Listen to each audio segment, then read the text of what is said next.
Good evening, ladies and gentlemen. We greet you again as we welcome you to your favorite show, Open Forum, on Tembei TV, where we are looking at the latest development in our political front and what your take would be and what your opinion is on the next step for this great nation.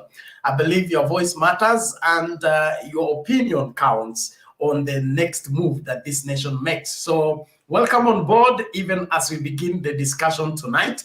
And I'm sure there is much in store that you and I can put together to make this nation great again.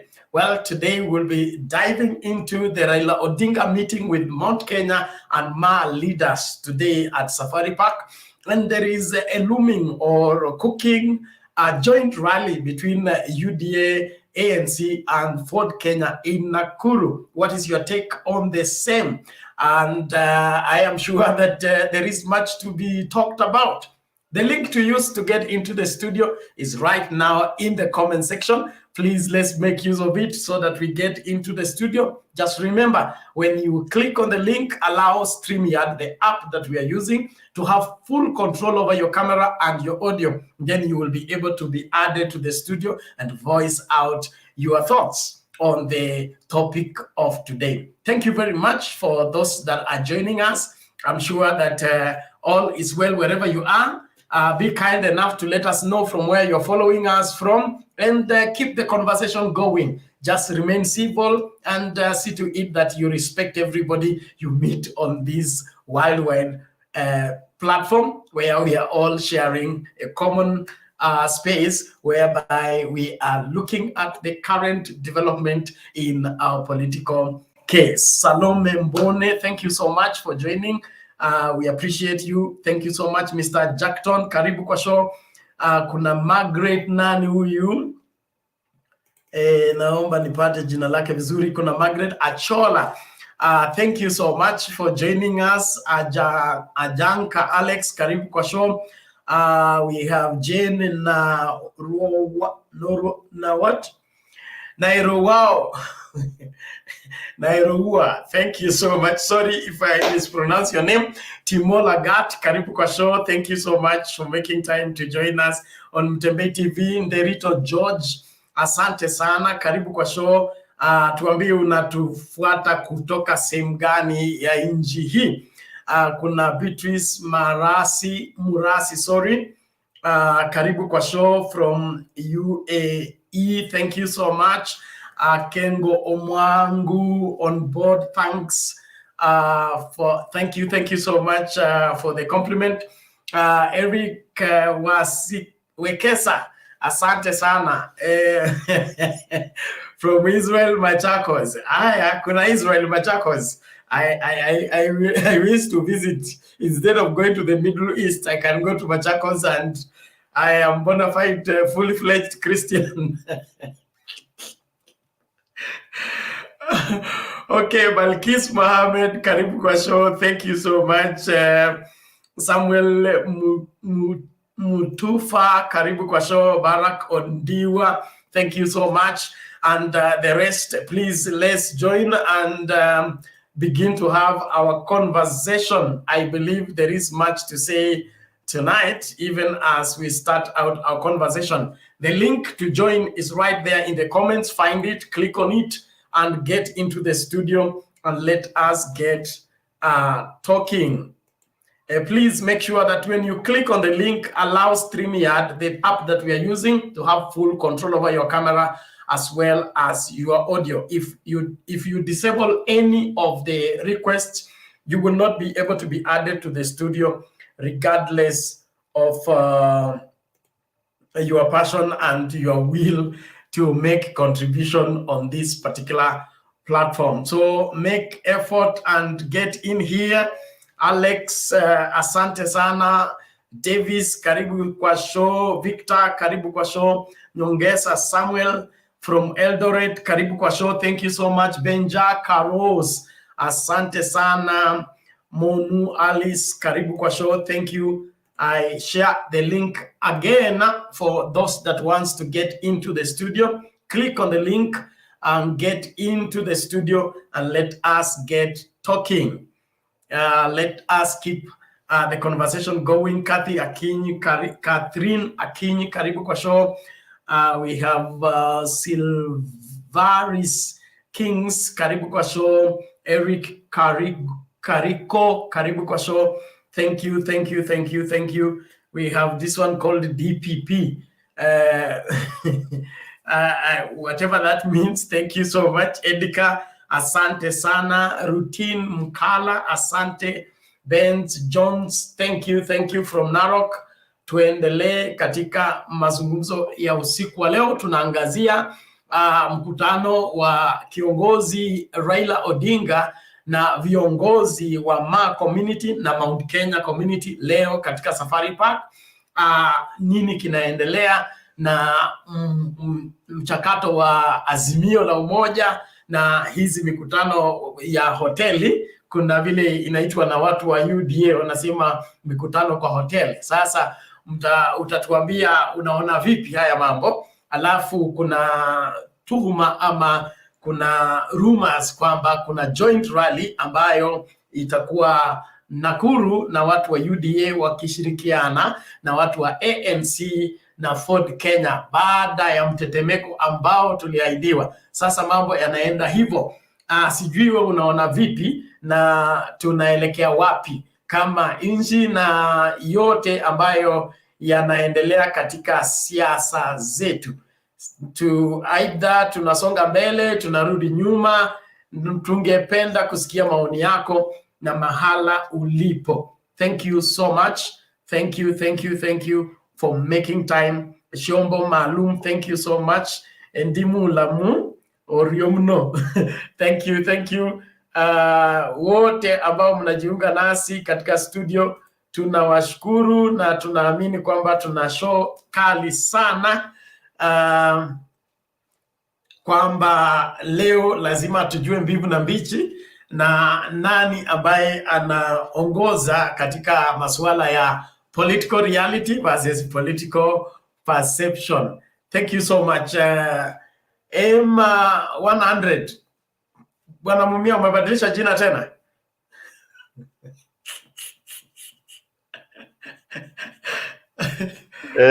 Tumebadilisha kidogo. M alafu 100. Umeanza unataka kuharibu brand yako. Hiyo ndio brand sasa hiyo. Okay basi, karibu kwa show. Maoni yako leo vipi? Asante sana. Maoni yangu kwamba kwanza ningependa kushukuru watu wote. Hii discussion ni nzuri sana. Acha nitafute kitu hapa. Kuna msichana mmoja anaitwa someone Joroge, anaitwa Pauline. She's a blogger. Leo nimeona ametoa, she had given some statistics that happened between Inoro conducted a running mate poll of 9,000 people who voted, and Peter Kenneth is leading the poll with at 7%. Rigathi Gachagua is following with 24%. Peter Munya is 7%. Martha Karua 5%. Lee Kinyanjui 3%. Nderitu Muraithi 2%. And kama hiyo ndio, that is the poll that is happening in Central, and Inoro is mostly listened to by those people back in Kikuyu. Then it shows you how much people are following Peter Kenneth, and Peter Kenneth definitely is in Azimio. So even in Central we are gaining, we are making strides there as Azimio, which is a positive thing. On the Maa and Kikuyu rally today, in Kikuyu, let people call it hotel rallies, but we don't care about that, because right now people are strategizing. You see, you need to get those people on the ground who have a say, so that when now the campaign is officially launched, you can, you as a leader, you cannot be in the same place every time. You cannot be central, and you cannot be carrying like all your people unaenda now coast, you go to with them in Rift Valley, you go to them. You need to have some other people doing campaigns in central. The way Raila right now is central, we had some central MPs who are in Kisumu urging people in Nyanza to vote, to go and register as voters. That is what we are talking about. So the thing of hotel rallies and whatever they are calling us, we are strategizing. We are trying to get kingpins of those areas, not even necessarily kingpins, but people who have a say, people that we can entrust with the campaign in those areas. When Raila is in coast, they are in central. When Raila is central, others are in western. That's what we are planning on. Instead of carrying the whole brigade of viewers, leo uko nao Nakuru, kesho uko nao wapi, you don't hold Ruto has been moving around having those tent rallies.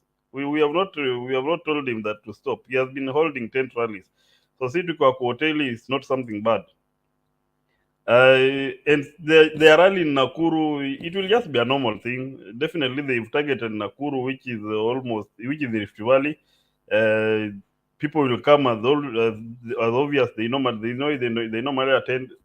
Mudavadi won't have anything else. You've seen even today his MPs, the two MPs that he's having now, saying Mudavadi is going to be on the ballot. They are also confused. They don't know what that guy, what the deal that he had. You see, so they are confused. They don't know where they are supposed to be. Saizi wanasema kwamba Mudavadi has to be on the ballot. He won't be on the ballot. Ruto has invested time, money, resources, and everything in his campaigns. For him to come right now and he gives Mudavadi this seat that go on and be the president, that's a dream. If any lawyer is thinking that Mudavadi is going to be a presidential candidate, that is a dream. Now today he has been referred as a national leader by Ruto. I heard Ruto say that Mudavadi is not a lawyer leader. He's a national leader. Since when? The other day, Ruto was being asked by Jalango what he thinks about when they were having the elections in Kabuchai. When Ruto was saying that Ford Kenya is the only place Ford Kenya can field a candidate is Kabuchai because it's a village party. So right now he's brought them now Ford Kenya and ANC. They are national parties. Their leaders are national leaders, which is double speaking. Mudavadi, we know, is a Vihiga leader. He's a leader from a Vihiga village. He has never been a national leader. If he was a national leader, he will be having many MPs from Western. He doesn't even have more than 3 MPs from Western. So he's not a national leader. He's a village leader, a leader from a place in Vihiga there. We don't know where, Sabati or where. And right now, even he doesn't even have a political seat. He's only a party leader of a confused party whereby Malala is the only person right now following. And from the rumors today going around, I'm told even Hanir is moving away. And we are going to see heads rolling from, I think, next week, as after this meeting that the Luya leaders met Uhuru today, we are going to see these guys' heads start rolling. One of the things that I saw is that UDA said they are not going to field a candidate in Western because that's one of the facts that I've seen those rumors moving around. So where do you go with him? Where do you go with Halwale? Halwale is already out. So where is he? Is he going to form his own party? And now we don't want tribal parties. The way the leader of UDA is saying that we should not form tribal parties. So this thing, him going to UDA, has left him hanging, has left his followers hanging, has left people like Halwale hanging, because he should be able to come out and tell us what the pact is all about. Because right now, everybody is just gazing. We don't want to gaze, and by the way, people are saying that we were shocked. As Azimio, we are not shocked.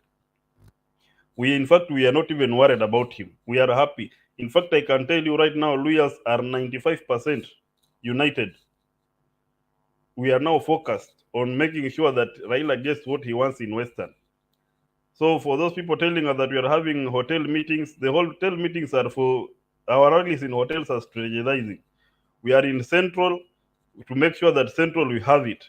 We don't want a lot of numbers from Central. We know the kind of number that we are targeting in Central, and we are sure of getting it. He can go there, UDA can sleep, eat in Central, but we know if we get this certain class. We don't want the upper class. We want a certain number from the lower class. We want a certain number from the middle class. Then we get some number from the upper class, and we are sure we are going to get the target that we are targeting. We know the Central has not been lying on Raila's side, but we camping there. It should not hurt the UDA people. They are always there. In fact, this weekend they are going back there.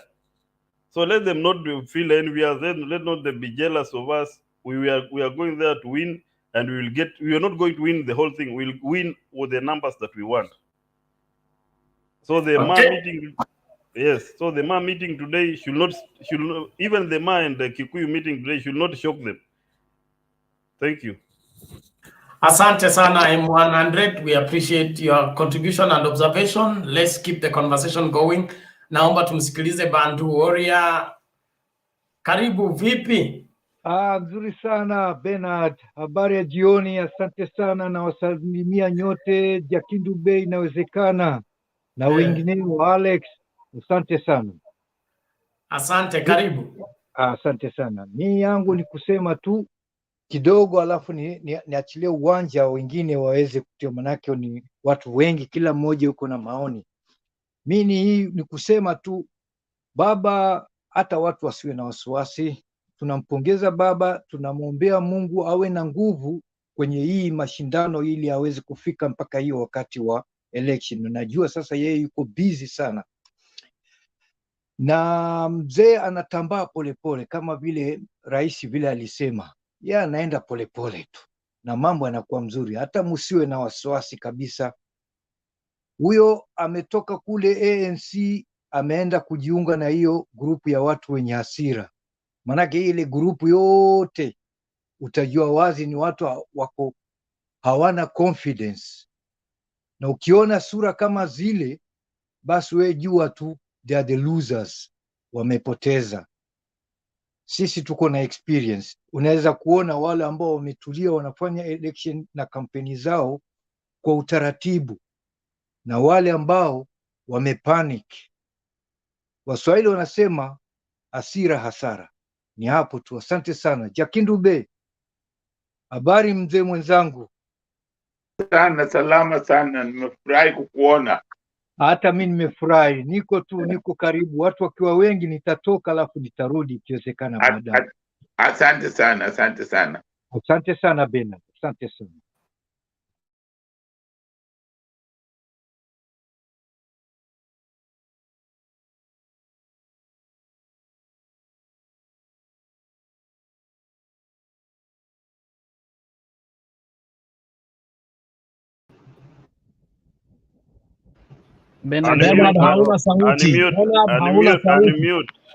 Sorry. Thank you, Bantu, for your observation.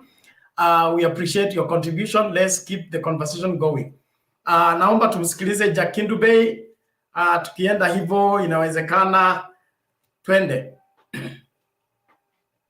Asante sana Bernard, hata mimi nawasalimia wote inawezekana.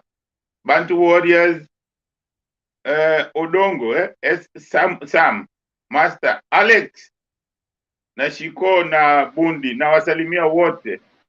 Nimefurahi sana kuwa na ninyi. Na mimi nataka kusema kwamba nataka kuambia kwamba vijana ambao mko vijana wa leo mko na bahati sana sana, kwa sababu mmekubali kuongozwa na mzee Bwana Raila,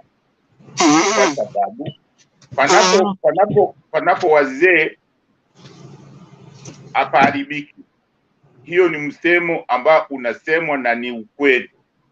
Na mimi nataka kuambia hivi, mimi nimefurahi sana na Raila, kwa sababu anachofanya, watu hata wakisema ana meet kwa hoteli, Raila anapofanya anaponesha, anajua kule mahali kwenye kidonda ambayo imetusumbua ya kujigawa, yani ya kujibagua. Hawa wazee ambao anazungumza nao ndio walikuwa katika ile hali ya kubaguana. So anapozungumza na wao inawaingia, na hao wazee wakishatoka pale wanaeneza hiyo injili kwa vijana. Na nataka kuambia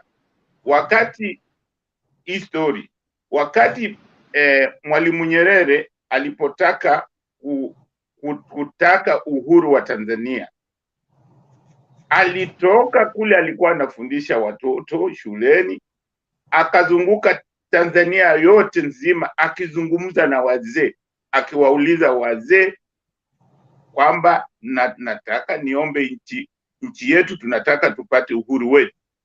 Na wakati alimaliza, wazee wote na mwishowe hata vijana wakamuunga mkono kwamba wanataka nchi yao watawali. Kwa hiyo jambo ambalo Bwana Raila anafanya ni jambo la muhimu sana. Inafaa azungumze na wazee wa sehemu zote, kwa sababu hawa wazee wanajua yale makosa ambayo yalitokea, na kwa hiyo ni rahisi kwa wao kuhimiza vijana kurekebisha hiyo makosa, ndio tusirudie, ndio tupate Kenya ipate kuendelea, ipate kumaliza zile matatizo ambayo tumekuwa nayo ya ukabila, ya wizi wa mali na nini, ya uongo. Ni wazee watamaliza hiyo. Na mtu ambaye amesikia hotuba ya Raila leo, ni hotuba muhimu sana. Vijana, tafadhalini, kila moja achukue hiyo hotuba, asikilize kabisa, ndio mtajua kwamba sisi wote wana Kenya tuko kwa hii Kenya bila kualikwa na mtu yote, tuko hapo kwa haki yetu. Kwa hiyo wote tunatakiwa tushirikiane pamoja. Nchi hizi zote ambazo zimeendelea zimeshirikiana, umoja ni nguvu. Kwa hiyo kitu ambacho Bwana Raila anafanya ni jambo la muhimu sana. Mimi nasema kwamba vijana, ninyi mna bahati kubwa sana kama mkiweza kujenga hiyo azimio la umoja ambayo Raila anasema, mkijenga, mkikubali kushirikiana na yeye, mtakuwa na Kenya nzuri, mtaishi maisha mazuri, na mimi hiyo naamini kabisa kwamba umoja ni nguvu, na hiyo ambayo wanapuzia. Mimi nafurahi sana kwamba Raila anajaribu kujua kule anajaribu kuponesha kwanza pale mwanzo kabisa pale kwenye tabu, kwa sababu wazee wakirudi nyumbani, saa zile mnakaa na baba na watoto, unawaelezea kwamba inatakiwa tuende hivi na hivi, yale makosa tulifanya ni hii, kuliko kwenda tu barabarani vile, au wanaenda barabarani wanataka kwenda saa zingine. Ukiangalia hizi mikutano, mimi nafurahia sana mkutano, kwa sababu pale unazungumza na watu wanakusikiliza, maneno inaingia sawasawa. Hizi mikutano mkiangalia, watu wakienda pale, wengine wanapiga tu kelele, wengine wana dance tu, hawasikii mtu anachosema ni nini. Sasa mwisho akitoka pale haelewi yule mtu amewadanganya, amesema uongo au hakusema uongo. Kwa hiyo ni jambo la muhimu sana. Mimi hiyo meeting, hata hao wengine wakisema, hii meeting ambazo Raila anafanya ni meeting nzuri, na zinaingia na watu wanazungumza kwa nyumba zao kila jioni hiyo, na hiyo ndio chanzo ya kupata ushindi, kwa sababu vitu ukianza kujenga pale nyumbani, hata ukiwa barabarani utakuwa utakuwa unasema bila wasiwasi, kwa sababu kama mzazi anakubali kwamba yale mambo ambayo nasema ni ya kweli. Kwa sababu hata ukitoka nje uje na maneno ambayo si ya kweli, mzazi atakwambia pana bwana, hiyo sio correct. Kama wewe ni mtu wa heshima, utamsikiliza mzazi. Kwa hiyo mimi nawaambia vijana, Kenya iko kwa safe hand ikiwa kwa Raila. Kwa hawa wengine, tafadhali msijadanganywe. Hawa watu si wanaume. Ukiwaambia watokeze si wanaume, hawawezi kukuweka mgongoni wa face hiyo hatari. Raila anaweza ametuonyesha kwamba anaweza kuface ile hatari na kuambia ninyi kaeni huku nyuma ng'ang'ane na hiyo, na ameshafanya hivyo.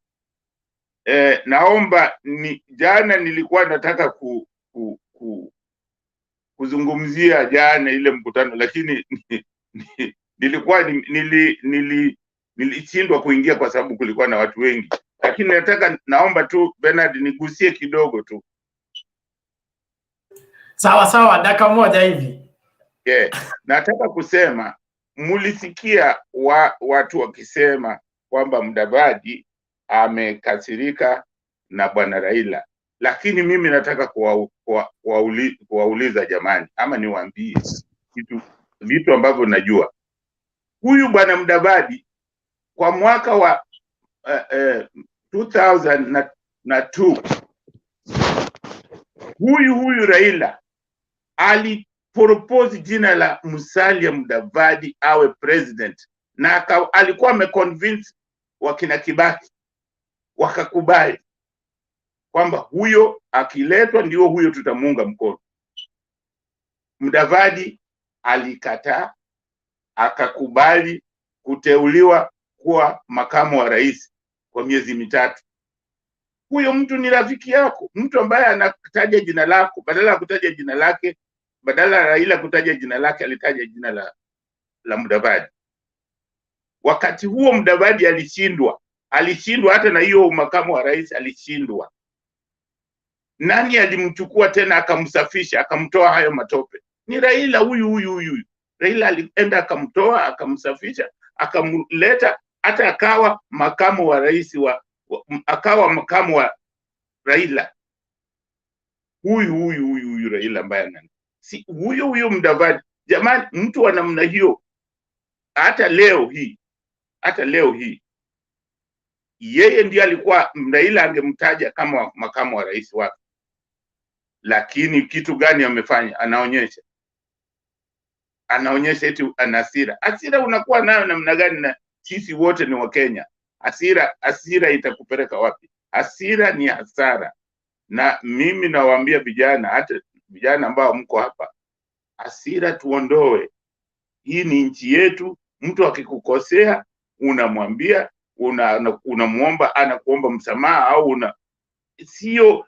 Raila amekosewa mara ngapi? Amefungwa, watu wamemtusi, hata watu wa Mlima Kenya si walimtusi, si wanasema hata sasa walikuwa wanasema mambo ya uongo juu yake. Raila amekasirika nao. Nchi haiongozi hivyo, na jamii hatukai namna hiyo, hatukai na kukasirika hivyo. Tunataka nchi yetu iwe nchi ambayo ina watu ambao wanaangalia kwamba hasira ni hasara. Tukianza na mambo ya hasira tutapigana. Na mnaona kupigana ni hasara. Hatupendi kwenda huko. Kwa hiyo mimi nawaomba sana, na ninasema ninyi mko na bahati nzuri sana kuongozwa na mtu ambaye ana akili timamu, fresh, kama kijana wa miaka 18 au 24, anaitwa bwana Raila Odinga. Na waomba vijana mumunge mkono, tumpatie kura zetu zote, na tuzidi kuhimiza na kutangaza hali ya umoja wa Kenya. Kwa hiyo azimio la umoja ni jambo la muhimu. Hiyo mkutano ambao inaenda kufanyika wa ANC na Ford Kenya na UDA, kwa kweli hiyo mkutano sio wa ANC au Ford Kenya. Hawa wote wamemezwa na UDA, na mkiwa mnataka kujua ukweli, angalieni hiyo mkutano kesho, mtaona vile watakuwa wamemezwa. Hawataonekana. Ni mkutano wa UDA. Hawa watu kwa maoni yangu ni vizuri kwenda kule wameenda, kwa sababu hiyo ndiyo inafaa wakae upande huo, kwa sababu hawana tija ya lolote, hawana chochote ambacho wanataka kuleta. Kwa hiyo ilikuwa ni mzigo wa Oka na ilikuwa ni mzigo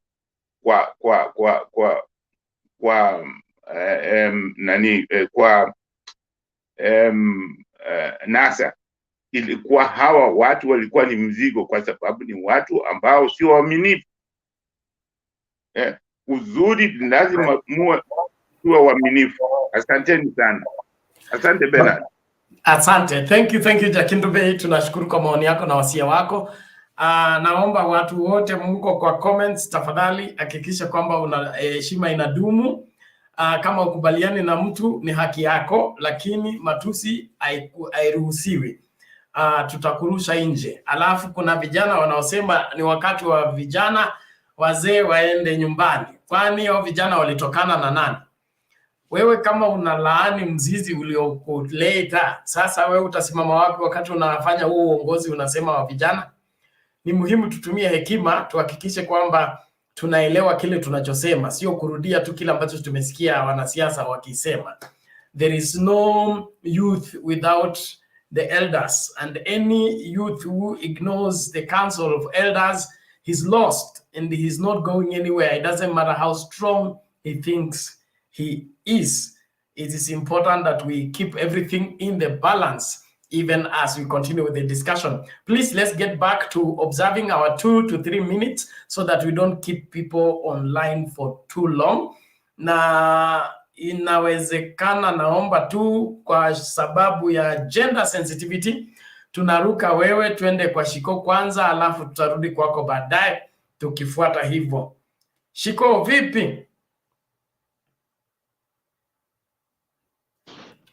Hi Bernard. Hi, how are you? I'm good. Unakaa kana kwamba ulikuwa safari park leo?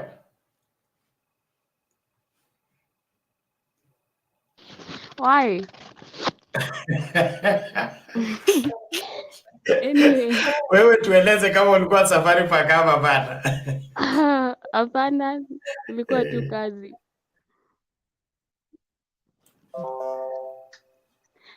Ningechangia kuhusu hiyo ya Raila kupatana na watu wa Mount Kenya, na nasikia nakuja Ihora Stadium pia huko Murang'a.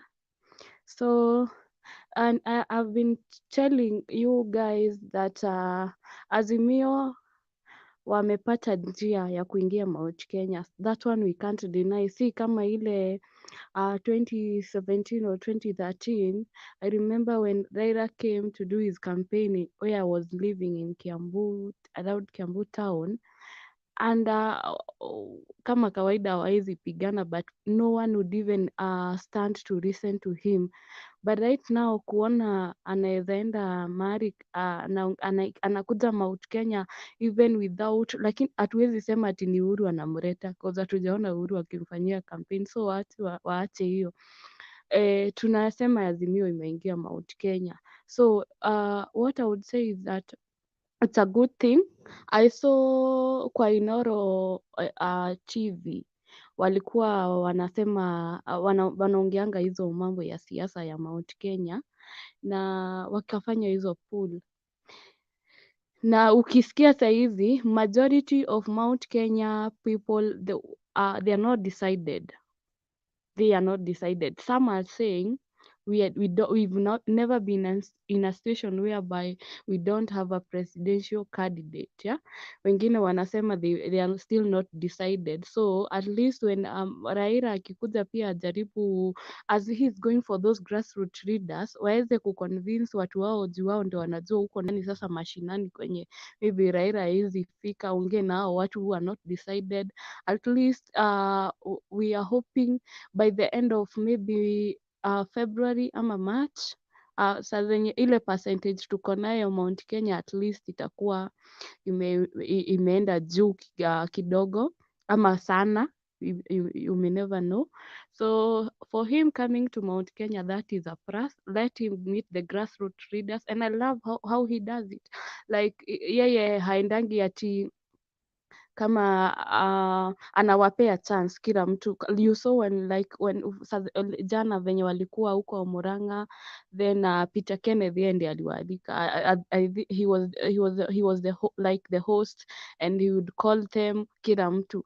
So that's what we want. We want a person who acknowledges, who will acknowledge those readers, hata kama maybe okay, let me not say that. Yeah, so I think what he's doing is good, acknowledging those readers na wao wa Mount Kenya, hata kwingine akienda, because those are the people who know their people, and wao ndio watawafikishia ripoti. But what I'm seeing right now is that hatutachagua suti kama venye sisi tumezoea kuchagua suti. Utapata president unapigia huyu, maybe your MP unapigia mwingine, so haitakuwa mambo ya suti, but sana sasa hapo kwa president unajua ndio iko sana.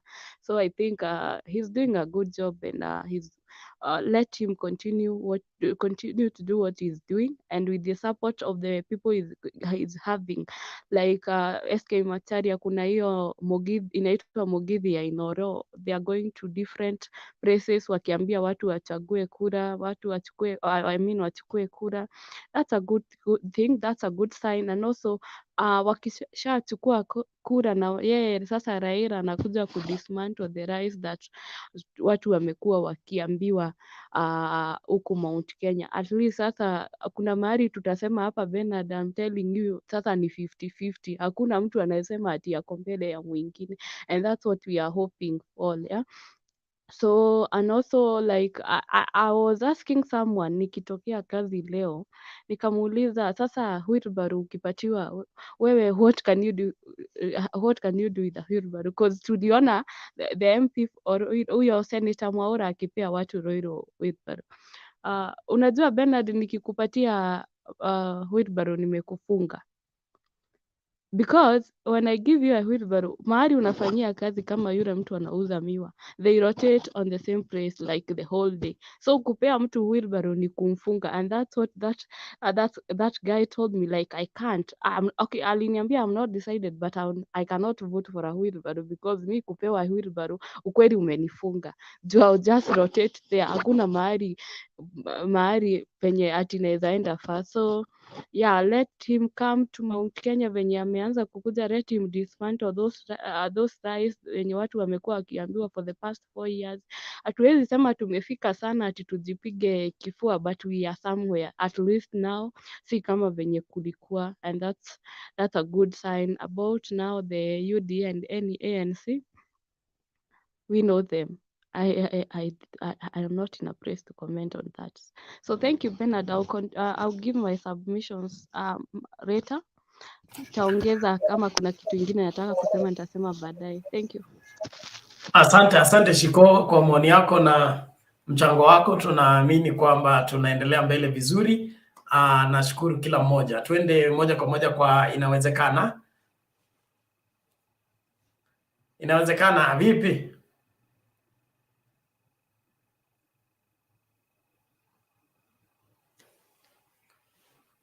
Inawezekana, unmute. Uko namna gani wewe? Hello. Yes, tunakupata, endelea. Hello, Bernard. Yeah. Hello to you. Glad to see you again. You've been on and off. What's happening? Haifanyi vizuri. I think I think you guys can hear me, but I cannot hear any of you talking. But let me make one point before maybe I can come back later, but I have to make a point because ni ngumu kurudi. Yeah, so listening to, can you guys hear? We can hear you. Go ahead. Okay. So I'm trying to join the dots between what Shiko has said and what Mzee Jakindu Bey has said. You know, Shiko has said that in Mount Kenya right now there is kuna watu wengi ambao wako undecided, and I can just conclusively say that this is just the race for Baba to win, because hawa ni watu ambao sahi wanasema wako undecided, na previously like 5 months ago or 3 months ago hao walikuwa ni watu ambao walikuwa upande wa Mr. Ruto. So Ruto has been descending, amekuwa akishuka kutoka huko juu pale alikuwa akikimbia peke yake. When Baba joined the race, made the announcement, which was the initial earthquake, achana na hizi earthquake zingine watu wanasema hapa ambazo zilikuwa tremors. When Baba joined the race, Ruto automatically amekuwa akifall, na this undecided votes is just a matter of time, is the convincing ambayo Baba anafaa afanye. As I have said, this is just the race that is just there for Baba to win, unless yeye mwenyewe tu atake aanguke. I wanted to say Baba, I like his style of campaign.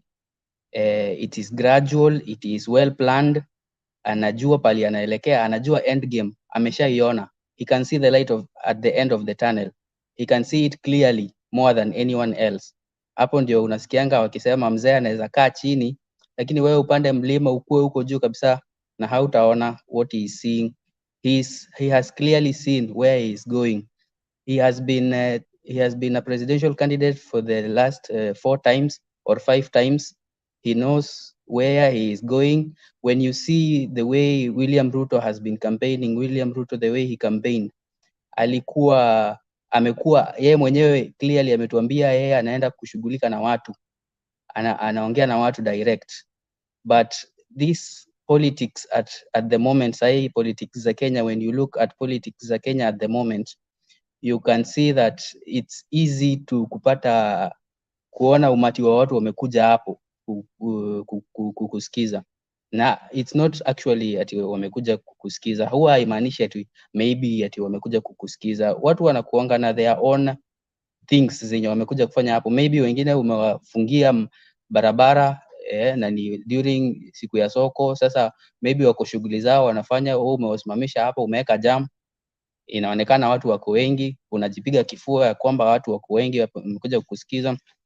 But when you see the way Baba is campaigning, Asai anaanza, I think it was today in Murang'a or yesterday, ambapo anasikiza watu when they wanaleta their complaints, wanasema ni nini wanataka kutoka kwao.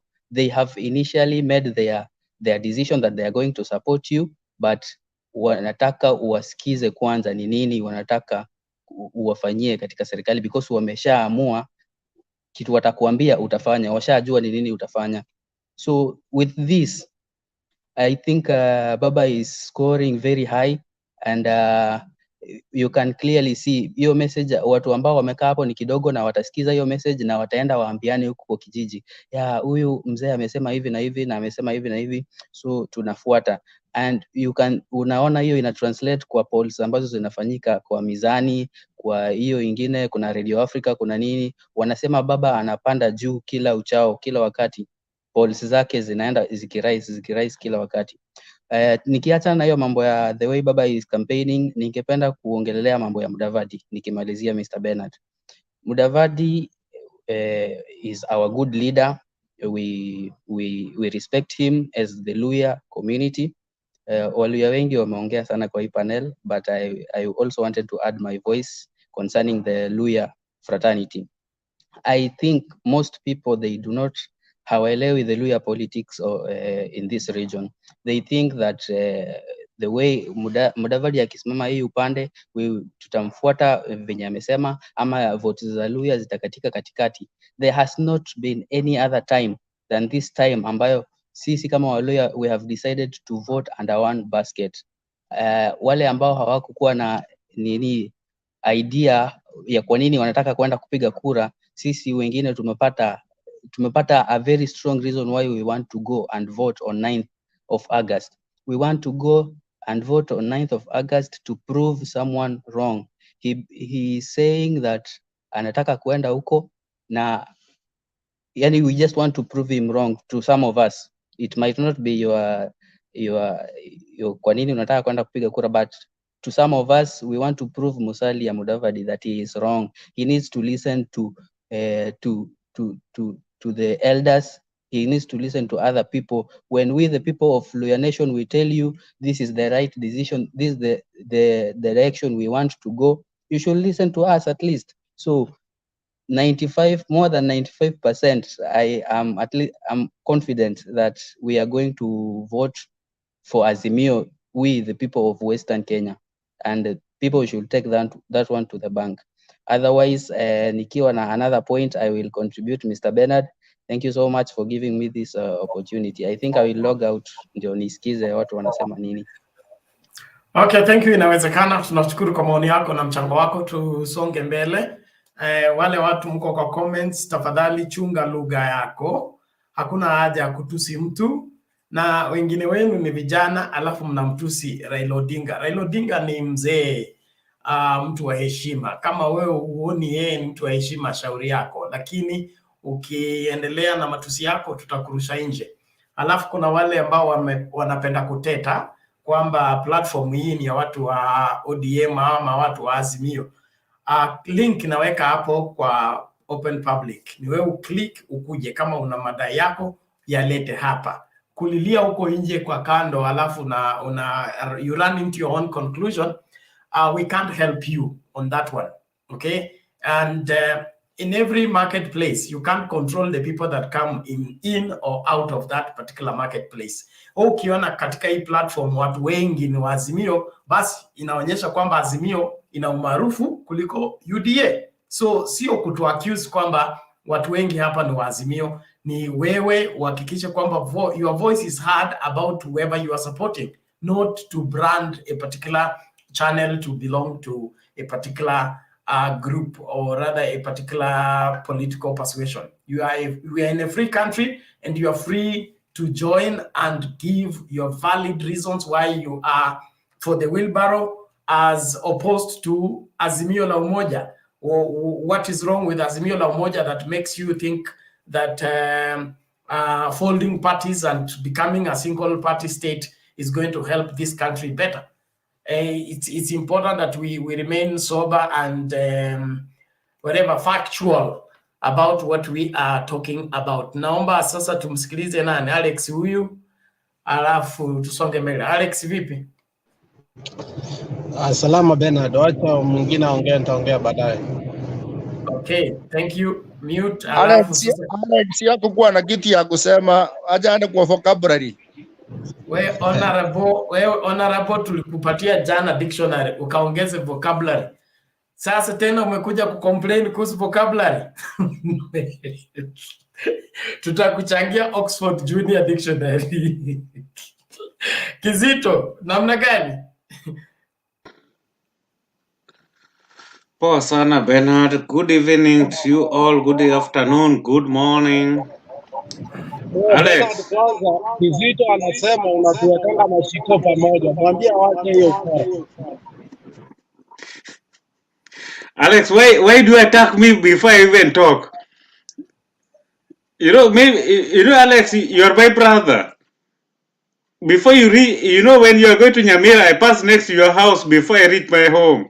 So be careful. I will burn your house. Okay, Bernard, thank you. Mind your language.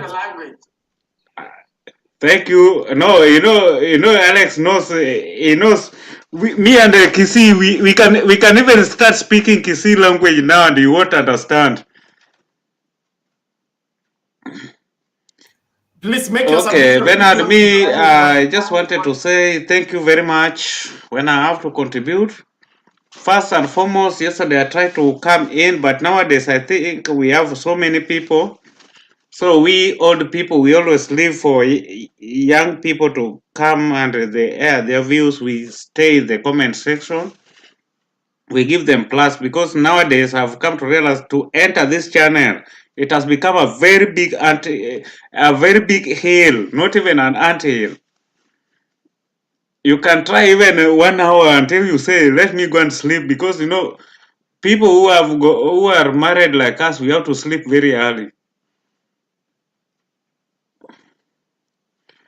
Okay, what I wanted to say is that, my brothers and sister, what I would like you people first, let us have decent conversation and we talk as human beings.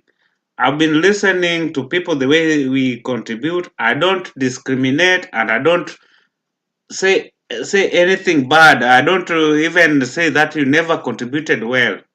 I don't judge you, and people in the comment section also. But I always ask myself, if you are not comfortable with what somebody is saying, why must you join this channel? Why must you abuse somebody?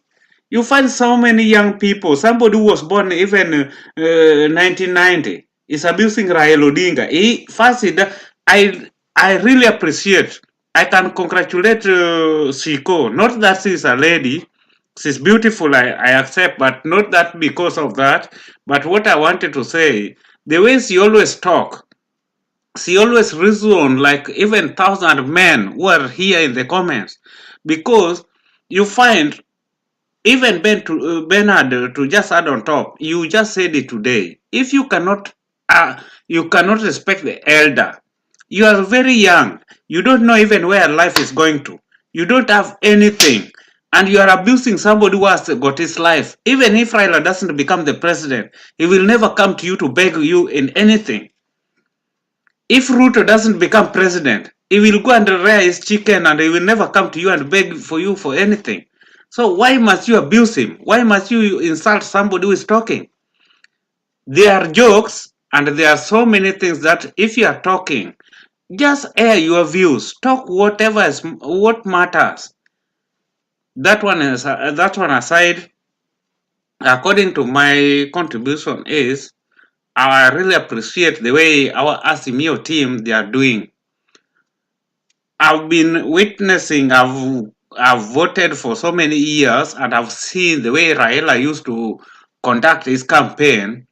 This time I can really congratulate him. He is doing the best work.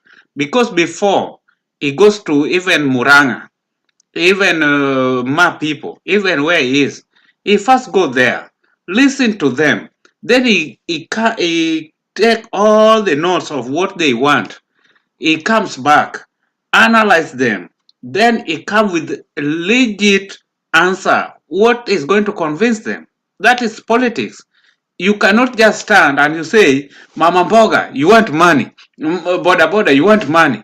Did he tell you that he wants money?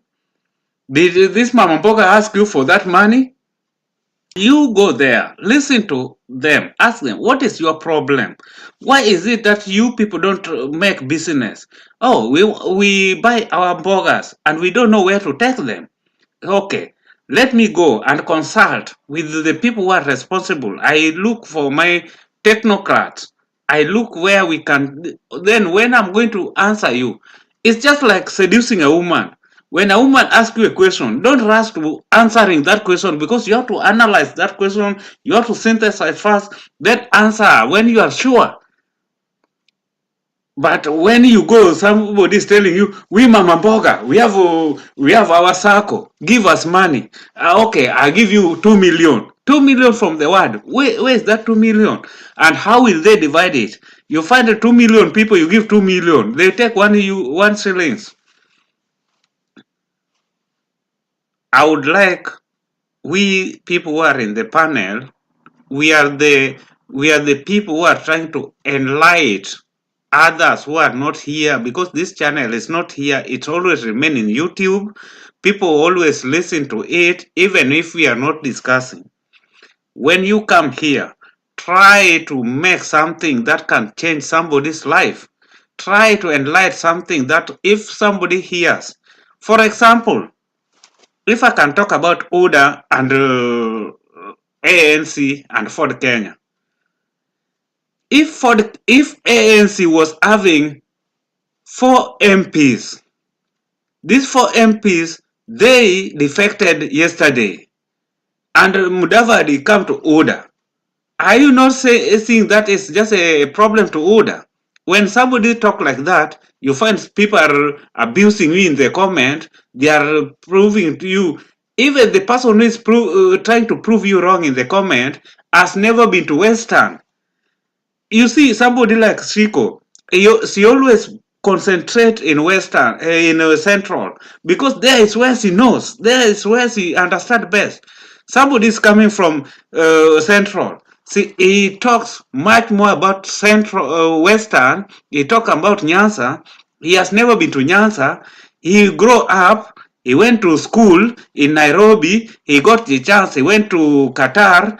Then he started abusing people. He has never voted even in any day. Sorry to say, I'm just very much annoyed. You people will just have to forgive me. I just want to put it clear to these people who are abusing people in the comment. Even me, I can, like Alex, he has attacked me, but I was joking because he understands me. Even Shiko understand we were joking. That one, they are jokes, and they are something that if you, a joke, when you repeat the joke, one joke, 4 times, 3 times, then it's not a joke. A joke is something you say, then you forget about it. My brothers, I would like to tell you people that where Azimio people are going is the only thing. Just like Kindube man said it, if you are here, you've never taken your voting card, you've never registered, go now and go and register. Not only to come to this channel, you talk and you are not even registered. This Shiko is a teacher there in Kenya. She want to be paid. You are making noise here and you've not even registered. Tomorrow you register those people who Ruto will take his money. Is anybody doing business? Even Jiggy Wanjigi. Last time I never just wanted to talk. Jimmy Wanjigi is a businessman. Summarize wewe, unaenda sana. Yeah, I'm summarizing. I will even finish. Last time you were talking about Jimmy Wanjigi. He's a businessman. He cannot spend something for no reason. He will spend and he needs the profit. He cannot just spend money to give people and say, I want to be the president. Why do you want to be president? You want your money back. Thank you. But people from the comment, please just air your views like Bernard said. Come in the channel. You see, like this man who came yesterday late in the night, in the comment, he always abused everybody. When he came here, he was even mature person. Even I was surprised. I think you people saw my comment. It was even, I didn't even expect somebody like him in his age to be abusing people in the comment. Thank you. Thank you, Kizito. Naomba to everybody mute your mic, please. Thank you. You keep your mic mute until it's your turn to speak. I want to emphasize the aspect of registration. Today I was at the IBC's desk to check whether my voting capability is still valid. And I confirmed my voters, whatever, polling station is still intact. My names are accurate. And so don't just be here and join the Azimio or UDA and the other team and only for you to be surprised on the polling day. As these days of mass registration are running out, please take, the process takes less than 5 minutes, as long as uko na stakabadhi za kutosha.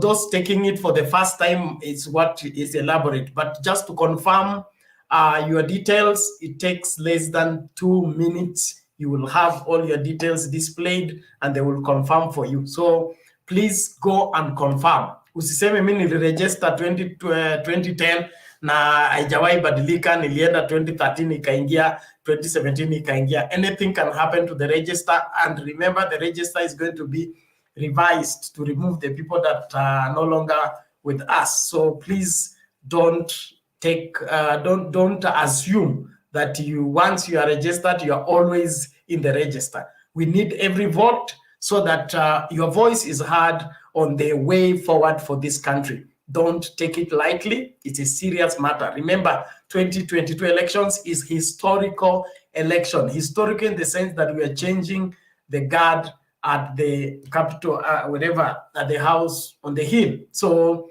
don't take it lightly as if it's normal election. It's not normal elections. Take it as serious as it deserves. Master, how are you?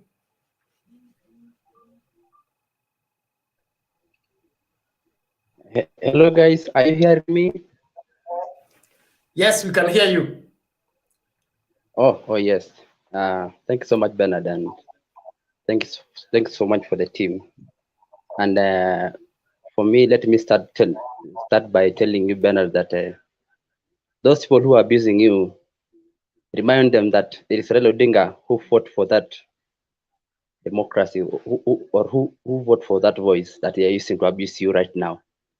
Kitambo huko na abuse mtu hivyo the way you want, but through what Raila fought for, today everybody can just abuse you, and you just live him the way you want. Coming back to the topic of the of the night, personally, I am so happy, and I'm so happy that we have Raila Odinga as that person or that politician that have stayed long in Kenya. I could imagine Kenya without Raila Odinga. If you go back to history, because I always go back to history, Raila Odinga is that person that that always put the people first. In 1992, alifaitia the democracy of the party that we have today. 1997, when Moi defeated him, akaacha kila kitu, akajoin Moi, and he served as the Moi government. 2002, akaacha his ambitions to be president, and he said Kibaki tosha. 2007, when the country was burning, ndio alishinda. But what he did, he said, tuache vita, I'm going to be prime minister. 2013 the same, aliambiwa na koti ulishindwa, akasema sawa. 2017 the court agreed with him that the elections was election ilikuwa mbaya. Alifanya nini? He went and shake hands with his main rival, Uhuru Kenyatta. So for me, I always thank God because of Raila Odinga. And for 2022, it's a time that we have the very easiest choices in the ballot. I can tell you, very much easy. The kind of people, because I do believe it is William Ruto, chana wengine. I do believe it is William Ruto and Raila Odinga. And if you try to look at their own or their contribution to this nation, utashangaa sana. What has Ruto fought for in this nation, apart from being in government from 2013 and 2022? I can personally say the history of Raila Odinga is more, or itafanya mtu make a very easy choice, because alifaitia multipartyism, alifaitia katiba yenye tuko nayo saa hii. This katiba right now yenye tuko nayo, hizo makaunti ziko nayo, yeye ndiye alikuja nazo. And just to tell you guys that here in Narok, because I'm in Narok, when I saw today Mt.Kenya meeting the Maa people, and I was so happy because in courts, kumbe hata sisi wa Maasai to recognize, but Raila Odinga is left here. Nobody has ever been the Raila Odinga since he started running for president since 2007. Maasai here in Narok were the founders of ODM under William Mama, and all of you saw last Saturday when he was here. Furthermore, if I just tell you that alinyeshewa akituongelesha, personally I was there, and I was so happy. And for us today, we should celebrate that we have Raila Odinga. Kenya hii leo yenye tunaishi, ama Kenya hii leo tuko, what we have, or if I may tell you, ask yourself, which country do you want to live in? Nchi gani wewe unataka kutamani, ama watoto wako wanataka kutamani? Raila Odinga does not need it right now. He is aging, 77 years old. Don't tell me that guy is so mad just to come and run for presidency. No. There are some inner things that are pushing him not to go home and be with Ida. There are some things that are telling him that go for this thing because of Kenyans. Raila akona pesa, akona kila kitu. Somebody that amemaliza his life, hakuna mtu anataka, but he always keep coming back just for us. He always keep coming back to remind us that we are, or Kenya is bigger than anybody else. Leo amekuja na Azimio. For me, Azimio la umoja, bringing Kenya together, so that when he go to retire, because I do believe he's going to be president, ataacha nchi kama iko sawa ama iko na umoja. That is the kind of leader that we should have. A leader that reminds us that even if he's not here, the generation to come will witness the nation that is the country that he fought for. Kiongozi yule anayetaka kutuongoza lazima atukumbushe kwamba kuna generation zinakuja, na si ata make decision kwa sababu ya only this generation. No, leaders make decision because of the future generation, and that is why I believe Raila Odinga is the best choice for the other things, because I want to give others time to talk. For the UDA and ANC and for Kenya, all of you have seen what is happening. Musalia ameacha na watu wake. Even right now, I think Ruto must have been asking himself, what's happening? For me, I can still say that Ruto is creating an image that is that boy. He is that boy that can make everything right. Jana niliona pia one of my favorite journalists, Hussein Mohammed, join him. Today leo nimemwona the deputy of Makweni, I don't know Makweni mani wapi, join him. Amechukua kina Musalia. I think for me, Ruto is creating that image that he is the only guy that can do these things to us. And yet, in the 9 years he has been in power, he has done nothing to us. Leo hii kwa TV anatuambia ati Musalia ni kiongozi wa taifa, na amekuwa akiambia Musalia that your party is a village party, meaning that you are just a villager. So which kind of person is this?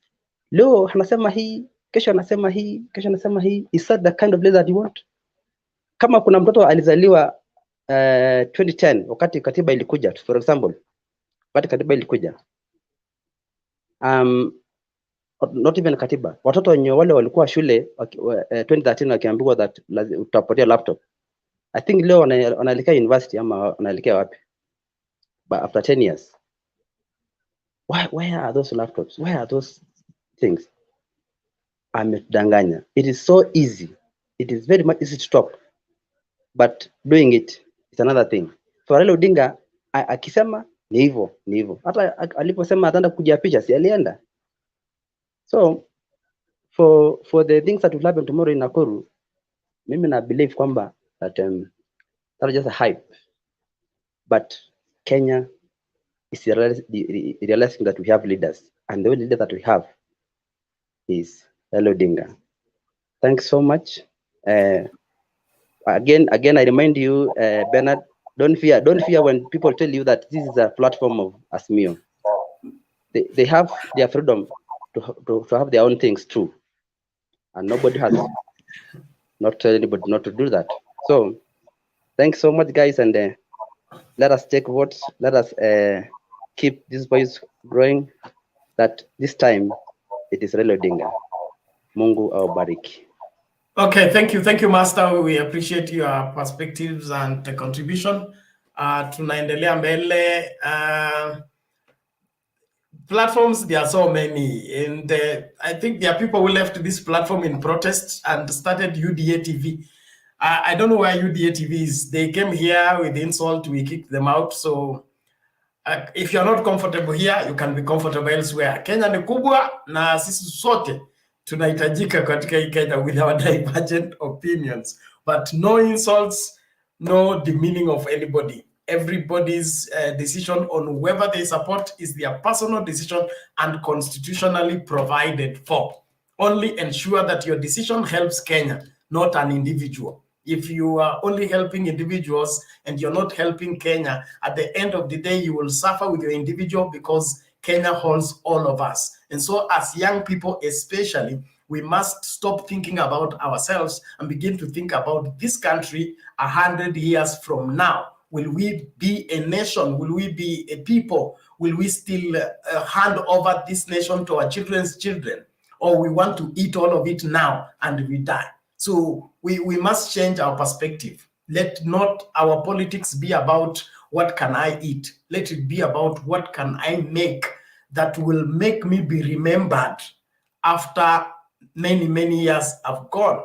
Okay, there are people who lived and we can't find them anywhere in the history books, but they lived in this country full length, consumed whatever that was there, and we can't find them anywhere. They didn't do anything that made them have space in history. Do you also want to live and pass and nobody will know you passed around here? So let's begin to think deep and make decisions that help this country so that we make a mark in our lives. And it is as simple as the points you are sharing here. It is as simple as whatever political persuasion you are defending, let it be such that it's helping the country and helping the future generations.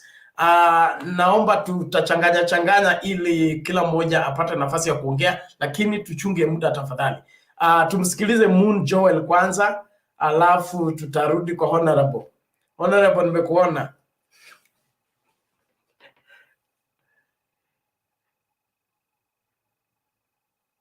Moon Joel, unmute kwanza.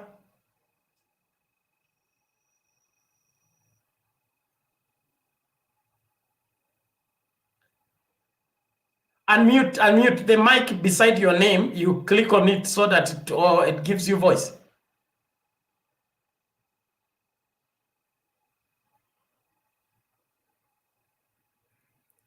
Hey. Okay. Pole sana. Haya. Tusikilize Honorable kwa dakika 2-3 alafu tumsikilize mama ndio turudi kwa Odongo na Richard. Habari ya leo Bernard na wengine. Ongea Kizungu bwana. Tuko salama. Wewe wacha maneno ya Kizungu wewe. Wewe ni mwalimu wa Kizungu. Yeah, Bernard, if I start speaking English, you can't even afford to speak, my brother. I am not the one who said it. It's Alex, your neighbor. Wachana hiyo mkisia hata aliambiwa nyumba itachomwa na kisi tunaona hata nyumba atachenga nyumbani. Rudi nyumbani uchenga ndio rudi Amerika. Maneno ya kuongea vitu ya kuchoma tuliwacha. Hiyo that's a wrong language. Chonga nyumbani, sio chenga nyumbani. Anyway, wacha nirudi kwa mada ya leo. Bernard, today I have an MCA here who was assisted with Raila and now is supporting UDA. I will donate my time to him so that atuambie nini ameona kwa Ruto. It's just right here. But let me speak because anaanza wachavua roho, wacha kwanza niongee. Munitoe.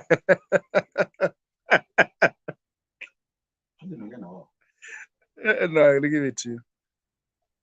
Now, mine, I just want to be soap and to use some 1 or 2 minutes. My grandfather alikuwa na pipi 9, Koriti Mitema, 9 wives. And then he was later came a chief, no assistant chief, and then a chief. Hizo wakati walikuwa wanaangalia vile unaongoza chemi yako for you to be given a mandate of a chief, and then promoted to wherever. Because kwa wale Wakisii wako hapa wanajua kulikuwa na chief Nyamira county kama 5 and then Kisii kama 3 wanaongozwa na Nyandusi Kenya Chai Dad. Kwa nini mmeleta hayo? When you are a leader, you must show leadership kutoka kwa nyumba yako. If Musalia himself has not managed kuongea na kina Safura na wale watu ambao ni wa Western, that means it's a failure. You cannot be trusted to be a leader, to be even a chief, if your own home imesambaratika. That is a minus. Then you cannot purport to go and make a coalition with the 300,000 vote ulipata, uchukue kwa mtu wako na wabunge 70, and then you call it a earthquake. Honestly speaking, hiyo unasaipata kwa ile Ninjas movie. But those things you don't really hear them in Kenya. Then you got somebody somewhere is supporting, said Alice Ng'ang'a and others wamesore ati sasa tumefika mahali tukua tunaenda. They should rethink. The way Raila Odinga is doing his campaign is totally different from the previous campaigns. Politics is about interest, na imefika Kenyans as we are tunaendelea kugrow kidemokrasia, tumefika mahali tunakuwa tunavote na sababu. Why am I voting to a particular person? And that's the reason why Raila is sitting with the stakeholders wa Murang'a, wa Nakuru, wa Kisumu, wa Kisii, and other place to reason. Then anawaeleza jinsi angetaka kufanya. Then they will make a decision during the voting day. Because miaka iliyopita Raila ni mtu angepita tu watu wasikie Raila is coming, kuchae kiwanja ijae, waseme TPM, waseme TRR, vijana power, na amarisa aende. Hakukuwa anasikiza watu wanasema ni, and now that is the route. Then you reach a point you know somebody, ati hiyo mtu anakutana watu kwa hoteli. You can't ignore somebody like Equity. Equity moja ka branch moja kakona watu 30-40. Then uniambie employer is trying to tell these people, I would like you guys to, as much as you're not forced, I would like you, is making a sense. Our economy will go down if you vote for this person, then we shall have no job here. Kasi itaenda chini, paki tutafunga. We'll close up these branches. So they will definitely listen for him. You go somebody like Mungai, mtu ako na ng'ombe peke yake karibu 3,000. Ako na zaidi ya wafanyikazi 2,000. Uniambia hata ongeleza wafanyikazi sababu ya umuhimu ya kuuza maziwa na muendelee kupata pesa yenu vizuri, ati hawatamsikiza. I think somebody also should think. As I don't want to waste a lot of time, this man is called Julius Nyangana. Is an MCA for those guys who come from Nyamira, and an award called Bomwagam Award in Nyamira County. Atuchairawana sana because we are not in one pattern. But kindly let me speak his mind. Yes, good night. Mheshimiwa vipi? Poa sana. This is Honorable Nyangana. Yes, Honorable Nyangana. Yes, I come from county number 6 in Kenya.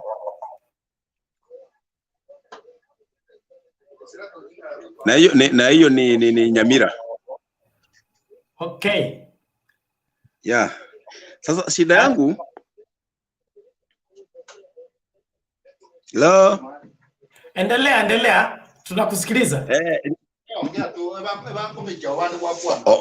Okay. Sasa shida yangu nilikuwa naongea ni moja. Sisi unajua tulikuwa watu wa ODM.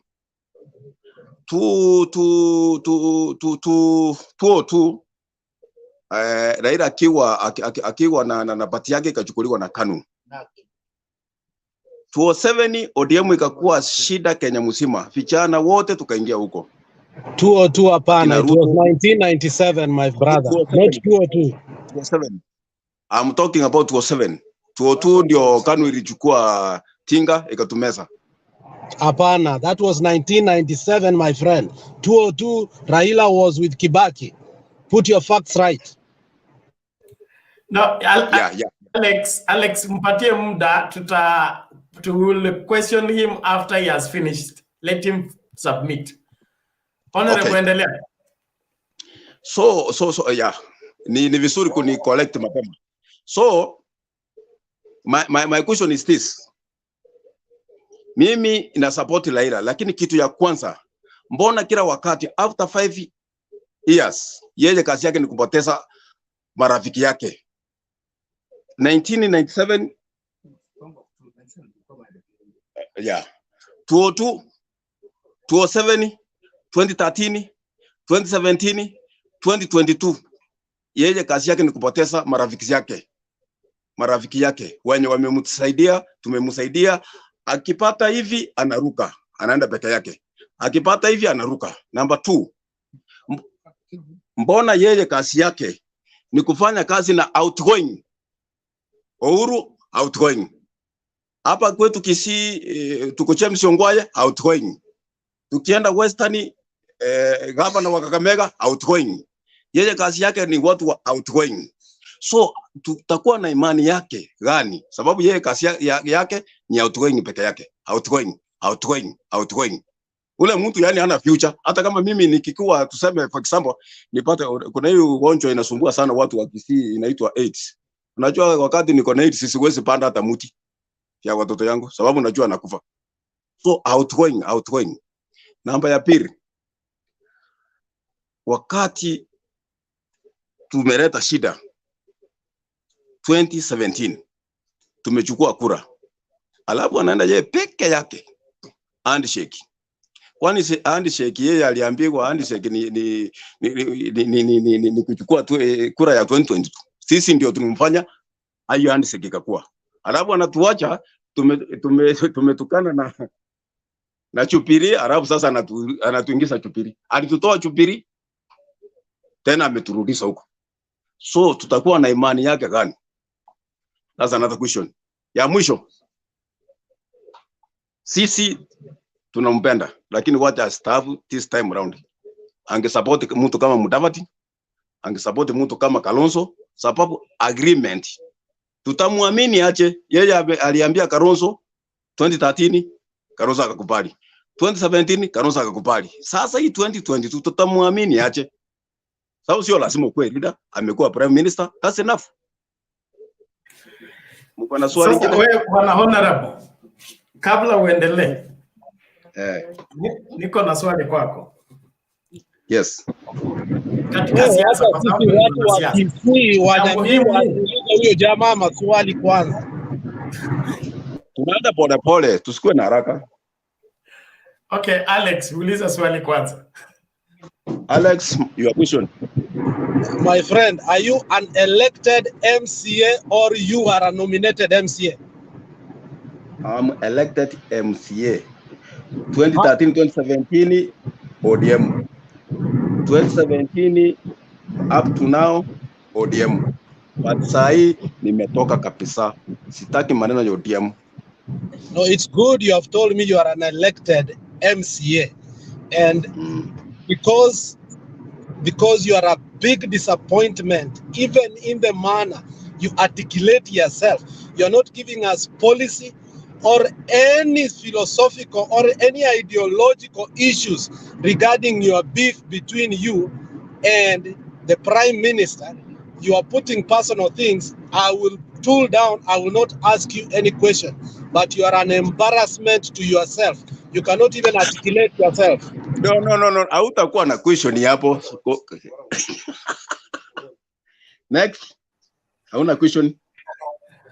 So hauna question. Next question. Yeah. Question by Mr. Honorable Bundi. Yes, bro. Yes, Bana Bundi. Yes, brother. Are you sure that you've been representing your people? That's my first question. Because from what you are articulating, what you're raising here, seems of big concern, especially for the electors, that people who put you there in that office. I doubt if they were really, you may have been voted in through euphoria, because you seem not to be representing the people that you purport to be representing. From the sentiments I hear from you, it means you are not even, and probably the electorate have already rejected you by saying that umetoka ndani ya ODM. It means that the electorate does not even have trust on you, leave alone you yourself think of going back again. It means that they don't even trust you, they don't want you, they are done with you. And from what you have raised, I feel, let me just have your answer. Point of correction before he answer. In fact, he's just using my account. I'm an honorable who loves Raila so much, like everything. So please, he is my sister today. We are going to sleep different room, but I'm not going to vote him. We are going to reject him. Can I say something, guys? I don't care. Everybody. So long as Thank you are not singing a song of Raila, we are not together. Bernard, that person has no body at all. Let him come back and answer questions. Can I say something? Hey, everybody mute your mic. Everybody mute your mic, please. Everybody mute your mic. Yes. Yeah. Okay. Yeah. So we're elected Mheshimiwa. Yes. Katika siasa, what counts most, friendship or principles? Both. Both. Yeah. When your friends are forcing you to violate your principles, what will you do?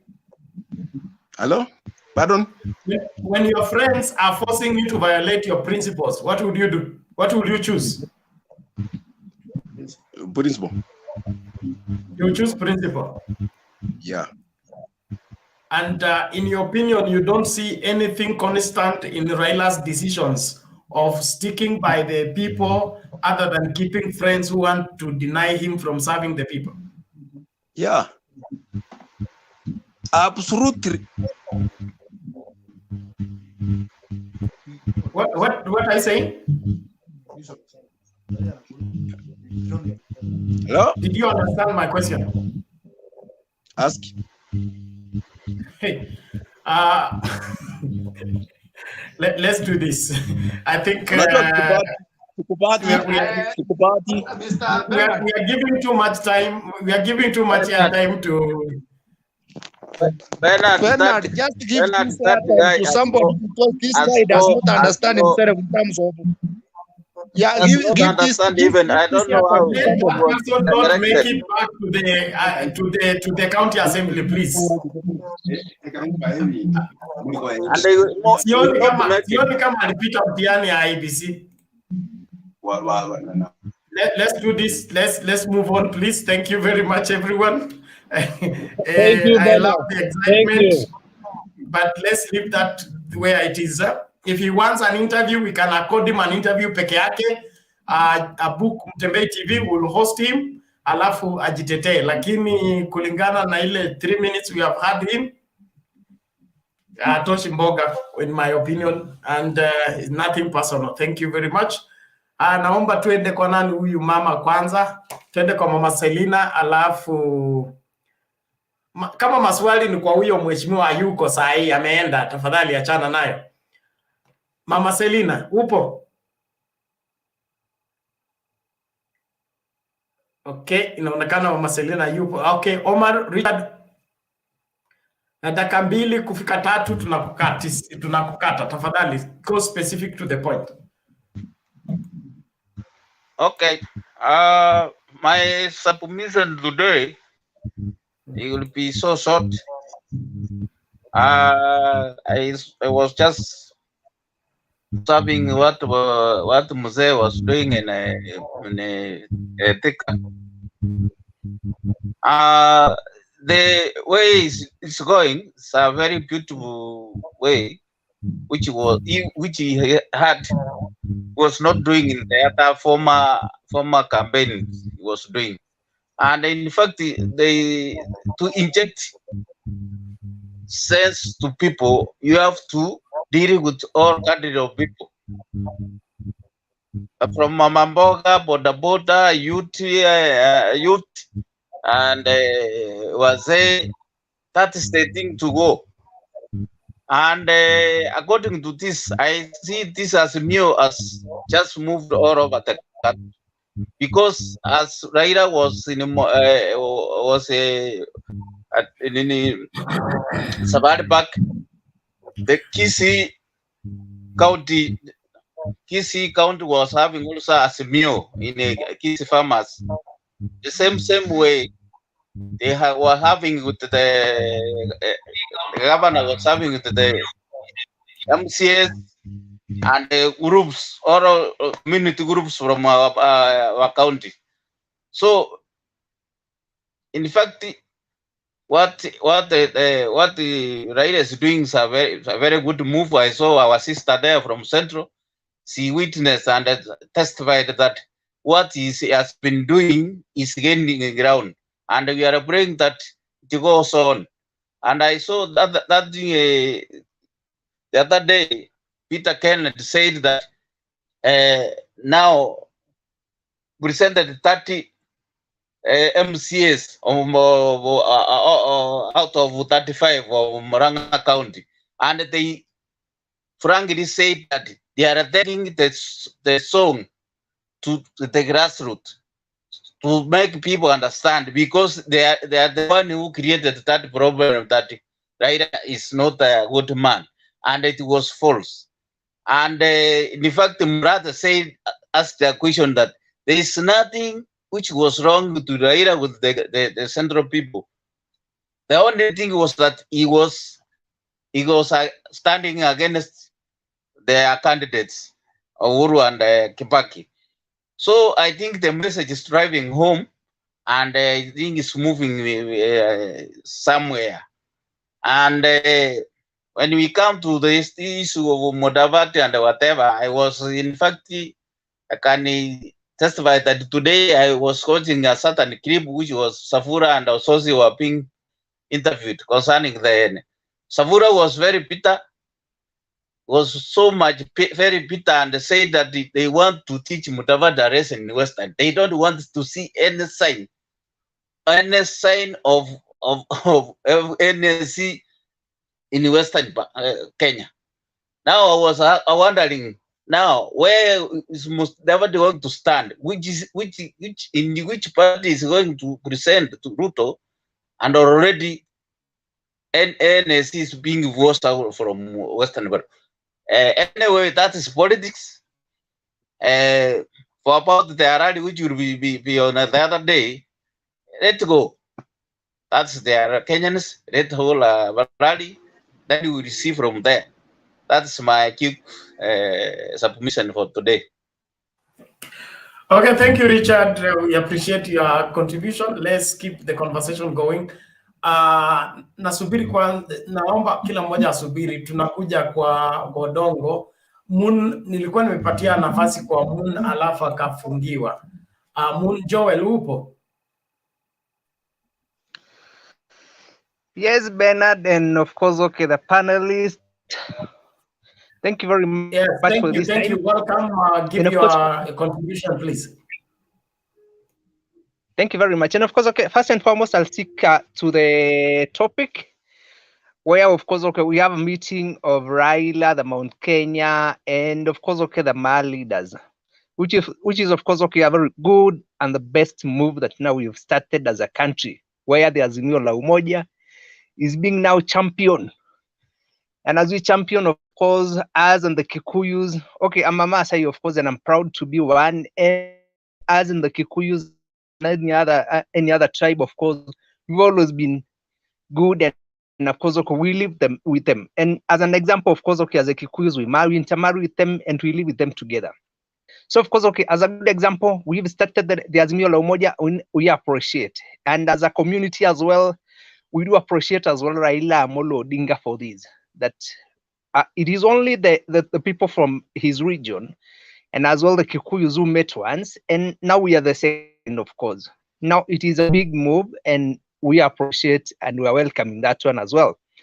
On the move now of Musalia Mudavadi to something like joining parties, but madness of it at some point, because one, the confusion is still there, because it is like Mudavadi to the ballot, and it is a combination of the two. How can two presidential aspirants be going for a campaign? How on earth? Two presidential aspirants from two different parties will be going for a given party, a combined party campaign. So of course, it is a confusion of the highest order, in that as a combination comes that way, there is one thing that of course, William Ruto cannot and will never dare lose: the Mount Kenya. So as he chooses this way, that now Mudavadi came in, maybe he thought that maybe he has the numbers, or maybe he can sway the people to him. What will happen is that, of course, one, the Mudavadi will come into like, I want to be there, a vice president or the deputy. What will happen to the central party? The Rigathi Gachagua will know that. What will happen to them?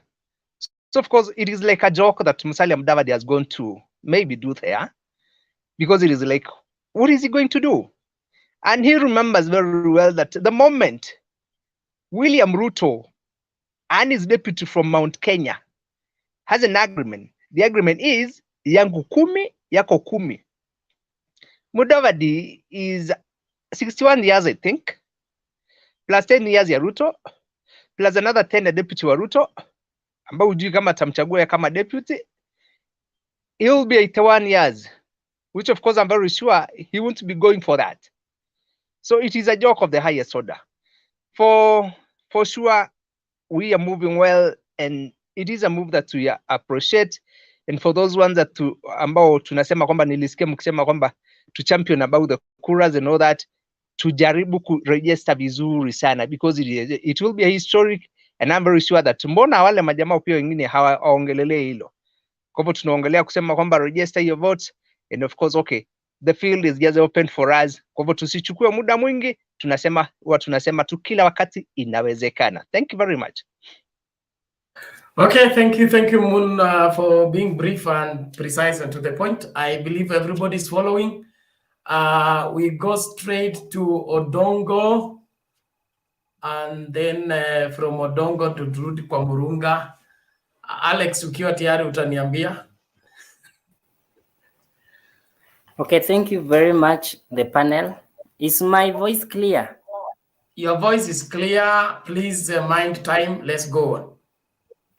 Okay, I want to address 4 areas, and I'm glad that as youth now we are coming on board to understand what politics is.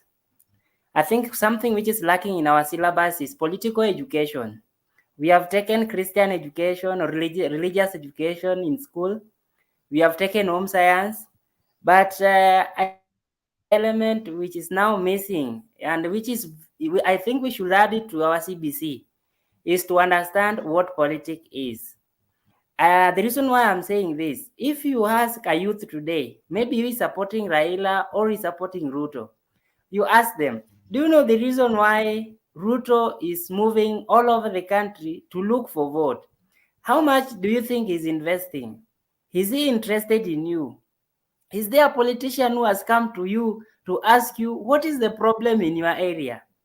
Okay, so I think there is something that we are lacking, which is known as political education. So the first thing which I want to bring on board, and I want to help those, like there is a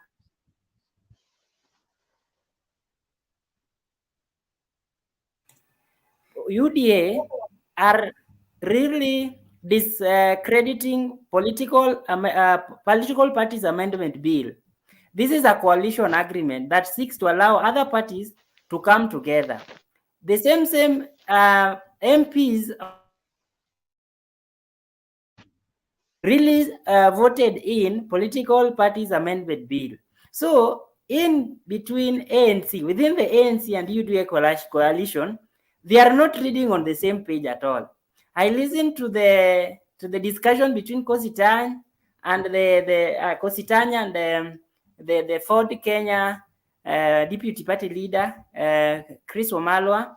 They were actually what they were reading on two different. They will vote. They will sign in all the UDA candidates in all elective positions across the country. But at the same time, Chris Wamalwa is insisting that at least there are some areas where UDA should live for them. Here at the Senate level, Cherengai, who is a senator, is insisting that they will go to court to make an appeal on the political parties amendment bill. It is the same bill which ANC is trying to hang on so that they can have a voice. So you see two people. I can, even if I am not supporting William Musalia Mudavadi, but I'm a Kenyan. I'm a person who understands policy. I'm doing masters in health economics, and that is just policy. I can analyze. You get into agreement. You can see someone who is literally buying someone who is blind. So I think that even if you are a Huda person, at times you should be open. Tell your colleague, the person you are buying, we are teaching you. If they don't have a stick, give them a stick. Don't just lead them to hole.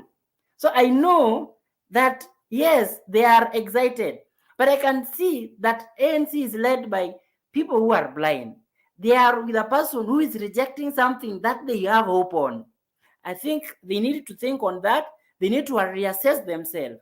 Is this the right pathway for them? Is it good to deal with someone who is literally rejecting you? Is discrediting something which you believe on? Is putting away your opinion, which you have been seeing all along? The second point which I want to bring, many Kenyans think that, for example, they think that a president, once you are elected as a president, the money that will from taxes, they think that the president have got some room somewhere where it stores this money and it gets out every day to go start a project. So when someone comes that I will take 100 billion to do this, no. I would want to, maybe one day, Mr. Bernard, you can set up a day. We talk about the process of budget allocation so that Kenyans know, okay, how do we actually finance a given activity? I want to give you a good example. When we started free primary education in 2004, the free primary education was co-funded by the government of United Kingdom to date. Actually, it is still being funded to date. When you look at the books of the CBC, some of the books of the CBC, you will find them, some of them are written US aid. Some of them are written UK aid. It tells you that we are not yet sustainable. It means that we are fund our basic need. When you look at our healthcare, we are not able to finance HIV. And let's say, thank you, God, to our big brothers, the USA. They have been on forefront bringing to us ARVs. It tells you that Kenya, we are not at that level where we are now able to give everyone safety net. The safety net here, the 100 billion, the anonymous 100 billion, which my friend, I think he has specialized in botany. So the 100 billion that my friend keep on singing cannot just be given anyhow. Look at US. When people were struggling in COVID-19, they give them a stipend. It means that even US give people money when they are on their knees. Here in Kenya, someone is telling you that we'll give people 100 billion. Mark you, we are a developing country. When we collect, we pay our workers. We support healthcare system. We have less even to build road. We go into private public partnership so that we can finance. Government is not Kenya Women. Government is not Equity Bank. Government does not give people loan. We have Central Bank of Kenya, which control deposits. I think they need to go and learn the role of Bank of Kenya and even the government as a whole. What the government does, that Mama Mboga who sings can grow, is that we can strengthen our shillings so that we can go back to an era where 1 bob can buy bread. That is that is the role of government in economy. And now when you look, you sit down, someone is driving a matatu, yeye amejua bei ya matatu, ili make profit, anaomba alipe kidogo kwa fuel, alipe kidogo ya kwa car service, alipe kidogo kwa yule mwenye analipa mshahara, ndio basic, very basic, inakuwa kwa strength ya pesa yenye unatumia. Ndio at least hizi ukikompare Kenya na Tanzania, the poverty of index of Kenya and Tanzania, Kenya is lower as compared to Tanzania, simply because our cash value is stronger than Tanzania. If you compare US and Kenya, our cash is a little bit less, and that's the reason why you are more likely to survive in US as compared to Kenya. When you look at Kenya today, and now I'm almost when disparity is the death rate among under 5 children is really diverse. A child born in Turkana is more likely to die 10 times as compared to a child born in Nairobi. We are not equal geographically, ethnically, even environmentally. Within Nairobi, you can find that people are suffering in Islam. There are some basic needs that they are not able to access. So even if you are supporting UDA, let's stop supporting foolish slogan. It will not come to true. We run government by policy. When I was a campus leader in Maseno, we had a discussion, by the way, about laptop project. We said, would the government decide to build laboratories in primary school? We will be having the laptops in primary school. Would the government train teachers on ICT, basic ICT knowledge? We'll be having children who are able to operate basic Microsoft packages or computer packages today. Our children will be graduating from primary having the knowledge of basic computer packages to computer classes. Let us not run that UDA, Azimio, and yet ourselves to do understand the political education. Thank you, Mr. Bernard. Okay, thank you. Thank you, Panodongo, for your clear presentation. I believe we have a lot to ventilate on as we move forward as a nation. Politics will be played, but at the end of the day, we'll need to have a nation called Kenya for us to be able to actualize any of those things we are talking about. And so it is important that we all sober up and be able to analyze things for what they really are. It becomes very easy just to shout, Azimio, shout ODM, shout UDA, and kazi ni kazi, inawezekana, and all that. But after all that noise, we'll still have to face the reality of putting food on the table and feeding the 49 million Kenyans, healthcare, and all that. And the soberness of the sober perspective of politics is something we can't run away from. As we approach the elections, it is said in our Bible perspective of life, we say that when affection deepens, scent weakens. Okay. Where lovers, two people were in love, he can write any check without thinking twice because he's too much affectionately attracted to the person that he's not even calculating anything. In Kenya, we have that tendency that when we get closer to election, we suspend our thinking and we just want to sing the song of our party, the song of our coalition. I believe we need to sober up and be able to analyze these things for what they are and be able to make a decision that will help the country. You can even lose everything through this election, but you have helped Kenya. To me, that's a gain, other than you gaining everything from election, and at the end of the day, you sell the country. Now, naomba tumsikilize Bwana Murunga ndio tusonge mbele. Jared, umeinua mkono, ni swali ama ni pendekezo?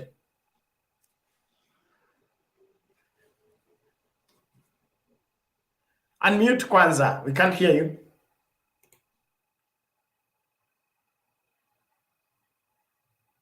Jared, you are still mute. Okay, nilikuwa nauliza naweza pata nafasi ama nitangoja nitakuwa kwa line? Tunafuata line. Oh, ni sawa. Yes. Okay. Bwana Murunga, go ahead. Yes, good evening, everyone. Good evening, how are you? I'm okay. Habari ya masiku. I've been waiting online for quite some time now and for some days. I'm happy to see the studio growing. So we have many people waiting, queuing to present, at least to say something, which is a very good show. Now, there are a number of things I wanted us to talk about, and today I'll start straight away from the issue of campaign for Raila Odinga. Number one, Baba's campaigns are taking the right direction, and looking at what is going on and what is happening in the country, I see him actually controlling the entire vote basket that has always voted for him. From what I saw today, let me talk about it. We've seen the Maa community today at Safari Park Hotel. And of course, looking at the number of leaders that were there, and those that were present, I'm talking about those who are present today, including the government representatives, that clearly shows you where the Maa community is actually headed to. I'm speaking with authority because I live in the Maa region, which is, of course, supporting Baba. You may find a few that, of course, are going for Tanga, but the majority, of course, I also sample as I move around, as I do my day-to-day activities. You would find like that out of probably 10 people that you come across, at least 7 people are for Azimio la Umoja, including other communities as well. This, of course, also is actually replicated in our own region. You know, Bernard and I come from the same region, I'll say Kakamega County, though I also happen to be a resident of Busia as well. Niko na boma mbili. So, nikiona vile ground iko ya Western, I will say without fear of contradiction that Musalia Mudavadi miscalculated. He has done exactly what he did in 2002 and in 2013. And it remember in 2013 where Boni Halwale single-handedly controlled Musalia Mudavadi until he ensured that Musalia Mudavadi was nowhere to be seen in the map. And today, you see when he's trying to come up, and you've seen Baba rescuing Musalia Mudavadi. He has done it, let me say, 3 times. The first one, wakati alikuwa anataka kumpatia presidency in 2002, Musalia Mudavadi ran away. akatoroka akaacha presidency. In fact, it was not, if Mudavadi stuck with Raila Odinga in 2002, we would not have been here where we are today. This is one thing that Musalia Mudavadi should always remember. Musalia Mudavadi has been a letdown to the Luhya community. And this time round, I see him actually getting a handful Maragolis voting for him. I'm sorry to mention Asaba tribe, but it will be a handful Maragolis that will support him. Not all of them. Because for people like us who understand the Western dynamics and especially the voting patterns in Western Kenya, I do not think Musalia's move is going to affect the Azimio in any way. I've seen in the papers that even the president is disappointed with him. I'll be sorry to tell our brother Mudavadi, that you've lost it. As Marende put it yesterday, alikuwa amebeba vest ya kulipua, lakini akajikuta ni yeye mwenyewe amejifunga akajilipua nayo. So he has lost direction. But let us give it to the young man from Kakamega County. That is the senator, single-handedly kubeba akili ya mtu kama Musalia Mudavadi na kutembea nayo kwa nayo Sugoi, and ensuring that the guy really does not listen to any other person.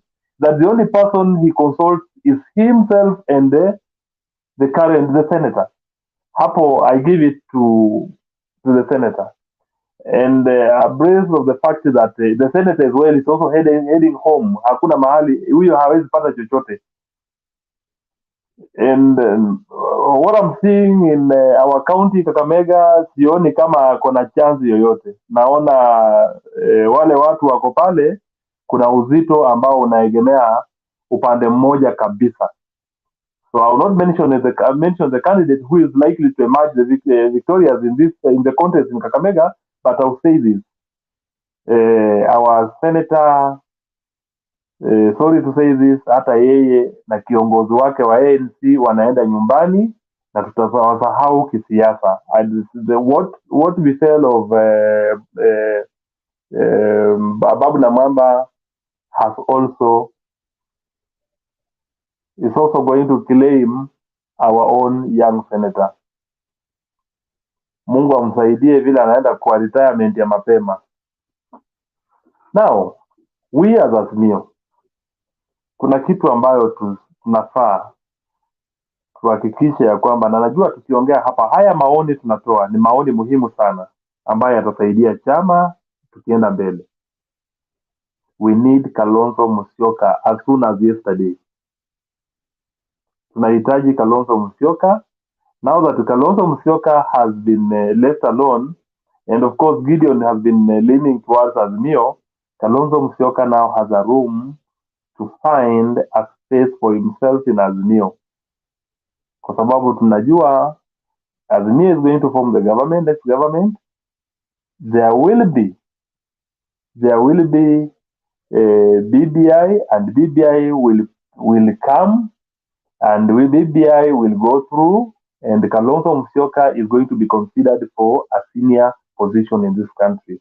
He's our leader, we respect him, and especially he also comes in with a basket of votes which we need as Azimio. We need him akuje ajiunge na sisi tusonge mbele. Hiyo, na vile nilikuwa nasema kuhusu mambo ya Kakamega, tusahau pia region zote za Western Kenya, naona tuko sawa. Only for few areas few areas in Bungoma County, but I'm sure DAP is able to take control of those regions. Na areas ambazo, na ile kitu tunasisitiza ni kwamba tuhakikishe ya kwamba we have the right candidates in all these areas. And areas that we feel that ODM should not field a candidate, we as ODM tuache DAP ifield candidate mmoja peke yake. let's not suffer the same fate we suffered in 2007, 2017 and 2013, because we lost so many seats that were meant to be actually for our party, just because of the nominations, and most of the people opted for other parties that were within the coalition. As we do that, let us remember to tell our people to go get registered, wachukue kura ili tuende mbele. Asante sana Bernard. Okay, thank you, Mr. Murunga. We appreciate your contribution. Naomba tuende moja kwa moja Benson. Yeah, good evening, guys. Good evening to you. Welcome. Yes. I would first like to embrace the technology. This is great, as you can see, and we need to widen this technology so that the rest of the country also can participate in such debates. When you go to the issues that are affecting Kenya, we look first at the young people.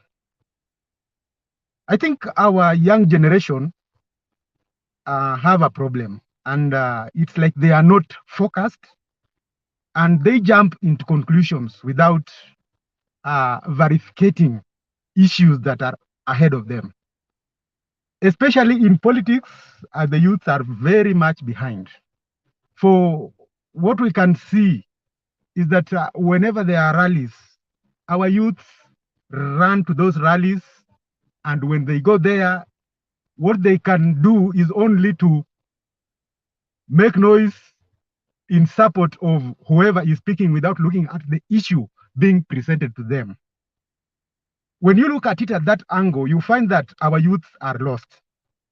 It is better you go to those meetings, listen to what is being talked, what people are, what the narrators are telling you. Evaluate what you are being told.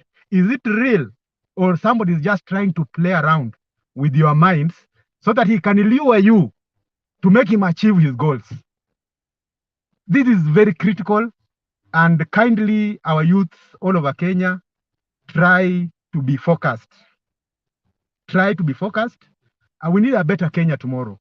We need a Kenya that if tomorrow our children also gets into position, they get a better place whereby they can develop themselves, they can live a good life, rather than we do things just because of hatred or maybe whatever, because you have nothing to lose. That is not good. It is not good at all. Let us be focused. Let us listen. Let us understand. Let us evaluate the messages that we are getting from these politicians. When we come to Baba, I think Raila this time round has come up with a very, very smart. He has come up with a very smart criteria of doing his campaigns. Because when you look at UDA and its people, what they do is direct to the ground and make noise and get those boys that have said that they just go there to make noise. But strategically, when you look at Raila, he's meeting the community, each community, and each community is presenting their views and their demands as to if he gets that presidency, what he can do to them. I think that is something that we need to look at it critically and distinguish between the good and the bad. So that is a plus to Raila. His meetings are well arranged, well articulated. When you look even to the presentations, you realize that this is the Kenya that we want. This is the Kenya that is moving ahead. We are forging somewhere. Let us not just listen to anybody making noise. Okay, when we come to politicians, those like of the side of UDA, look at Mheshimiwa, our deputy president. When he speaks to people, look at his body language. What kind of a person is he? When somebody tells you, hapa, chini, katikati, tulete juu, what is that? Actually, look at it and tell us, if that is really worthy for a person who intends to lead 45 millions of Kenyans. It is not worthy. Another thing again, I would urge those who are campaigning for Baba to counter-attack direct statements from the opponents in their meetings, because these people are telling lies, and just what they need to do is just to mark the lies that they are telling people. When they also go to their meeting, they counter-attack the lies direct. For instance, I'll give an example here. You listened just 1, 2, 3 days ago, Mheshimiwa Deputy President, and it is not once, he has been talking about this daily, that he will tenga 100 billion. Then in that 100 billion, he's telling you that we are going to improve the economy, we are going to create jobs for the youths, we are going to manage micro businesses, we are going, so many things that he's talking about this 1 billion. And there is nobody who is looking at that 1 billion and tell us the magnitude of 1 billion that will do all these things that the Deputy President is telling us. It is a lie. It is a lie. Because 1 billion is very little money. And if you tell us that all those things you do with that 1 billion umetenga, you are lying to people. And those are the things that we want people to counter-attack direct and tell him with facts that this is not correct. Tell the people, you were told yesterday, you'll be given 100 billion to manage all whatever he's talking about, of which 100 billion is like just a drop in the ocean. Another issue, let us not lie to ourselves that this country does not have money. This country has a lot of money. It's only that we have given the leeway to the corrupt to loot our money and do with it whatever they want. I'll just give you a few examples of how Kenya has money. All over this country, we are using fuel. I know you know how much percentage, like now a liter is costing 20, like petrol is around 129 shillings. You know what is the share of the taxes on that amount that goes to the government. Then tell me, because you're saying that there is no money, and somebody else is telling you that there is money, and this money is put to good use and being managed in that there's no that corruption, we can do greater things. Tell me now, from Mombasa to Busia, from Kakamega to Malaba, from Malaba all over to Wajir, Mandera, everywhere, how many motorcycles do we have? And how many liters does a motorcycle consume in a day? That is only motorcycles. You have not talked about buses. You have not talked about lorries. You have not talked about even the ships at the sea use the same fuel. So, my friends, there is money. You have not put inside the pay that we pay as workers. You have not put in the revenues that are collected from the imports. My friend, there is money in this country. And Raila Odinga is always telling you that he knows where the money is. He's only sealing these loopholes, and then we get money. And that money will help everybody around the country. Everybody happy. Now, if we cannot accept that there is somebody who has a way for Kenyans to live a better life in future, then we are doomed, because there is that hatred in some of us that Raila is Amze, I don't know, he's supposed to. You hear somebody arguing until you wonder what kind of argumentation is this? This is a man who has wisdom, a man who is having a very high level of integrity. And he has Kenya at heart if you look at him clearly. This man, sometimes people need to listen to the meetings that he normally have with all these groups in Kenya, communities.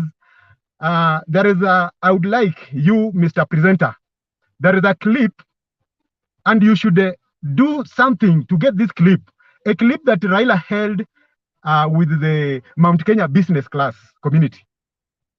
I think you know that clip. That clip, if every Kenyan would listen to that clip alone, everybody will change his minds and believe in what Raila is talking. Everybody, because Raila knows where this country came from. He knows where this country is. He knows where this country is supposed to go in future. The reason being, when you listen to that clip, all these three aspects that I've talked about, you will get them.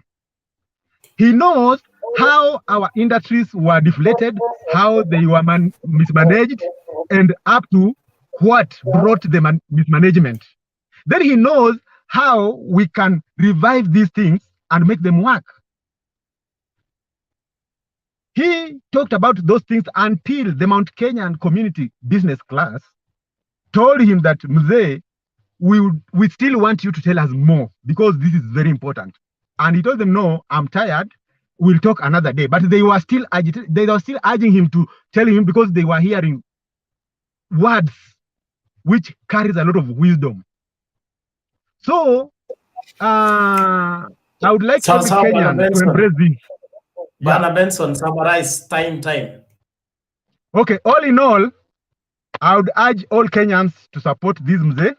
Mzee will come with a bit different style of leading this country that maybe some people who had not known that Kenya is a good country will know during his reign. And as I sum up, the youths, kindly style up. Kindly style up. Don't be carried fools. Somebody wants to ride on your back to get to the State House and then abandon you and throw you in the bush. And I think, okay, let's say that we are so many. I had a lot that I could like even to talk more, but let me give chance to others also to speak. But whoever has heard that has heard it, and that is it. And that's the truth.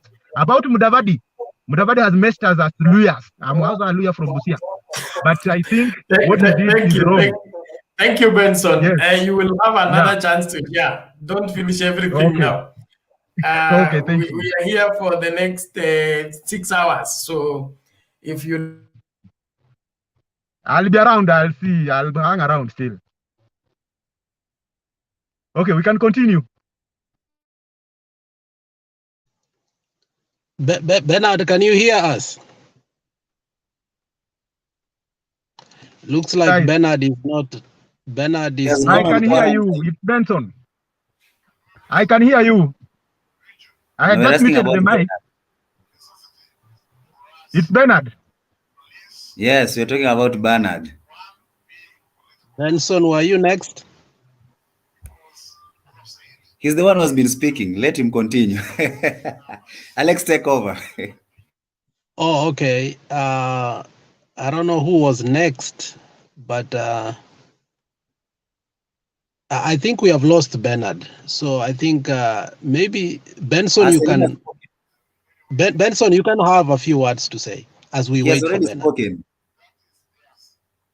I think Benson I've spoken. We are so many online. Kindly give others to speak. I'll come back maybe back and sometimes. Okay. And Mzalendo, yeah. Are you next? Mzalendo. Allow me put my submission. Is that Jakenya or Osinde? Yes, this is Jakenya. Oh, Jakenya. Yeah, you can have your 3 minutes of submission as we wait for Bernard. Thank you. Okay, Jakenya, Thank you so much, Bana Alex.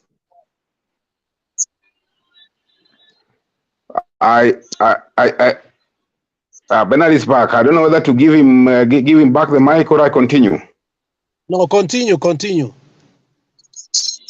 Oh, thank you. Now, I just wanted to let the panel know that, according to me, looking at our headline today, I want to say that the city hall meetings that the current former prime minister is doing some wonderful job, because Kenya, we are different, and every area have specific needs that are not very similar. The needs of different areas differs.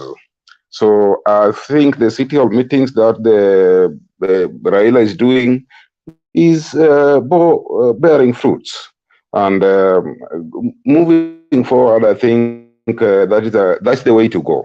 I don't think what we call the haphazard rallies that the UDA leader has been doing is anything close to what Jacom is doing as at now. Having said that, I also want to talk about the ANC, UDA, and Ford Kenya joint rally.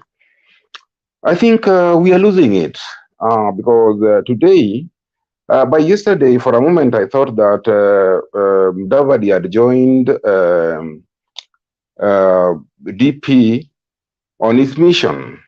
But again today, now the ANC remnants were talking again about Ndavadi reaching the ballot. Now they are sharing a podium tomorrow, and they are competitors going by what the ANC, remnants were talking about today. So I don't know what they are going to discuss. That is really just bad manners in terms of political bad manners. That is what I'll call it. But again, I'll want to be specific to former Deputy Prime Minister Honorable Mudavadi. Mudavadi is campaigning on, his main pillar of campaign is economic recovery. I want to bring to the attention of the panelists to the fact that I don't know whether, I think it is a common, an open secret now that at one point, His Excellency, the President, invited Honorable Musalia Mudavadi to join the cabinet. And actually, when Henry Rotich was relieved of his duties, he was supposed to be taking the position. He declined. And even as we are talking now, the CAS of Finance is there courtesy of indirect nomination of Mudavadi because of the relationship between Jubilee and ANC then. So the statistics Mudavadi has been giving us about the economy and the economic recovery and also so much, he's been getting the leakages from one Mr. Wahungu. So this is just sad that he's using the information that is getting courtesy of his indirect nomination of Mr. Wakungu to now, bombard the Kenyans with a lot of economics. Not every Kenyan is an economist. So he appears like he knows this thing, like he's going to do it. But my point is, if he is saying that he'll help Kenya recover the way he's saying, why didn't he take the position of the Cabinet Secretary of Finance so that he could do it? That's the question I would want for the panelists to look at. And having said that, I also need to move forward and talk about our Deputy President. I want to play the devil's advocate here. I realize that almost 90%, if not 100, of the panelists are pro-Azimio. I don't want us to look at the Deputy President as a weakling. Deputy President is a shrewd politician. And today in the day, I was looking at 3 different hypotheses following the joining of ANC, Ford Kenya, and the UDA. I realized that, one, no political formula will bring Deputy President to defeat us again because constitutionally that cannot rehappen. So I was looking at it this way. He has 2 options. One, he runs either with Madividi as the running mate or a person from Mt.Kenya as the running mate. That is one option. Have you looked at a possibility of our very shrewd politician in the name of Deputy President realizing that he's lost it, can run away from this thing and say, no, I'm leaving this thing to Madividi and giving him a deputy from Mt.Kenya? I was looking at that and seeing this could be a possibility. One, the reason that can bring that is when he realizes that he's losing it. That is one. The second reason that will bring that The ICC thing lingering over his head could also bring that. Now, I want probably, Mr. Bernard, if you allow, give us a time again, some other time, to discuss that second hypothesis where he gives Badividi the baton and gives him a running mate from the central, because time is still with us. And having said that, I want to conclude by saying that I live in Nairobi. Last week, I was affected terribly by my deputy president's campaigns, because he was in Nairobi in 4 days. He comes to Nairobi like hell. I think he went to almost every house. I don't know, because I have been here for a long time and I've never seen a presidential candidate campaign like the deputy campaigned in Nairobi last week. I saw Kibaki came to his lands once, Raila came to his lands once, but my deputy was in almost every estate in Nairobi. I don't know, where does he want his members looking for constituency leadership and ward leadership to campaign, because he's everywhere. And he's actually wreaking havoc on us, because he blocks roads, and you see the way Nairobi is full of traffic jam. We are affected big time. With those so many remarks, I submit. Okay, thank you very much, Kenya, for your perspective and contribution, and very interesting angle to look at the options that the DP has.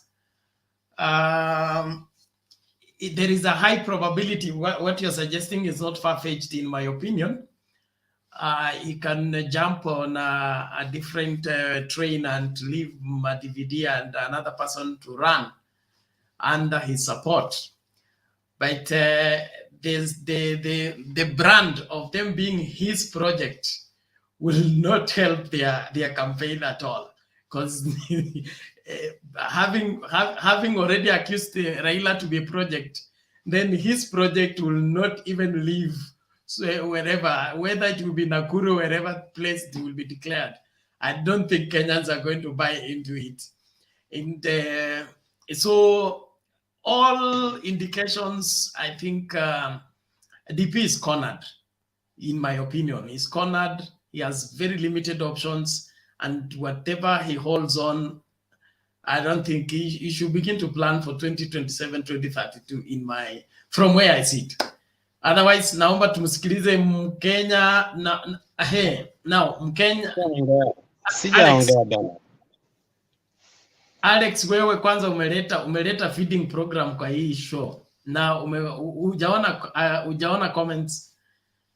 Wewe ndio una support KFC wakati imekataa waru za Murang'a, inataka waru za Misri. KFC haina shida bana. Hiyo, we have substandard potatoes and we need to acknowledge that. Don't say that. Which substandard potatoes? I will not potatoes, my friend. I knew you're going to go to grammar. Make your submission please quickly. Tumsikilize mama, tumemweka mama sana, alafu Mkenya. Yeah, I will be quick and straight to the point. Thank you first and foremost, Bernard, for always being here. It's not an easy job. When you're not here, Themba is not here, or Wekesa, it's very difficult because nobody is able to put us in wakati tunapotesha network. So we appreciate the work you're doing. The second thing I'll say is that Baba has a plan, and you can see it without question. In every election, Baba surprises us.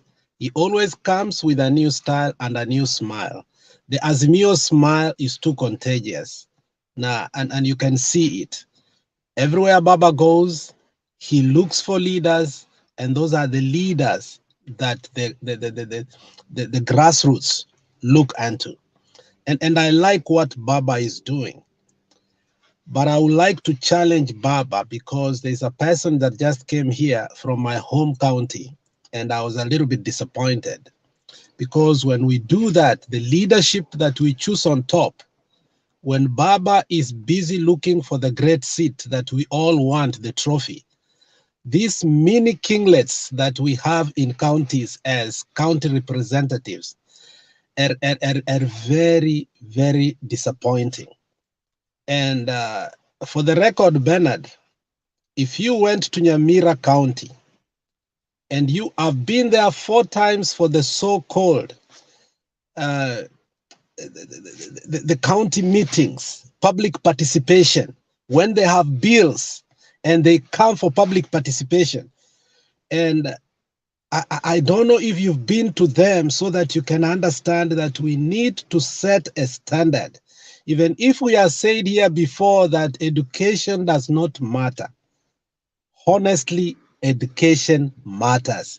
It gives you a different perspective, and also it gives you enough exposure to understand that policy is more important than anything. So as Baba and Azimio, we're coming together. It is important to create a progressive forces of people who can be accountable so that we can see this trickle-down economy. And the reason we are not capable of seeing that to the grassroots are people like the man that just came here, who is actually one of my county assembly. The reasoning like this is not a progressive force, that you lose friends. Therefore, if I lost 3 women in a row, if I divorced 3 times, it means that now I cannot be a leader in Kisii. People will look at my sexual life instead of my leadership capability. And that is a very sorry state. So, and when you look also, as one of the people have said on the other side, the previous one, we cannot underrate Ruto. When you are an underdog, you don't campaign on the rules. Ruto has broken every rule, and we have actually, in the most vehement way, criticized him. So there is nothing that Ruto has never received from us. And therefore, Ruto is not going to be afraid to do anything worse than what he has done. Therefore, he's not going to follow any rules. So, and that is why his campaign, he's going to be unscripted. He's going to do things that are going even to worry us, but that should not deter Baba and his group from doing what is right. Lastly, the Maa community looks like has already completely been taken. There is no way now the DP can fill out anything, because the previous people who are in Jubilee looks like all of them have gone to Azimio. Okay. Lastly, the hypothesis that Ruto can stay on the back and watch another person become a president, it can never happen. Because the moment Ruto does that, the Kalenjin nation disintegrates. It will never remain one. The only reason people are actually looking at Ruto is because, remember when Mark Too died? You know, we keep on remembering when Michuki said, ukitaka kuongea na Wakikuyu, ongea na Uhuru Muigai Kenyatta. But when Mark Too died, remember Biwott also said, wewe ndio mtu wetu. Usiongee sana, usifanye hivi, wewe nyamaza. It's only that he hasn't followed what he was told by Biwott. He was told to be calm, not to talk, to allow others like Sudi to speak. So the Kalenjins will not allow or entertain even a statement that Ruto is not going to be on the ballot box. So I don't think that is going to be even a question. Thank you so much, Bernard. Okay, thank you, Alex. We appreciate your input. We look forward to engaging further.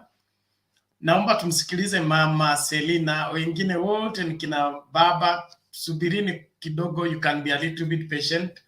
Oh my Ladies are God. few on this platform, they should be given priority.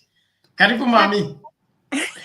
Nataka tu kusikiza, leo nitafanya kazi usiku, so nataka nipumzike, lakini nawasikiza, tutakuwa na nyinyi kesho. So si kusoma, mimi sitakangi kuongea bila kujua nini ilifanyika. So at least wacha tu nisikize leo. Asante.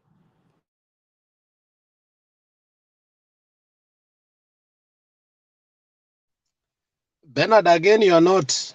Unmute. Sorry, Princess Ziana.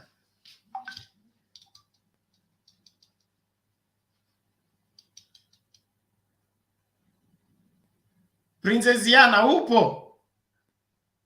Princesa yuko. Lakini endeleeni kuzungumza, bado nawasikiza. Okay, asante. Aya basi, tufuate mkururo.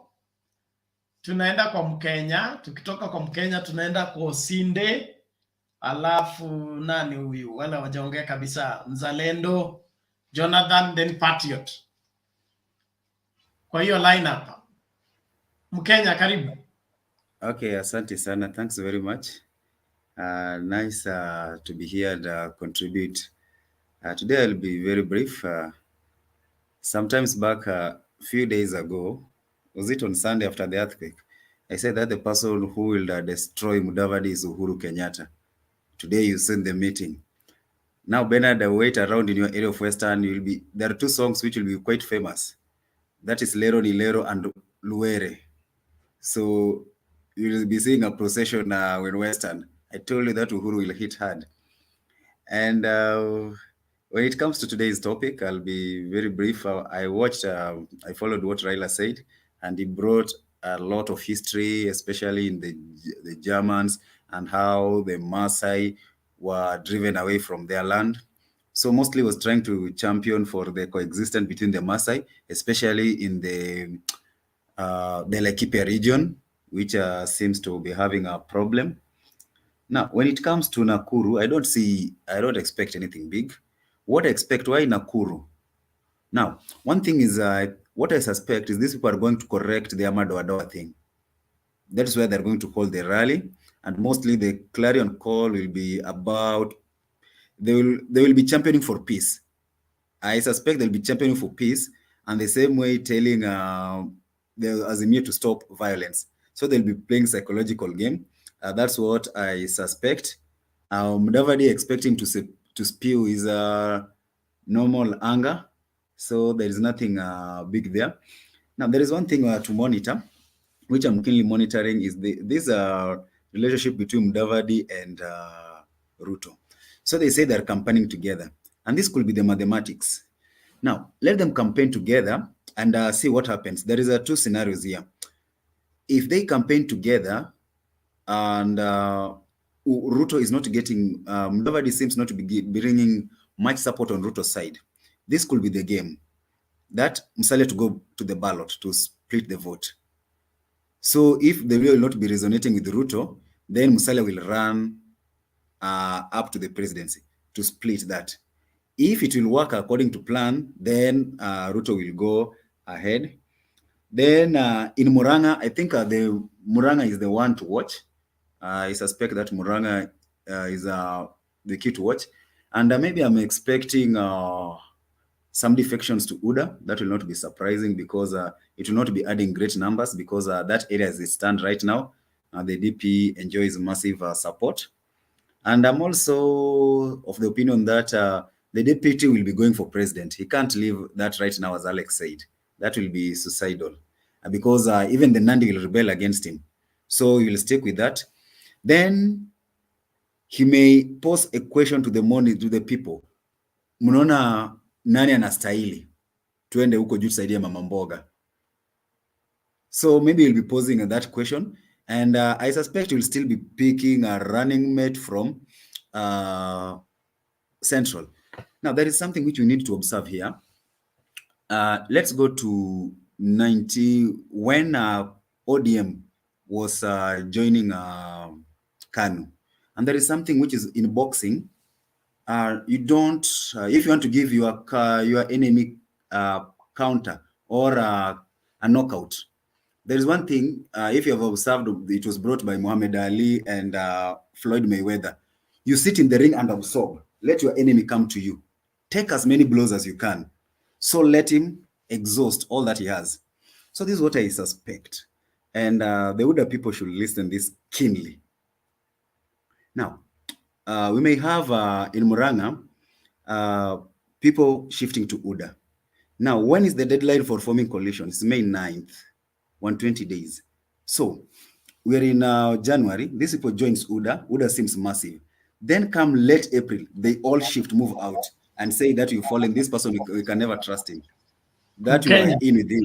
Yes? Kenya, you gave a scenario of ODM joining Kano. It was NDP, not Okay, ODM. okay.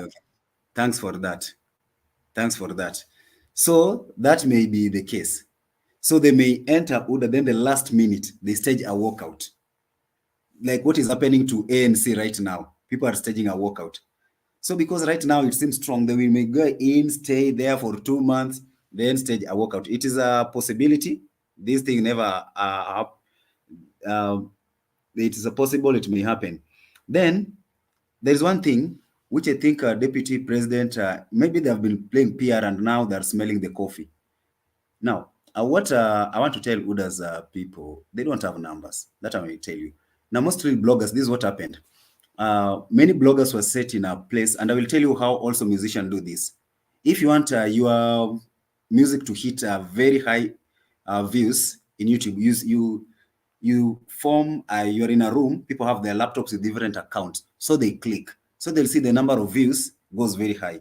So this is what mostly bloggers do. They pay some people, they come with different names. So if I want to see that you enjoy support in your region, I may have like 3 accounts. And I may call myself So Njoroge, So Kamau, So Kimani. So it will see those people are reading, they will see Mt.Kenya is supporting, but I'm just one person in Kenya. But I have 3 different accounts. Then when the DP is speaking, you will see a lot of views. So they used to boast about the views there. So you will think these people are many. Then I want you maybe to observe of late of Deputy President. The constant number of views is 3.5. Yesterday when he started speaking, the views were 9.3K. Immediately he stopped speaking and started calling the rest. It dropped within a minute from 9.3 to 5.3. This could mean that people are tired with what other people are saying. So these people could be a baggage. Or people are just saying, wacha tusikize uongo jamaa wanasema. They just log in within 1 minute. It is very strange. From 9.3 to 5.3. Then the question we must ask ourselves. There is someone who said about Raila falling out with the rest. I will talk about Ruto. Why has he fallen out with all presidents? What is it that these presidents always see in him? Moi had a problem, and Moi died with that grudge, and Moi held that thing until he died. Kibaki was part who fired him. And also, when he was in the maze, Uhuru was also the president. So what is this? These people have the intelligence that they see about this one guy, the same guy, all the president apart from Jomo Kenyatta, because Jomo Kenyatta was not before him. So that's I'll be observing as things go. I stand to be corrected. That's my contribution. Thank you, Mkenya. I want us to go straight to Osinde. Please, let's mind time so that we finish those people who have not made submission. Thank you, gentlemen and lady, if she's there. While Mudavadi's entry in this relationship with Buddha was looking as a brutal and unwarranted hoax, it is actually turning out to be a blessing to Baba, as observations are now coming into force. It is a blessing to Baba, and we thank him for that move. Number 2 is that from where I stand, or where I see. One Osinde, stay close to the microphone. We can't hear you properly. Okay, from where I sit is that as much as Ruto will do everything in the books to get power, according to Sir Churchill, power is not given by those people who line up everywhere voting for him. Power is given by people. Can you speak louder, Bwana? Yeah, power is given. We are to the struggling to hear, my dear. I'm actually talking. I don't know if I remove this. I unplug from what I'm saying now. Can you hear me now? Yeah, that's better. That's better. Yes, let me also, yeah, volume is full. Now, as much as Ruto may plan everything in the books to get power, according to Sir Churchill, power is not given by those who line up and vote for you with long queues. It is given by those who count votes into the night. This is the same scenario here, and we have seen it being played on Raila all the time. So it is not a surprise. It's not a miracle for those of us who have been observing. Number three, the way Baba is moving now, like today's meeting with the Maa community, which was being funded by Mt.Kenya Foundation, is a sure way that Mt.Kenya Foundation has now come into the center stage to start financing its activities in Rift in Central Province. I can see them funding the Murang'a event and all other rallies in Central Province. That is a credit, and that can bring massive crowds into his rallies and people who matter. The kind of city meetings he's doing are adding credit because he gives people time to say what they want. Then he responds to the needs of the people that have originated from the people. That is a way that I've seen, which is unlike the TP who goes around talking to boys on the street. Unless they have gone to Karen, he is meeting them on the street. I may not contribute much. I think that is my observation tonight. Give this chance to someone else to educate us. Thank you. Okay, thank you, Mr. Sinde. We appreciate your input. Let's keep the conversation going. Mzalendo, karibu.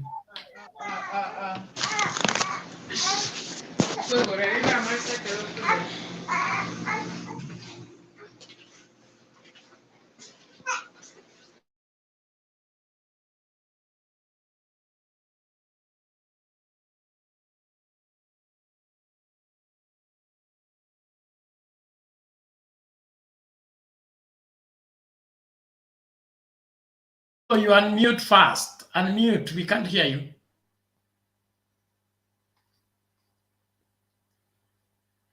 The mic beside your name, you click on it to be heard.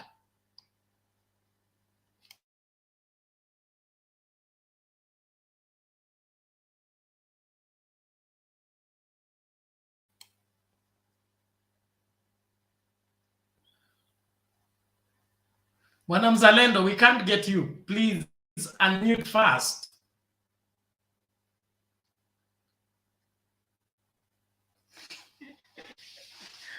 Okay. You can't unmute or something.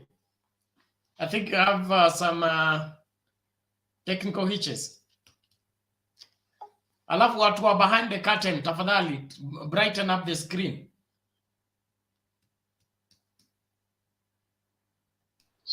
Watu wa kujificha nyuma ya curtain tunawang'oa sasa. Tumeanza usafi. Are you getting me now? Yes, Mzalendo, now go ahead.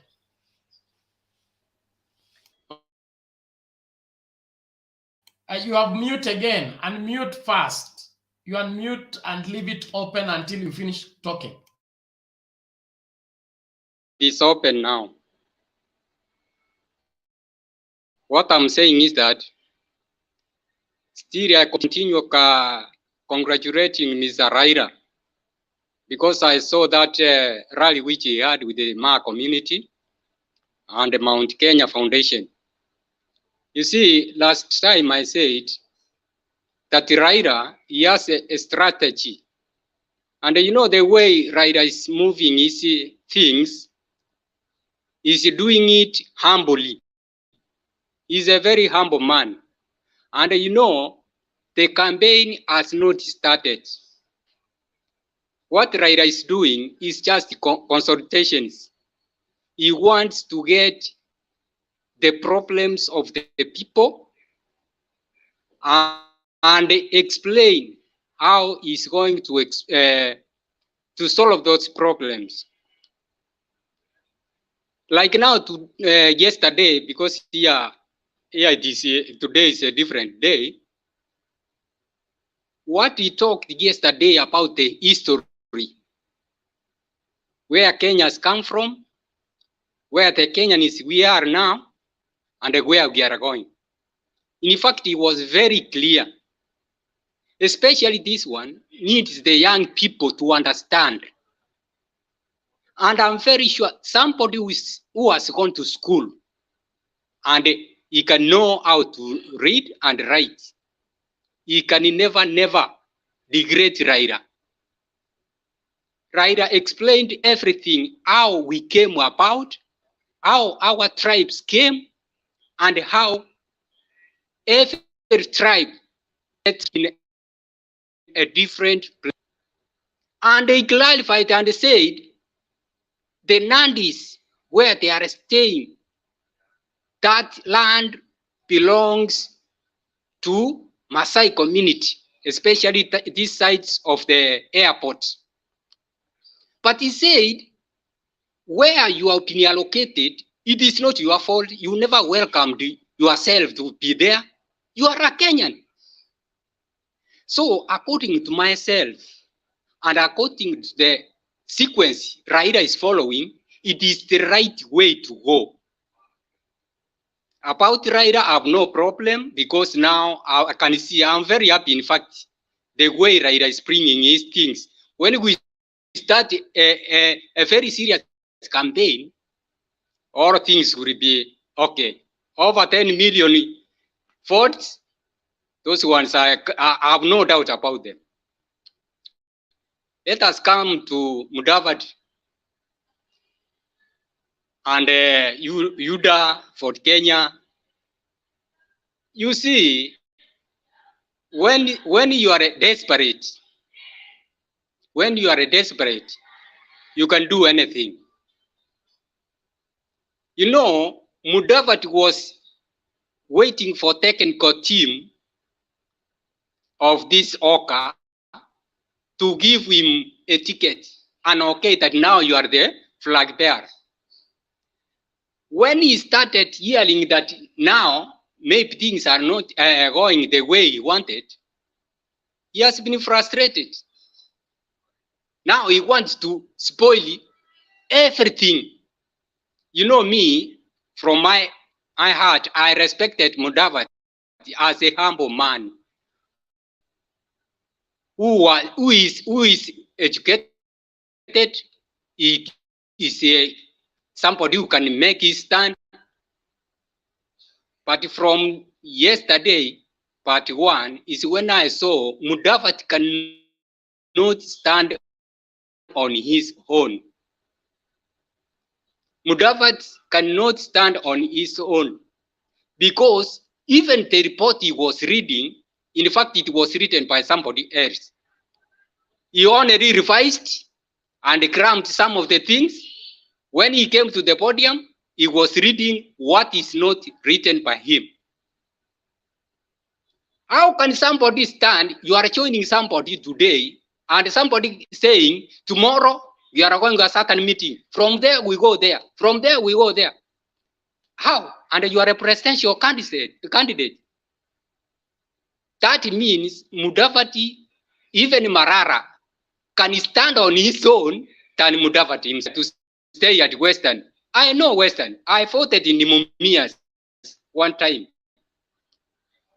I know that Western, a good percentage of the votes will go to Raila.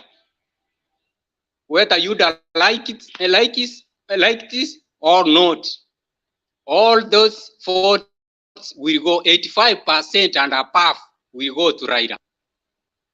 That one you can take even Family Bank or you take to Equity Bank. That is the truth. From there, there is another friend of ours who came there. He said he has been MCA. My friend, you have been MCA for 15 years. You have failed your people. Now you are coming to tell us about somebody who has success internationally. Go to your people and say sorry. If you want to go to another party, just go slowly. But don't start saying that Raila, he left us this time, he left us. If it is not Raila, you could have not done anything. Raila's done his best to make sure that there is peace in the country. And everybody should, in fact, that one we should have to praise it and say he has done his best to bring Kenya where it is now. I don't want to talk much because I'm very happy Raila is taking shape. We are with him up to the last minute. Come August 9th, 10,000 votes, 10 million votes and above, I think. Sawa, thank you Bwana Mzalendo. Naomba tuende kwa macho kidogo tu, alafu tukirudi ni Jonathan, alafu tusonge kwa huo mkururo. Jonathan, I think Francis, then Patriot. Wacha tusikilize hii video kidogo tu, alafu tunaendelea.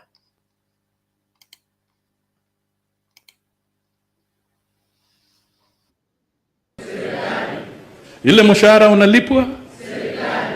Wale askari wanakulinda? Yale magari unatembea nayo? Ile petroli inaingia kwa hiyo gari? Zile simu ambazo unatumia? Stima nani analipa? Maji nani analipa? You are the source of the problem, and then you say you are the one who is now going to solve it. Extremely annoying shift later.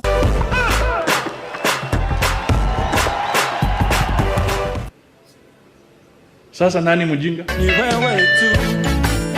Sasa nani mjinga? Ni wewe tu.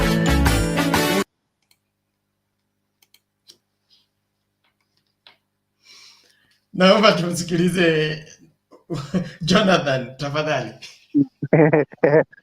Oh, mambo zenu. Happy New Year. Happy New Year. Kwani wewe ulienda wapi? Nilikuwa nimesafiri Bernard. Aya basi, matunda ya huko.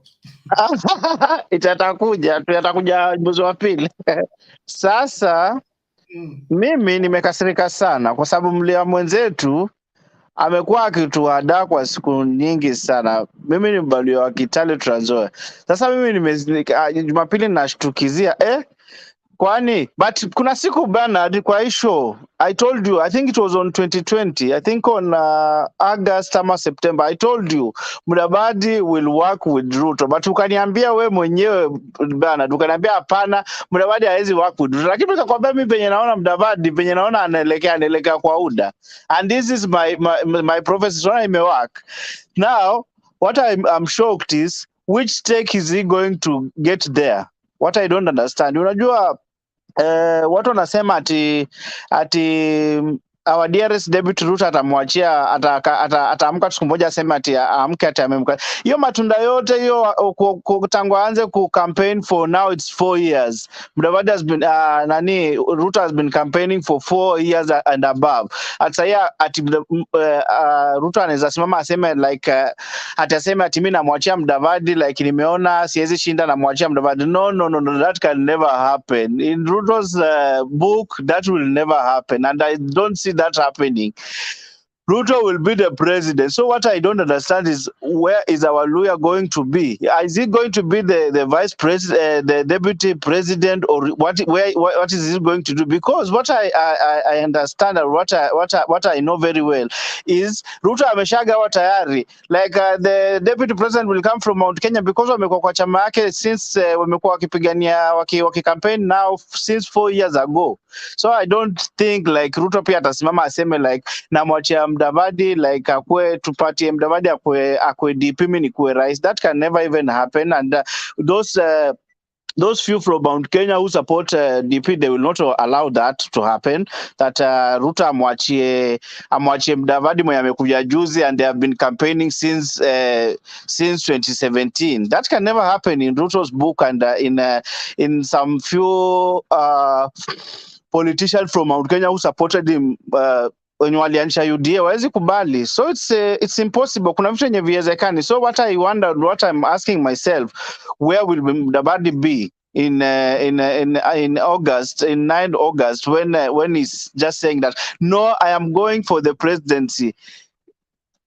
Who is going to allow him to be the president? And Ruto is saying he's the president. Ruto will never be a deputy president again. In our constitution doesn't allow that. Ruto want to be the president, and Ruto stand to be a president. Ruto will never step down for anyone to become a president rather than him. He's the only one who wants to be the president. So let the people not cheat ourselves that someone is telling us that Ruto will say like Davadi Tosha. That can never happen in Ruto's book. In Raila's, in our Baba's camp, I see Baba is taking Kenya in a very well. You know, some people, they don't understand Baba. People think that Baba is a person who is selfish. He just want power, like other people say. But for me, I see Baba is a person who can step down for someone unless Kenya is to make sure that Kenya is safe. You see, Baba can say, let someone just, if for the sake of Kenya, let someone be the president. I can step down and let me support someone. But some people, there are some people who cannot say that. But what I'm seeing is Baba is a nice leader. Baba is a peace maker. He's our only hope that we have in Kenya. When he become the president come August, God willing, I see Kenya will move forward very fast, and Kenya will be so nice and peaceful. That's my take for tonight. Okay, thank you, Jonathan. Twende moja kwa moja kwa nani huyu? Francis, Patriot, and then Barack, and then Joshua. Tufuate huo mkururo. Did you say that is me now? Can you hear me? Yes, it is you. Go ahead. Wow, thank you so much. I'm so much glad I'm coming for the first time, and I don't know whether I'm taking the right direction. But from my point of view, I feel there's a lot of misunderstanding I can feel that there's so much euphoria about praising Baba and saying what not about the UDA ANC union. I think it's a union of convenience just to offset the equilibrium of maybe keeping people predicting of what would be happening next. I'm not so sure whether these guys, the marriage would last for long when they start doing their campaigns. And if you could have read the body language of Mudavadi yesterday in his interview, you could easily see that this guy is not really for the presidency, but is trying to send a message. They're trying to add their numbers to topple up or to challenge the government of the day. Having said that, but also we can also read I'm not so much for the idea that Baba is such a selfless leader.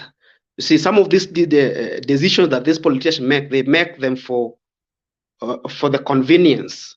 For example, in 2002, Baba could not say that Raila tosha because Uhuru could have won. You see, so it was Kibaki tosha so that he could win the Mount Kenya and lose the Kanu thing. And I think because he's so much tactful, he knows which card to play. That is the advantage that he's having. But having said that, now things have really changed over time, because you see, if you look at Raila's line of politics over the years, it has always been anchored on social justice and constitutionalism. And this has always augured well with so many people over the years, because people always feel disenfranchised always by the government of the day. So anybody who always bring another alternative leadership that Raila has been fronting all over the years has given him an upper hand in most of these campaigns, in these presidential elections. But now you look at a situation of where we are today, that is being fronted and supported by the government of the day. You see, to me, I feel that would really work to his disadvantage, because of course, people who are feeling the pain, people who are looking at the nitty-gritties of where the position of the country, would associate all the ills of the past governments to the person whom the government is fronting. For example, you would say that the status of the economy of today, that Uhuru is living, would be fully associated with Raila if he's taking and is having the backing of the government. And you realize that is a new card that Raila has never had. Raila always point out to the weaknesses of the government of the day, and is always winning people's hearts in that line. But this is a case whereby now is not able to boldly speak about the weaknesses of the government. You see, and all the times he's trying to speak about the weakness of the government, is associating those weaknesses with Ruto, which is hypocritical to an independent observer or an objective observer who would say that presidency is a joint card of the president and the deputy president.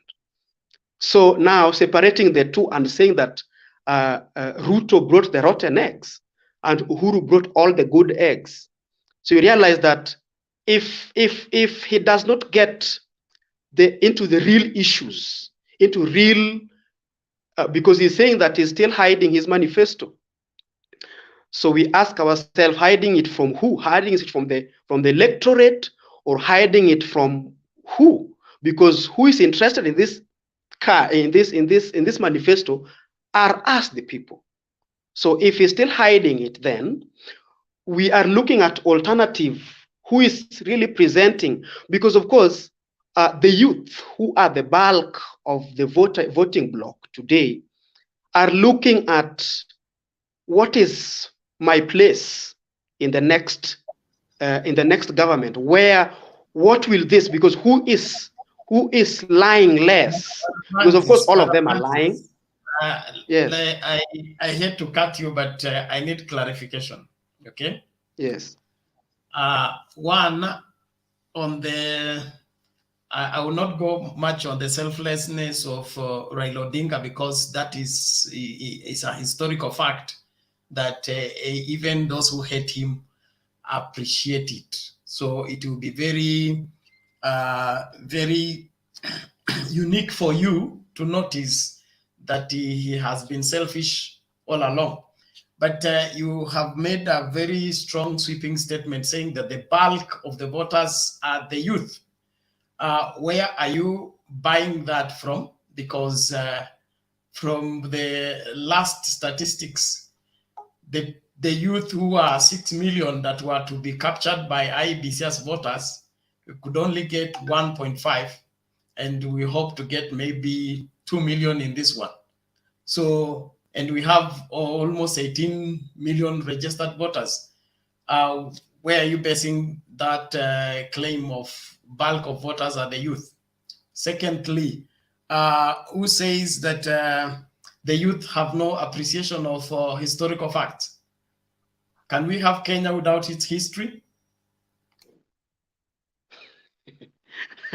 So, okay, fine. So should I answer that? One, we are saying, we are not talking about the already registered youth. We are talking about who is holding the economy and who is the pillar. You see, if you want to dismiss that the youth are not the bulk of the voting bloc, then I think you're not getting your statistics right. But I'm not saying that the youth are not appreciating historical facts. Historical facts are good and they are to be appreciated, but it's also good to read between the lines. And in my observation of reading between the lines, I would say that Raila has always been having the politics of convenience, in the sense that he is always riding on the weaknesses of the previous government. And now this is a different scenario whereby now is being fronted by the government that so many of the people are disenfranchised of. Okay, fine. I know I might not. Yes. Oja, relax. Wacha pressure. Relax. Okay. Raila Odinga has been playing politics of convenience. Okay. Riding yes, that is my observation. Politics. That's what he said. Riding on, not even playing. On the weaknesses of the previous government. And now you're complaining that he's being fronted by the same weak government. So which is which? Secondly, Raila Odinga is Azimio la Umoja candidate, which was as a result of him going around the country and having discourse with the people. It was not a State House discussion or decision. So where are you coming up with all that? Now, I think there's, if you want to read Raila from the aspect of Azimio thing, then you are deluding yourself, because I'm saying that all along, Raila has been a strong and a formidable force in the opposition. And you realize that all the people who are feeling the heat from the government of the day would always reside with his ideologies. Not that they have always been good. I'm just saying they have always been, he has always taken advantage of the disenfranchised group. You see? So now the difference this time round is that he's being fronted by the government of the day. And I feel that that would work against him, because of course, as much as the Ruto team would be lying a lot about them being hustlers, but you see, the politics of Kenya rides on how would your slogan sweep a better part of the electorate. And a fact that is on the table is that as much as it is delusional that the bottom-up thing is not about the common mwananchi, but it's sweeping so many people. Of course, I'm not really fronting for anybody or saying that Ruto is better than Raila or Raila is better than Mudavadi or so. Well, I'm just being... Look here, okay? Yes.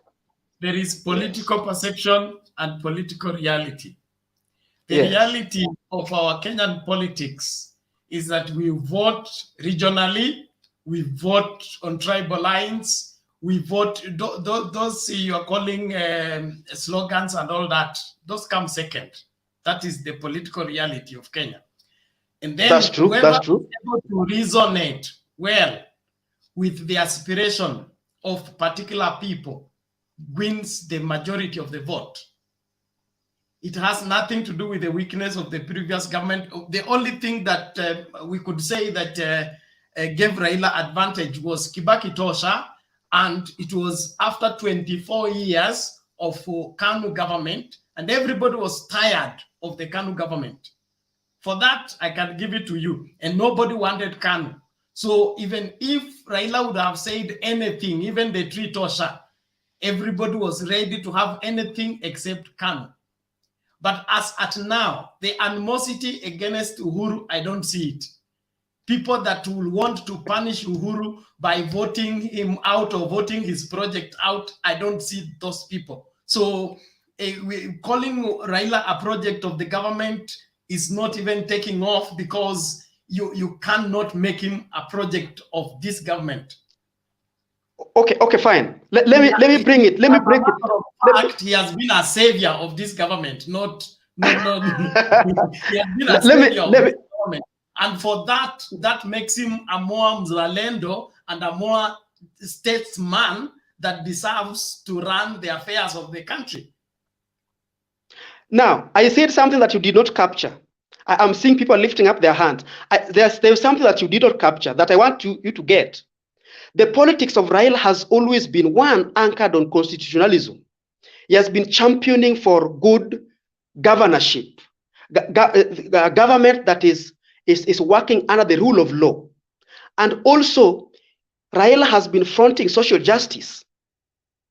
So now, if you look at his package this time round, he's not even talking about, he's not even calling on the government about its lack of respect to the rule of law. He's not even calling out on the government about its mistreatment of these people on social justice. You see? And when Raila was one person who could, the issues of social justice. Bwana Francis, issues of social justice. In the interest of time, let's summarize this, okay? If Raila is not calling the government to order, okay, who else is doing it? And why can't the Kenyans go with that person who is calling the government to order? There's nobody calling government to order. That is why the government is blatantly obeying court orders. That Raila has given, which one of it negates social justice? Now, I'm saying there is.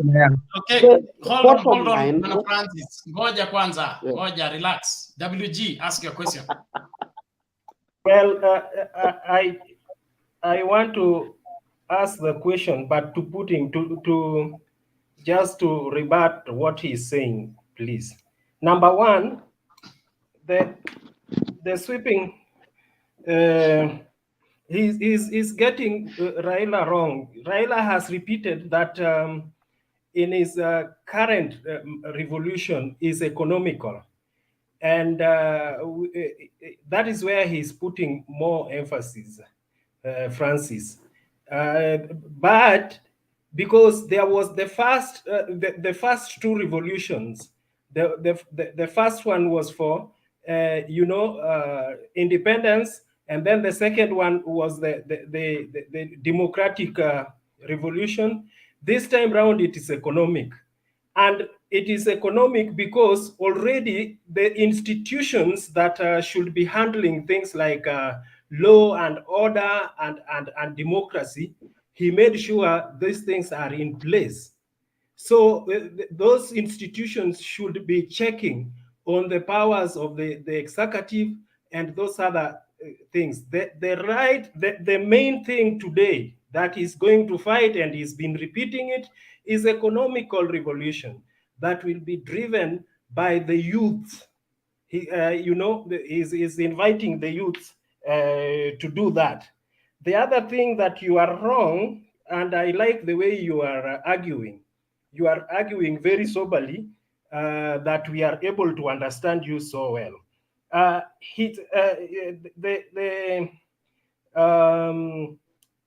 do I put it? There's a way I wanted to put it anyhow. Sweeping so many people is delusional. You are calling it delusional. There's a way. Can I come up again? Yeah. Can I come up again so that you can get it? Yes. No. Let's respond to you for what you said. Okay, do respond. You know, you were saying that William Ruto's policy of bottom up is sweeping people. You know, yeah, that one I've now caught it. I think you are misplacing this point.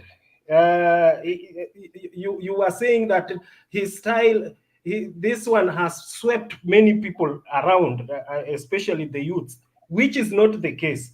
The only thing that William Ruto has succeeded in doing is that he's been campaigning for the past 4 years, while other people or other competitors were busy doing some other things, still concerned with the development, and stability of this nation. William Ruto was going all over the country, trying to woo the youths to his, or deceive the youths to his bottomless pit.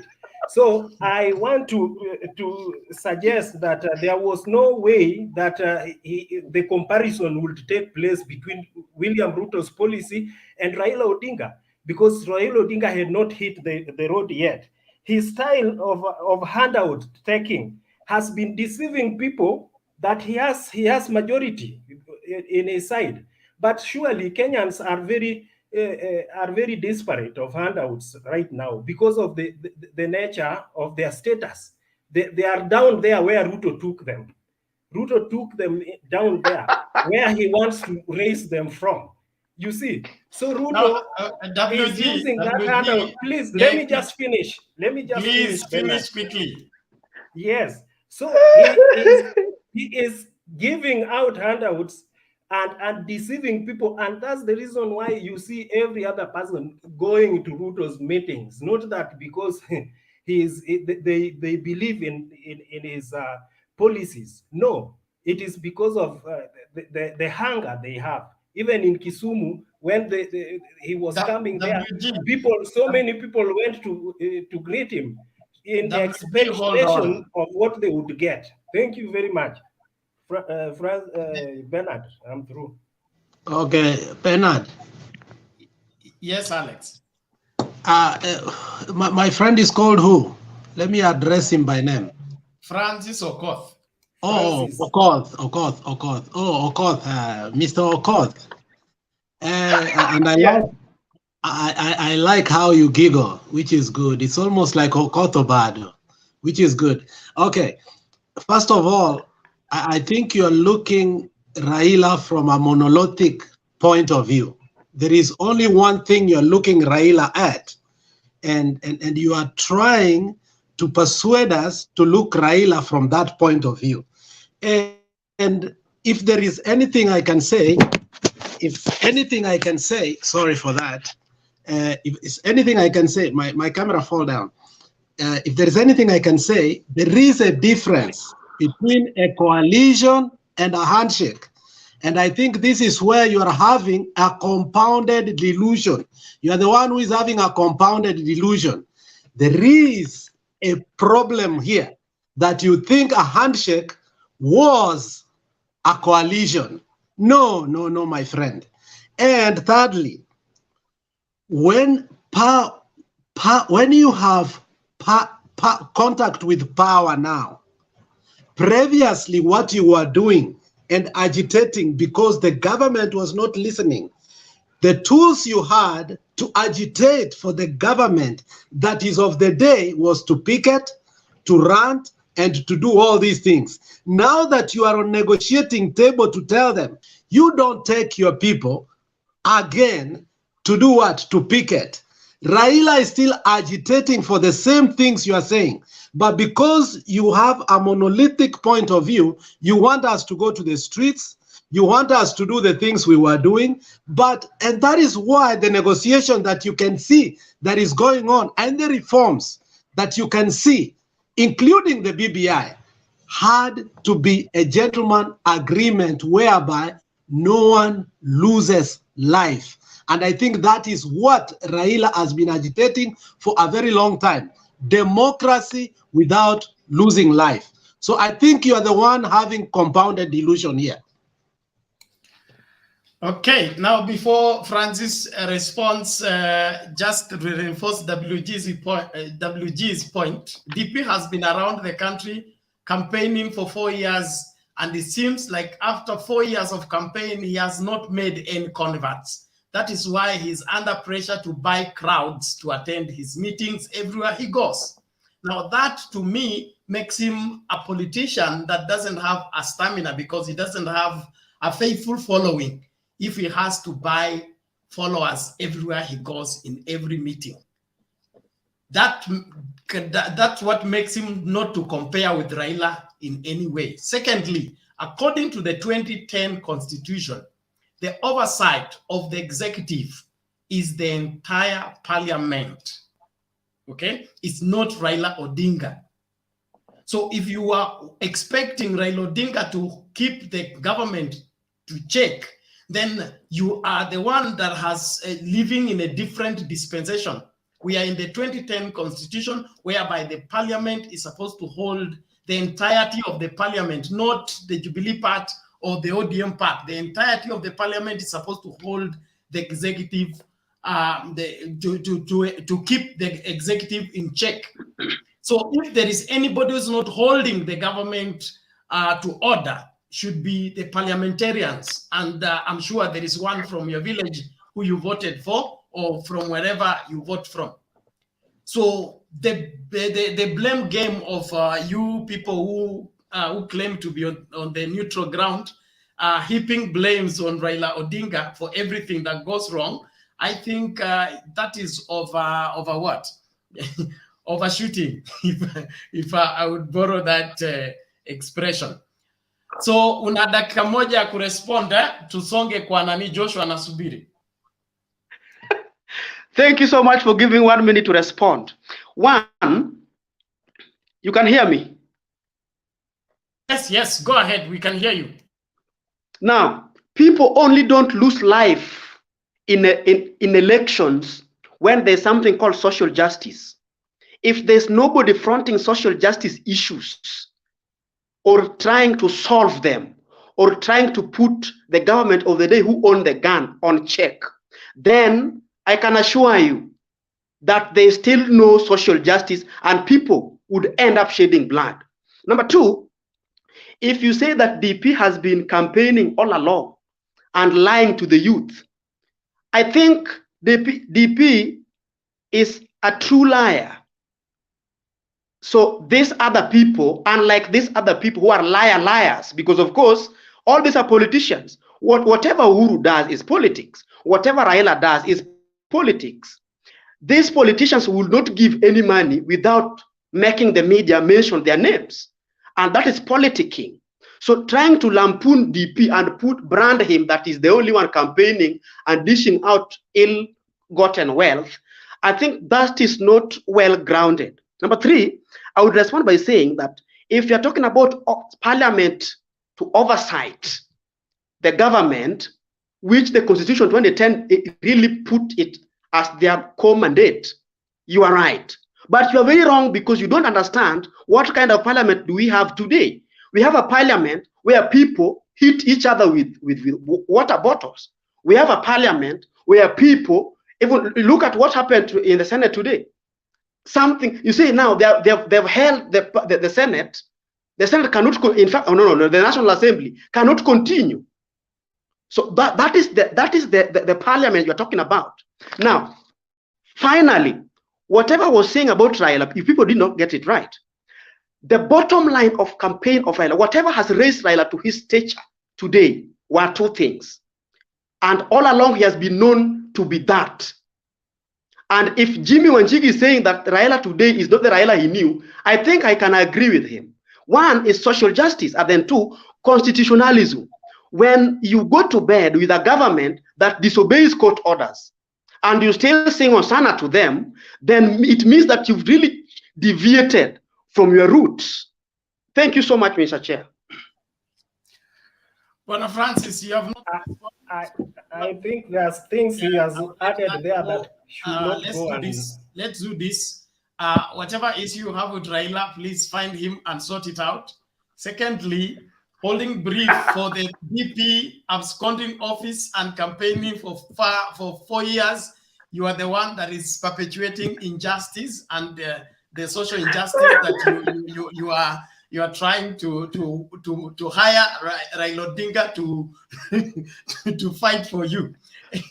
I was not fronting for DP also. I was not fronting for him. Working, and you still see it as just, and you want to reprimand a government that is in office, who is in office 24/7, working for Kenyans, causing all this development to take place.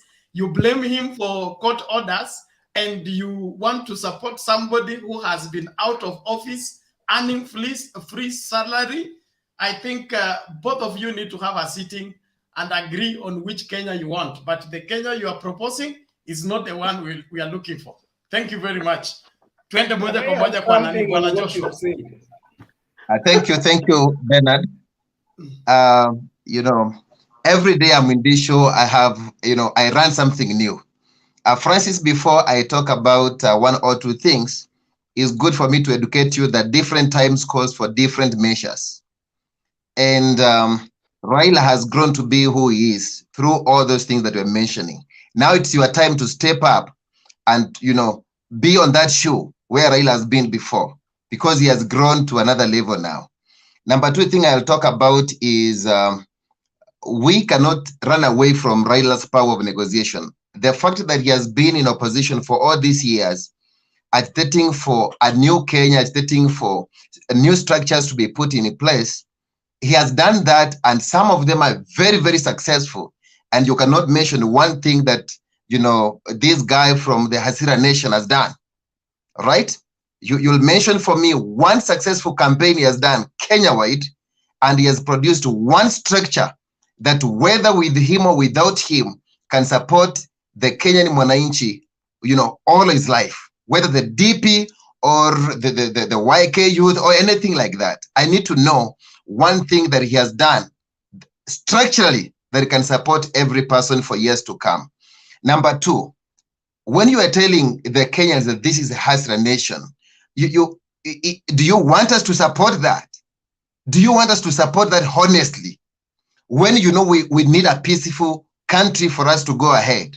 That's why we are calling for people to come in for Azimio, right? We want togetherness, we need harmony in the country, and we need to move with all the tribes, regardless of anything. It doesn't matter whether you are rich or poor. I heard Raila mention about that you cannot, deal with poverty by, pulling down the rich people. It cannot happen. It cannot happen, right? You have to support the rich and also have structures to support those people who are struggling, right? So that's something I need to educate you on. Another thing I'll talk about is Raila loves competition. But let me tell you something. William Ruto loves dominance. He wants to be the only Jogo. In fact, UDA is the old Kanu, because he learned from somebody. I'm not mentioning the name because he's respectful and his time in the world is over. But I can tell you for sure that Kenya has moved to another level, and Raila loves to compete with the ideas, loves to compete and front out the structures. And I can tell you, somebody mentioned it, that this person called Ruto works with no structures, with no script. He wants to promise every person heaven. He doesn't want to listen to them. He goes to the street, pours down everything he has, all the lies he has, puts down some money, confuses people, and moves away. And of course, abuses Raila, and that is not what we are saying. At one time, I remember he said that the Kenyan country should not be run with haiwezi kuongozwa na bangi na vitendawili. That is so disrespectful. We need people to come together. The handshake was so good, he could have supported. He could have been so, let me say, subordinate to the president, support the president, and then later he goes to the people and say, we did, 5% of what we promised you, but we had challenges 1, 2, 3, 4. But now, if you give me a chance, I'll work it and complete the 10 out of 10. He didn't do that. You know he didn't do that. He has never delivered anything. He was given a chance the first 5 years, and Kenya was going down. Kenya was going down. If you don't know, be rest assured that Kenya was going down. And when you are telling me that we should be respecting the courts, yes, of course, we should be respecting courts. Do you know, and you are aware we have civil, the court activism, that you take anything to the courts, but still the courts won't honor you.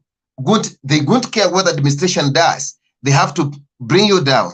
We need to grow up from that. And I can tell you for sure, the only thing that we need right now, listen to me and listen to me well, Francis. I know you are where you are. I know where your vote is going to be, but I'm talking to you to persuade you like this. Come home. Let us support for one Kenya. We need Azimio to bring people together. We all love this country. I remind you once again, we all love this country. I should not hear the language I had from Eldoret, and you still clap for these people. No. We need to have a harmonious country. I can also finish by making my submission, Bernard, if you can agree with me. All right, my first one is, we need a very confident person, but who is so humble and listens to people. And Raila has done that very, very successful during the 90 days of Azimio. He went to every county, talking to people, listening to them. And now he formed Azimio. He knows exactly where the Kenya hurts, and they want to correct all those messes. Another thing I can talk about is the history of Raila can compel him, in fact, should compel Kenyans to ask him to be the president. Not him even to come and say, we are going to form the next government. No, we tell him, we are helping you to form the next government. Why? This guy has a compounding effect on the good things he has done to this country. I'm not saying he's so perfect because he's a human being, but I can tell you for sure, the history he has, even if you add Ruto the next 30 years, he might not measure. Completely, he might not measure. Right? That's why Ruto can never talk about corruption. That's why Ruto can never talk about, structures that can raise this country to another level. For instance, you're talking about the bottom up. What is stopping Ruto from bringing this bottom up thing? Because he brags about the numbers. I heard the other day about they have a 160 MPs. Why can't he bring that thing called the bottom up and implement it now? Why? What is stopping him? Now listen, this guy, he's a total liar. He's a total liar. If I should sit with him, he will tell me, he will tell me all the heavens, and he's a typical man to a lady who want to get married. And you go to promise that lady heaven, which you are sure you cannot afford. So he should not promise us all the heaven when he know he has not promised what he gave us. The free laptops, we don't have anything like that. He spoke about the stadiums, 100 days. Where on earth? I'm a civil engineer. Where on earth can you do a stadium in 100 days? Where on earth? 6 months. Is it possible? What kind of stadium is that? So, and that is the William Ruto, all of us, we are clapping for. That guy should go to Sugoi and make sure that the chickens are well managed. Let me finish this. Raila has the power of negotiation, which Ruto doesn't have. The power of negotiation, whether internationally or locally. He knows how to negotiate with people, business people. Come sit with you and negotiate with you, and you agree on something. Next, have the power of negotiation is either you take it or you leave it. That's him. Let me also talk about, this is very important. The last point I'm going to give you, especially Okoth and your friends. I know there is a lot of friends in Kenya who are listening to us. This is so important.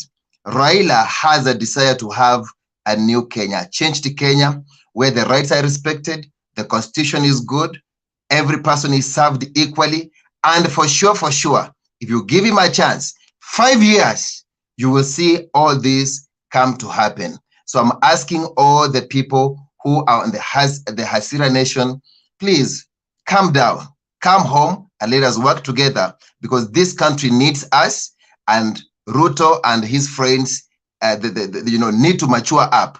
They are still good people, but they need to mature up in terms of politics. Thank you so much, Bernard. Thank you, Bwana Joshua. We appreciate your contribution. Let's keep the conversation going. Naomba Patriot, are you there? Yes, I'm there, Bernard. Okay, it is your turn. After you, we hear Gloria before we get WG and Kenya. Temba, Okay. karibu. Thank you so much, Bernard. Thank you so much, Bernard. Okay, Patriot, take it. Yeah, I started by saying thank you, Bernard, and I want to go straight to today's discussion. I have a few points to put across. From my observation, I want to give you guys a food for thought, and you're welcome to the meal, and let's discuss it. I want to hypothesize from my point of view that Musalia Mudavadi joining UDA is a strategy of Azimio la Umoja. So this is my hypothesis, and I want to give my reasons. You see,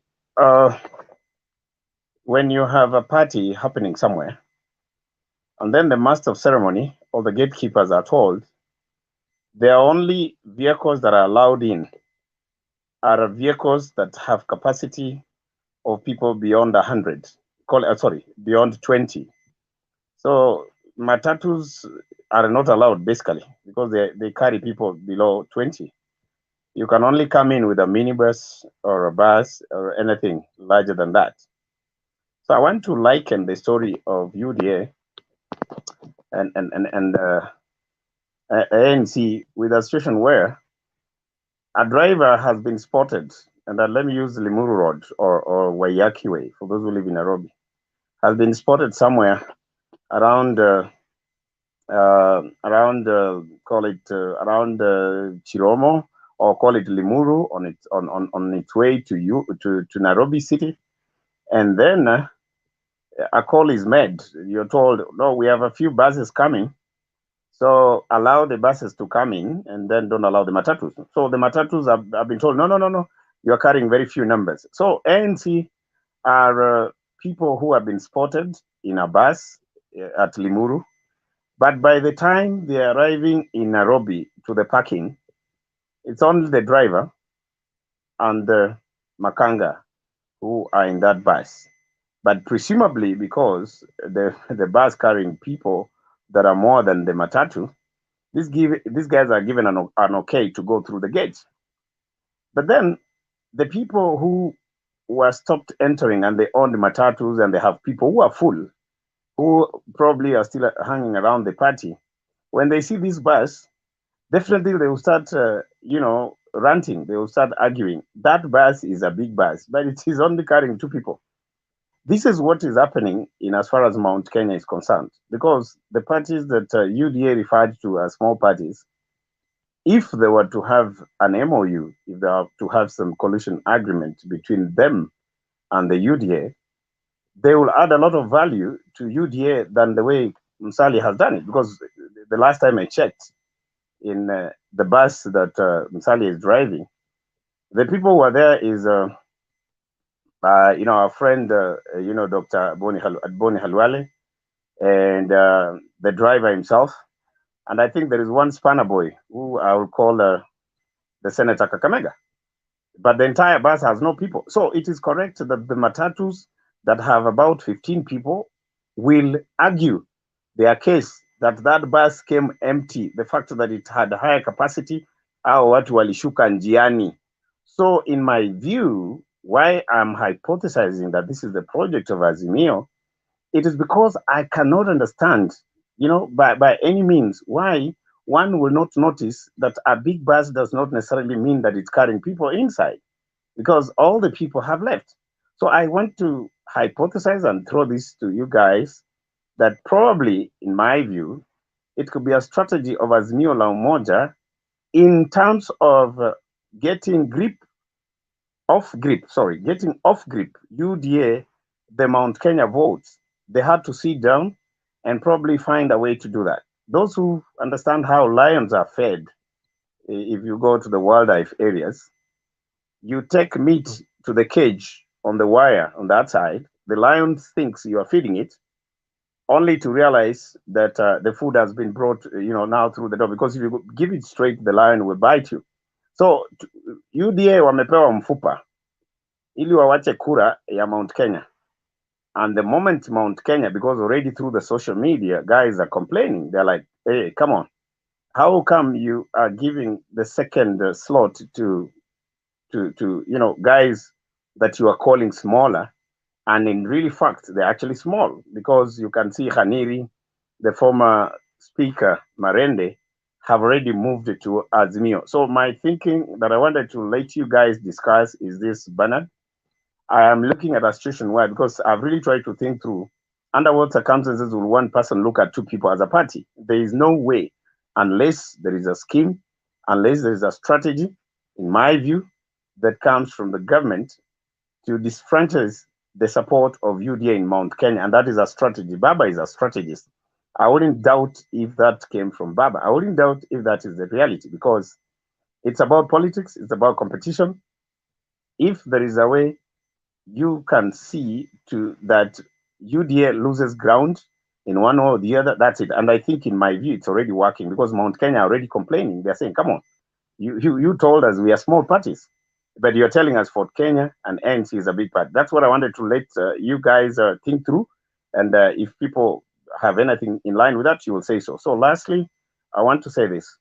Baba's strategy is always very, very, very calculated. He's a man who calculates. He's a man who has the history. Once an engineer, always an engineer, in my view. He has even, extended his skills to politics, and we know it. There's all over history that you can see how Baba has been able to get himself from the dust, and he becomes somebody. He was a man who spent so much in jail, but when he came, he entered to politics, and he became the centerpiece of what propels our country in terms of politics. So I want to believe that Baba has the strategy, and this is very true. However, I also want to remind you, we discussed about Musalia being a running mate of UDA sometime here, and I said for sure that if Musalia Mudavadi was going to deputize UDA, he was going to give us a run for our money in as far as Western Province is concerned. But you see, the goodness is this: it is not ANC that has gone to UDA. It is Musalia Mudavadi, the spanner boy, and his co-driver. Otherwise, the rest are already out. That shipwreck did not happen with the rest. They are out of that. So my take is we are on track.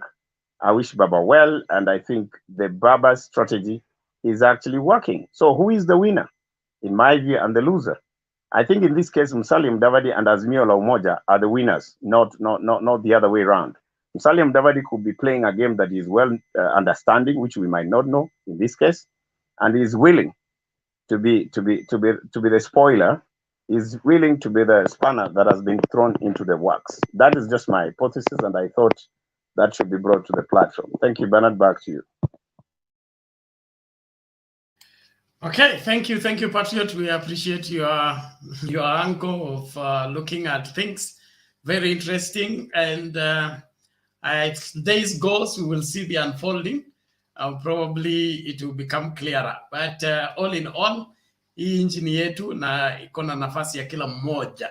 Kenya is only Kenya with every Kenyan alone, not some Kenyans who think they are more Kenyans than the rest. Well, I want us to make progress. It was time for Gloria. Gloria seems to have gone. Twende kwa nani huyu? Bas, twende kwa WG.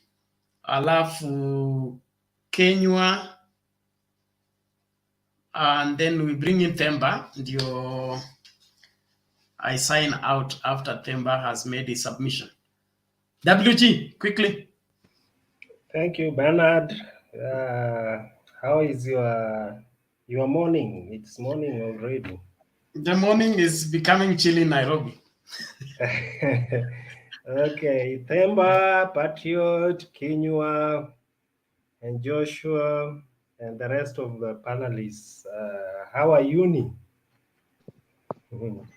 WG, we are good. Thank you to hear from you. Asante sana. I have a few observations and just one hypothesis from my side. I want to begin by predicting some turbulence ahead for the new found lovers, that is UDA, and for the Musalia Mudavadi and ile ya ku withdraw. There's a good a good expression that is going around social media that when you send money, there is that one ya kutoa. So Musalia Mudavadi was taken, and then ya kutoa pia, was included. That is Wetangula. But sorry, let me just mind my language. So I'm seeing turbulence in as regards to the relationship of this new outfit, the new coalition, because today I saw the MPs that remained who have not left ANC, stating that Musalia Mudavadi will go up to the end, to the Debe. So I think that would have been some advice that they received from people who are concerned about Musalia Mudavadi's move. So this, if that kind of stance is taken by ANC side, then I'm not seeing them going very far. The marriage will come to an end, or the marriage will have some turbulence very soon, because there's no way William Ruto will leave it for Mudavadi. However, that to discuss that further, it will come during my hypothesis that maybe I'll indulge in towards the end.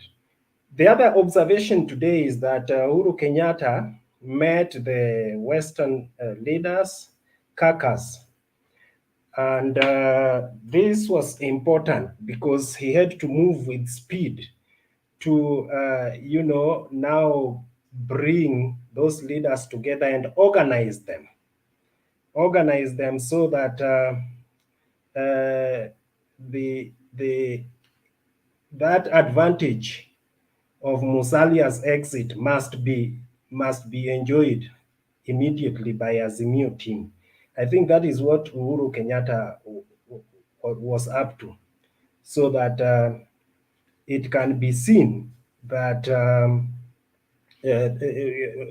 Musalia Mudavadi's, role was negating the benefits of Western people.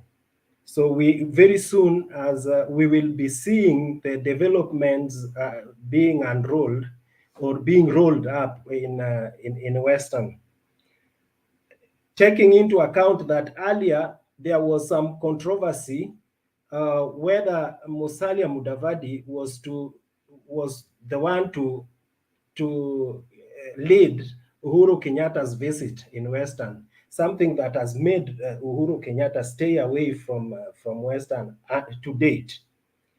UDA on the other side is also stepped up to cement their new relationship by defending or adding their voices in defense of Musalia Mudavadi and dismissing those who are criticizing his move.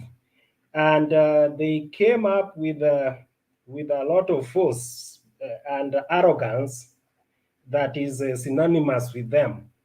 If you saw the way Didmas Baraza and Waluke were reacting, it was despicable. They also displayed their hallucinations to the kind of the benefit UDA would have with Musalia Mudavadi joining them, which to me I just saw a lot of hollowness and dreams, just empty dreams. So those are some of the things that I witnessed today. And so Western Kenya is just about to witness some political storm from the Azimio side. All along when Mudavadi was still out and people were still debating whether he would join Azimio or not, there was a lot of restraint on the side of Raila himself and even Uhuru Kenyatta and the Azimio. They were so cautious not to step on Musalia's foot, so that they cannot destabilize him, as in make him so as not to make him make wrong mistakes.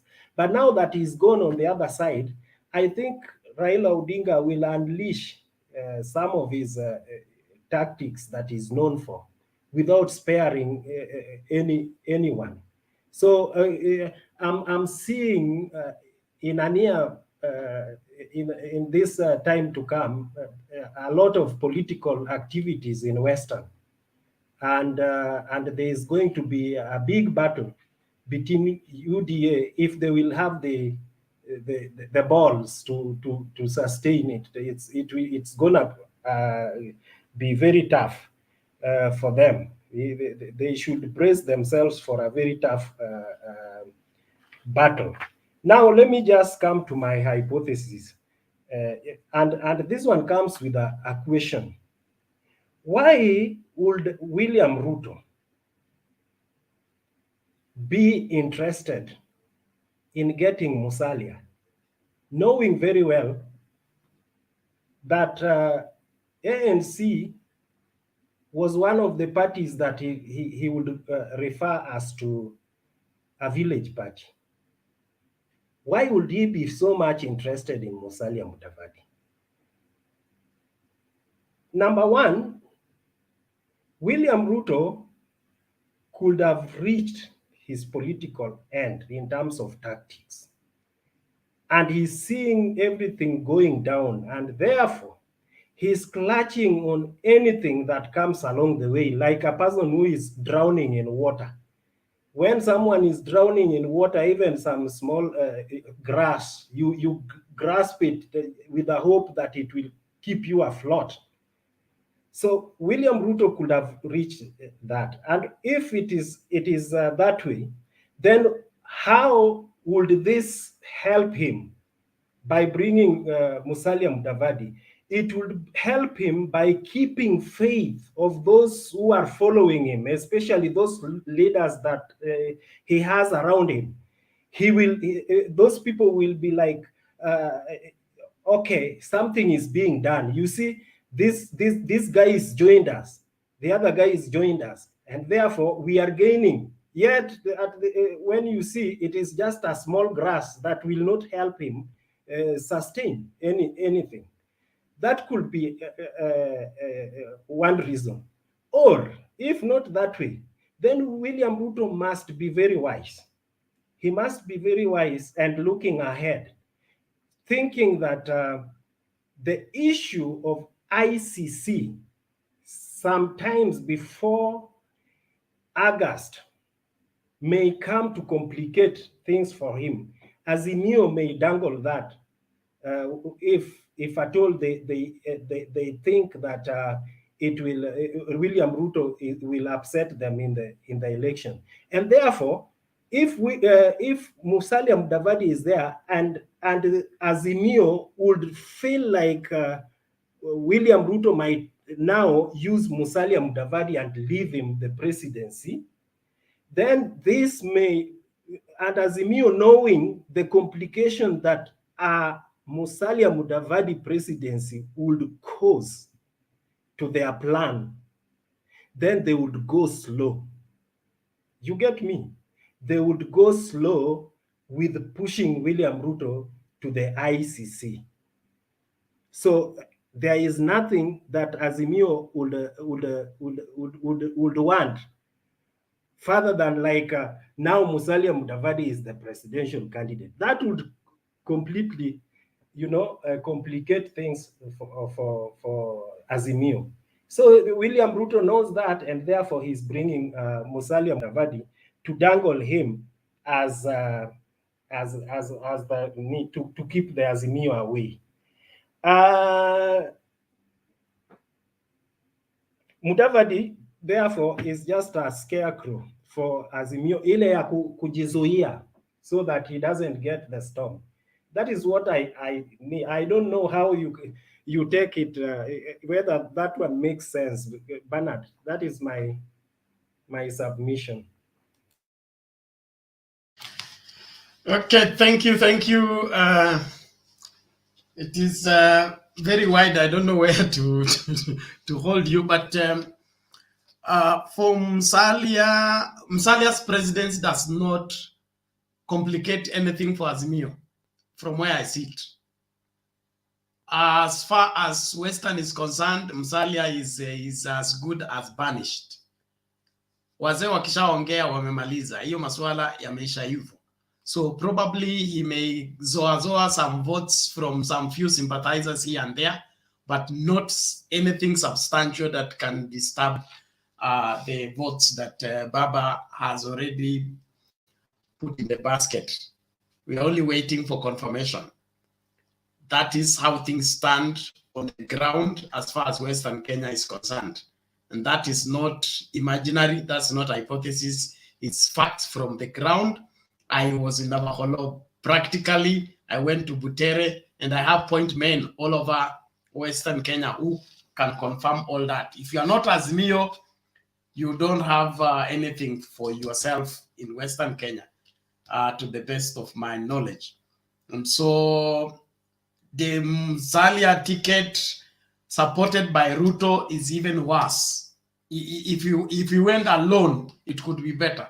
But the fact that ametumwa na Ruto, that in itself is more suicidal.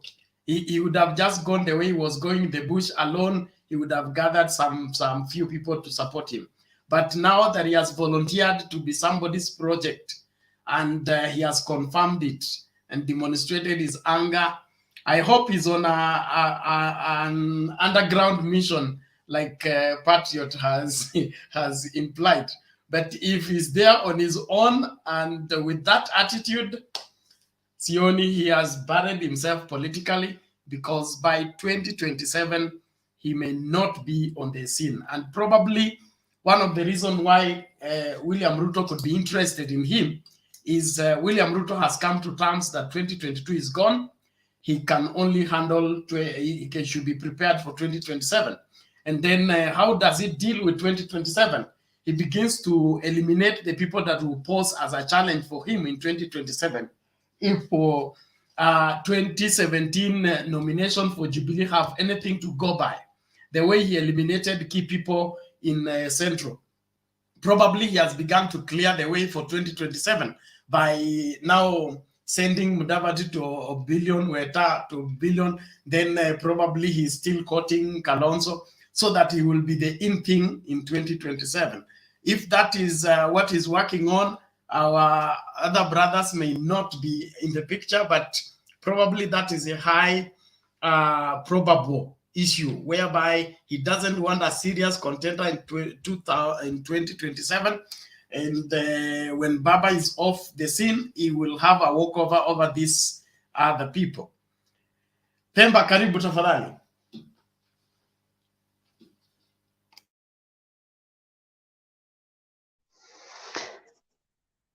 Yes, Bernard, good morning, good evening, good afternoon from wherever you are. Good morning from Nairobi. Karibu. Uko Good vipi? Pole, morning from naona Kisumu. naona ni kama hii corona imekupata Bernard. Naona unalemewa sana. Hii ngurumo ya radi kuna vile. See, Guruma Yaradi, it's I have an allergy to cold. Any cold coming to me, my nose will begin to run. Pole mkubwa. Wacha nitoe maoni yangu kabla uende. Raila Odinga meeting Mt.Kenya and the Maa leaders, UDA and Seaford Kenya joint rally cooking. Yeah, like we have said here before, and maybe others have alluded to, I think Baba is very, very measured and strategic on how he's engaging the community. And I was saying somewhere that it is a period of political calculations, and if you are to think soccer-wise, it is that window period for transfer. So we are going to see so many movements within the political scene. Number one, we have politicians are also thinking about their return to the scene, especially post August 9th. So they will try so much to to galvanize their base. They're also going to see which vehicle is going to fit them well. So that is the calculation going on right now. Raila is trying so much to engage the key leaders within the communities to ensure that the bases are mobilized around the Azimio, which I think is a good thing. He engaged he brought together the Maa and the Mt.Kenya, so that the concerns of the Maa has been over time that there are so many people from Central who had moved also within the Mt.Kenya. So the idea of living together is a key consideration in the Azimio manifesto. So that is what Baba is pursuing. As for the UDA ANC Ford Kenya rally, I think if you can see the latest poster that has been put out there for their rally tomorrow, you see the deputy president is put in the middle, which in non-verbal communication and perception thinking is portraying him as the center of what is going on. And he said that on the day of the launch, a bit of the launch. First of all, if you heard what Mudavadi was saying, he was saying Kenya Kwanza alliance, in this Kenya Kwanza moving forward. So probably he was letting some indication that the coalition is going to be called Kenya Kwanza Alliance. So most likely the things they're telling us about tectonic plates, or maybe the thunderstorms and earthquake, is going to be the launch of Kenya Kwanza Alliance, which we are likely to see on that particular day. Maybe tomorrow they're going to be talking about it, or it's going to be launched in either Bungoma or Muranga, as they had said. It's not a rumor that they're going to be having a joint rally, but it is a fact that the deputy president gave out. Like we said yesterday, that he was very categorical. He gave the series of rallies that they're going to be having moving forward, which was interesting. If that was the only meeting they were having, if he was an invited guest in that particular meeting, so that was really telling. But it is not surprising, because as you are hearing, Savula is out, spilling too many beans, for any hen that is ready to eat on. Is actually busy saying what happened before the D-Day and also what is going on. And I think it might be looking a little sensationalized, but he's really giving us a lot of indication on the politics within the Kenyan scene. Is it surprising for ardent politicians? It's not. because you notice it's politicians is about interest and what is it that you're looking for. For Mudavadi, I think he did what he thought was good for him, because he's looking at his chances of even becoming a president in this particular one was very slim. So if you're not going to get the position, then get the perks that come with it. And he made the right decision, because either way, for him and Kalonzo, and this is they're probably the last time, because after this election, 2027 will have emergence of new leaders, of new strong people that are going to be coming. The young people, the Malalas, the Sakajas, the other young leaders that are coming in are coming to dethrone this crop of leaders out. So this is probably their last trial, in my view, because you realize even for Mudavadi to allow himself to have Malala to be the one who is actually following up on negotiations, it shows you there's a new crop of leaders coming up that's going to be dislodging this one. So I think for Mudavadi, that was the safest bet for him. If he doesn't get out with the position, he gets out with the money. Yeah. The same to Wetangula. What base does he have? He had nothing. So whatever deal was put in the table, when you're choosing between a rock and a hard place, you take one. Either way, you lose. So at least you remain with something, which I think is a good thing. So let's see how it works out, especially looking at the arrangement within UDA. They are busy saying that they are not about positions, which I think is not true. In politics, you must have an eye on what is it that you're being promised. So let's see how it turns out, especially in the rally that they're having in Nakuru coming tomorrow. Then after that, we can be able to see what they're going to be having when they go to the other places. As the indication is that Mudavadi's, as we said yesterday, Mudavadi's choice has disadvantaged him, especially in terms of support. But I think he has reached at a point where he is given up. In my view, he has given up on his political ambitions as someone who's going to pursue the big seat. And he has chosen probably to be a power player on this side. So we know all along that the fight in 2022 will be between Azimio and whichever alliance that UDA is going to form. And I'm seeing also the deputy president opening up now that he has already invited ANC and Ford Kenya is an indication. And we had said here that a time will come when he'll open up so that these people can remain on. So he's going to open up so that he accommodates people like Moses Kuria and people like TSP and the other parties so that they can, field one presidential candidate and allow them to field in their constituency. I see him going that direction, and maybe they're also going to sit and as they agree, they're going to sit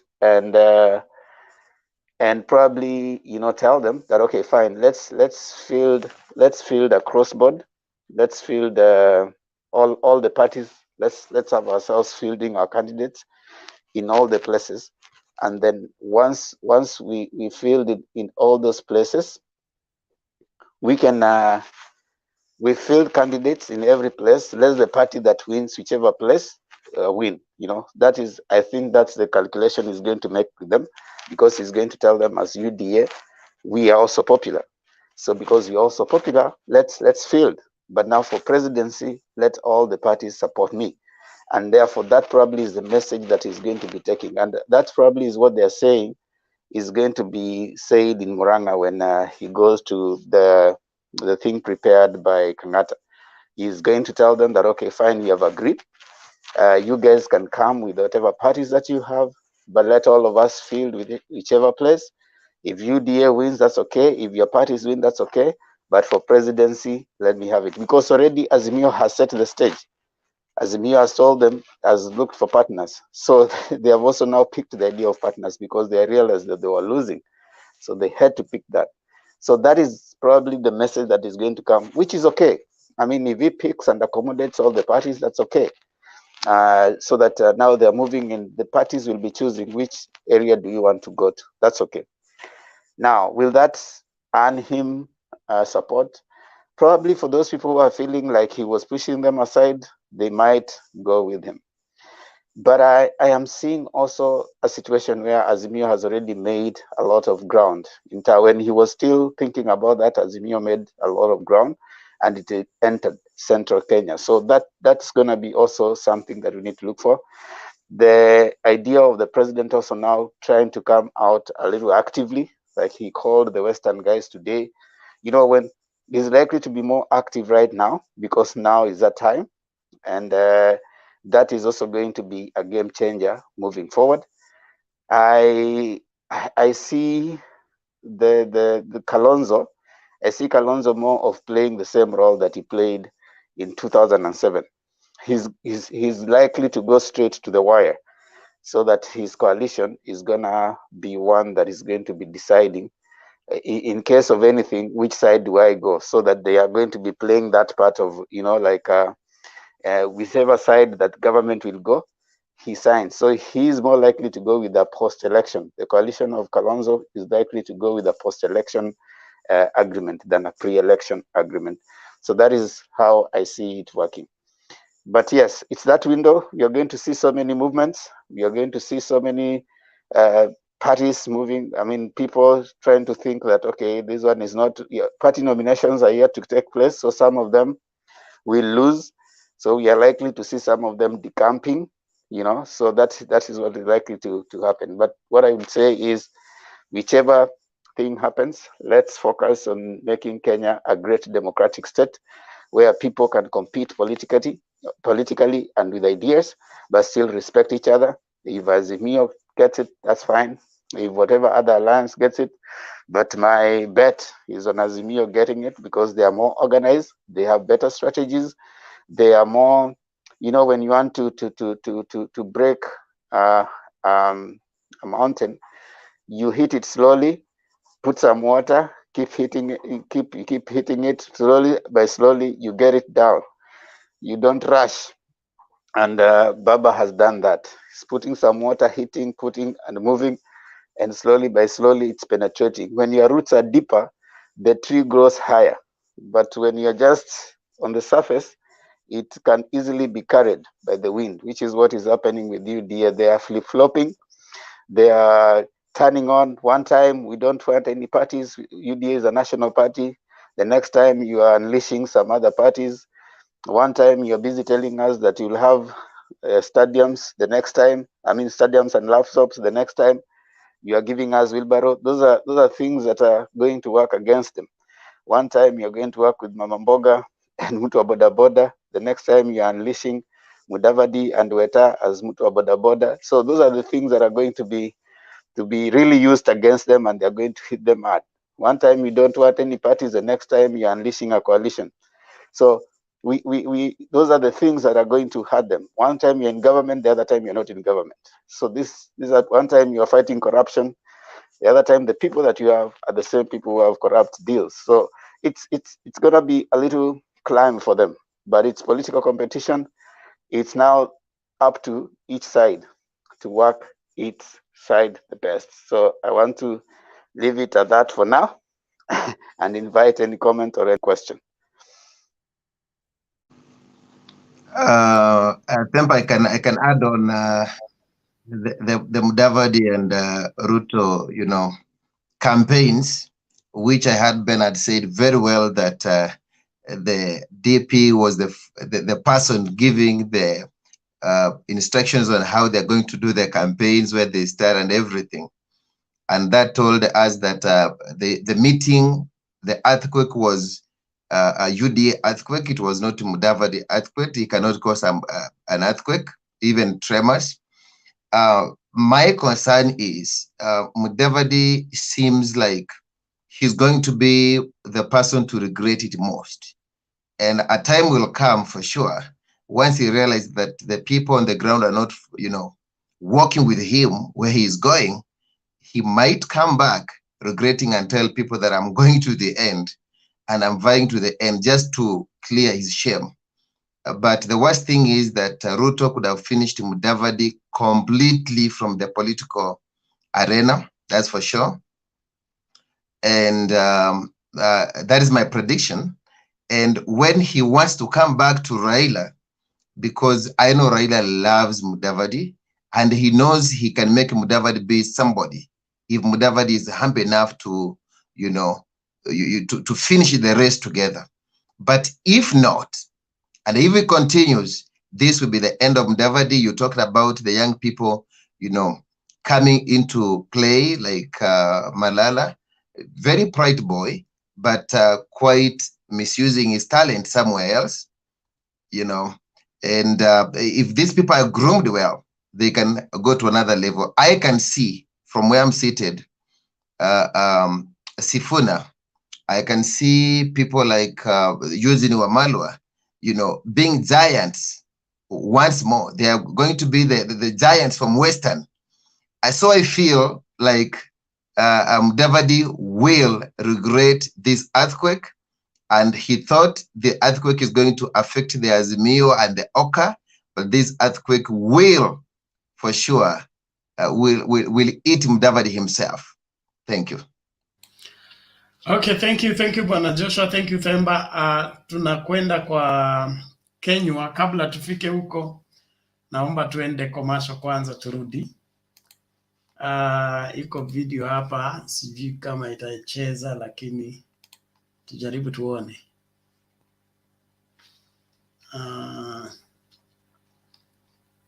Just a moment.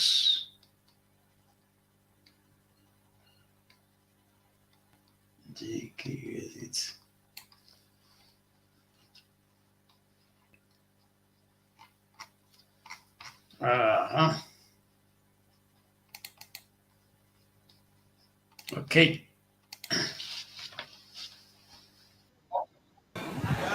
Muranga oye!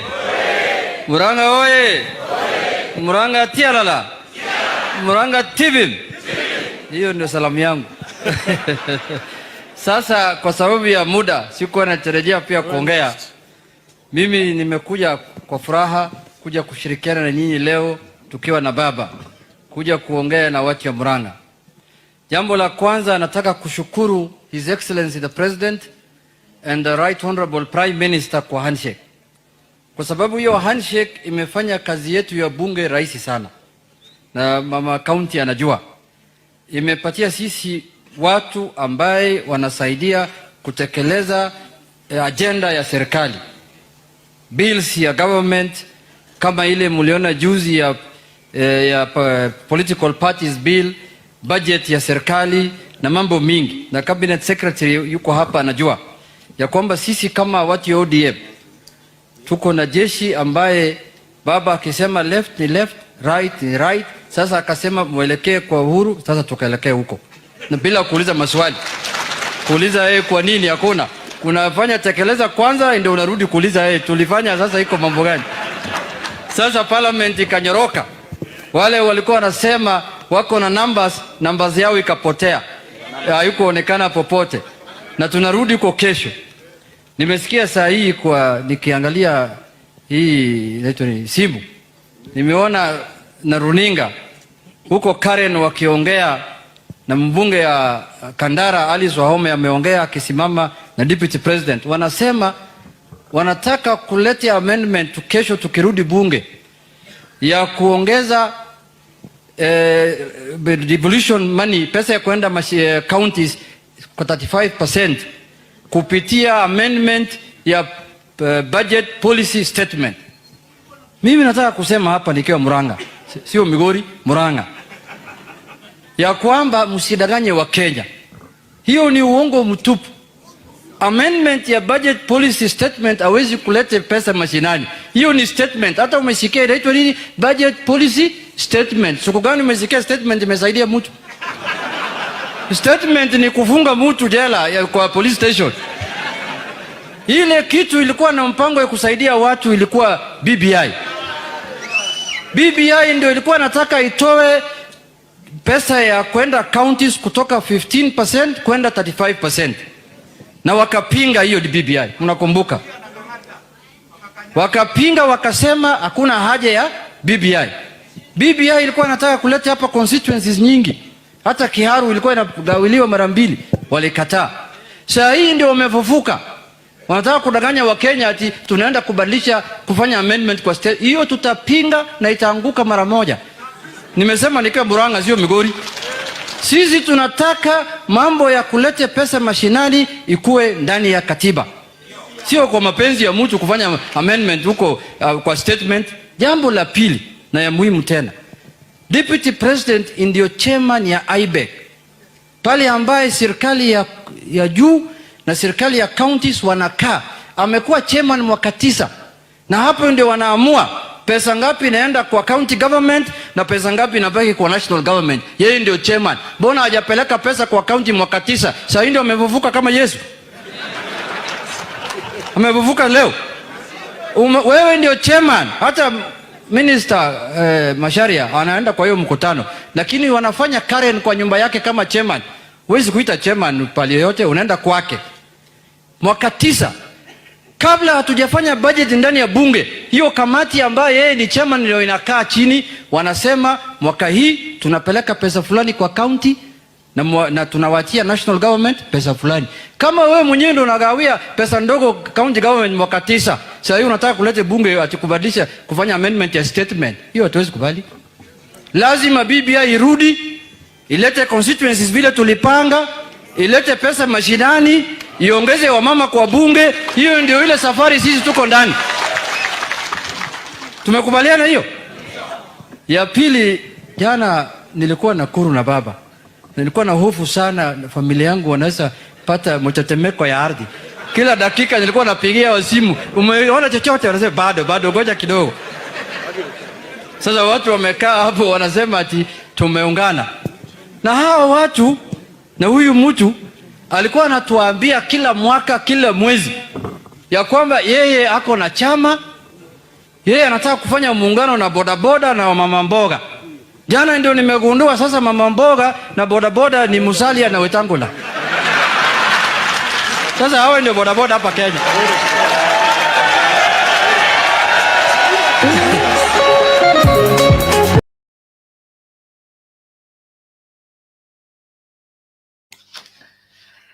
Naomba tusonge mbele. Kenya, karibu tafadhali.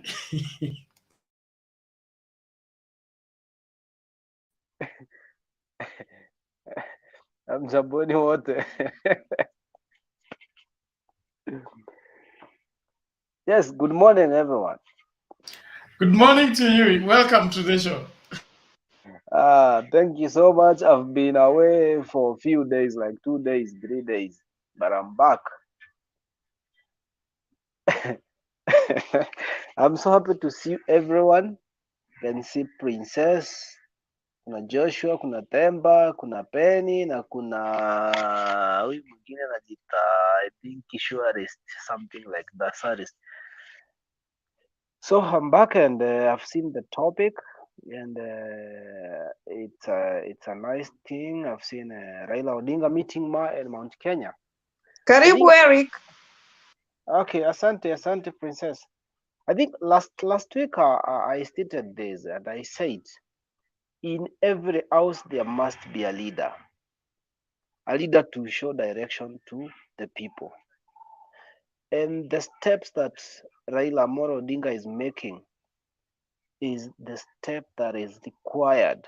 You can't just go inside the house to someone's house without even asking who is the leader in this house. Kindly, someone should mute house without even asking who is the leader in this house. Everybody, please keep your mic mute. When you get in the studio, you must keep your mic mute. Only the person speaking is the one to have his mic on. The rest must have their mic mute. Bill. Okay, let me continue. Thank you so much. So, as I have said, that you can't go to someone's house without even asking who is the father to this house. And the steps Raila is making is the best steps. First and foremost, he just make sure he meet the leader from the grassroots, the leader from where he's going.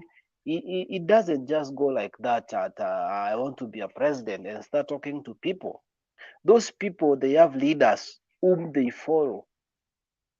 The leader whom give them directions. We go this way, we go this way, we go this way. That's why Baba will always be the best and continue being strong, because he like talking to everybody. He like knowing the problems from the grassroots. Anataka kujua nini nasumbua watu, for him to get a remedy about the problem. So for that one is a very nice move. I'm sure by the time, and the one thing, Baba doesn't need a whole year for campaign. Baba just need 2 months. It's enough for Baba, or even 1. It's enough for campaign. Not a year or 2 or 3 years, no.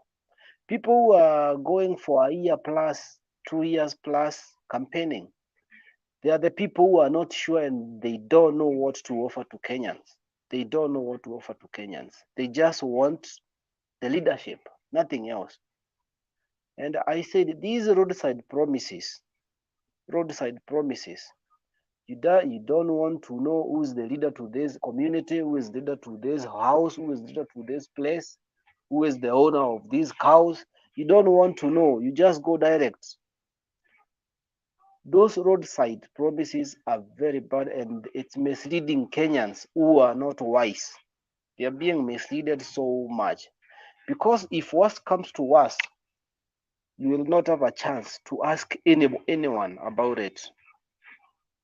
You don't have a leader who is closer to you, you are going to ask. You told us to go this way. Now things are this way. What are we going to do? What Baba is doing is a real thing. It's a real thing, because once he comes into our place, he comes to our leader. So our leader will just direct me. We are going this way. So if anything happens, I will go direct to my leader, ask, you told us to vote for Baba. Now see. You told us to vote for Ruto. Now see. But if you fall into a trap that getting the promises direct from the person who is vying for presidency, when the time comes that guy get that seat, leadership, my friend, hautawaimuona na hautawaipata chance hata ya kumkaribia, hata waijua kama alikuja huko kwenu. So that's why these politics need people who are polite na mtu ajipigi kifua. Na uongozi ya Kenya saa hizi tunahitaji mtu wa kufanya watu wakuwe kitu moja, si watu wa kukaa wakipigana, na si uongozi ya mabavu juu where we are heading there are some mistake we may made, tujipate kwa shida kubwa sana. So for that purpose, I support the move that Baba is doing. It's doing a great thing. And I personally am making my best to try and talk to people to let them understand the difference between what Baba is telling people, the truth in that, and the truth in what Ruto is telling people. And as I have seen, I was in Mt.Kenya for 3 days. And at my place, I've gathered a lot of information. And what is just needed? It's people are just listening. Actually, people have not yet made their mind in Mt.Kenya, especially at our place. People, they were even asking me, because you are coming closer to those places, can you explain to us what is going on? Tell us the difference between this bottom and this for Baba. You know, I had to give them the reason, and most of them, they decided to listen and they see the difference. Na kila mtu anasema enyewe hapa tunaweza benefit, because people doesn't need money direct from the government. People need a conducive environment to do their business. They don't need money from the government. That's what I have seen today for those days I've been away. People need a conducive environment to do their business. People need to get the markets where to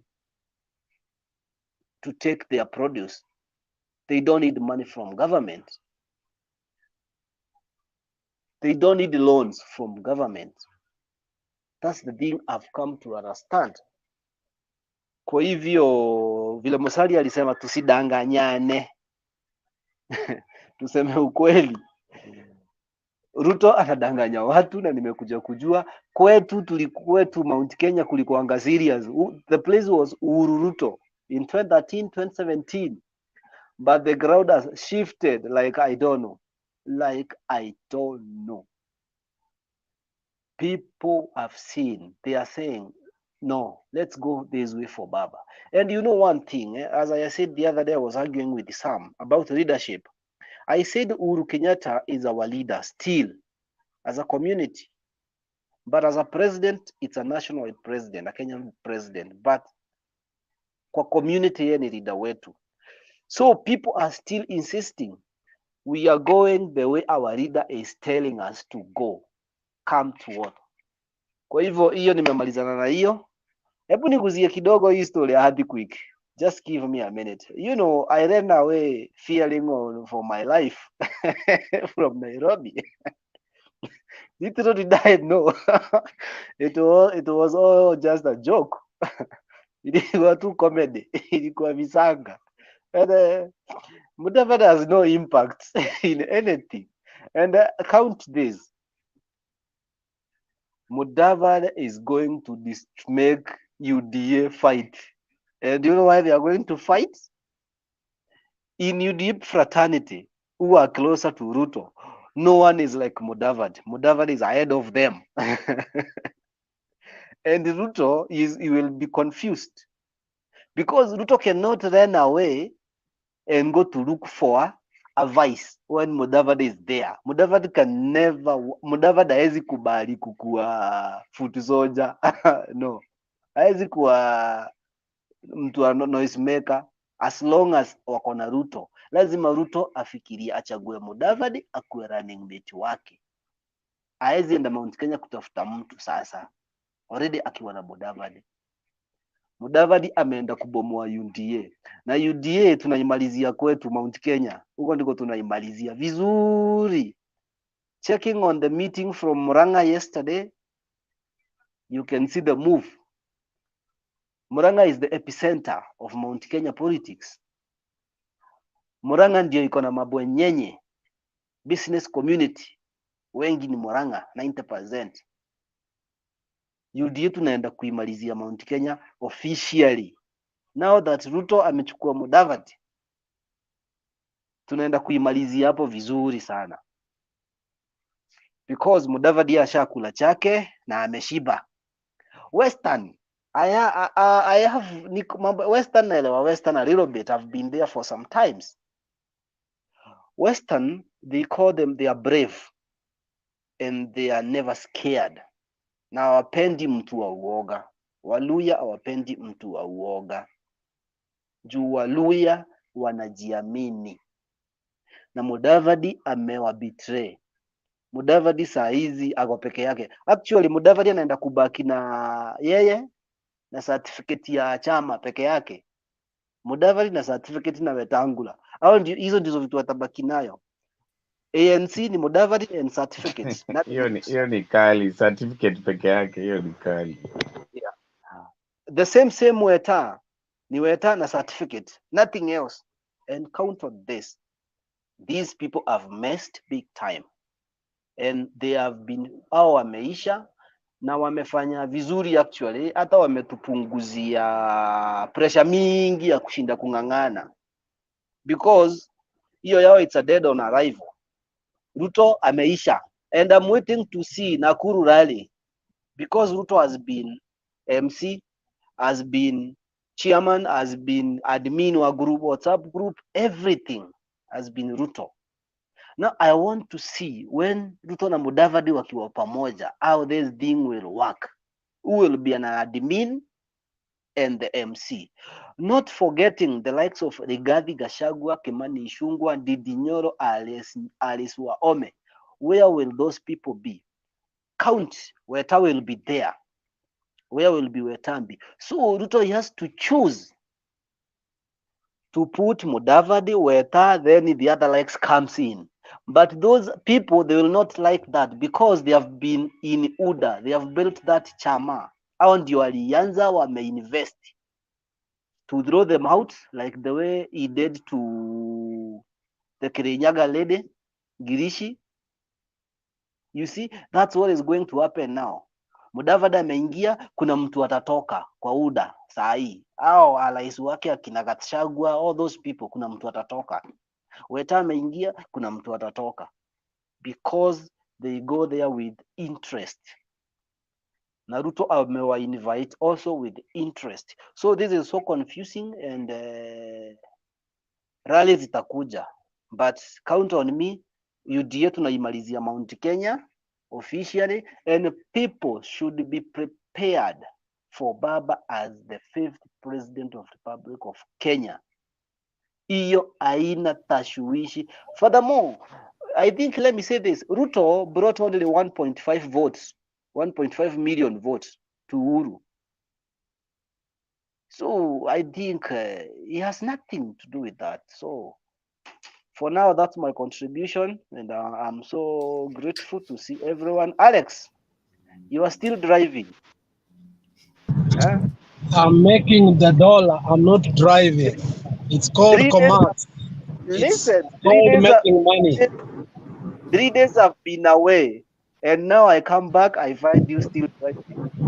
That's how I make money. The 3 days you are not in the toilet. Thank you, Alex and Kenya. Kenya, thank you for your observations and perspective of politics. The screen is too dark. Please show your faces, those who must not be behind the curtain. There is only one person I've given express permission to be behind the curtain. Operation Fagia nianze sasa hivi kwa sababu we can't afford to have a dark screen. We have people viewing this on large screen, and I want you to imagine large screen, and 3/4 of it is black, and we have a few faces here and there. We are not showing a good picture. So naomba kila mtu tafadhali show your face. It is important. Sawa. Bernard, let me add something to Kenya. Kindly, just 1 minute. Half a minute. Thank you. Thank you, Kenya. Thank you for the confidence that the Mount Kenya is ready for a big change, for the really earthquake, let alone the tremors that we had, but we never saw, we never felt them. I can promise you, in the Kisii land, 100%, if not 101%, will vote for Azimio. This time round, it's nothing like 50-50, I can assure you of that. And the foot soldiers are on the ground, Arati is on the ground, the governors on the ground. And though we have one MP who is who doesn't even know what he's doing, and for sure we are voting him out. He's called Kemosi. He's going to be out. I can assure you of that. So Kisii land, be prepared that 100% we are going to vote in for the Azimio. Even if you shake your hand, I know you're not going to vote as a Kisii this time around. So it's Azimio time. It's Raila time. Engineer. Yes, Alex. Engineer, let us be sober in our analysis. Our earthquake is coming, and I said it. We need to sit the two people, Ongeri and Simbarati, so that we go collectively. But if we fail, whichever way, there will be ripple effect. Let me ask you a question. And let me finish. And I'm seeing a scenario. They rather deny Ongeri and give it to Simba. But if they deny Simba, they give it to Ongeri. Let's be honest there.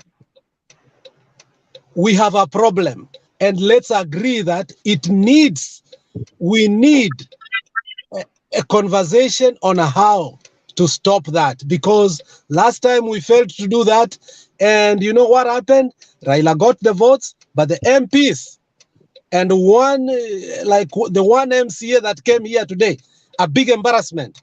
We ended up electing things that we cannot even speak about. So let us be cautious on our statement. It's not 100%. We are waiting for the nomination. But I can assure you, Ongeri and Simbarati, those are the easiest people that when Baba sits with them, within 1 minute, they're already in an agreement. So Ongeri can be an ambassador somewhere else, and Simba is going to take the gubernatorial seat. Full stop. That's deal and done. Okay, if that will happen, I agree. That will okay. Let me come to Kinyo. It's okay, you guys. Thank you very much. Ngojeni kwanza. Hii kisi politics imezidi, tafadhali. Relaxine. No, let me come to Kinyo. We have to comment on kisi politics, bwana. Sasa Muranga, tuongee Muranga saa yote. I'm a Western. What do you Why are you fighting to be taken to quarantine? Unajua jana uliniweka quarantine for no reason. I always do it for a reason. So hapana pastor. Pastor hapo. Pastor hiyo ni mbaya. Pastor haweki watu quarantine. Alikuwa mnaenda kuombewa. Hapana, hatutaki hiyo maombi ya huko nyuma. Kwa sababu yako mpaka tukuweke quarantine. Now let's make progress, please. No, but I have something for Kinyo. I wanted to ask Kinyo something. Alex. Yeah. Mbona nyi watu mko hivi tafadhali? Let's have some order, please. Hey. The liberty we have we should not abuse it by misusing the opportunities we have. I'm giving directive, please, let's follow that. Thank you. There is this person called Supuya Burukenge. Your device is not connected properly, so we can't add you to the studio. Get out, then when you log in, allow StreamYard to have full control over your camera and your audio. That's the only time we can be added on the screen. It is not possible if your device is not well configured to be put in the studio. So unaweza kaa hapo milele alafu unasema tumekataa kukuongeza, na hata tukikuongeza there is nothing you will be able to communicate. In addition, Bernard yakuja na jina mzuri. Amechagua hilo, sasa mimi nitampatisha tena. Sawa sawa, tufanye hivi basi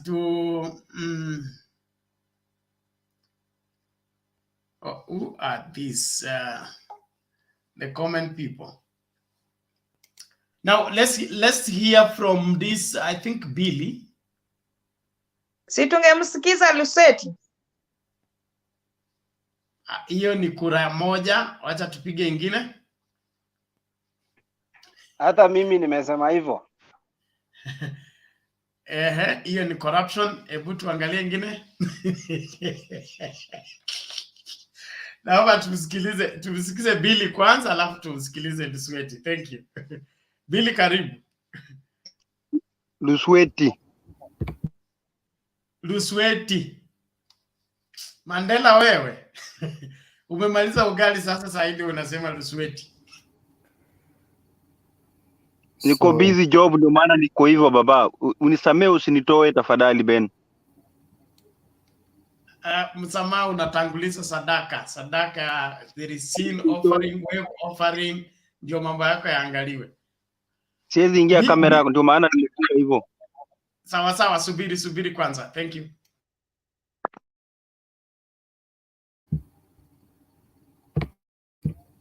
Should I come in?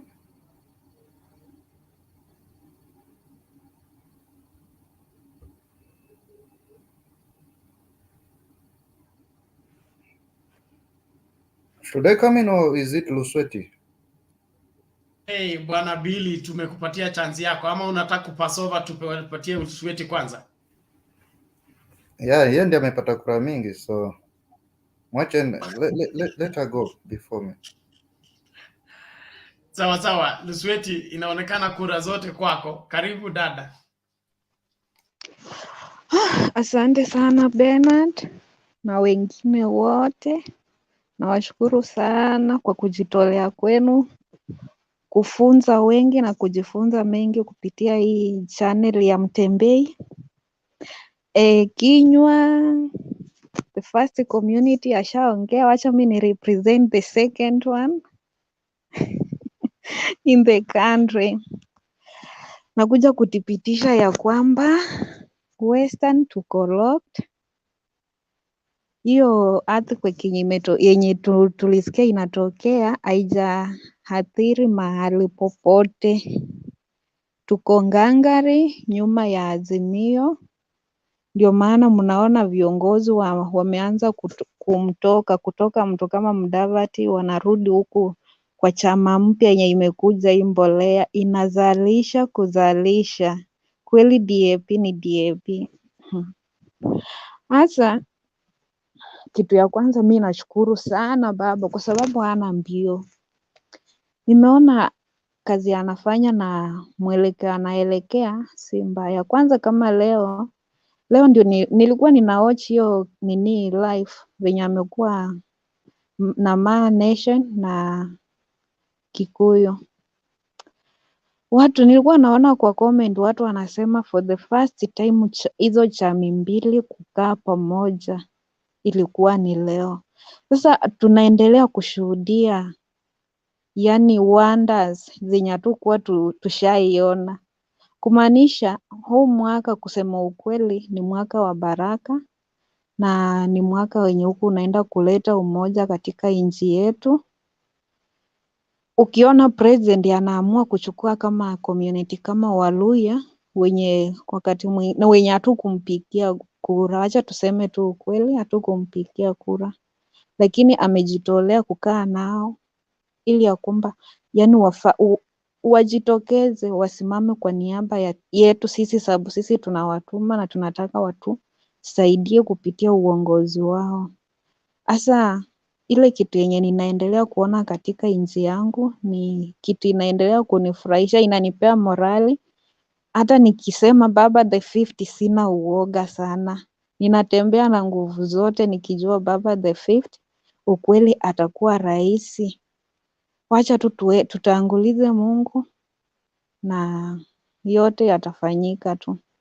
Alafu hii ya ya UDA kutembea pamoja na na ANC Mt.Kenya.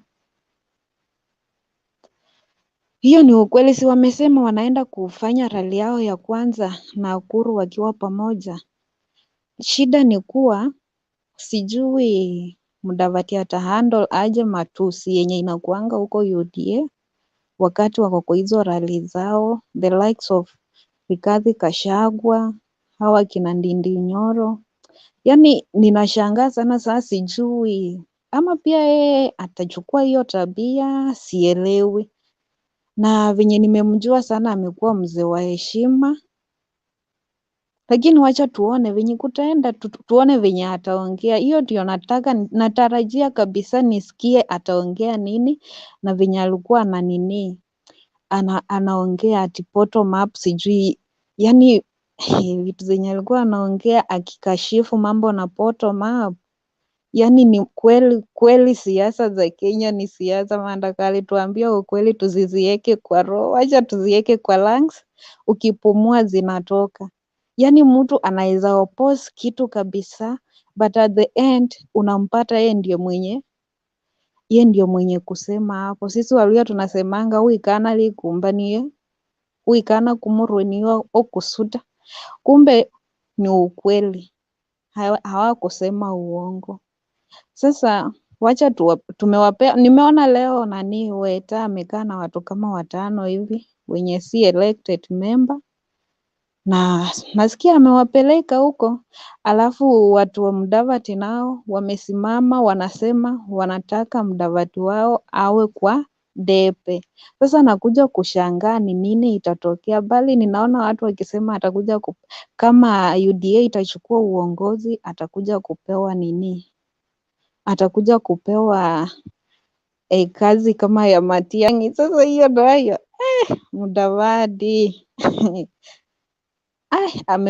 amejimaliza. Hakuna, watu wanasema ati amemaliza Waluya, lakini hakuna kitu amemaliza Waluya. Yeye mwenyewe ndiye amejiua kisiasa, na kumwamsha tena itakuwa ngumu, sababu hata jana nilikuwa naona Atwoli akiongea the cause ya nini ya Ruto na baba kukosana ni ile ya 2007 venye baba alienda akaamsha Mudavadi kutoka ni 2007 ama 2002 yenye alikuwa amekufa kisiasa. Baba akampea kazi ya waziri, kiti ambacho Ruto alikuwa anatarajia yeye kupewa.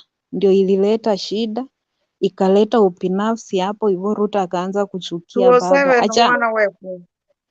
Ni 2007. Sasa watu wanafikiria pengine ni handshake ndio imesababisha Ruto kukosana na Raila. Hapana, hiyo ni kitu ilianza pale nyuma. Ile kiti yenye Ruto alitaka ndio Mudavadi alipewa, na kupitia kwa hiyo kiti ndio ilisababisha Mudavadi akajiamusha kisiasa, na saizi amekuja anaita baba venye ni watu wenye hawalipi. Yani Mudavadi yake kweli wa Afrika ama sijui wanadamu hatuna asante. Lakini mi naona tu kabisa Western tuko Azimio na mengi yanatarajiwa kukuja. Hata wakuje watembee, tutakuja tuwasikize, tusikie wanaongea nini, lakini at the end si tunajua ni wapi tutaekeza kura zetu, sababu hatuwezi watu wenye wamenunuliwa kwa 300 million alafu sisi tuende hawajatupea kitu, wameenda kwa manufaa yao, kwa matumbo zao, alafu sisi tuende tujiingize pale. Sisi ndio tunauza future yetu, yani tunapoteza future yetu au wakigain kupitia pesa zao. Sasa kupitia kulingana na mimi na vijana wenye nimeongea nao, hata sahii kwa FP watu wa Western, unajua hapo mwanzo watu walikuwa wanasema UDA ndio chama, UDA ndio chama. Sasa naanza kusikia watu wanaulizana kwani ANC na UDA gani sasa ndio chama kubwa Kenya? Yani kupitia tu venye Musalia aliingia UDA amesababisha kupoteza matumaini hata kwa hiyo UDA kabisa, sababu kitu ya kwanza UDA walikuwa wanajipika kifua ya kwamba hawawezi taka kufanya muungano na chama kingine. Hao ni hiyo chama yao ni chama ya kitaifa, ni chama yenye italeta Wakenya pamoja, of which hiyo chama yenye wanasema ni ya kitaifa haina mbunge wowote kama Eastern, kama Western, kama Coast, haina. Unaona, iko na mbunge tu hapa Mt.Kenya, na Mt.Kenya kulingana na venye alienda customer kwa kwa parliament hatarudi. Hiyo niko na uhakika hatarudi. Sasa kinywa, ebu jaribu muongee na watu huko Mt.Kenya. Sisi Western tumejitolea, tumesema baba tosha. Nyinyi venye mko number 1 katika nchi yetu, tukishikana na sisi number 2, tunajua baba anaenda Ikulu bila sympathy. Hatutaki sympathy vote, tunataka baba aingie Ikulu venye Kibaki aliingia 2002. Yani kura ya amani, kura yenye unaenda kukaa kama rais ukijua kweli umekuja kutumikia Wakenya wako wenye walikupigia kura. Si tunakuja kukaa kwa kitu ukijua uliibiwa ama ulipewa. Unajua hii mambo ya kusema sijui mtu anakuja kukupea 200 ndio umpee kura. Akiingia hapo ndani ako na haki ya kusema, asipofanya kazi ukimuuliza ako na haki ya kusema nilinunua kura yako. Sasa hakuna kitu tunaulizana, ako na haki ya kukunyanyaza kwa njia yoyote yenye anataka, sababu kusema ukweli, alikununua, alikupea 200. Hiyo 200 yenyewe na maisha ya Kenya sahii, ukinunua maziwa, ununue mafuta mboga, hata unga, kama mimi Mluya sitapata, sitakula gorogoro moja mara pili, itaisha hivyo, unaona? Na hiyo imeisha, na umeuza maisha yako for good 5 years. Utakuwa unaishi ukistruggle, biashara zinarudi chini, hata ukifanya biashara haupati faida, ama utapata faida lakini ni ile duni, haina umaana, unaona? Lakini mi ningependa tu kuomba vijana wenye hata wakuko kwa comment, wenye wananisikiza, wenye watasikia, na waomba msipee mtu kura, kwa sababu for example, niliuliza kijana mwingine, mbona wewe unapenda Ruto? Akaniambia eti Ruto kwa sababu Ruto anaenda kanisani na Raila haendi kanisani. Imagine, hiyo ndio reason mtu anaenda kupigia Ruto kura, kwa sababu anaenda kanisani, bila kujua wenye wanaenda kanisani si wote wamwitao bwana bwana waingiao paradiso. Sasa mtu ameenda kuvaa ngozi ya kondoo, ili hali ndani yake hatujui ni umba mwitu, hatujui ni nani, alafu wewe unaenda kusema nitampigia kura kwa sababu anaenda kanisa, ama nitampigia kura kwa sababu government inamtesa, ile hali mtu anapata mshahara kutoka kwa hiyo government yenyewe, anaishi kwa nyumba ya gava, mikutano yake yote anafanyia kwa gava, kila kitu anafanyia kwa gava. Wewe mwenyewe una struggle na life yako, alafu unasema kwa sababu anateswa na government. Sisi ndio wajinga, tusipoamuka kwa hii uzingizi ya kusema sijui anateswa. Hata saa hii vita zikianza Kenya, hao wako na uwezo wa kubeba watoto wao wawapeleke nje ya nchi. Sisi ndio tutateseka huko ndani, sisi ndio tutaumia, maisha yetu yakiharibika. Wenye saa hii wameirudisha chini, wanataka sijui wenye waliirudisha bottom, saa hii wanataka kuileta up, sijui wataileta vipi, unaona? Na hao wenyewe ndio walisababisha maisha yetu kuharibika. Vijana tuamuke, tuhakikishe tumechagua mtu mwenye ni mtenda kazi, mtu mwenye ako na utu, mtu mwenye anaweza unganisha jamii yenye iko katika hiyo constituency, katika hiyo ward, katika hiyo katika hiyo county.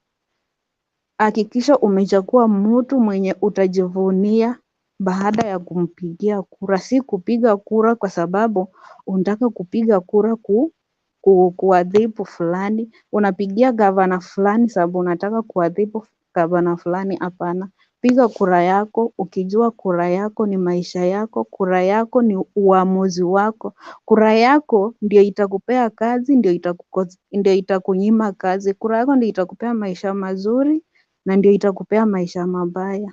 Mchukue kura, tarehe 9 mwezi wa 8 tuingize baba Ikulu.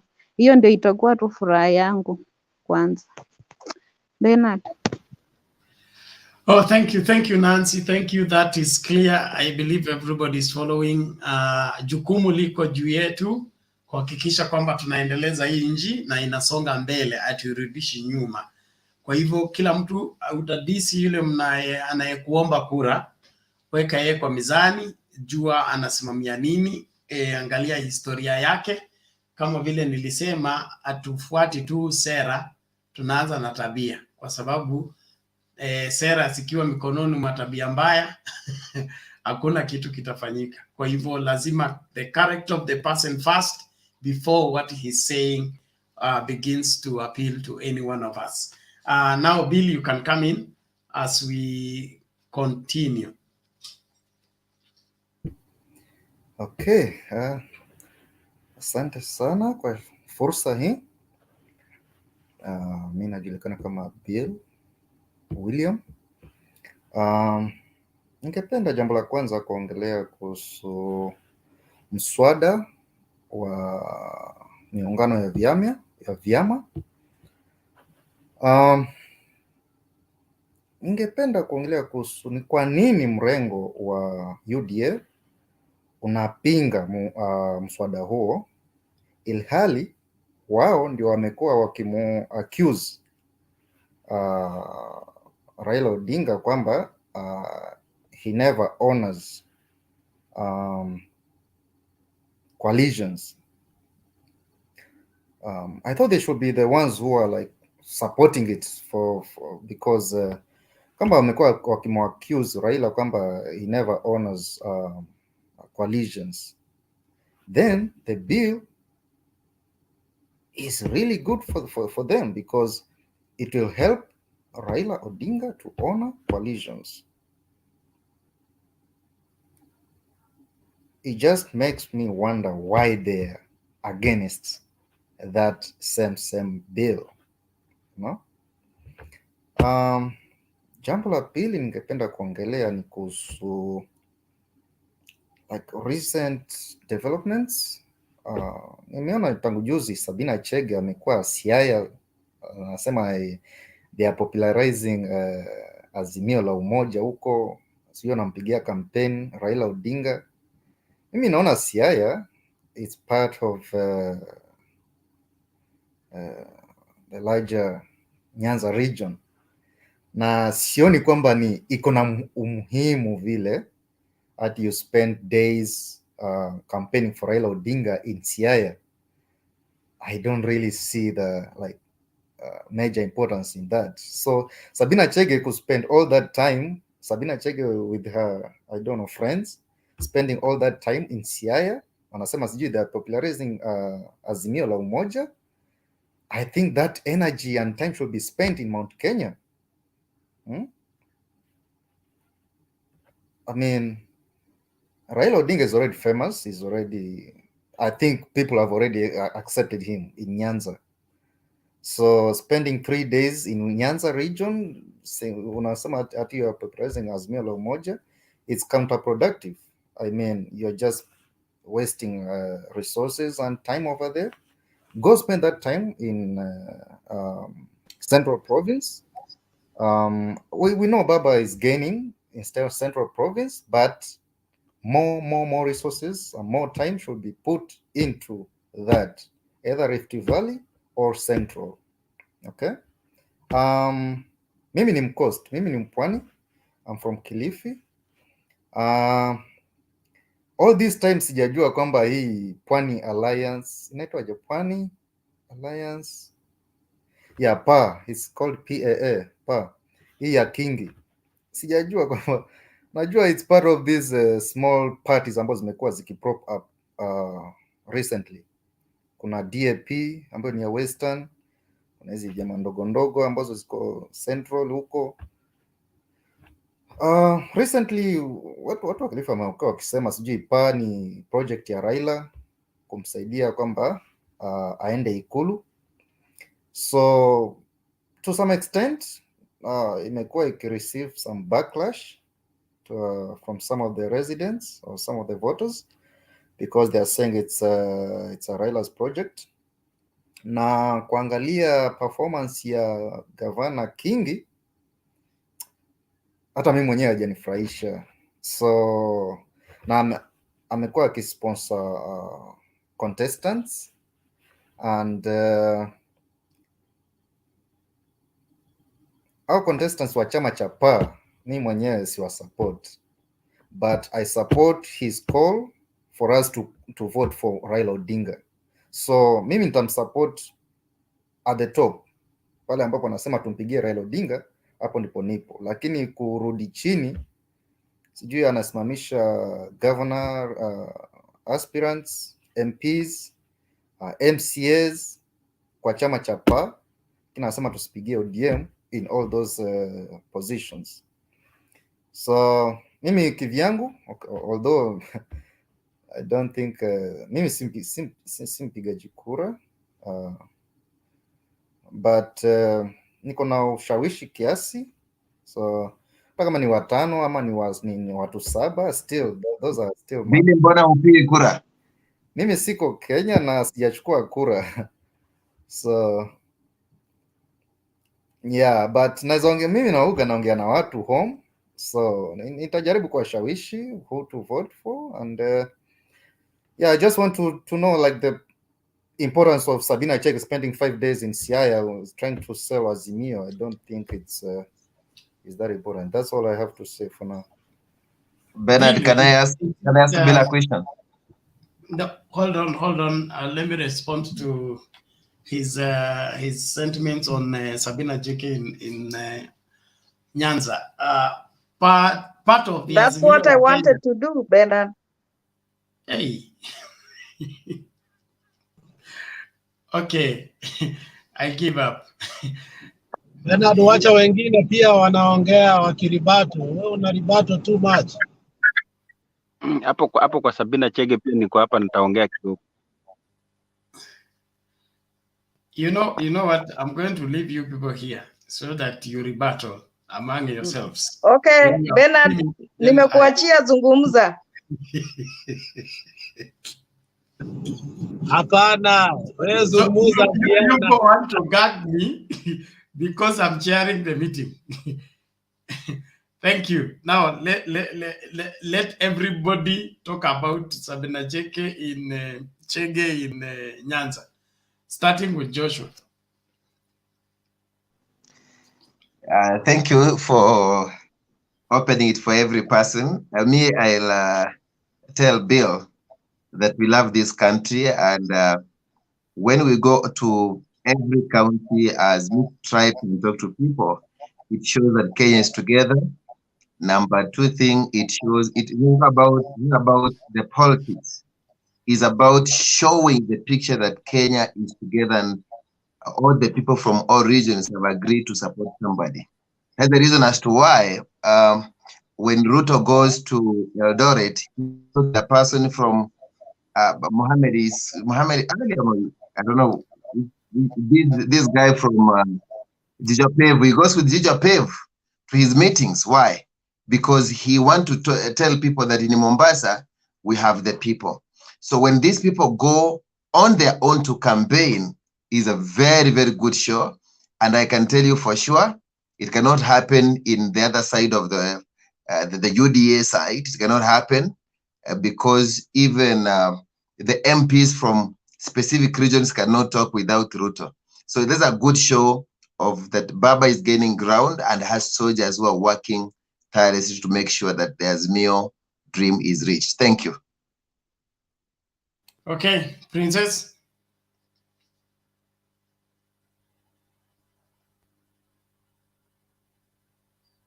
Princess.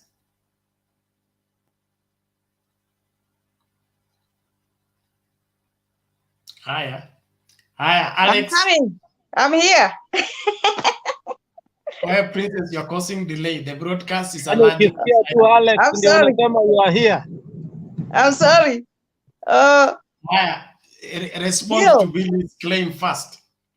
Bill, Sabina Chege hakuenda popularize the Azimio, walikuwa wameenda kufanya watu wachukue votes. That's what alikuwa ameenda kuwahimiza wachukue votes, kwa sababu unaweza kwenda ukapata wale watu wanasema tayari Raila ameingia ndani, ila hali hawana votes. Hiyo ndio walikuwa wameenda kuwahimiza wachukue votes. No, but if you follow her on her Facebook post zake anasema ameenda kupopularize Azimio. Ngoja kwanza. Let everybody give their questions. You will give one response. Thank you. Alex. Sabina Chege kuenda kwake kule walikuwa na kikundi fulani. Na as I've always opined here, nomination is going to be a tough thing within Azimio. And even if nominations were to be won, there is some perceivement that there are some parties, once you get the nomination, you are obviously the next elect something, maybe governor or so and so. The relationship between the one ODM leader, Raila, and Tuju has been a good one lately. And I can say without fear that Tuju played his hand in a very well way to make sure the PG and NDC does not meet in the way that Kostani and the rest of UDA leadership who are previously in Jubilee. And therefore, the one person called Tuju is also eyeing the governorship of Siaya. So Siaya is one hot bedrock of Raila, but as you have seen from 2013 when Oburu Odinga got the nomination and also the other young man got the nomination and they started fighting, they ended up having a candidate that was in the middle. This time around, Siaya is a hotbed of politics again. So I think they are trying to cool the politics there in a way to find so that it doesn't erupt. Secondly, you've seen even within the ODM itself, there has been fights between Orengo and other people. So what I'm seeing these people have gone there to do is to negotiate in one way or the other on how not to fight while Baba is being fronted as the Azimio leader or the presidency. So what they are doing is they are cooling temperature. Yes, placebo effect is happening there. Thank you. Yes, Kenya. Unacheka Bernard. Okay, thank you so much. Let me just talk a little bit about Sabina Chege visit to Nyanza. No. I thought you have a question because it is the turn for Billy to respond. No, I just wanted to make Bill understand the reason because Bill asked. Okay, Bill carry asked. on. Yeah, it's about Sabina Chege going to Nyanza with most of Mount Kenya leaders. You know, sometimes at this point, Azimio la Umoja, we mountain and Nyanza, there is first thing we are making, a friendship. And a friendship comes in that way, that I can move from my place, go to Nyanza, and nikaribishwe vizuri na niongee na watu huko. The same as people from Nyanza will come to mountain na hakutakuwa na issue. The first thing is friendship. And you know, anytime if Nyanza region and Central region wakishikana, inchi hukuwa na peace. Anytime wakishikana, look back years. Anytime wakishikana, yule mtu wana support ye ushinda. Anytime Nyanza and Mount Kenya wakishikana. So it's a friendship we are renewing to show that we are friends, we have no problem. Hakuna story na betrayal yenye watu wanashinda wakiongea ati betrayal, ati baba atachezwa, ati nini wanachezana. It's to show that this thing is real. It's part of making friends. It's renewing the friendship ile ya kitambo. We are reviving it back. So we are trying to make trust each other. The trust tunabuildiana from this side and this side. So that's more big.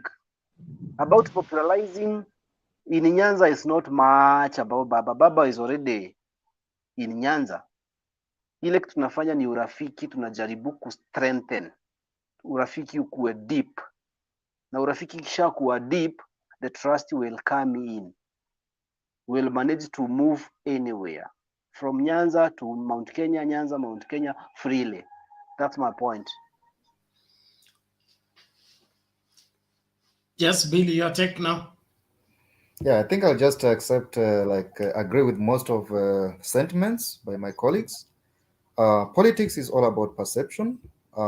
So if people perceive that the two regions are kind of coming together, I think that can play a vital role in getting the two communities together. And moving forward towards the election, I think hiyo pia inaweza piana mwelekeo kuendelea mbele. So nitakubaliana na maoni ya wengi ambao wameongea. Yeah, I've learned something from that visit, so that's good. Okay, thank you, Billy. Bernard, a 10-second question. Bernard, please. Alex, I'm going to send you to the No, Bernard, when because somebody says something, no, it's not about quarantine, I Bernard. was If the one somebody says talking. something, You interrupted me. no, I'm not interrupting, Bernard. I have a question on what Kinyua said, because it's something that I've always that disturbed me. So is it wrong? Ama niweke tu quarantine if you want to. I mean, what's wrong in asking a question? Alex Kiliza, this No, I'm conversation asking a simple question. I don't ask if I can ask a question just for the sake of it. I don't want to argue with you. I'm not arguing, Bernard. I mean, I'm asking a simple I question. want us to understand one another. There is no need of us having an exchange match. Okay? No, we are not exchanging. Hey. No, you are threatening me to put me. It is simple. Let us understand one another. This conversation is supposed to be guided to be understood by both the people debating and those who are following who are watching the discussion. For that to take place, one person has to finish. If we want to move to the next point, we need to settle with one issue. Then we move to another. Not crisscrossing and exchanging. We'll be creating confusion. That is my point. I was asking Billy where he is because there is diaspora vote registration taking place in different regions in the world, so that we can assist him if he's in a place where he can register as a voter. He can cast his vote no matter where he is. Yeah, mimi niko British Columbia and registration is happening in Ottawa. Huko ni mbali sana. Sijui kama naweza make huko. You get in touch with Kizito. Kizito has a forum that is facilitating that. Probably you will be able to be assisted. I'm not sure, but if you leave me your WhatsApp number, I can link you to Kizito, who is he's in German or where. Then you will be. There is a forum that is facilitating that. You get in touch, then he will assist you on the same. If it's possible for you to register, but all registrations are taking place at the embassy, I trust. So there is a private chat on the side of your whatever of your screen. You drop in your WhatsApp number, then I'll get your number to Kizito. You get in touch, alafu msoti yo maneno katikati yenu. Alex, you can now ask your question to Kenya. Oh, Bernard, you can have your show. We will just listen. Thank you.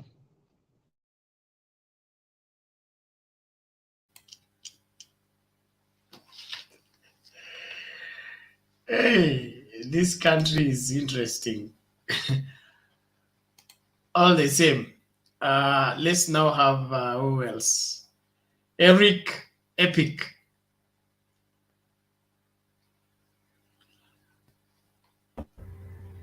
Hello, Bernard. Hello, how are you?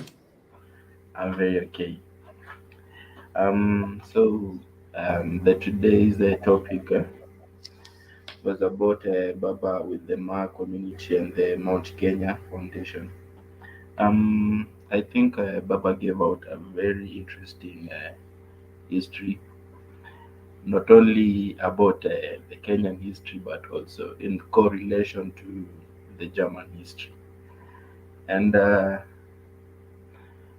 one that impressed me the most is when he was talking about I love sports so much. So when he talked about the German teams and the tribes that are associated with those teams, and when they have that rivalry, so it gave out a very clear picture of how we Kenyans can associate with each other, that we can have differences, but that does not mean enmity.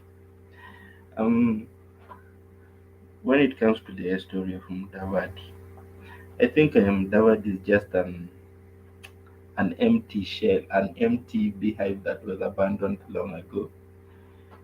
So alijipeleka huko na kioski yake, as Atoli puts it, together with his fellow Mama Mboga. The reason why I'm saying this, Baba has always had a very good relationship with the Luya nation, and when you look at the history or the pattern of how the Luya nation have been voting, you find that in, let me say, in all, okay, apart from the 1997 probably, since then the Luya nation have always voted for Baba. So the Luya nation will always feel very close to the heart, rather than when you look at the other side. Ukiangalia mtu kama Ruto, sidhani kama the Luya nation will always, kuna ile feeling ya welcome mtu. And when you go to the incidences that the deputy president has had with the Luya nation, for example, allegedly, the incident with is it Jacob Juma? I think that story holds the Luya nation close to their heart. So it's very hard for the DP to get a lot of votes from the Luya nation. So it kind of feels a kind of betrayal by Musalia Mudavadi. So I think Mudavadi, the move doesn't actually make any sense to me. Whichever way you look at it, it doesn't make any sense. Sijui ni deal gani ameandikiwa hapo. It doesn't work out. I don't know. Yeah, so that's all I had. Back to you, Bernard. Okay, thank you, Eric, for your perspective. We appreciate your contribution. Let's keep the conversation going. Now, before we get into the second round, I want also to say something about the Sabina Chege in Nyanza. Relationships are built, like Kenya said, on a solid reality. We have had political relationships that have always ended into betrayal and the rest. So I believe there is a serious attempt by the Azimio movement to solidify relationships, not just to use people as voting machines. After they vote for you, you abandon them. The unity and the cohesion of the country is a priority that really wants to be achieved by the Azimio team. On the other hand, the last mass voter registration, the IEBC targeted 6 million people. They only got 1.5.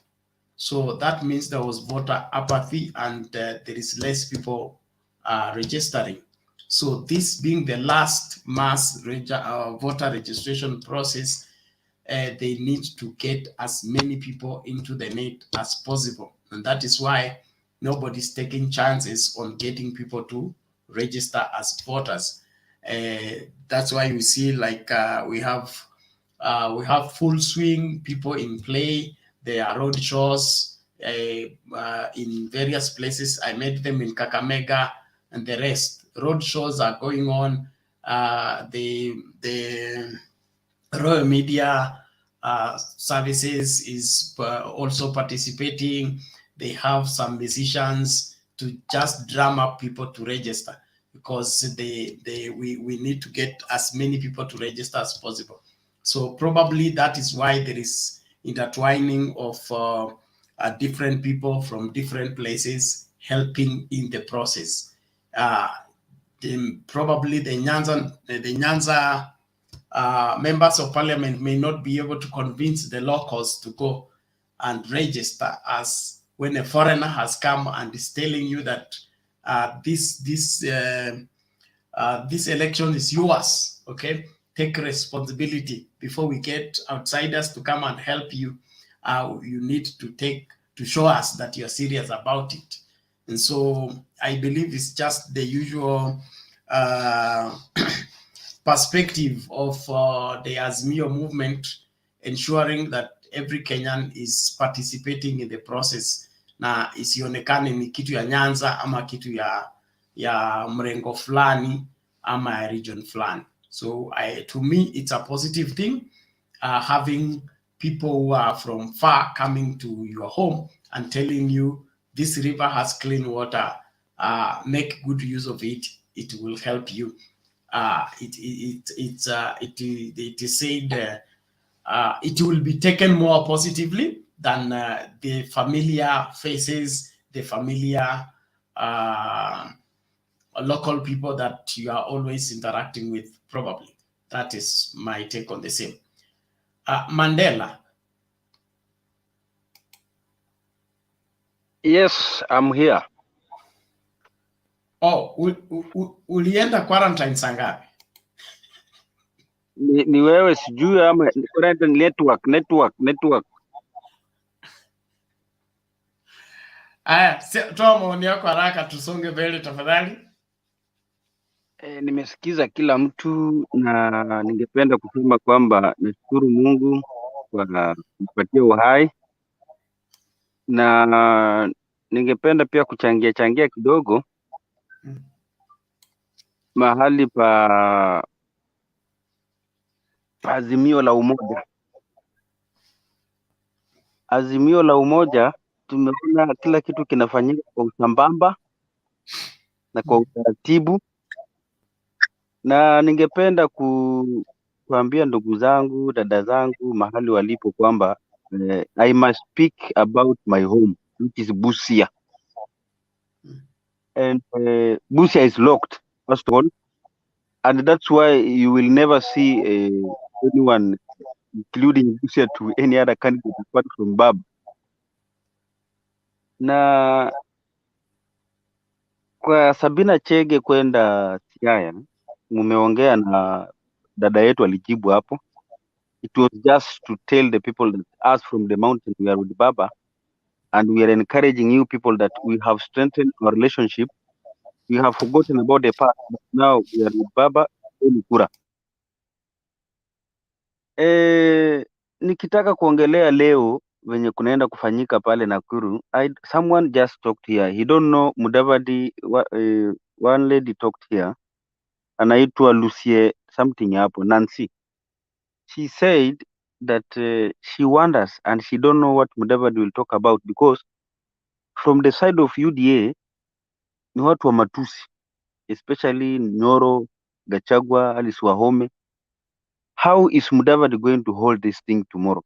And Weta, because Mudavadi and Wetangula, they are calm people, they open mambo ya matusi, but how are they going to hold this thing tomorrow? I'm also waiting and I want to see how they are going to hold that thing tomorrow. And who is going to be the principal, who is going to be the deputy principal, who is going to be the, William Ruto has been everything. Yeye ndiye amekuwa kila kitu kwa any rally ya UDA, and that's why someone said here, it is very difficult for UDA people to go and request people wapige kura huko nje, because some of the candidates or some of the MPs, they cannot speak before wananchi without the presence of William Ruto, which is true. For some people to speak tomorrow, they need the presence of William Ruto. I can give example of Alfred Keter, one Keter of Nandi. I think he will be there. For him tomorrow to be given a podium ya kuongea, it needs someone to talk on his behalf before he comes, because they will not recognize this guy because of what happened in the previous thing. He was against the Ruto. Na inashindwa, I thank God the earthquake that was coming for us, it came from Mudavadi, I have reasons why mimi naangalianga sana upande wa ndoa na mapenzi na nini, na ileta example na peana kwenye kura. You know, I said before, when you are dating a woman, you must go to the ground first and ask the people within before you take that girl. You might be looking for someone's wife. Mudavadi forgot that. And he moved on alone. He has the wife. But having the wife as lawyers, he forgot that ukipeleka mahari huyu kwe kwa Waluya, you must look for the leaders, clan leaders, and those we call village leaders, who will represent you akipeleka ng'ombe. But Mudavadi went alone kupeleka mahari. It is an abomination to the Luya community in that someone lives na ng'ombe, yeye ndiye ameshika kamba ya ng'ombe, yeye ndiye anapiga rungu, yeye ndiye anafukuzana nayo hadi kwa kina msichana, na akawaambia mimi nimeleta ng'ombe ndio hii. When Mudavadi was asked, where are the people? Wazee wako wapi? Ng'ombe hailetwi bila wazee. Na ndio maana hiyo ng'ombe peke yake imeenda bila mchungaji, bila mtu wa kupiga, bila mtu wa kuongea kusema hata jina ya ng'ombe inaitwa namna gani. Unajua ukipeleka ng'ombe unaulizianga hata kama umeinunua, unaulizianga ule umeinunua, hii ng'ombe inaitwa nani? Inaitwa Ford Kenya, inaitwa so and so. Na hii ng'ombe tukipeleka hii ng'ombe kwa kama mahari, lazima iwe na jina lake.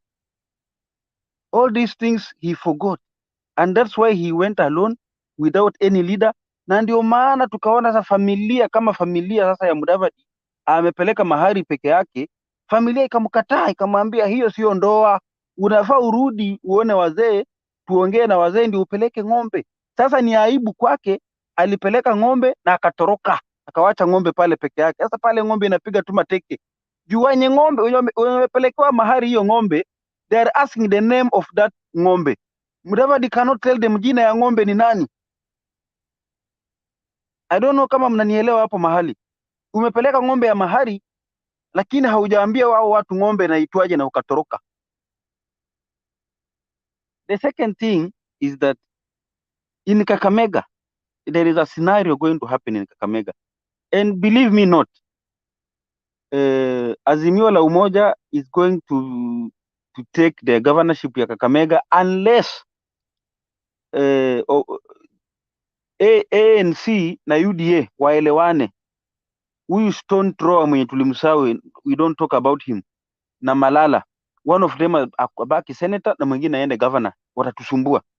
But if at all they are fighting for this thing pale Kakamega, waseme sasa Malala is a governor and a strong thrower, huyu mtu wa kutupa mawe pia ni governor, Kakamega is going to be a very difficult thing for Mudavadi and Ruto himself. And it is good for us watu wa Azimio. Unajua kwanza hata mimi nimefurahia sana. Unajua ilikuwa ngumu kuchinja kuku, ilibidi nitafute kwa desert hapa kuku juzi nikachinja. Why?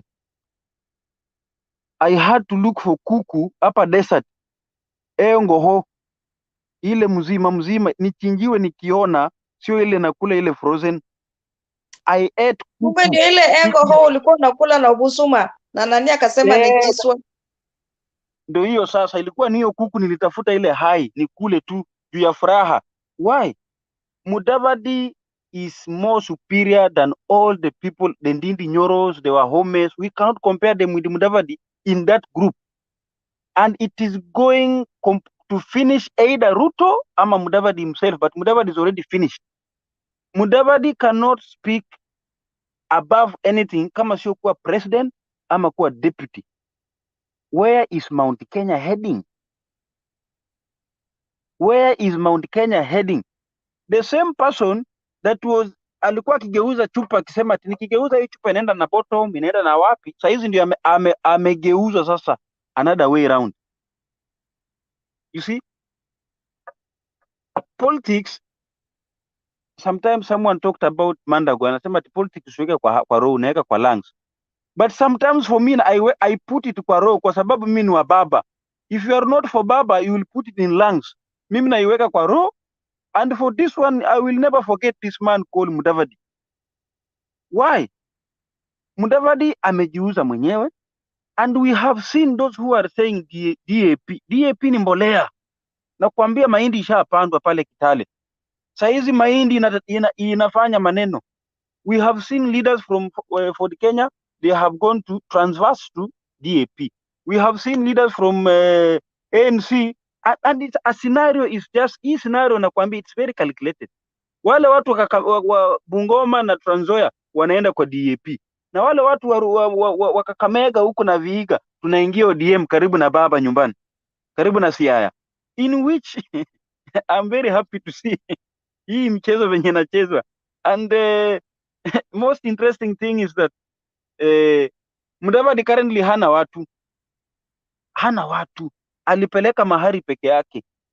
Sasa ile ng'ombe bado inapiga tu mateke. He does not have people. And the second thing I want to talk about Ford Kenya, Wetangula has joined this place kwa sababu Wetangula saizi hajui yeye ni nani. Wetangula ni mtu wa mahesabu. He always comes akisema mimi ndio president, anakuja anasimama senator, anawacha ma-DVD kwa nini, kwa hewa. Tena mimi ndio president, anasimama senator, anawacha ma-DVD kwa hewa. Sasa mara hii Wetangula atawacha ma-DVD wapi? They are all going together home, and that is why Wetangula is confused. And you might see Wetangula coming back to Baba. I will tell you guys, I thought this home was good, but I have come back where I belong with his good English. I have come back where I belong and where I started. Because from the other side, the governorship is very competitive, in which Wetangula is not going to run for that governorship, and he cannot win. If Senate ingekuwa pale, Wetangula hata angesumbukana, angebaki tu kwa Baba, jua anaona haendi mahali. Na Didimas ameongea kitu leo, in which I don't know that man, and someone before said that the reason why Didimas hanoni ni kwa sababu ya kuongea Raila. Akiamuka asubuhi Raila, akilala Raila, akiamuka kesho ni Raila, and that's why hanoni. Didimas said that Raila Odinga is buying MPs and MCAs. For God's sake, is not this the same people that are calling His Excellency Nigima Raila Odinga stingy man? Is not this the same people that are calling Raila Odinga does not give? Where did the money come from for Raila Odinga to buy the MCAs? And they are the same people tomorrow will tell us again that Amolo hapeanangi, hii ametoa wapi ya kupeana hawa ma MCA? If these people are not suffering from bipolar disease, what is wrong with them? What are they suffering from? They will say something and forget. If Ruto akienda Central anasema kwamba village party, tribal parties, we don't need these parties. When he comes to Western, ANC and Ford Kenya is not a village party. I don't know how he's going. I'm waiting to see what William Ruto will tell the people of Mount Kenya tangu ashikane na nani na Mudavadi. Ninangoja sana kuona atawaambia nini mahali pa village party. Because the same village party that Ruto was against, he has joined the League of Baba. They are against Raila Odinga, and now he has joined the League of Baba. We have seen it in the parliament. They want to bring that 5%, in which they were against. And we have been told with Junet kwamba sisi hatukujua kwamba Mama Mboga, Mutia Ulubaro na hii kitu ni mtu mwingine. We never knew it was Mudavadi and Wetangula and Mama Mboga. They have been bought. And we now know who Mama Mboga is, who Mutia Ulubaro is. You cannot be against something na unakuja baadaye kuja. I don't know how Ruto is going to sell that agenda of village party and the agenda of calling other people at tribal parties and everything, because Wetangula himself saizi Mudavadi himself hana watu. Mudavadi hana watu. How is Mudavadi going to continue? Umeanza kumaliza tafadhali, umeanza kurudia. Ben, ningependa kusema hivi. Mimi nimefurahia sana kuona kwamba Wetangula na Mudavadi wameenda huko. Sasa sisi ni mbolea saizi tunajaribu kupeana Western na Busia iko locked. Kila mtu angalie side yake. Actually today I said before, if you talk to your friends, let your friend understand why we want to vote Raila Amolo Odinga. Yesterday and today, I have two guys from Central. These guys were they were against Raila Amolo Odinga. I just asked them one question. Why do you hate His Excellency Raila Amolo Odinga? He said, we were told he will take mali yetu, atachukua mali. Nikamuuliza, una mali gani? Akasema mimi kwetu niko tuna plot. I just have plot. Niko tuna plot. I have convinced a few people today. I've talked to them. I've told them the reasons why we should vote Baba. Na nawaambia mbele ya Mungu hata saa hii huyo jamaa leo ingemu-expose hapa. Hao watu leo wawili ukiangalia Facebook yao ni ya Ruto. Leo hii in their profile pictures ni Raila Amolo Odinga. Though wale watu wamewatusituzi kwa hiyo profile and they are bloggers, two bloggers. They have just turned to Raila Amolo Odinga. Na ningependa kila mtu mahali hapa, if you talk to your friend, tell a friend to tell a friend that we should vote for Azimio la Umoja. Sina mengi, ningewaombea tu maisha mema, maisha bora, and good politics. Let's not abuse each other. Let's not overrate. Let's not go ahead on overrating any other. But let us just support each other and have a clear conversation. And I need hawa watu wa UDA wakuja hapa, we discuss issues pertaining UDA, and we discuss issues on our side so that we understand who is who. Sijui kama mnanipata, who is who. Okay, thank you, Nelson. Bernard, I'm asking Nelson. Hey, Nelson, tafadhali, katia hapo tafadhali. I'm asking Nelson to invite us our new friends tomorrow. Okay, the friends, they are here already. After the two of them, they are watching. They are in background, yeah. They are watching. Two of them. Okay, thank you. Two of them.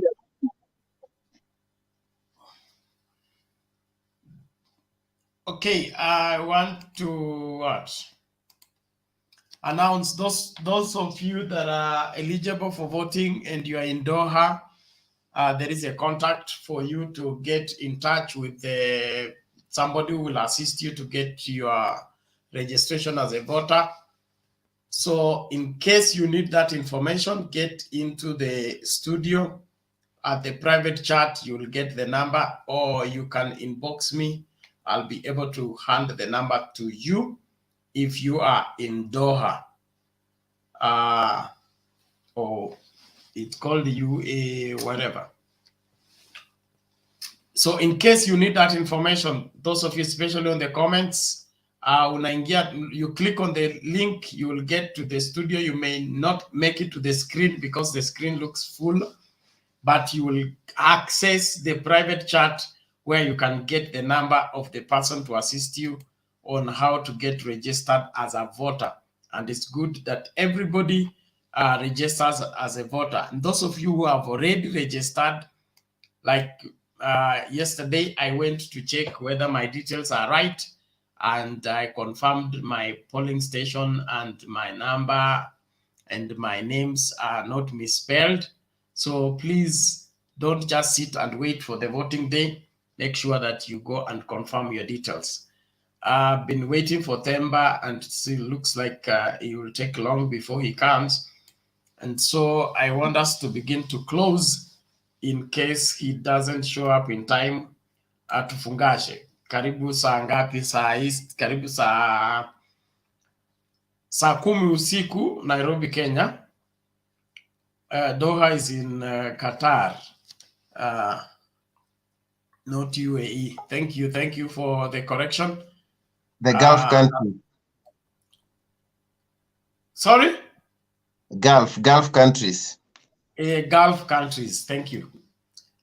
So in case you need that information, get into the studio. You will collect the number of the person responsible, and he will guide you on how to be a registered voter. We need all voters, especially the presidential one, for the diaspora. We want to lead both in Kenya and outside Kenya. So when we put those together, things will work together.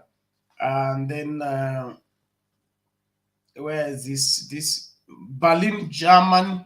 I think the German one, you get in touch with Kizito. If you know Kizito of this channel, he'll be able to guide you on the same. Tupate watu kurejista kwa fujo. Asante sana. Naomba sasa tuanze kutamatisha, na tutaanza na nani huyu? Nani amekuwa on the hold for long now? Princess, I think.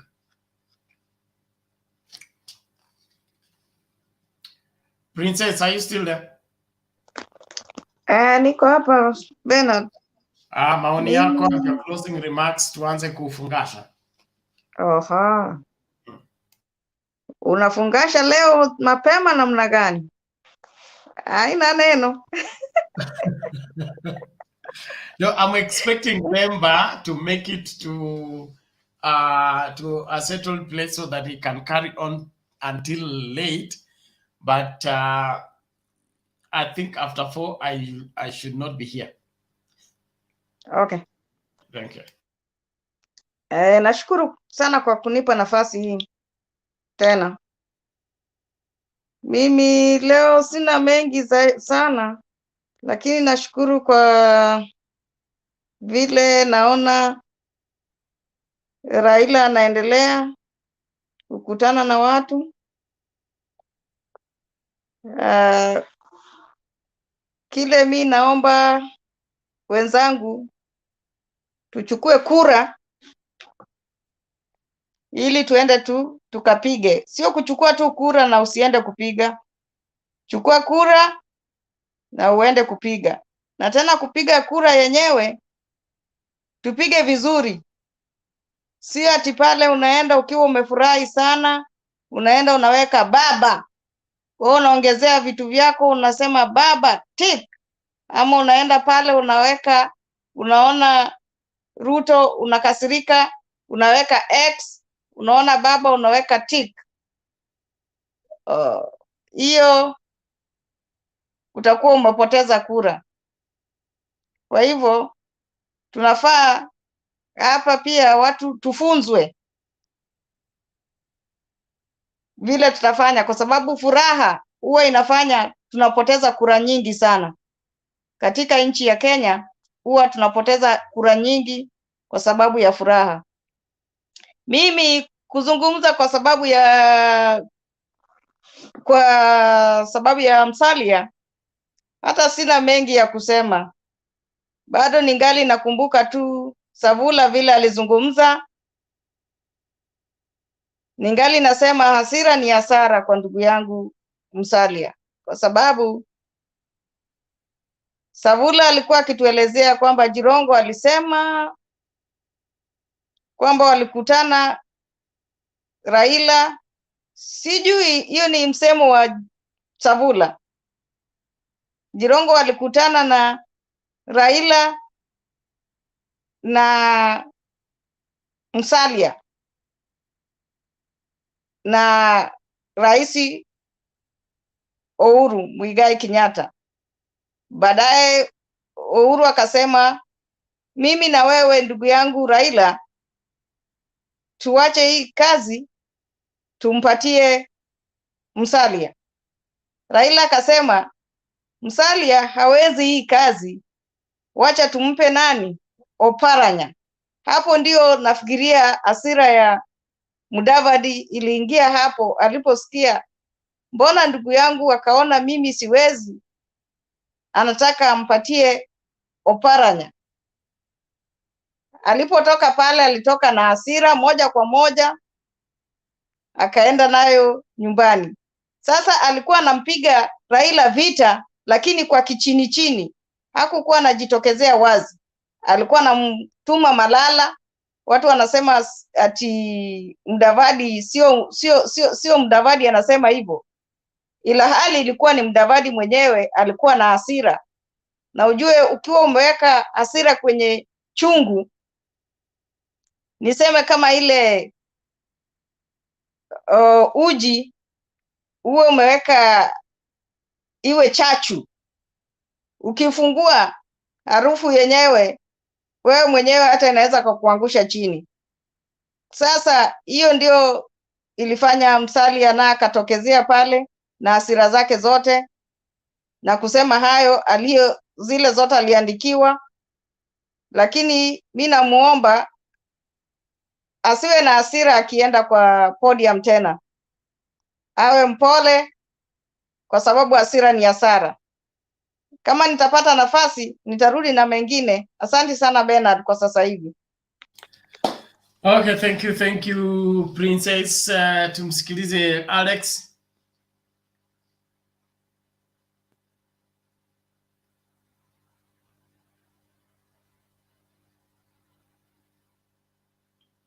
Alex, you out? Okay, let's get Joshua.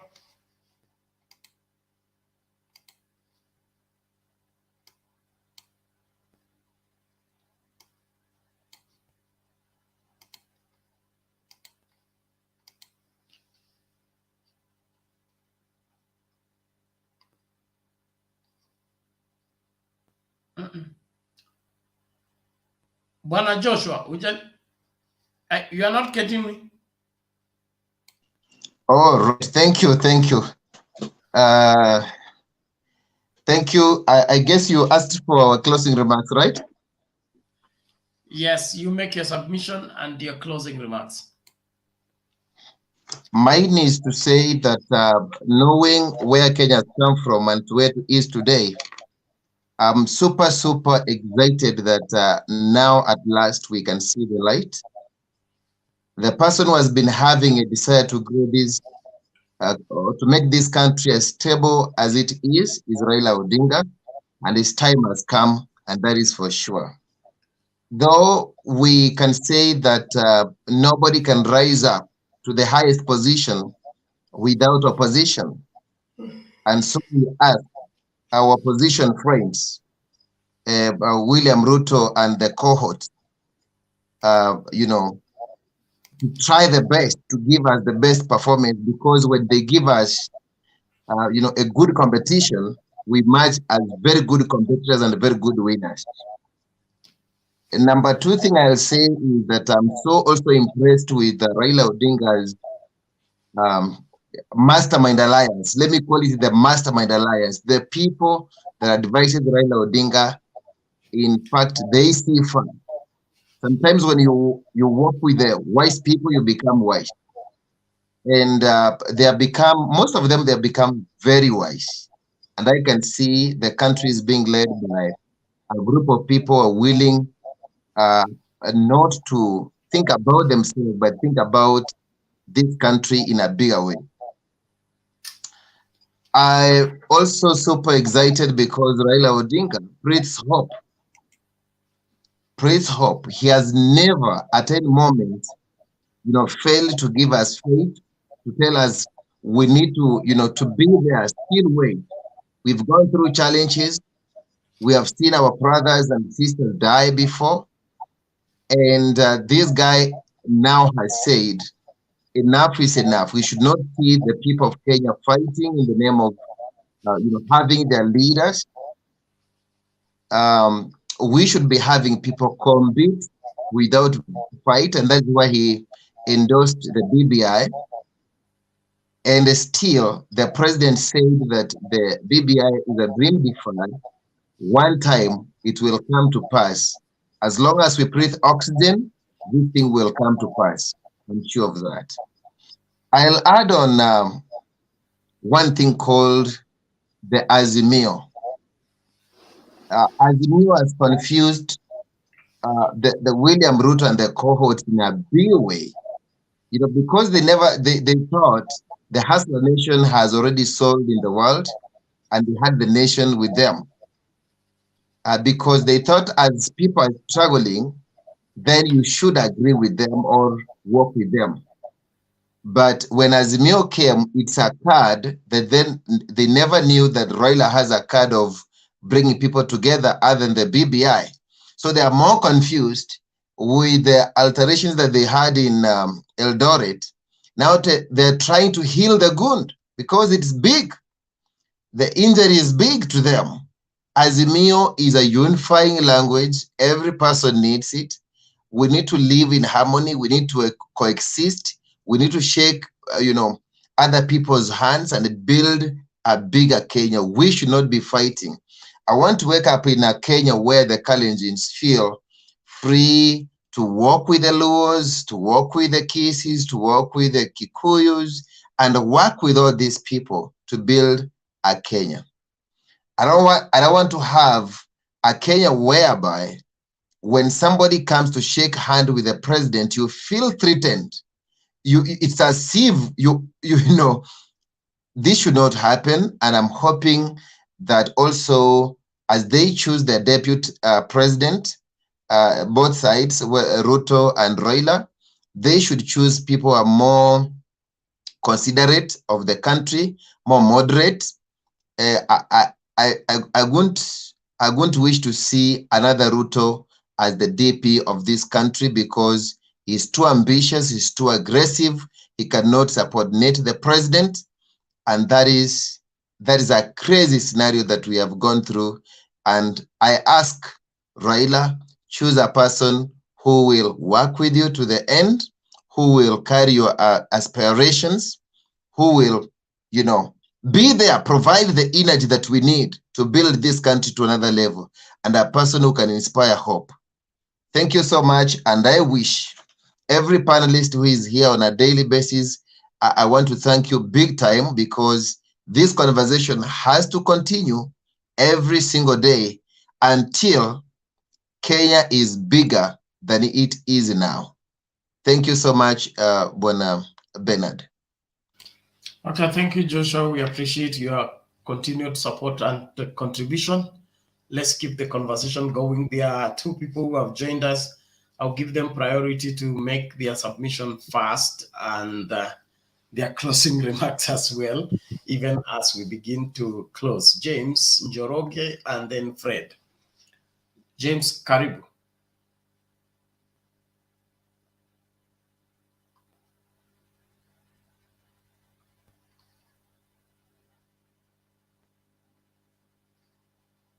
Bwana James, you unmute before you speak. If you don't unmute, we will never hear what you're saying.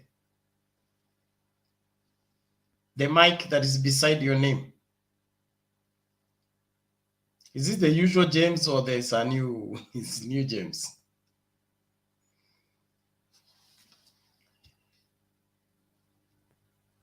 Okay, I've seen it. Yes, that's now okay. Okay, I think I've been trying to get in the show, and finally I've gotten the chance. Yes, go ahead. We can hear you. Okay, so it's a great show. I've been watching it, I think, almost daily, and I just have two issues. One, people have been speaking for us, but we have to speak for ourselves. I'm one of the silent majority that we don't speak, but we'll have not to do it. I'm a supporter of Baba, to set the record straight, because of just two reasons. I want stability and progress. With stability, I'm sure of tomorrow. Then progress, I've seen Baba in government. He's a progressive guy, he's a hands-on, and he's a hearing guy. He has a ear, he listens. If you've been to his meetings, you'll see he first listens to what the people say, then he'll comment later, or he gives his take after the meeting or at the end of the meeting. So Baba is a listening. He listens to people. He's a trait of leadership. You don't speak to the people. You let the people speak first, Then you, after you deduce what they say, then you can give direction. That's how you show leadership. But you don't speak at the people. You listen. If you're a good leader, you should listen to the people first.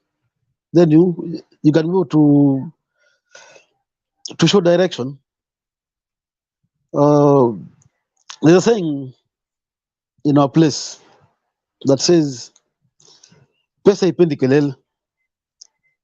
We are seen watu wa pesa, and ule baba tuko naye sahi si mtu wa makasiriko ama kelele, and therefore if you follow his school of thought, baba hana kelele na pesa and progress haipendi kelele. So you need a person who is calm, calculative, and for avoidance of doubt. Baba is now pressing the right buttons. This president is following him. The government project is his project. He's not the other way around. And with those remarks, I'm grateful for speaking the show, and maybe in future will contribute more. Thank you. Okay, thank you, James. Thank you. We appreciate your input. Let's keep the conversation going. King Samir Ogwaro, is it? Yes. How can I join this debate, daily debate? Begin by subscribing to Mtembei TV on YouTube, as well as following our Facebook page. That is when you'll be notified every time we come on live broadcast. Then after that, you watch out for the link. When we share the link, you click on the link, allow StreamYard to have control over your camera as well as your audio. Then you will be in studio. So it's not complicated, but you begin by number one, subscribing on Mtembei TV, both on, you subscribe on YouTube channel, it's called Mtembei TV. Then follow the Facebook page called Mtembei TV, or Mtembei TV on Facebook. After you're following, you will always be in touch with us every time we come on. And we do more than this. We do live videos, we do live feeds for rallies. Then we have special programs, like this Sunday, I'll be interviewing a gospel singer, talking to us about his music. So there are many other shows that we do. So if you have that subscription, you will always be notified every time we are coming on live. So please ensure you do that. Then there is also an option for you to become a member of Mtembei TV by joining the team on Mtembei TV on YouTube. So when you click on it, they'll give you the details on how to join and be a full member of Mtembei TV, and how you can also support what Mtembei TV is doing by contributing to the same financially. The details are available on the YouTube channel. So ensure that you adhere to the same. And I think in the late today evening, we'll be starting out something that will be doing humanitarian. So I want you to watch out for the same. It will be fully introduced in the open forum. Tutazamie hiyo na tuhakikishe kwamba tuna participate ipasavyo. Licha hiyo, Kenya hii ni yetu na kila mmoja wetu ni muhimu kama wa Kenya. Tufanye yale ambayo yanapaswa kusaidia Kenya kuwa bora kwa kila mtu na kwa kila jamii ambayo inaishi hapa na ile inaishi nje ya hapa, ili nchi kuwe nchi ambayo kila mtu anajivunia kuwa sehemu nayo. Tusikuwe wa Kenya ambao tunaaibika kusema sisi ni wa Kenya.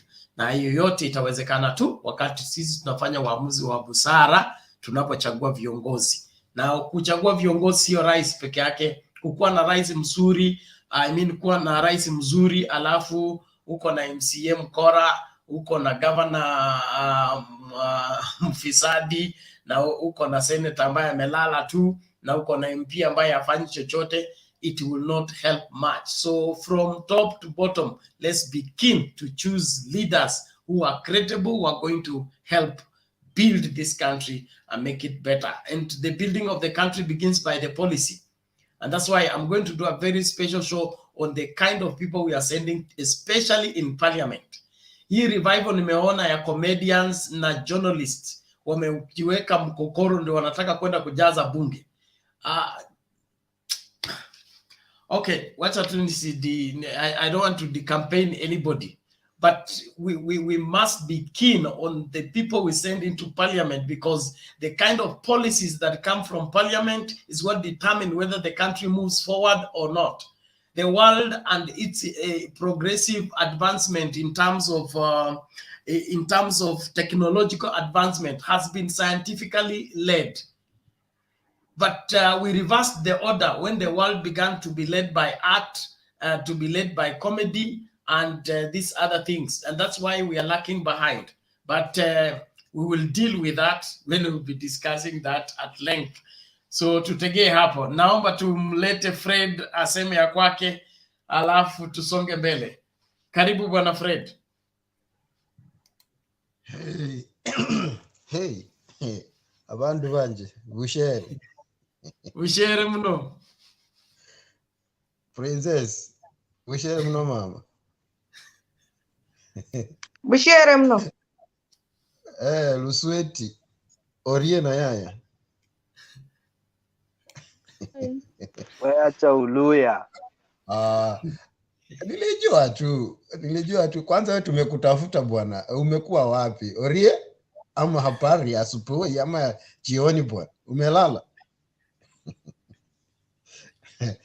Aya. My brother anaitwa nani? James ama anaitwa nani? James, nataka clarify kitu hapo kabla niendelee. Umesema if I heard you umesema government project is a government project. What do you meant by saying that?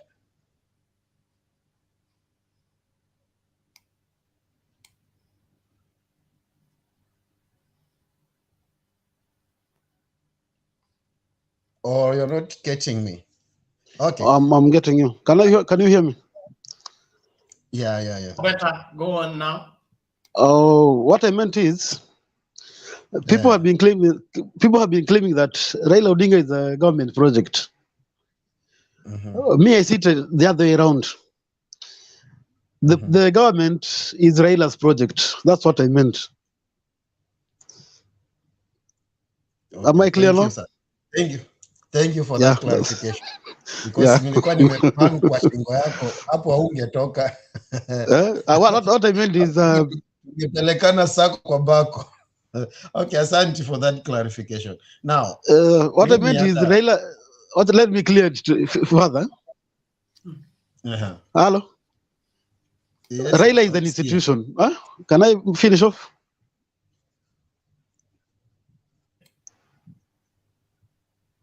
Hello. Bwana James, ongea. Oh, let me clear it. They are now that Raila Odinga is an institution. So the government cannot be a project of anyone. So the clear and short is the government is its project. Short and full stop. Okay. Now, Mtembei family. Nyinyi ndio hamwezi mkaleta hawa watu. Naona tu kwa nje kwa social media. Nyumba zimewaka moto in a different platform. Huyu ni Malala versus Sifuna.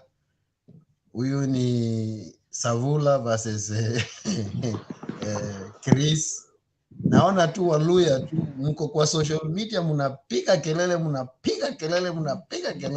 Huyu anasema hii, huyu anakama contradict anasema hii. Huyu anasema hii, huyu anasema hii.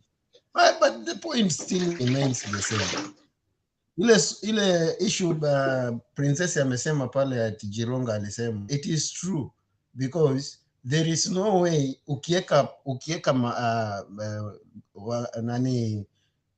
the safe pair of hands now isha kuwa divided, is no longer a safe pair of hands because hiyo ikiinuliwa hivi alafu imagine unaangalia sasa hiyo mikono yenye wanasema safe pair of hands, unaangalia Rigathi Gachagua hapa, unaona Murkomen hapa, unaona Suti hapa, unaona yani hiyo sasa ndio unaita tena mikono the safe pair of hands? Hakuna kitu kama hiyo ishakuwa divided.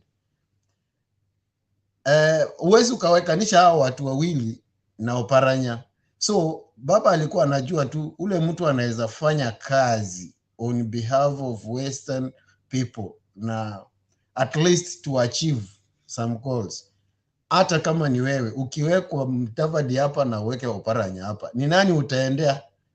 Utaendea Oparanya kwa sababu umeona huyu mtu wa kuchakuliwa head boy wakati shule zinafungwa. Let me borrow the words of Michael Amalo kijana, unachukuliwa kama head boy ili hali shule zimefungwa. Huyo ni mtu ambaye hajielewi. Kitu cha kwanza, you cannot, what governs the nation is a policy. And if you know the policy, it means that there are some offers you have to put it down, you turn it down. Because there's no way somebody come to you to sweet talk you and tell you, oh, let us do this, let us do this, because of at the end of the day, unabakishwa, umehangishwa, umekosa kile ulikuwa unaendea, na kile ulikuwa unangojea pia hujakipata. Ndio maana kuna msemo unasema, ile shilingi 10 umeshika kwa mkono, wacha nitumie Kenyan currency, ile shilingi 10 umeshika kwa mkono ni bora kuliko 100 unaenda kutafuta, kwa sababu hauna na haujui utaipata lini, na wala hata haujui kama itapatikana. So ile 10 uko nayo unafaa kujipanga nayo. So ile kitu by the way, sijui kama kuna kitu mlirealize kwa setting ya Mudavadi, unakuta the color is similar, they're almost the same. So na wale watu walikuwa hapo majority, I have come to conclude that what was happened in Bomas, kitu cha kwanza hiyo ilikuwa ni UDA, Yellow Fevers rally, because hao ndio walikuwa majority. Haya, tukipika hesabu, Mudavadi ameenda kufanya hiyo inaitwa delegation wakati hana MP hata mmoja. Wale waliokuwa wamebaki wawili pia wamemponyoka. So ni mtu ameingia, ni kama amemezwa na wheelbarrow. Yani I don't know, hiyo sembo ya ANC sijuangi inakuanga nini haswa, sijui inakuanga mtama ama inakuanga sijui nini, lakini naona imemezwa, imeshawekelewa kwa wheelbarrow. So kile kitu najaribu kusema hapa ni hao watu wetu majority from the Luhyaland, my friend, tumechoka na hii propaganda. Tumechoka hako bwana, tumechoka hako, na tutaendelea kukaa hivyo. Hatutaendelea kukaa hivyo na hatutakaa nje ya serikali tena. Tuliambiwa 1992, nyinyi watu mnachisema hapa, mnasema kuleni baheva yenu. Surely for heaven's sake tulikula baheva kutoka 1992, tukafukuzwa, tukapigwa, basi tukakula baheva yetu, na from there tumekuwa tukikula baheva yetu. Tunasema tunaenda alafu tunafika pale alafu mnaambiwa saa ile tu. Na wacha ni address Lusueti, hata wewe Bena tunajua sisi tunasemanga kwetu nyungu. Ukiona mama amechukua hiyo pot, ameipepa vizuri kutoka mtoni, lakini saa ile inafikanga tu pale kwa mlango, ujuangi ni nini kimefanyika. Ikishateleza kutoka kwa kichwa ione chini, ni hivyo, imeisha hivyo. Sasa ni hiyo political career ya kwetu tunasema nyonge watekeregesie kabisa. Thank you. Kumbe hii iko kila mahali. Kumbe kuna watu wako basi tutaiongeza kwa vocabulary ya Kiingereza. Nitajua vile tutafanya, tutasema tutaongea na wasomi. What I'm saying in essence, political career ya Musalia Mudavadi imepasukia pale kwa mlango. Huyo ameisha completely because he will never arise again. Na aliporuhusu tu Malala amuuze wholesale at a cheap price ya 300 million, na sijazoezi kusubstantiate, lakini that is allocation. Hiyo event ilitengenezwa na 300 million. Hiyo event ya Bomas nasikia ilitengenezwa na 300 million. Who sponsored that event? Ni chicken seller, chief hustler, mtoto wa Sogoi. So alikuwa na haki ya kubrag na kufanya chochote na kupanga, kwa sababu mimi naonanga NDC zingine zote mwenye chama ndiye anaongeanga akiwa wa mwisho, kwa sababu yeye ndiye host na ndiye chief guest mkubwa. Hapa niliona kitu ingine tofauti. Yeye akuja akaongea, alafu akakaribisha nani? Chicken seller, chief hustler mwenyewe. Akaanza kuwapanga. Hapa tumeona hivi, tunaenda hivi ama namna gani? Namna hiyo. Hiyo slogan yake ya namna hiyo ikadominate Bomas of Kenya yote na ikaisha. So na vile nataka kuuliza tu vile Junet aliuliza swali. Wewe unataka kutoa watu chini. Je, ni nani amewapeleka huko chini? Ndio wewe unataka kututoa hapo chini. Aliyepeleka hao watu chini huko ni nani? Jibu ni moja tu. 2013 nyinyi mlitupeleka chini. Na mimi napenda kitu kimoja na baba, kwa sababu he used one principles of an ego. Because when you master the 7 principles of an ego, you become a good leader. One of them, you have to fly far above the sky, and then you'll be able to see clearly what your target is. And when you fly far, you can see far and you can see things. Baba aliona wakati wa NASA akaona hawa watu nikienda na wao sitaingia. Angechanganya na wao. Unajua, another character of an ego, there is no way ego inaweza mingle na kuku. Kuku inaona kwa miguu hapa. Ego inaona mbali sana. So haingeweza kumingle. Akajitoa pole na akaendea handshake, kwa sababu alikuwa anajua hivi nikiendelea kukaa na watu wanaona kwa miguu yako kama kuku. Wacha nitumie hiyo mfano, lakini pena tusilete shida. Watu wote, sambuli ya Mudavadi, sambuli ya Weta, hao ni watu wamekula kuku paka wana behave kama kuku, kwa sababu hawaoni mbali. Saa ile mtu mwenye uko na akili timamu unafaa kuona very far. You have to see future, you have to see tomorrow. Do you know, in a real sense, here is reality, there is a vision. And how do you make to see yourself there? There is a place whereby you need to make a steps moving towards there.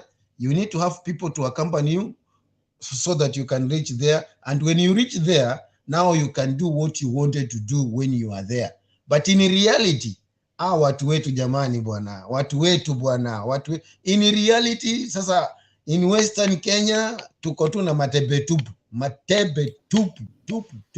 Apart from hapana, sema hivyo wewe. Muda wako umeisha sasa. Yaanza kwenda hivyo. Wametuuza kiholse bwana, wacha niongee kwa tu bwana. Hakuna kitu kama hiyo. Wewe kuona Paranya na Eugene na nani mwingine wakiwa State House leo? Hata mimi nimekataa hiyo maneno. Nimekataa kabisa. Kwa nini? Debe zote zimeuzwa bure. Zimechukuliwa bure. Asitajiki. Lakini zimegeuzwa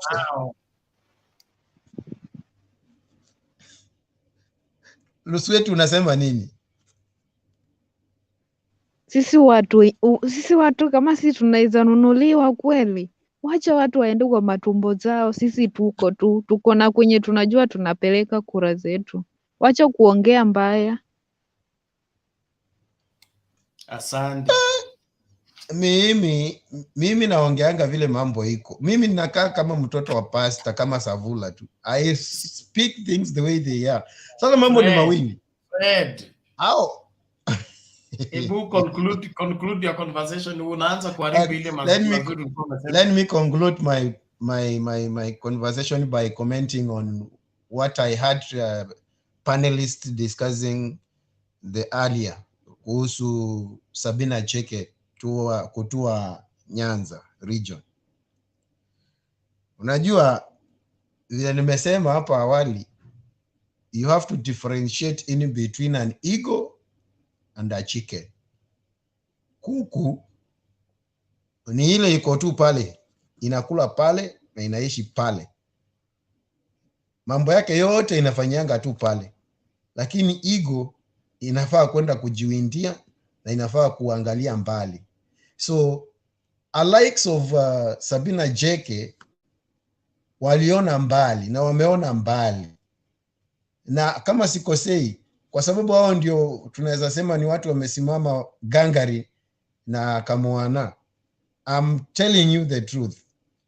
Those are the governors we are expecting to come, kwa sababu wameona mbali. Wameambiwa, nyinyi wewe mkikaa tu hapa Central mkisema mmefika, itafika wakati mchikute ya kwamba sasa hii mambo ishabadilika. Tunasema ya kwamba Azimio is the ticket na tutafanya namna gani? Wewe mpado mkiwa mnang'ang'ana, tuende sijui wapi kwa yellow fever, wengine sijui tuende wapi, wengine sijui tuende wapi, na hiyo ndio itakuwa inabakisha. Acha nimalizie tu hapo. Okay, thank you. And as we conclude, I would nimeshukuru also kwa pro. Nimeshukuru. Remember that asante sana mwana wewe. Ninyi watu mtaenda sasa kuonana nyuma ya tenta mkiongea Kiluya huko. I wanted to say that the association between UDA and Ford Kenya and ANC did not start yesterday. It did not start on Sunday. If you are keen, you saw that when the by-election in Kibra took place, all those people played the league together. The intention was to split the vote so that ODM loses the seat in Kibra. So Ford Kenya fielded their candidate, and ANC also filled in a candidate, but both of them were eating at Weston Hotel and rolling down to Kibra to campaign. They worked together to see to it that they bring wherever they take away the seat. Fortunately, they did not succeed, and I don't think that relationship had been interfered with since that time. So what we saw on Sunday was just a culmination of a long lasting relationship between these two people. So it should not come to us as a surprise. Birds of the same feathers flock together, wazungu walisema. Tumsikilize nani huyu akitufungia. Okay, who is Jacob? This is new. Jacob Jock Awol.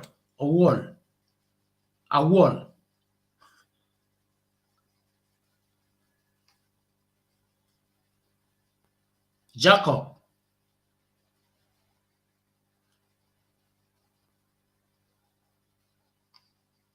Okay. It seems Jacob is not there. Nani huyu? Kenywa?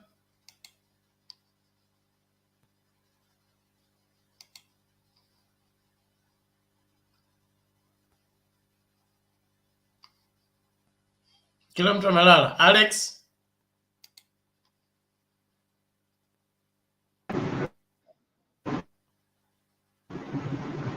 Sisi ni wasikilizaji. Soma taarifa tafadhali, tunafunga station. Sisi ni wasikilizaji. Haya basi, ifuatayo ni taarifa ya habari kwamba stesheni inafungwa. Kila mtu na msikilizaji na mtazamaji, tunawashukuru kwa mchango wenu siku ya leo. Tunaomba kwamba baadaye katika hii siku tutakuwa sasa tunachandanua UDA ANC Ford Kenya Joint Rally. Kila mtu ahakikishe kwamba anafuatilia hayo, na of course yale ambayo yatajiri kulingana na mkutano wa Azimio ambao the really handshake will take place. I mean the really earthquake will take place in Murang'a on the 29th. Inasemekana hivyo. Kwa hivyo tutegee hapo, tuhakikishe kwamba kila mmoja anapata habari ipasavyo. Licha ya hiyo, kila mmoja ahakikishe kwamba anajisajilisha kama mpiga kura tafadhali, and make another person also go and register as a voter. Don't just watch. Baba is not going to win by us making noise. He's going to win by us literally going to the booth and voting right. And like Princess said, don't get so excited about Baba winning election until you tick everybody, you know, on the ballot. Please, we shouldn't have many spoiled ballot, ballot papers. Go to the booth, be cool and collected as an Azimio person or as a UDA person, and tick in the right box. Don't let your tick overflow to the other box, or don't write in the box Baba. Just obey the required rules, vote gently, make sure that you vote for the right person, and then move on. Don't be in a hurry whereby you begin to make blunders by Xing Ruto and ticking Baba. Just one place is what makes your vote count, not two. Yes, Fred. Mi kuna kitu nilikuwa nataka kusema nini? Yani nataka kusema kitu kifikie wahusika. For those people who are in overseas, those who are in naturally the people who are in diasporas, how many people have gone so far to confirm either they will vote in diaspora or they will go back home to vote? And if you are going back home, are you sure that you are going you are still in the place where you registered as a voter, or things have changed? So we need a clear information about how to check our in online. I think that one, if we get that one, it will be okay with us, because we don't afford to lose to vote. Okay, Fred, that's a good question, and I think there's a provision. I'm not sure, but I think there's a provision for that on the IEBC portal online. There must be a place to check that, or you will get the details. There must be either an SMS line where you send your ID number and your details come, or on the portal there must be a provision for the same, especially those of you that are in the diaspora. But if you are within, right now the clerks for IEBC are on every polling station. You just walk there, in 2 minutes they will give you the details. All you need is your ID, your valid ID, nothing more, nothing less. Yes, Ziana? Last time they denied people from diaspora to vote. Are they going to deny them this time round too? No, the registration is taking place in the selected places where they will be voting. It will not be everywhere, but some particular places where Kenyans are, wherever their presence is. No, I would not want to use the majority, but there is a sizable number of Kenyans in a particular place. They will be consolidated together and they will vote in the embassies around them. So I understand there is parallel registration The same way it's running here, it's also running there for those that need to register in various places. So you just need to get in touch with the required wherever facilitators, and they will help you register. Like those who are in Doha, in Qatar, or wherever Qatar, you are able to get to Nelson. Nelson will help you, link you to the people who can help you get to the embassy and be able to register as a voter and facilitate you to go and vote on the voting day. Kizito is also running another team of diaspora voters who are also helping people make sure that they register as voters. So you either get in touch with Nelson or Kizito, watakusaidia. Kwa wale ambao mko Europe, mko I think US and the other side, Kizito is the one in a better position to help you because he is in the team that is lobbying people to register. And I think that's the information I have so far. I think in US, I think it's different because they have different locations.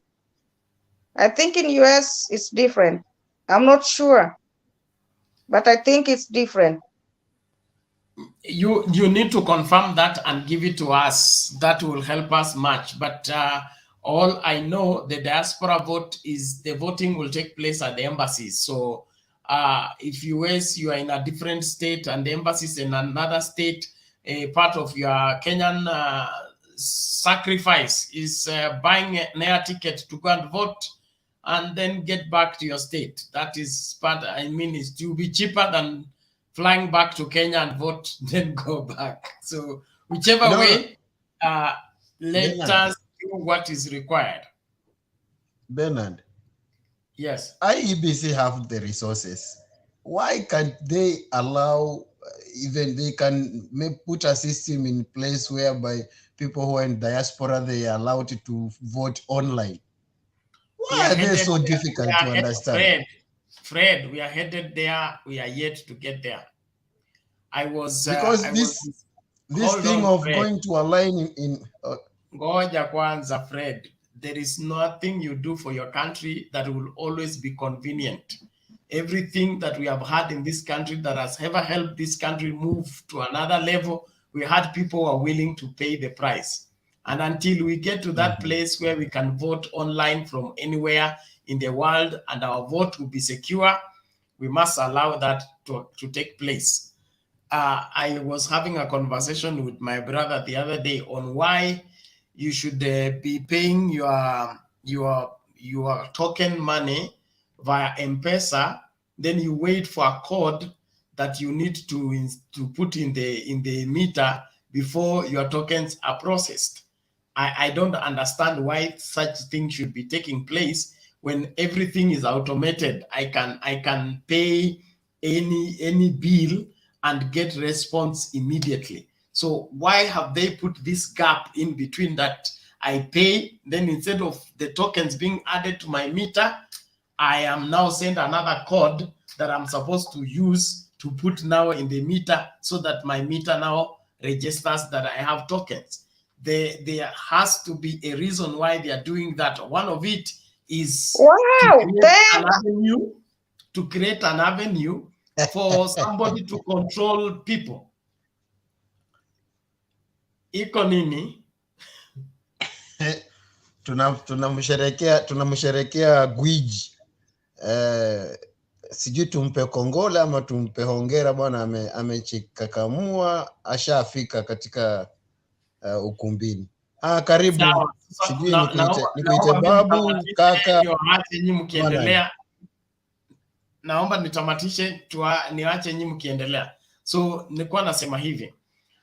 Kabla tufikie kile kiwango ambacho tutaweza kupiga kura tukiwa sehemu yoyote na kura zetu zikuwe salama, kila mmoja ajitolee mhanga, hakikishe kwamba anahusika katika uchaguzi huu wa kihistoria. This election is historical, and if there is anything you can do to participate in the same, please don't use an excuse that why can't. Let us work with what we have. Baba told us in 2007 2007 akatuambia mvua hii inanyesha, pandeni mkitumia, msingoje ile mvua nyingine. What that meant was we now have half the government, the grand coalition government. We may not get another government, so let us do what is possible with the current situation. So let us work towards helping Kenya become a better place by participating in our democratic right and our constitution provision by all means. More than that, convince 1, 2, 3, 4 people to go and register, push them to go and vote. That is also part and parcel of your contribution to making this nation a great place. Kama wewe ni mtu wa UDA ama mtu wa Azimio, yote pamoja, hakikisha kwamba umewajibika kufanya chochote kile ambacho unaweza kuhakikisha kwamba umesaidia mtu kwenda kupiga kura ama kujisajili. Ni muhimu kabisa. Hadi wakati mwingine tutakapokutana tena katika kipindi kingine, tuonane baadaye. Temba, endelea. Kona bulai. Orio mno.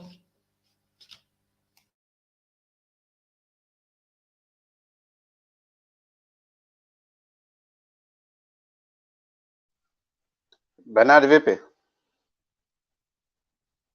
I'm taking off. You can now go on until you clear the show. I mean, mimi nimemaliza ya kwangu mpaka pole nimekuweka kidogo kwa sababu kwa kidogo traffic ya Texas, lakini ni sawa. Sawa. Kwanza wewe ndio uko Texas. Tulikuwa tunajadili masuala ya kujiandikisha kama wapiga kura. Ziana anasema US ni tofauti na Europe na Doha. Kuna contact ya Doha, kuna Kizito anasema kuna lobby group ambayo inasaidia watu kujisajili kwa embassies. Sijui US nini kinaendelea. Niliona wametoa registration zinaitwa nini zile timelines na whatever centers. I'll give information about Texas maybe kesho. Yeah. Okay. You find out the details so that we are able to assist the people that want to register within the space that we are having right now. My attention is being called on the chat section. Zales, I think this Zales, we have dealt with her before, with him before. Please make sure that you stay in order. Wacha kutumia lugha mbaya. Kama wewe utampigia kura Raila, hakuna mtu anakulazimisha. Ni kinyume cha sheria kulazimisha mtu yeyote kupigia mwingine kura. Wewe, hiyo ni uchaguzi wako. Wewe pigia kura ile mtu kwani Zalesa ako na kura ngapi? Si ni kura moja tu. Siamke tu hiyo siku asubuhi uende weke kura yako kwa Ruto. Iko shida gani? Hao ndio wanaenda wanapiga kura vibaya. Anamtaka hata kama ni Ruto, na anaenda anaweka pale X Raila, alafu anafanya nini? Anaandika Ruto, alafu pale chini anamkata Raila kabisa na anaweka tick Ruto. Sasa ameharibu kura. Hiyo itakuwa spoiled vote. Utapoteza kura bure. Hii hasira uko nayo unaweza enda upoteze kura. Alafu Bernard hana kura huyo. Bernard, yesterday tuliongea juu ya welfare. Yes.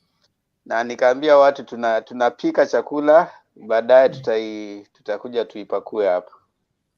So you can just confirm that chakula iko jikoni, huenda ikapakuliwa anytime so that we can have that direction. Yeah, I had linked something to that effect. We hope that by the evening show, we will be able to pass the information clearly and get people to participate. And we plan to run that for a few days. So we pray that everybody will participate and get a chance to do that. I think we have made very good progress, and by evening show today, we should be able to roll out that.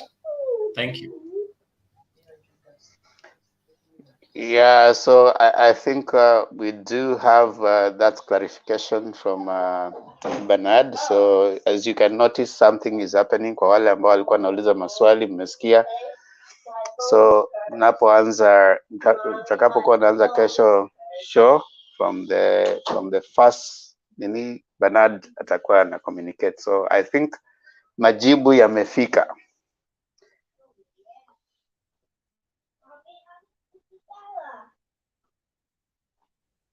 So tuendelee ama vipi? Temba, kweli wewe ni mtu wa ajabu. Ulisema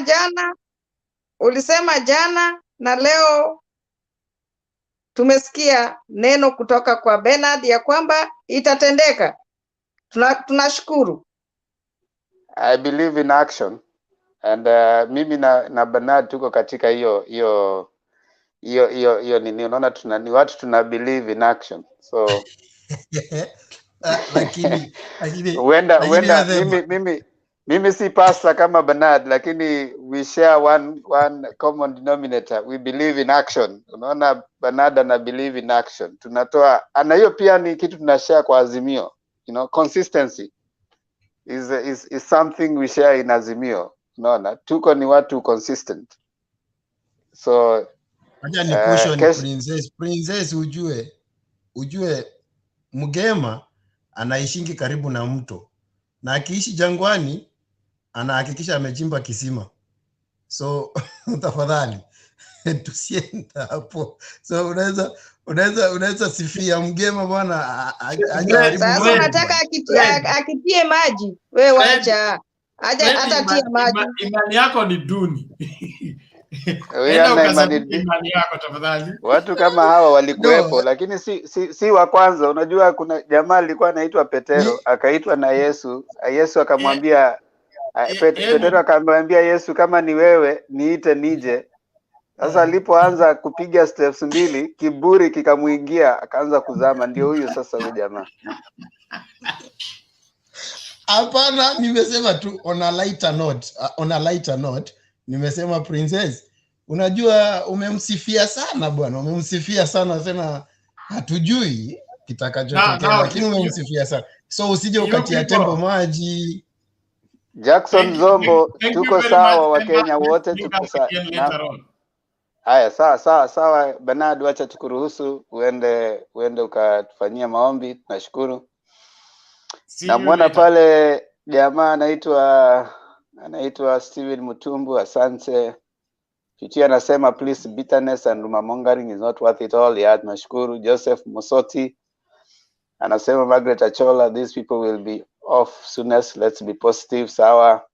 Margaret Achola anasema hi Joshua, namsalimia. Lamalama anasema hello Mr. Themba, niko sawa. Lamalama, karibu, asante sana. Nimeshukuru sana kwa makaribisho.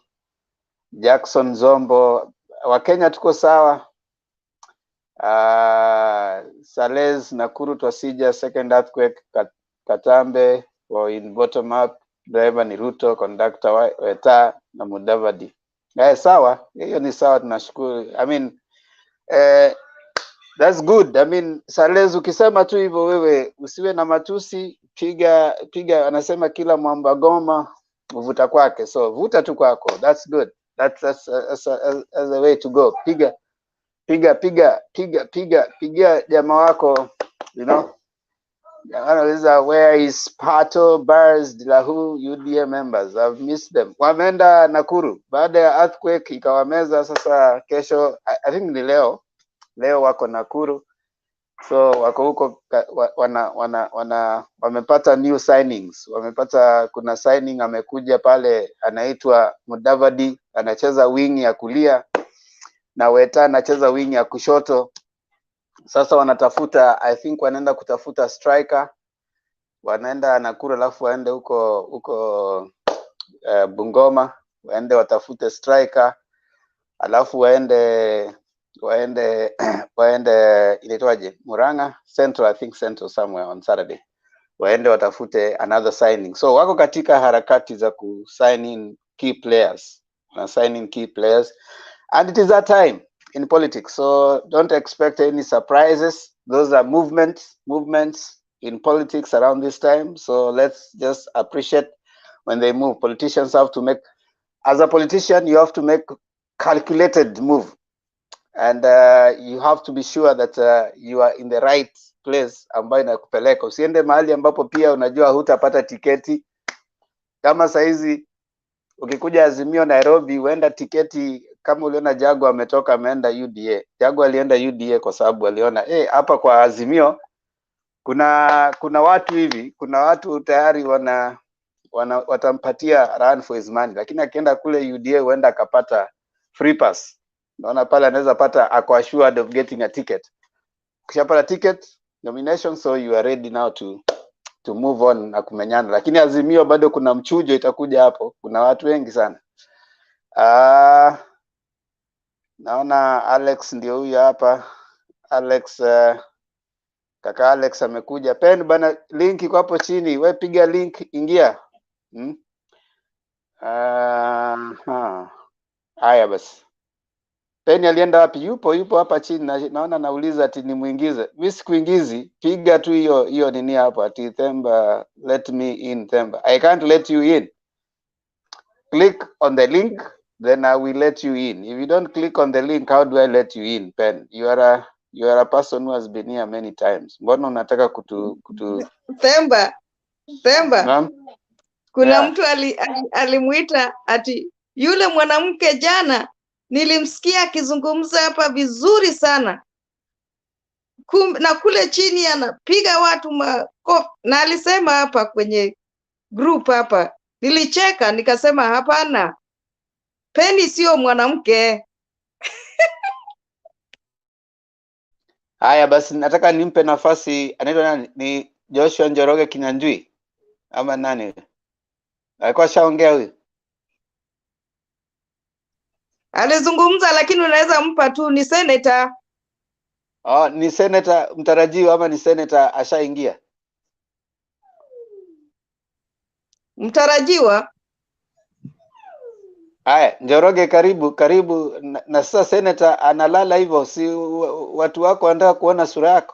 Maseneta na magavana nao pia ni watu ambao waja kuingilia seneta bwana, waja kuingilia seneta. Pena kakuja hapa anataka kuwa gavana, yeye hataki kuonyesha sura. Huyu amekuja seneta, hataki kuonyesha sura. Sasa nyinyi mtapigiwa kura kwa nini? Haya, karibu Njoroge, toa maoni yako kwa dakika kadhaa. I mean, tupate hiyo round. Okay, nilikuwa nimeweka ndio mara yangu ya kwanza kuongea leo. It's my first time in this show. I made my maiden speech, but concerning the topic ya leo, is Raila Odinga meeting the Maa leaders and Mt.Kenya Foundation, alafu hii udaku and ANC for Kenya Alliance. It's, I think the season of the in football it's called the open window. People are moving from side to side, realignment, counter attacks, until maybe by the end of April the house will be settled. Kila mtu atakuwa anajua ako wapi, anaelekea wapi na but at least from Sunday the day is cast. It's now a two-horse race. It is now a two-horse race. Before that kulikuwa na maybe a third force was in the offing, but from Sunday farasi ni mbili sasa. It's either Baba or the Sugoi chief chicken seller. And ile kitu sijaelewa sana ni kwa sababu ni why is Western unsettled, but at least majority of the Western leaders wameamua ku stand on the right side of history. Kwa sioni kwa nini wamekuwa wakisema wanataka direction, then when wamepatiwa direction they have sijui kwa nini wana complain. They have Oparanya, we have Atwoli, Sahi nani yuko in the fold, Eugene Amwalo. Those are credible leaders in the Western circuit. So sijui kwa nini watu they should not be crying around. Those are able leaders who can lead the Western bloc. Now they've delivered in the past. Mudavadi went his own in 2013. So sioni tofauti yote. And I think Baba is aliona mbali. Because kama alikuwa nao jamaa wangemsumbua sana sahi. But aliona mbali akawacha polepole. Sasa itabidi watamtafuta. But I think it's too late for them. And Baba is, from my point of view, he's making the best moves. The carpet is being laid for him every day. His meetings are organized, clear, and zinaeleweka, and na zina mpangilio, hazifanywi si za kurukaruka,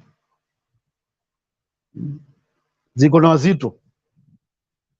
And I was talking to a friend, and the moment Baba will connect the top and the bottom, that is the masses and the who is who in the country. This game by what wanasema ati by saa 3, sasa hata si saa 3, by saa 2 asubuhi hii game short. Na si ati ni the numbers are on his side. People are watu wako na wana hari ya kumsupport, na si wale watu si watu wa pesa nane. Wale watu wako on the Baba side ni watu you can depend on. They are not moved by positions or whatever, but Baba is a team player. He's not a one army show. I think with that few remarks, I'm good. Thank you. Yes, Senator. Unless kama kuna swali. Unaenda kuwa senator wapi? I'm just a general in the army. Ati wapi? I'm just a general in the army. Sina saki position yote, but tacheza. I'm in the Marines. Okay. Sasa nyinyi mna vote? No. You don't vote? I don't vote. Mnafaa kutu ampasi kuhusika katika siasa. Normally you can vote for a side, but haufai kuingilia sana mambo ya to show any, but you have a free will to align and assign to an ideology. Okay. That's beautiful. Now ametoa ya kwamba unataka kuwa senator wapi, ama wewe ndio uliwaambia? No, I'm not interested in being a senator. Kazi ya princess. Ati ni princess amemweka na usenator. Princess wewe unataka huyu jamaa kwa senator? Maybe president after Baba is done. We'll have to make sure Baba is the president, then we can think about it. Okay. Sawa. That is the singular most thing we can do this year. Okay. Sawa. Hapo umesikia. Yasa mta calm down reggae in April tuko pause. Sales, this show, kuna jamaa anasema Ruth Muinde, this show is fully of nonsense. Hata wewe umeandikaje unaandikaje kizungu? This show is fully of nonsense. Hiyo kizungu yako kwanza inakaa kidogo inataka msasa. Alafu unaandika hapo. Na kama ni nonsense, mbona hata unaandika? Mbona unatumia bundles zako kuandika? Sasa ungetumia hiyo kwenda kwa show ambayo iko na maana kidogo kaandika. Sijui Wakenya nini na wasumbua. Ukiona anasema fully. Anasema is fully of nonsense. Ndio kusema nini? Sasa mtu kama huyo vile ungefanya, acha nikupe free advice. Najua hutachukua lakini I'm not in the best to give you advice. Ukiona kwamba kuna kitu upendi, don't even waste your bundles and staying there. Just move on. Become a street. Kuna vitu vingi vinapita, si zote una collect. Just go to another place ambapo a platform that you think is good. You'll make more value. You'd add more value there. Lakini kuja kwa show kuja kusema vitu ambavyo havifai, inaonyesha kwamba hata wewe pia ni kama imekusukuma. So unasaidia bando zako umetumia, umekuja umejiongelesha hapa. Haisaidii hata kidogo. So kuwa mtu ambaye kidogo unatumia wanasema kidogo kuwa na matumizi ya akili kidogo. Sijakutusi lakini nimesema tu. Ama nimemtusi Diana? Haujamtusi hata, ni kumuelezea tu. Badala kushinda umeingia. Mimi hata kuna places kuna katika hii street ya social media, YouTube na nini, kuna vitu vingi sana, vingine hata huwa I don't even check. Unaona? Yaani kwa sababu labda hizo places naona okay fine, hii itanisaidia, naenda kwa nyingine. Sasa wewe pia unaweza tumia tu hiyo chance uende kwa nyingine.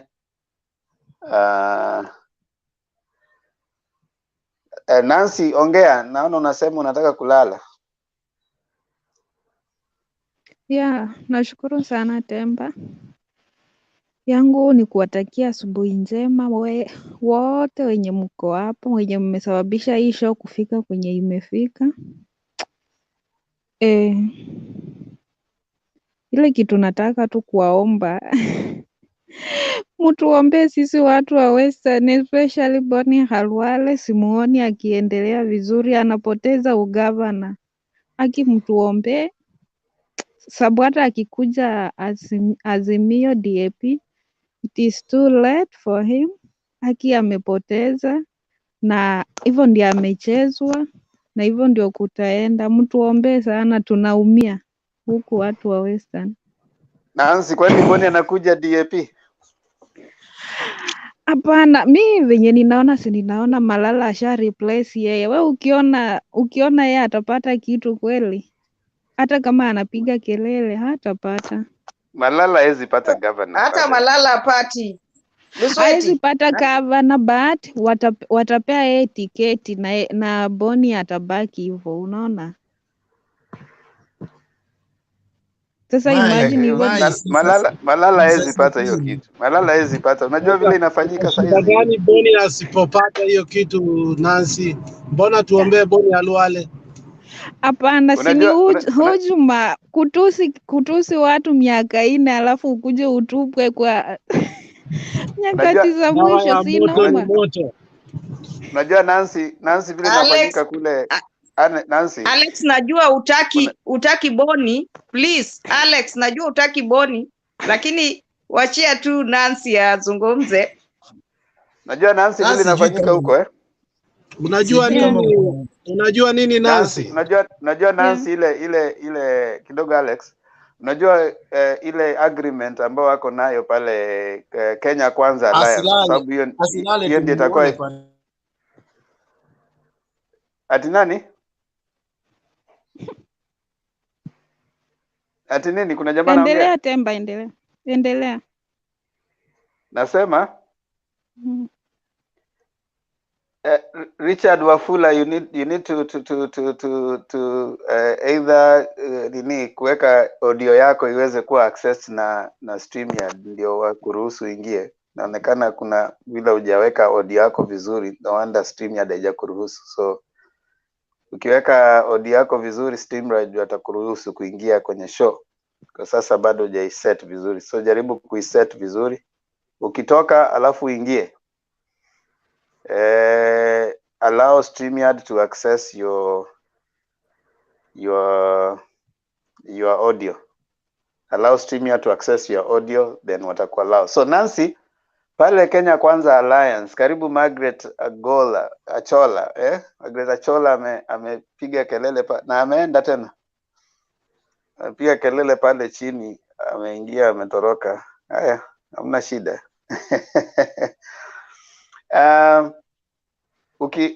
Ukiangalia vizuri Kenya Kwanza Alliance ile kitu wanafanya na wanataka kuita wale kuattract zile parties zingine, kwa sababu Ruto wako na shida kwa parties za Central sasa, kwa sababu alisema hataki party. Sasa anakubali hizo parties sasa zije, lakini ile kitu atawaambia kwamba wacha kila party ifanye nomination kivyake kichama, alafu sasa wote waende sasa kwa field wote, sasa kila mtu sasa yeye atakuwa na fund parties za UDA, wale wengine wakuje wajifund kivyao, alafu waone ni nani atakuja kuleta wabunge. So hiyo ndio Kenya Kwanza Alliance wanafanya. Walikuwa nafikiria pia ile story ya zoning ya kwamba hii part tuachie hawa. Sasa ulisikia walisema kwamba wakati wa NASA ANC, hiyo ndio shida walikuwa nayo na ODM. Na ndio maana hata Jubilee wakapata sehemu zingine wakapata sehemu zingine Western, kwa sababu walikuwa nataka wawe wazoniwe sehemu zingine, lakini sasa hiyo ikaleta shida, wakasema acha tuende basi sisi wote. Ndio maana Jubilee ikateka advantage kwa hiyo mgawanyiko ya NASA, wakapata maviti. Sasa wanataka kujaribu kuona kama watafanya hivyo, waache either wa zone ama kila mtu aende. Sasa wakienda wote itakuwa Malala, yeye ataenda tu na ANC kuchukua governor na ANC. Huyo jamaa wako Boni yeye ataenda tu bado na UDA. Kama hakuna wengine watafanya mchujo kichama, alafu sasa waende. Lakini sasa kwa president hiyo sasa wataachia Kenya Kwanza Alliance ambaye anaonekana pale ni Ruto. Ruto hawezi kuwa deputy kwa sababu ashakuwa deputy miaka 10, so automatically yeye ndiye atakuwa presidential candidate. Sasa ile sasa watajaribu kupiga ni mahesabu hapa ya deputy, nani atakuwa deputy. Wanajaribu kuwork ile waone ni gani itavutia watu. Wakiwork Ruto achukue Central, Ruto akichukua Central ile kitu itawagonga. Ni ile kitu ilikuwa inawapeleka mbio ile wakati mwingine ya kwamba watu wa Central na watu wa Rift Valley wameshaturudi hiyo miaka yote. Sasa hiyo tu wote nje. Haya, akichukua Mudavadi watu wa Central watasema akichukua Mudavadi watu wa Central watasema umetupeleka kwa hii nini yote, wewe unatuchezea. So he's wanasema damned if he does it, damned if he doesn't. So yes, ako damned either way. Hata akichukua kutoka Central ako damned, akichukua Mudavadi ako damned. So it's just game shot. Hizi ni watu wa nini waingie kabisa, waende wapige kelele. Margaret, do you wanna come in ama nini? Unaingia ukitoka. Uko sawa? Umemaliza Temba? Nimemaliza Alex. Wacha tusalimie huyu Margaret kwanza. Ngoja kidogo Nancy. Margaret, uko sawa? Halo. Uko sawa? Habari gani? Tunakusikiza Margaret. Nzuri. Uko sawa? I'm good. Ongea kwa sauti, Okay. unaogopa nani amekushikia nini hapo nyuma? Ongea kama Hakuna. mtu ako jasiri, ongea kwa ujasiri. I'm good. Unajua kuna msichana anasumbua tu kwa comments. Anaitwa Sales, hebu mtoe. Hatujui kama ni msichana, hatujui kama ni mwanaume, we don't know. unajua hapa anaweza kuwa hata hunta, kwa hivyo hatuwezi jua. Sasa lazima aulizwe yeye ni msichana ama mvulana ama hunta. Hatujui kama ni msichana ama ni mwanaume, lakini tunamwangalia polepole tu. Aya, Nancy, maliza. Temba ndio nilikuwa nakuambia, by then mi si mtu wa nini wa Boni Halwale. Yaani ni ile ninamuonea tu huruma sababu ni jirani yangu hapo na ni Mluya mwenzangu. Kutumika hiyo muda yote alafu anaenda kutupwa. Ni hiyo tu yenye ninamuonea huruma sababu mi already niko na gavana wangu 5 tena. Ako kwa Azimio. Ninajua atashinda. Alafu hao ma-MP wenye wamesimama kama Dani, mi nachukia Dani, si kwa ubaya but sababu hajafanya kazi yenye tulimtuma. Hivyo tu ndio sababu nilimchukia. Alafu huyu Titmas Barasa leo venye nimeona akiongea ati baba amenunua wabunge kutoka Western. Hiyo kitu imeniuma sana but kitu inanipea morali ni kuwa hatarudi kwa hiyo kiti. Venye tu nimeulizia watu huko Kimilili wameniambia chances zake za kurudi kwa bunge ni kidogo sana. Maybe tuseme hizo mamilioni zenye walikuwa wanamwaga wakafika mahali wakaanza kupea watu ile ahadi ya uongo, maybe waliziweka ndio wanunue watu ile siku za mwisho za kampeni ndio maybe hao watu wapate viti, lakini huku Western pia bila kudanganya tuko DAP. For example, Bungoma ninaona DAP inazaa kuzaa kweli na tumeingia Kakamega leo tumepata Savula, tumepata kina Marende. Yani mpaka tumefika Kisii. Yani hii DAP ni real. Yani ninaona azini inakuja kuleta umoja Western. In case tu watu au mtu mwenye ako serious anataka kwenda kutumikia wananchi, akiangalia DAP na asimame na Azimio, niko na uhakika watu wataingia bila kupingwa. Unajua sometimes chama huokoa mtu, hata mtu kama hafanyi kazi, lakini chama yenye yako kama ni mzuri inaweza muokoa. Lakini hata kama unafanya kazi na uko kwa chama yenye haina umaarufu kwenye huko, pia ni shida. Sasa mi nashukuru tu Mungu na ninaendelea kuombea baba yangu Raila Amolo Odinga akuwe mzima, Mungu amuweke akuwe tu na afya hadi tu akuwe president wetu for good 10 good years. Hiyo ndio ninaomba tu. Ni 10 years, si ile yenye mnasemanga 5 sababu yeye mwenyewe alisema atafanya kazi. Mayai ya vikompyuta iliisha. Ndio ninakuambia hakuna. Ya kompyuta ilipasuliwa. Sasa saa hii tunaombea tu baba akuwe mzima. Asuti wacha nani amalize. Una uhakika atafanya kazi kwa miaka 10. Uzuri akideliver ile kitu ametuambia, ati sitakuwa na bodi ya kumpigia kura mara ingine tena. Hata akikuwa na miaka 100 bado nitampigia tu. Kitu ya maana bora akuja afanye kazi yenye ametuambia, alete umoja wenye ametuagiza.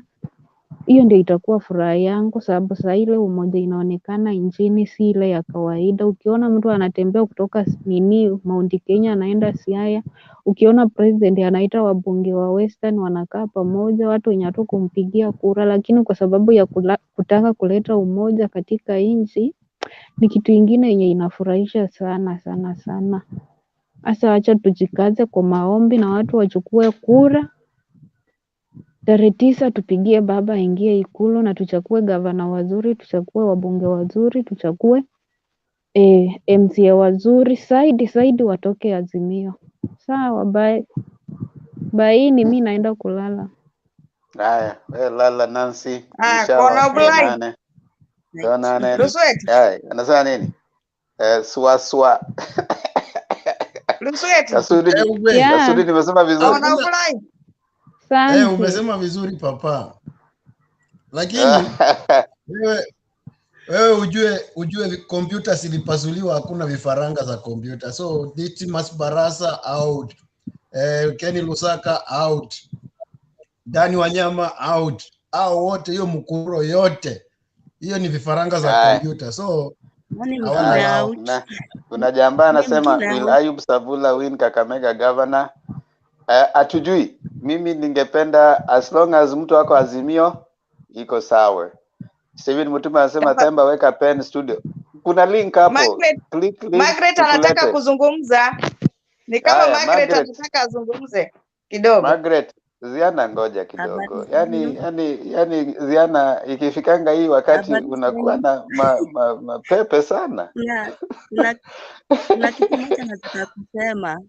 Haya Margaret, Margaret nakusikia. Ukiingiza politician leaders kwa ofisi wanaanza vizuri, alafu inafika pahali wanajisahau, unaona? Wanasahau wametumwa na mwananchi. Unaona, hiyo no shida tuko nayo.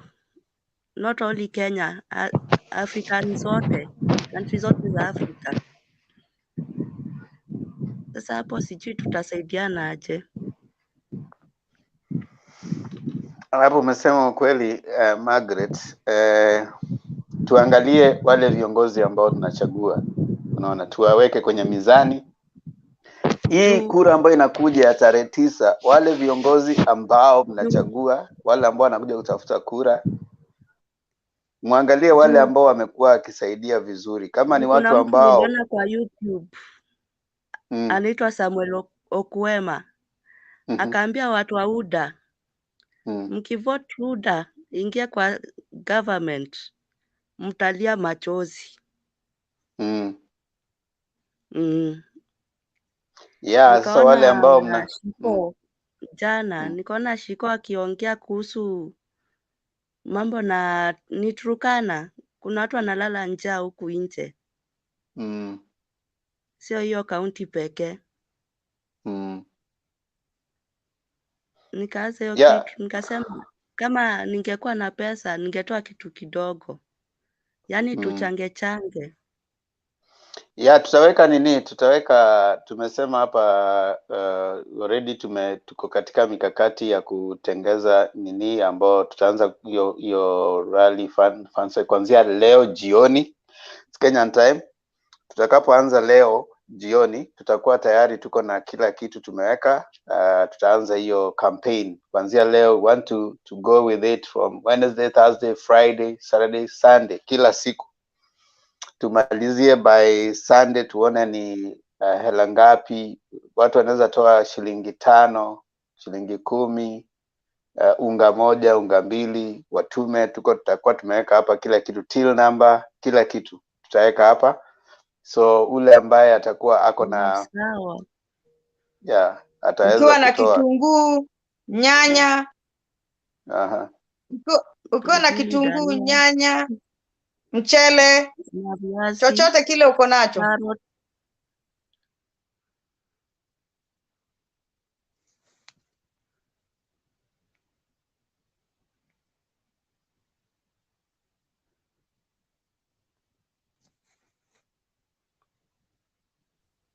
Temba ako kwenye simu. Kwa hivyo ukiwa na kitunguu, nyanya, mchele, chochote unacho kwenye simu, niko hapa sasa. Margaret, naomba. Margaret, sasa kile tumesema jana, tulisema tutatoa hiyo campaign. Tunaanza leo jioni kuanzia debate ya leo itakuwa shared kwa Motembei Facebook, Motembei forum zote tutashare. Itakupatia details what we need and kila kitu. Sasa kidogo wale ambao kwa Motembei family wataweza kutuma nini zao pale.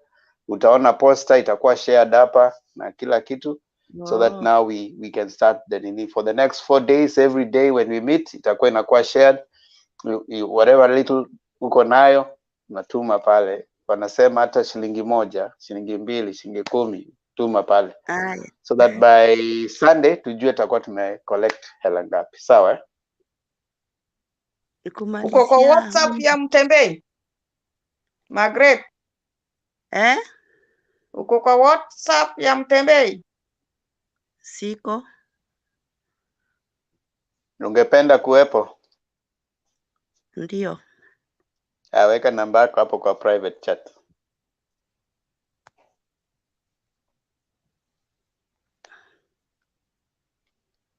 Ulikuwa nasema nini ukimalizia? Kuna jambo ulikuwa unataka kusema?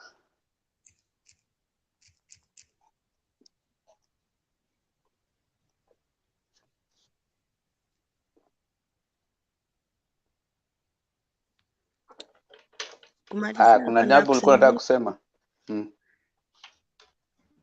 Before mtu vote unafikiria kwanza, sio kama naona watu wa UDA wanapanua tu mdomo. Kuna wenye wajui Kenya wanasema, unaona? You have to think outside the box. Juu wheelbarrow haitatusaidia na chochote. Unaona sasa hii kuna watu wako jobless. So tuna think wale watu watatupeleka mbele, watatuletea maendeleo, unaona?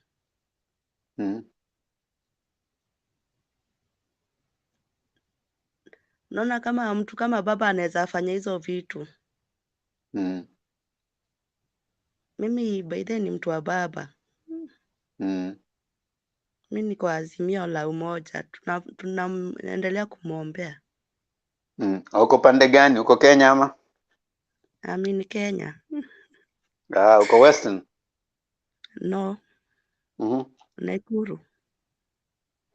Nakuru? Okay. Nyinyi ndio leo mchana mko na UDA. Wakuja wafanya mambo zao waende.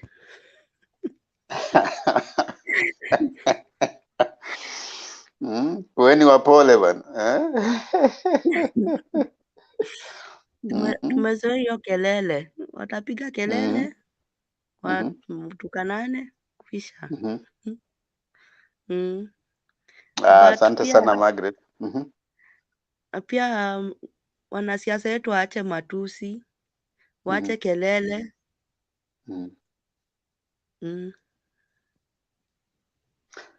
Asante sana Margaret. Wepen bana, si kuna link hapo, ingia kwa nini, kwa link kuja kwa show. Alex, what were you saying? No, nilikuwa naongea tu na Lusweti, but she's gone. I was rebattling her, but I mean, she's gone.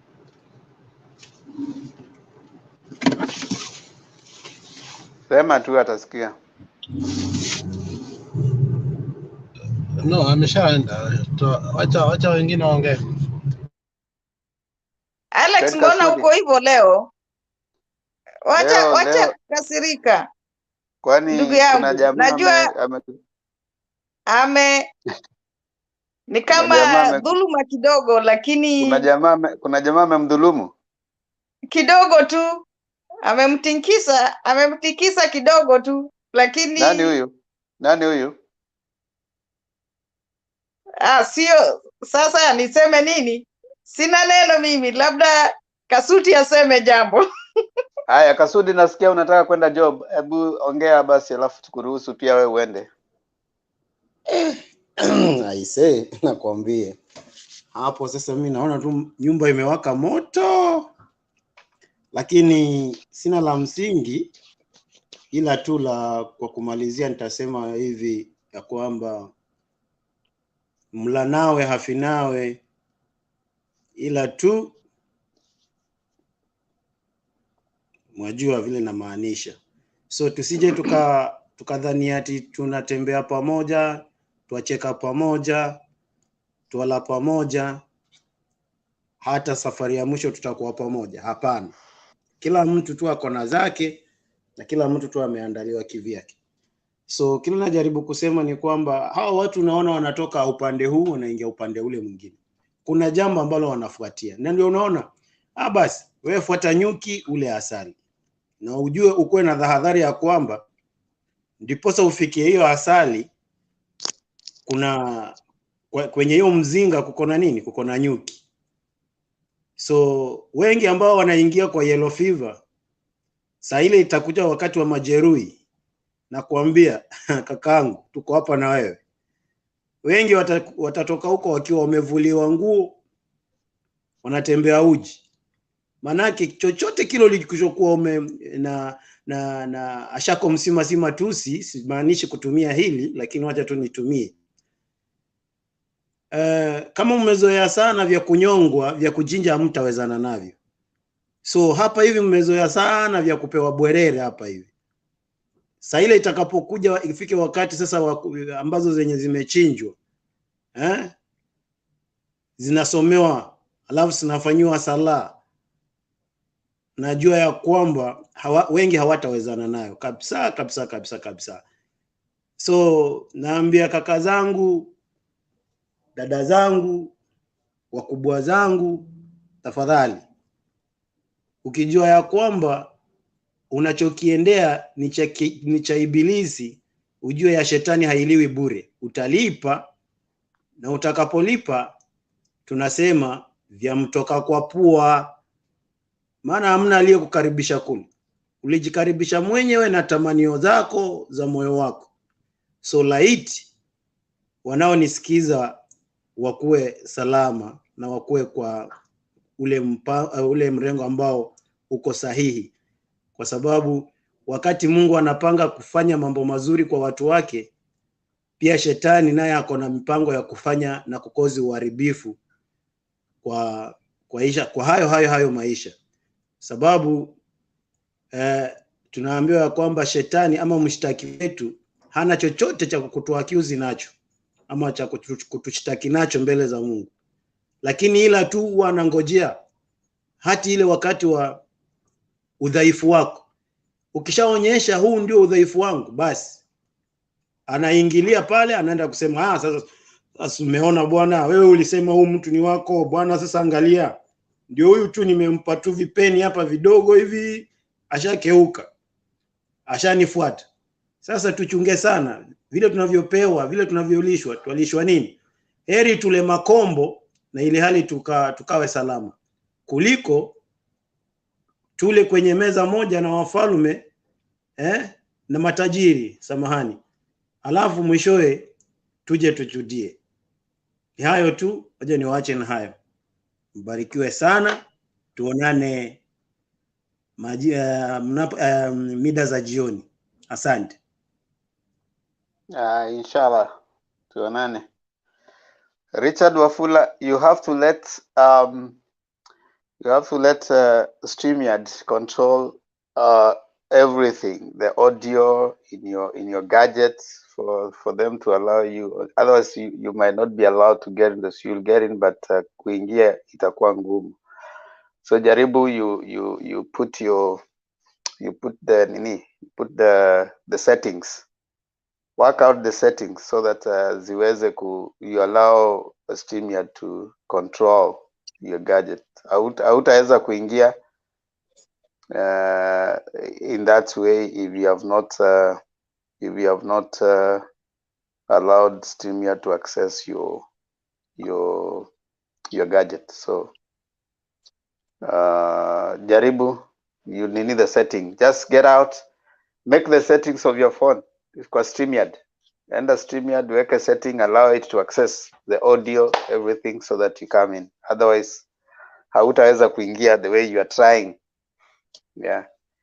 Penya Gaka tafadhali, wewe ni mtu wa heshima. You see you cannot say the studio is full and we are only 5 people in the studio. This thing can take 10 people. So you are busy crying down there, studio is full, studio is full. Studio is not full.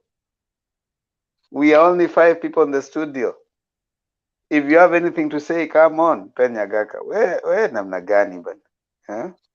ama uko tu yani uko na mood ya kutuaccuse uko chini?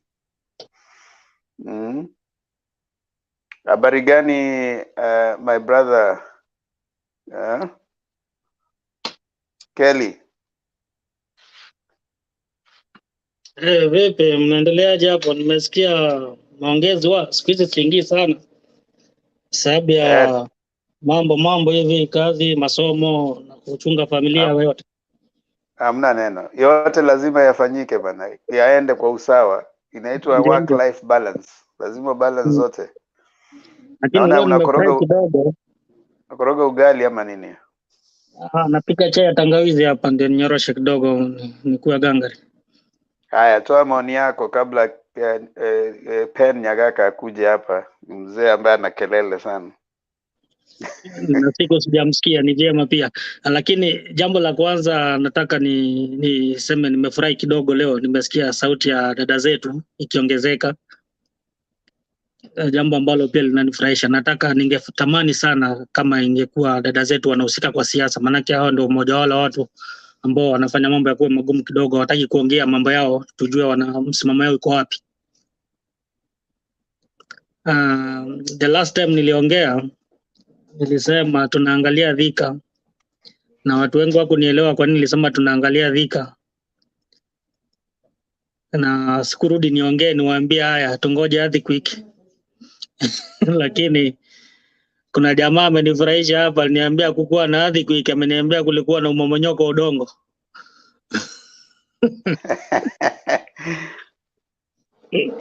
Sasa nimeonea msali ya huruma kidogo. Wacha niongee tu kwa hapo, sababu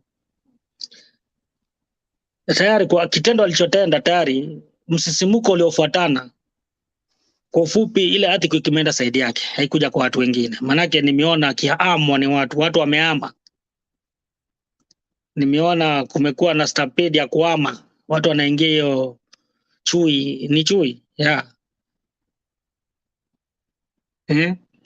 watu wengine wamerudi huko baba, watu wanaongea na kila mtu. Nasikia Waluya akiongea wanasema umeenda peke yako, umetusaliti. Kwa ufupi, kama anaangalia mambo anaona kweli Waluya wamekataa kwenda naye, ameenda peke yake. Kwa ufupi, sioni la maana ambalo umepelekea huyu jamaa wetu Ruto. Kwa ufupi ni yeye tu, na nadhani hata Ruto pia anajua hatapeleka kitu, lakini ile mucho inaitwa nini, ile kuwa na mtu unajua, sababu jamaa amekuwa kitoroko ni watu, jamaa na watu, yani watu wa siasa wa maana ambao amejishika nao hana. Sasa the fact that yako na msali ya mtu ambaye anatajwa kwa siasa kwa muda, inampatia kuwa anajihisi kuwa yuko kwa siasa sasa. Lakini milioni 300 sijui ingekuaje kama wewe Themba ungepoa hizo. Kwa hivyo simlaumu sana. Tuachie hapo.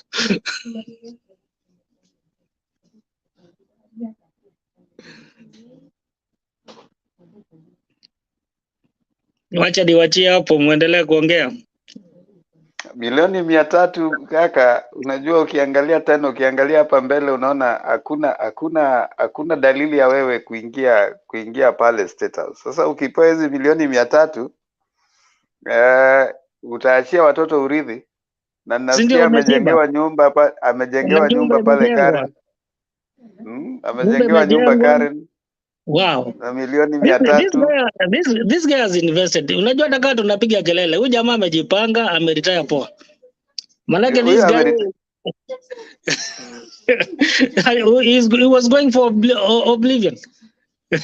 alikuwa anapotea, kusema ukweli. Alikuwa anaenda wapi? Kwa sababu hata matrix za Oka ilikuwa inasema kwamba Kalonzo atakuwa president, yeye atakuwa deputy. So hakuna chance ya yeye kwenda pale juu. Kalonzo amalize miaka zake 10, yeye atakuwa amefika 72. Sasa hiyo already yuko, hakuna kitu, unaona. Sasa aliambiwa na Malada, my friend, piga mahesabu yako, wewe unaenda retirement sasa hizi. So nini unataka? Jamaa amepiga hesabu yake. Unajua sasa ingine hata kama tunamdharau, amefanya, but this guy amepiga hesabu yake sawa kivyake, si Kiluya. Kivyake, kwa sababu Waluya hawamtambui. Waluya wameshamwacha, hana base, unaona? Hauna MPs, hauna nini, wametoroka. Sasa wewe, hata kama ni wewe, hebu fikiria vizuri. Kuna mtu amekwambia, sikia, mimi nitakuandalia hiyo NDC yako. Unaona? Hiyo NDC ya NC nitakuandalia. Haya, nimekujengea nyumba. Nitakupatia nyumba. Nitakupatia milioni 300. My friend. Wewe ukienda huko utakuwa deputy kwa Kalonzo. Kalonzo mwenyewe labda hata hiyo kitu hataona. Sasa wewe utapata. Oka kulikuwa hakuna kitu. By the way, Oka no. Oka they all know there's nothing they're doing. Ndio ile unasikia Atoli anaita ni kioski ya kufanya biashara. Una tetema hapo kingoja upweka kitu. Actually that's what they have been doing all along. Na ndio sababu naona wanalia sana mambo ya ODM na ile pesa ya chama, ilhali hata hawakushinda. Kuungana kwa ilikuwa ni presidents. They are not even a parliamentary party. Unajua kuna parliamentary party lazima utoshe watu fulani. So you are not a parliamentary party. Lakini kuna pali nimeona wamepewa pesa zao ni ODM. The only watu hawajapoa ni Mt.Kenya sababu walikuwa na makesi. Unajua waliambiwa ODM, baba alisema okay, sawa, mliona ya kwamba sisi ndio tuko na makosa haya, sawa, chukueni pesa muende, tutawapatia hata kama mkipiga kelele msiseme sisi ndio tulikuwa na shida. Wakapewa. Sasa nani ameruka mwingine? Wanasema Msali ameruka Oka kipetero kiesu. Yaani ile yani hata kuna wimbo imeimbwa pale Kenya na mwanadada fulani kipetero kiesu. Yaani nimeelewa, ndio sababu nimecheka, nimeelewa. Sasa alikaa hivi. Jamaa wanamgoja, kwanza kabisa akakosa kwenda technical team. Alafu kuna siku nyingine pale December nikaona Malala na nikaona Sakaja. Sakaja amekuwa anajifanya yeye ndio ka player anajua kutengeza leadership. Hata nasikia juzi anaanza kuongea ati 2013 mimi ndio nilitengeza TNA nikatengeza TNA tukaingia kwa serikali. 2017 nikatengeza Jubilee tukaingia kwa serikali. Sasa mimi najua mahali serikali inaenda ni huku kwa Mudavadi. What kind of calculation is that? Which seat has Mudavadi ever won? Sakaja, the only way Sakaja anajulikana ni kulalia jina ya watu wakubwa. Sakaja has never built himself. Kwani Sakaja tumemjulia wapi? Ni wakati amekuwa hii mavitu sio ni secretaries you what hivi mavyama. Na TNA walitengeza, ilikuwa kipindi sasa Uhuru anatafuta party. Si ndio? Ni kununuliwa, walinunuliwa. Sasa atasema ati hao wanajua ati hao ni Simuache Sakaja, tunangojea aje Nairobi tumuone kama atakuwa governor. Jamani. Si anasema Sakaja tuone kama anakuwa governor Nairobi, kwa sababu ngati ya pale hata sio. Unajua anasema kura ya Waluya ni nyingi sana. Sasa anasema ataweza kuingia.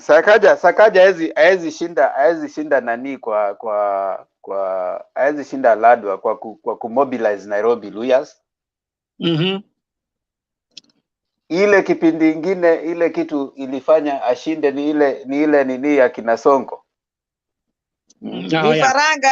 Vifaranga vya kompyuta. Na vifaranga vya kompyuta. Sasa saizi anafikiria, anasema yeye ndiye anajua kutengeza Sakaja angetulia na Uhuru asaidiwe kujipanga.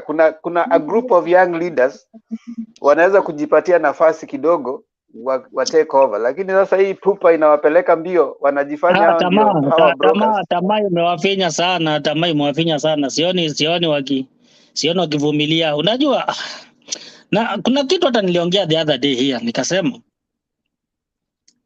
kuna kitu inanisumbua. Wacha tusalimie huyu jamaa anaitwa ni Levi. Levi, habari gani? Akaja na Hamwinyi bwana. Nelson umelala? Umelala. Nelson alikuwa kazini. Levi, habari? Si unmute alafu uongee. Mbona una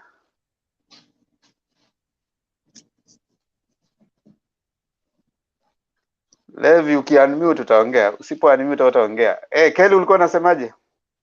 Unajua nimekuwa nikisumbuka roho sana. Because Raila amekuwa akiinua watu wanakuja wanamgeuka wanaanza kufanya vituko. Nasema what is it about mtu unatolewa from nowhere unapandishwa alafu unageuka. Unajua hata huyu Musalia pia ni hivyo tu. Si alikuwa ameingia oblivion. Raila akamchukua akamrudisha kwa siasa tena akamfanya deputy prime minister. Alimtoa, unajua nilo natoa mtu hivi unampanguza hivi unamset. Na ndio amejirudisha kwa vumbi tena. Anajirudisha huko, lakini naona sasa is ile kitu naona imeingia Musalia katika hali ya siasa give up. Sasa ile kitu ameona sasa, acha nifanye tu biashara, mimi niende nipumzike, kwa sababu na sijui ni nini mbaya na yeye, sababu I don't know how are you given something on a silver platter baada ukamate watu wakati 2016 that was the time alikuwa amejengwa. Yes, ilikuwa wakati yake.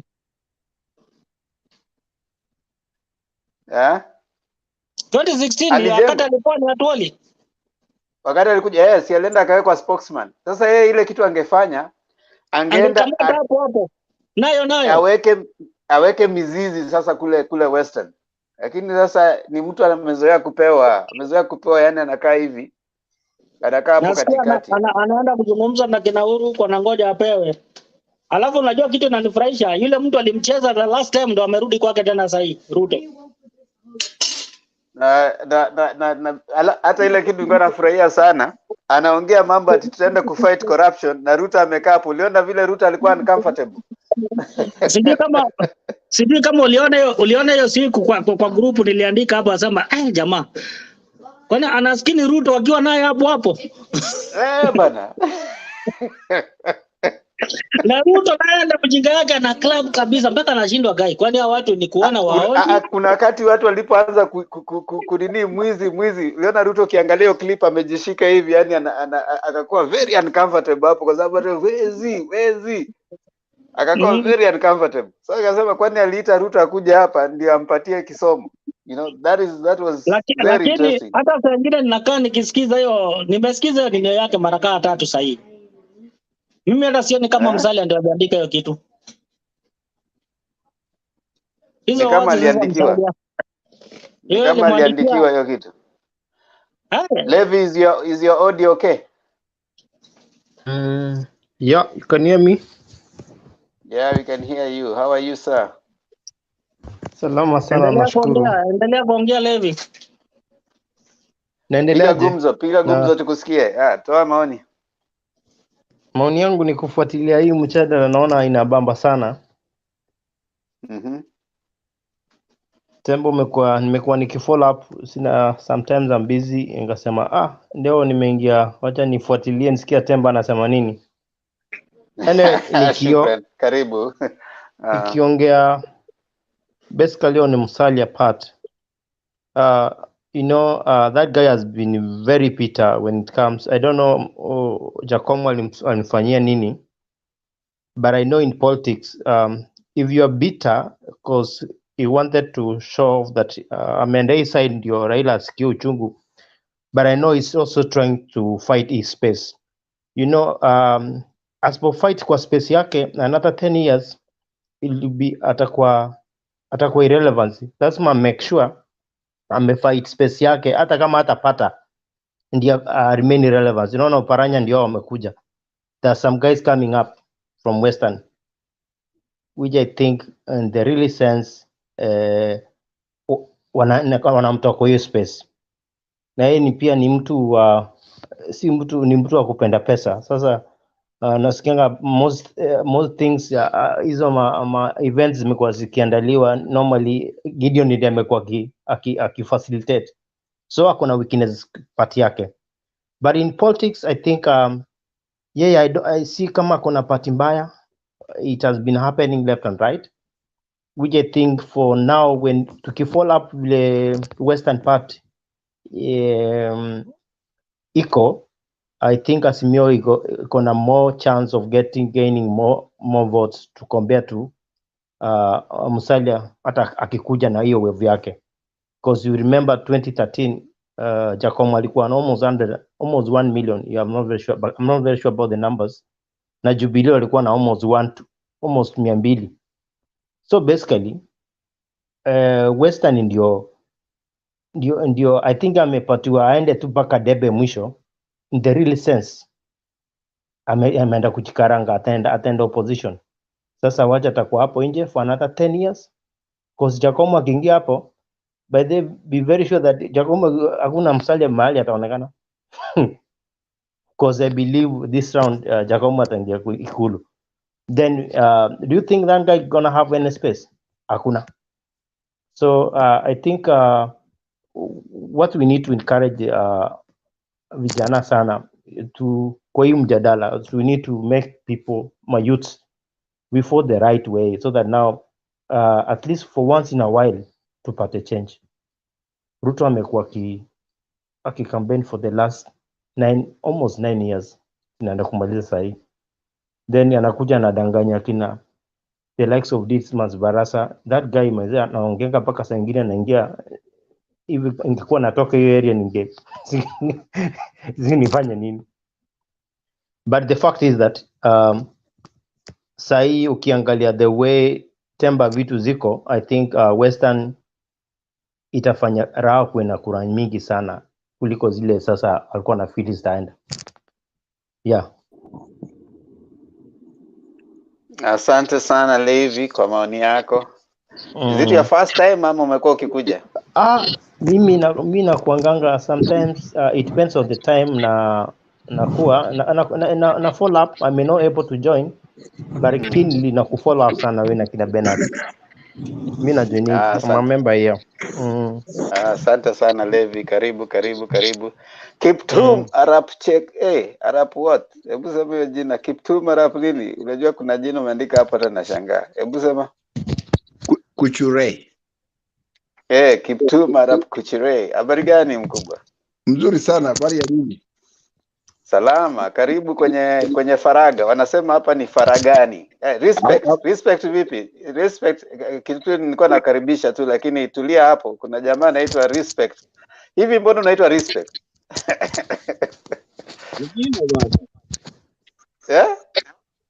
Unanisikia?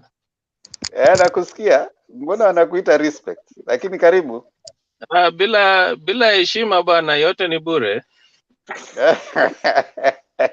Aya, toa maoni yako kabla nilete Kiptum Arap Kichure. Kiptum bwana, hiyo jina yako bwana, mbona tupatie jina ndefu hivyo bwana? Kiptum ni rahisi sana, si hiyo ni fupi zaidi. Nayo. Si Kiptum ndio rahisi zaidi. Sasa mimi unajua lazima niite yote, maana yako umeandika yote. So unajua ukiandika lazima tuyataje yote. So umesema Kiptum Arap Kuchure. Haya, sawa. Subiri hapo kidogo tusikize Respect twende. Mimi ninashukuru bana.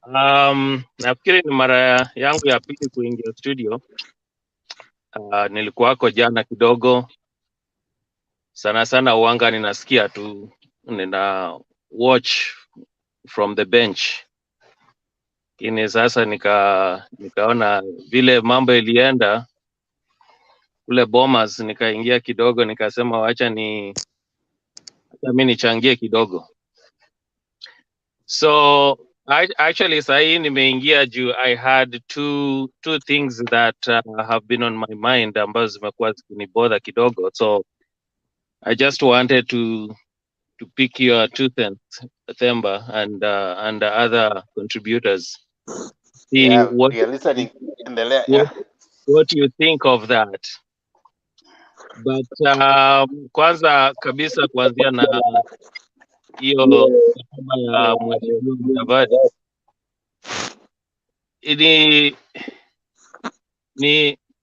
ilinipatia some little bit of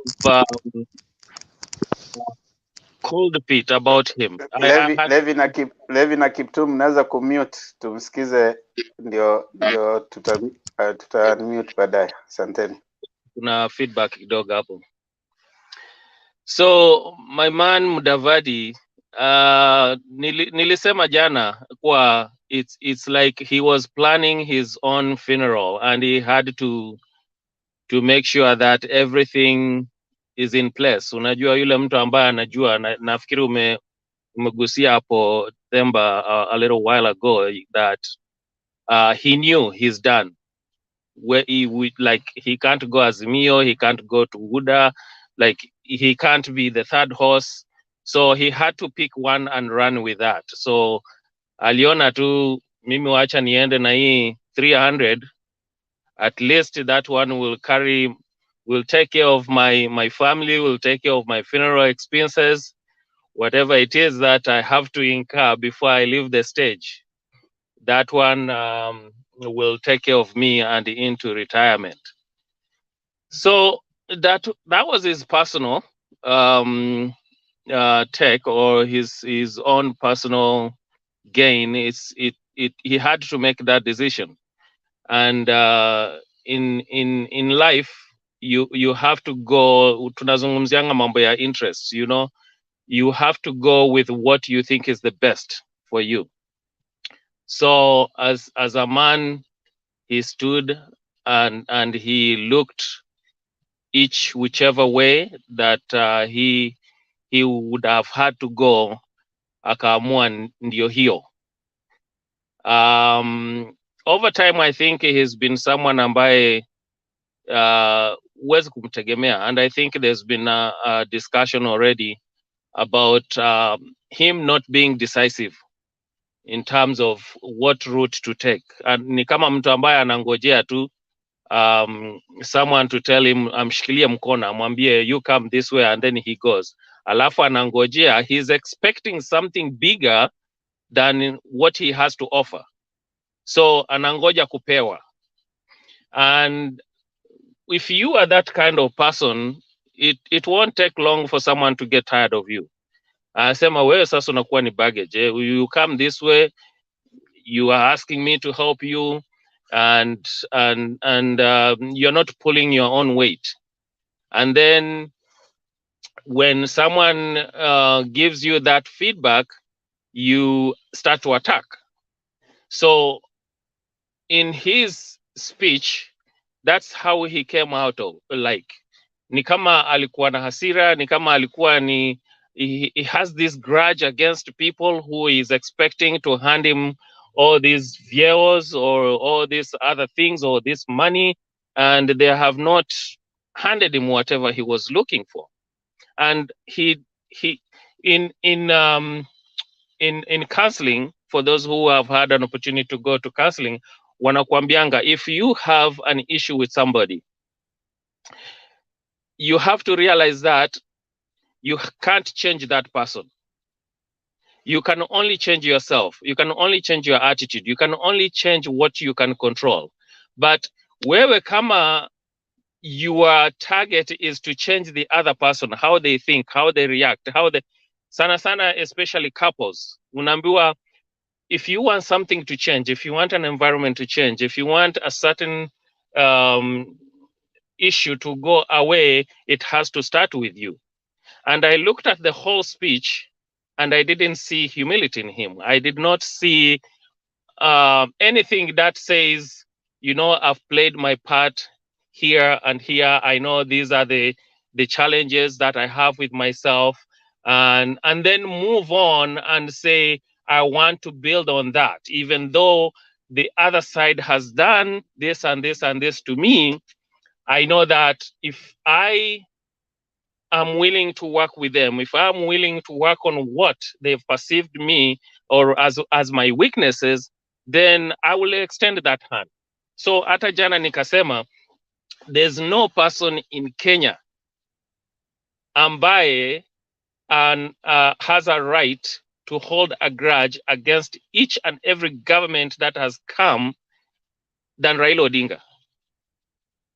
Kwa sababu kila government ile imekuja kuna kitu ambacho imemfanyia, all the way going to back to Nyayo era. And even if you want to go all the way back to Kenyatta era with his dad. So if he can go back and say, nyinyi mlinifanyia hivi, I'm not going to work with you. Nyinyi mlinifanyia hivi, I'm not going to work with you. Nyinyi mlinifanyia hivi, I'm not going to work with you. Then the guy and people can say, yeah, right, you are wrong. You know, so you don't have to work with those guys. But look at what he did. He took the Mandela attitude for each person, kutoka kwa Moi, kutoka kwa Kibaki with the MOU, kutoka kwa, you know, when the vifaranga vya kuku, as we are talking, you know, the computer rather, he always found a way to say, how can we work together and move the ball forward, not to go backwards. That is one point I had. So, and then the next point, which led into wanting to find out what your thoughts are, is, unajua, there's a lot of times when we talk about politicians ambao wanakuja, they are campaigning na wanatoa pesa, bribery, they are bribing the voters. Alafu sana sana tumezungumzia juu ya Ruto and his cash load, an ending cash load ambaye anatoa tu, anakuja anatupia watu, na you know, he's buying votes, or he's trying to buy people, he's trying to buy, you know, his whatever it is, so that people can look at him waseme huyu ni mtu wetu. And it's something that has been going on for a long time. So we've developed this slogan, kula kwa yeye, kura kwa huyu. And we trumpet that slogan so much. And I'm wondering, isn't that doing something for us people also, who are encouraging people to be dishonest? Who are encouraging people, and we are saying it's okay for you to go, and I understand why people are saying it, you know, that hiyo ni pesa yako, ni pesa yenu, wamekula or wameiba or whatever it is, they are just giving you a little bit, a kickback. But what does that do to us as people? What does that do to us as human beings? What does that do to our children? Because we are trying to teach them to be honest, and yet we are propagating the same traits that we are saying are bad about other people. So that was one. I would like to know what you think. The other one is, I think there has been a thought that has been going around. Now, this is the one where we are saying, you know, Ruto, I don't see him making it this time. But, you know, 2027, yeah, it will be okay for him to come back. Or 2032, that's okay. And yet, we are saying the guy is this bad. You know, ni mwizi, amepora mali ya serikali, and yeah, but we are willing to give him a pass somehow come 2027, 2032. So is that Ruto going to be different? Is that Ruto going to be different from the one we are seeing right now, or the one that has stood to be counted for the voting? That is something that I have kind of been wondering. How does that add up? You know, you are so corrupt at this time, but come 2027, 2032, and I've seen there's a few people who've been okay with that. I'm not saying it's the majority, but there's a few people, even from Azimio, who have been championing that idea that we cannot see ourselves voting for him now. Wacha baba apate zake, and then in 2027, maybe we can put behind everything that he's done and vote for him. So I'll leave it there. Sorry for the time that I've taken, but I just had those three thoughts that I wanted to share here. Asante Themba. Asante sana, respect. Time, they say, is a healer. And there are several things that can happen between now and the next time that Ruto probably will want to be president. And maybe the Kenya that will be there after Raila will be a different Kenya, where accountability will be the key. And probably by then, Ruto will be a better leader, you know. Why do we say kula kwa Ruto, kura kwa Azimio? They say that because this is your money, you know. And if you remember the president, when they went campaigning in Kibra, he said that there's after Ken Okoth won, that there's a lady from Kibra who called him and said that ungeacha hii campaign iendelee kwa muda kwa sababu we were receiving money every day. So you see, just the way you said, you started by saying that politics is is about interest, and whose interest are you meeting? When you're putting on that T-shirt and you're going to the field, whose interest are you meeting? You see, because right now there's a campaign coming up in Nakuru today, and you'll find so many people wanaenda kujaza uwanja, wanaenda kupiga kelele. Whose interest are you meeting? You see, because at the end of that all, somebody will take your pictures and will splash that you see how many people have come here. And then after all that, when the dust has settled, where do you go to? You go back to your one room. Now look at it this way. Today is a Wednesday, is a working day.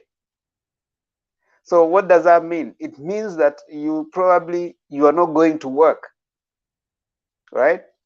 Now, you're going to listen to someone telling you that he wants to inua you kiuchumi on a working day when you're supposed to be working.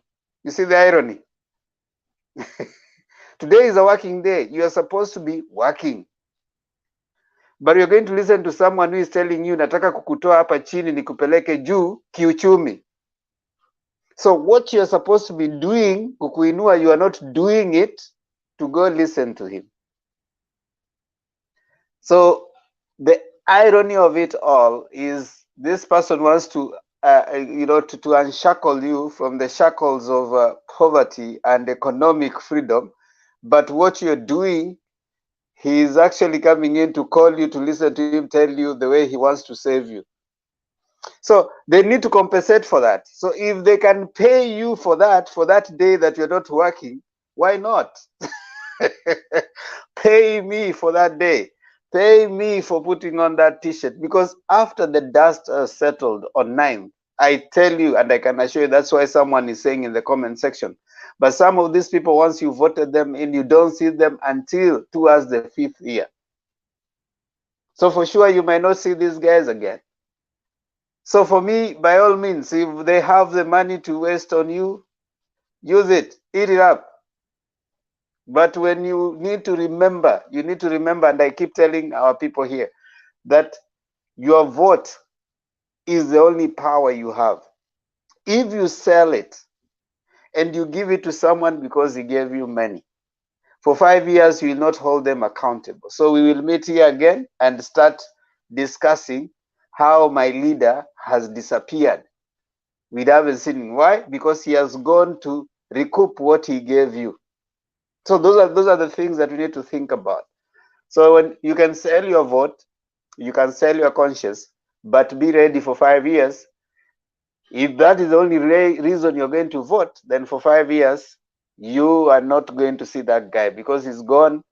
Someone even alikuja akafanya mahesabu, Savula gave an interesting thing. He said that he used 45 million to get a seat, an MP seat, 45 million. So he was being asked, what did you use that money on? Akasema, unajua lazima watu ukienda, uwaite usiku, uwapatie nini, unawaita kando, unawapatia pesa. So, and he calculated by the time the 5 years is over, he has not even made that money back. So you wonder what's the interest? The interest is in the deals that they have to do to recoup that 45 million. So by all means, if they come with money, cooler. But remember inside of you that my vote, once I've sold it, this guy might go, and the next time you ask him wapi maendeleo, atakwambia wewe si nilinunua hii kura yako, so wacha kwanza nitafute. Kiptum vipi? The flip side to that, Temba, one more point. Naweza jaribu pia mimi kumjibu hiyo swali mbili aliuliza. Ngoja Alex kidogo. Wewe unauliza swali tena utaki kujibiwa? Okay, endelea. Nilikuwa nataka kufollow up on what Themba was saying before you come in. Tunakusikiza. Okay. Now the tricky part is there are people, especially in the village, who now will say, huyu alitupatia kitu. Do we want to vote for him? Unakumbuka Sonko. You know, unamwaga pesa and people vote for you. Of course, we know what happened after that, you know, after he was voted in. But then there's Savula, whom you've mentioned, alimwaga pesa, but then he talked about the developments that he did. So kuna watu ambao, yes, they wanakuja wanamwaga pesa and they make some development projects. And then kuna wale wanamwaga pesa ambao zinakuliwa. So if we say wakileta pesa we kula, it creates a conflict kwa sababu Savula yes, alimwaga pesa, but he did some good things which he's so proud of. Anasema he did some projects, very good projects. And then you go to watu kama Waititu or Sonko, which is like they did some bogus things. So it creates a conflict for the electorate, and it seems like we are not doing much to educate them in that regard. Endelea Alex. Shukrani, nitaanzia hiyo ambayo umesema, alafu nitakuja hiyo ya Ruto ya 2027. So hii ya kwanza ambayo ya mwisho umeongea, hii country ambayo inaitwa America allowed that to be there for many years. So when Rockefeller became one of the richest men in the 60s and the 70s, he was capable of bankrolling every congressman and every senator in every state, and he could make sure that whoever he wanted could become what he wanted. And there was another problem whereby the thing called corruption is kind of legalized in America, but in a way called lobbyists. So lobbyists can go and lobby for something through Congress and they can pass. For example, I can go today and lobby and say nataka mafuta inaitwa BP itoke hapa America kwa sababu that's British Petroleum, tubaki tu na mafuta ya America. And once that passes in the Congress, it passes in the Senate, because it has followed the channels and because the big money has been poured into politics. So unapata that rich people are able to bankroll the politics, and they stay on the back because politics is a bad game. But whoever that is running the politics and the Congress, inakuwa ni wao. That's why for years, America could not pass a simple health bill. You know, America is one of the few countries ambayo haina maternity leave because of such nonsense. Americans do not, unapata mtoto, after 3 days you're back to work.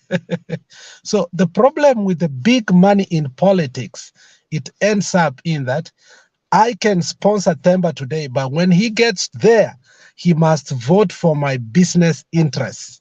So eventually McCain did something called Campaign Act Bill, which was called Finance Act Bill for the campaign, to help that the big money doesn't go to politics again. When Bush came in, I don't know who was Bush or ni Obama, again they reversed the thing. So money is a factor in politics. You can never take out money in politics. And that's why big people like Mt.Kenya Foundation are going to do everything in their capacity. And once that money is given down there, there is a way they get their money back. Hata Savula vile aliongea asitudanganye.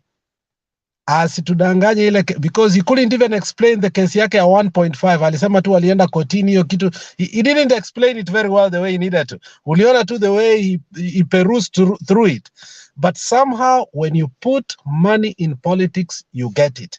Because you cannot use 7 or 6 million, he said, in one night and everything changed in the whole constituency. Ni watu wangapi walikula pesa. So that is a factor that money is going always to be.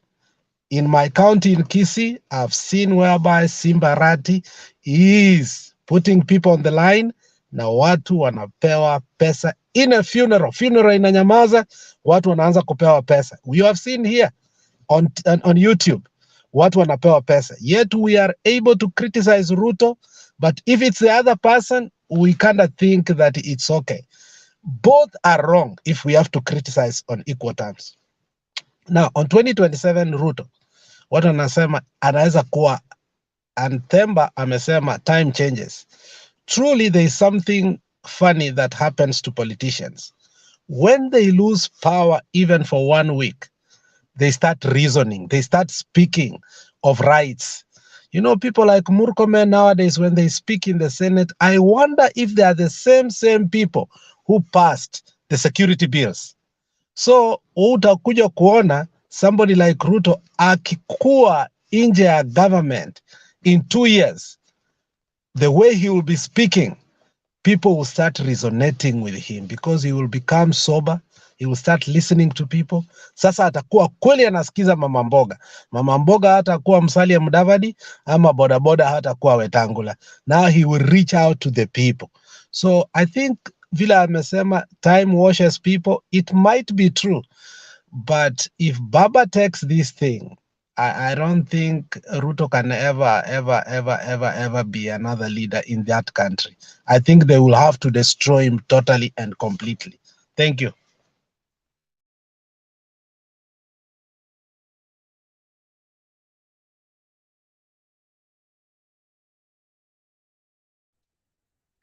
Asante sana Respect, sijui kama uko na asante sana Alex. Respect, sijui kama uko na jambo lingine nataka kuongeza. Watu wa Facebook wamesha tupwa nje. So we will you will not be able to see us, but thank you so much. It was, would have loved to have you on, but poleni sana, si makosa yetu. Respect, kabla sijakuleta Kiptum, Mnanisikia? toa maoni. Tunakusikia. Oh, yeah. Well, I can see ni Themba, right? Jina yako ni Themba. Yes, sir. And I can see somebody LX. Yeah. What is the other name for, so that I can recognize you by respecting you by saying your name? Who? Alex. Alex, okay. And then there is Respect. So asanteni sana kwa hiyo maoni, nimefurahi sana. Mimi ni a very serious Kenyan voter.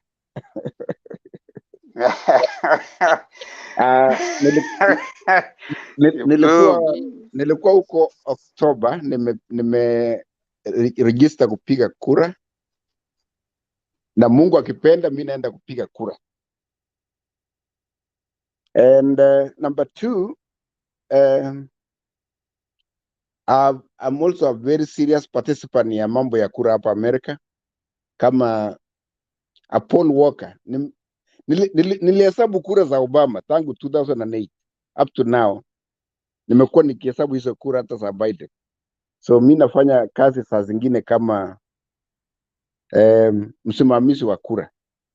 But that is not important. What is important is the conversation that you guys were ventilating here. And I want to agree with most of what you've said.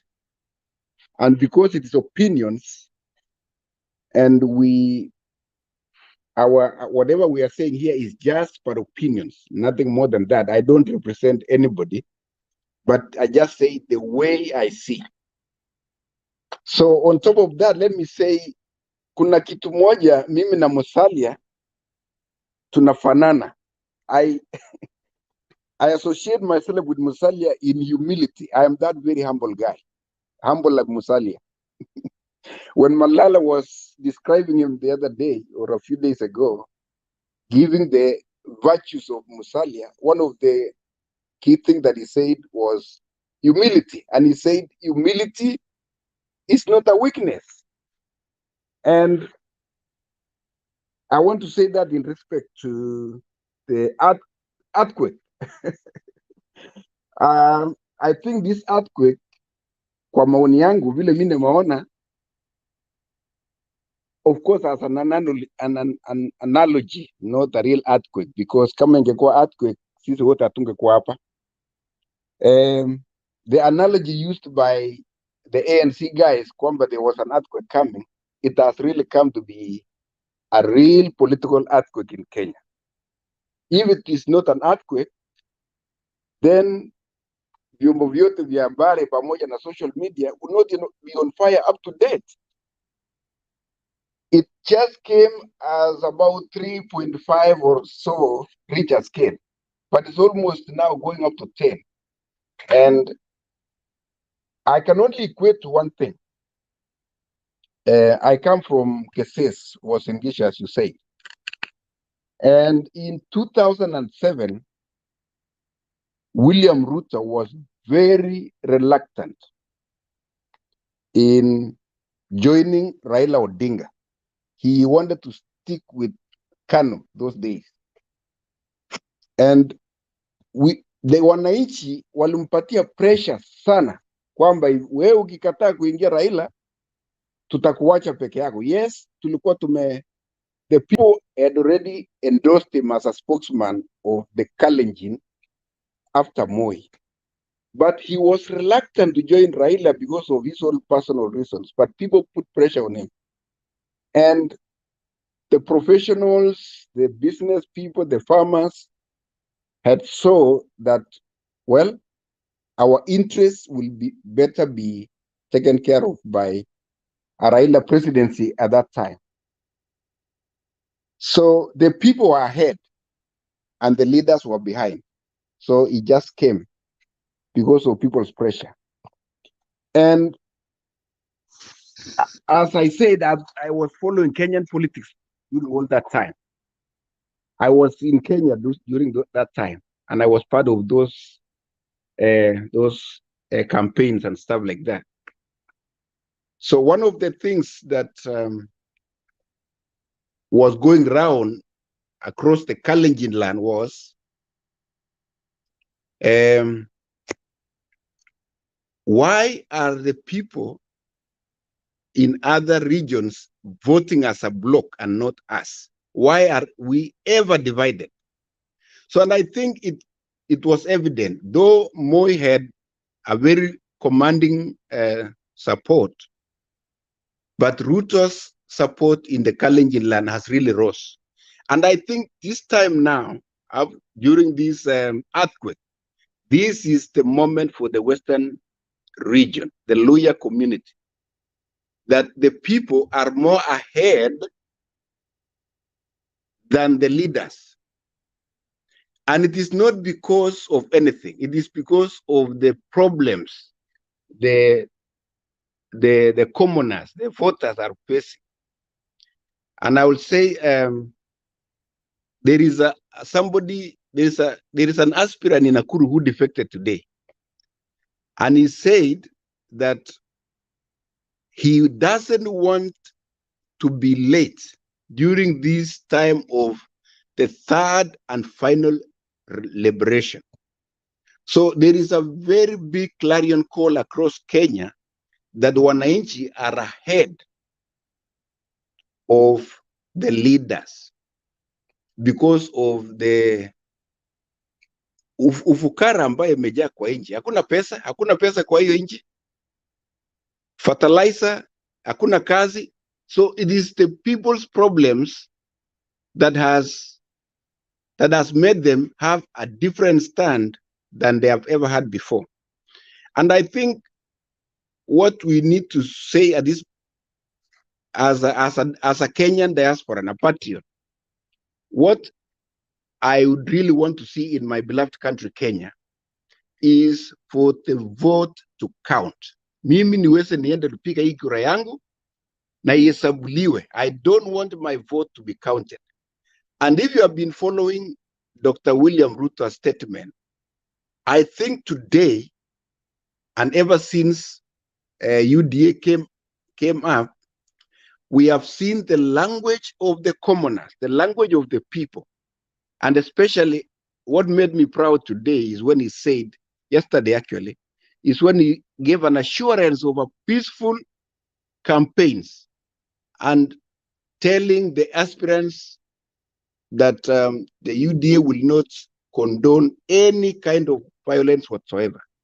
So as Kenyan patriots, I think one of the things that tunatakana kupigania sana ni kwamba the vote to count, that's number one. Number two is a very peaceful elections.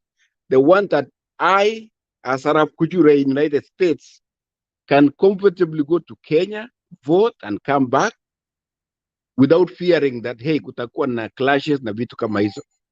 So I think, excuse me, somebody can go in a minute, I can come back. I need to do something. Okay, sawa sana.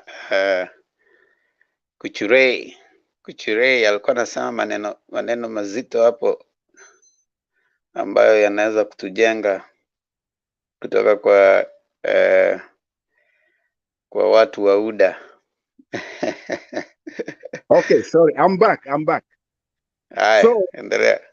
So as a Kenyan living in diaspora, I would really love to, as a patriot, I would really love to go to Kenya and come back without feeling that kutakuwa na clashes na vitu kama hizo.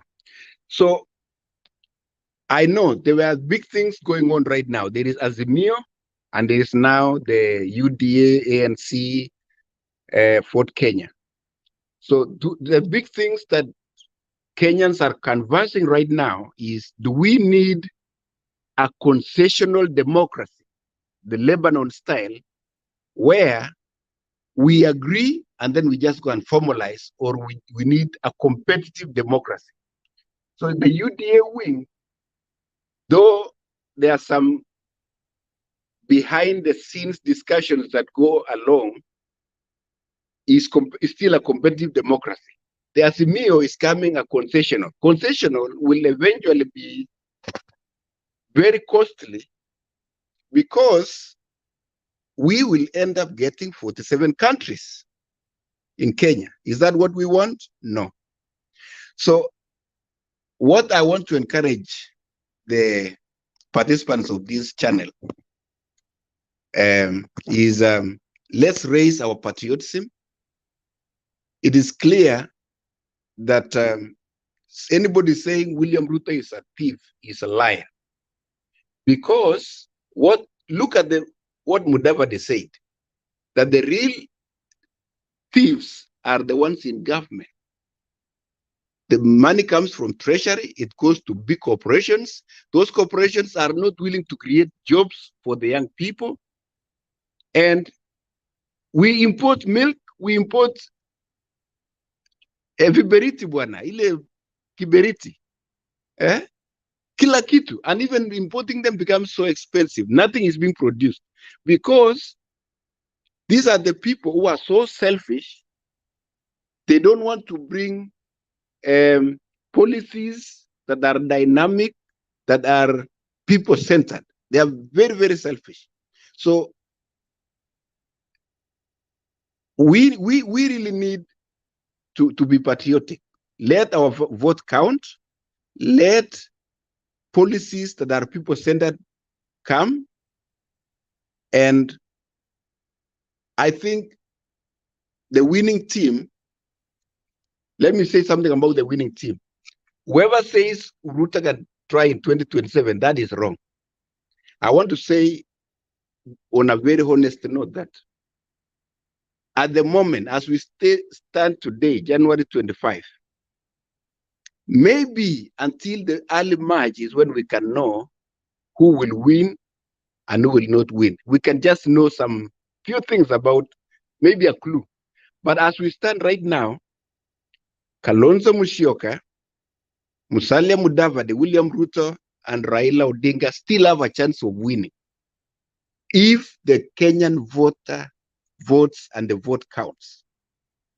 So as politics, they normally say a day in politics is a very, very long time. Those dynamics are playing out. Look at what happened in Parliament today about the business committee that was not formed in the National Assembly. Look at the political parties bill. Look at the budget policy statement that is coming. There are several things that will still happen between now and March that we might get a real one or two front runners. But right now, the four still have a very good chance. And the way William Ruto is playing his politics, it has turned out that he's smarter than all of them. But time will tell.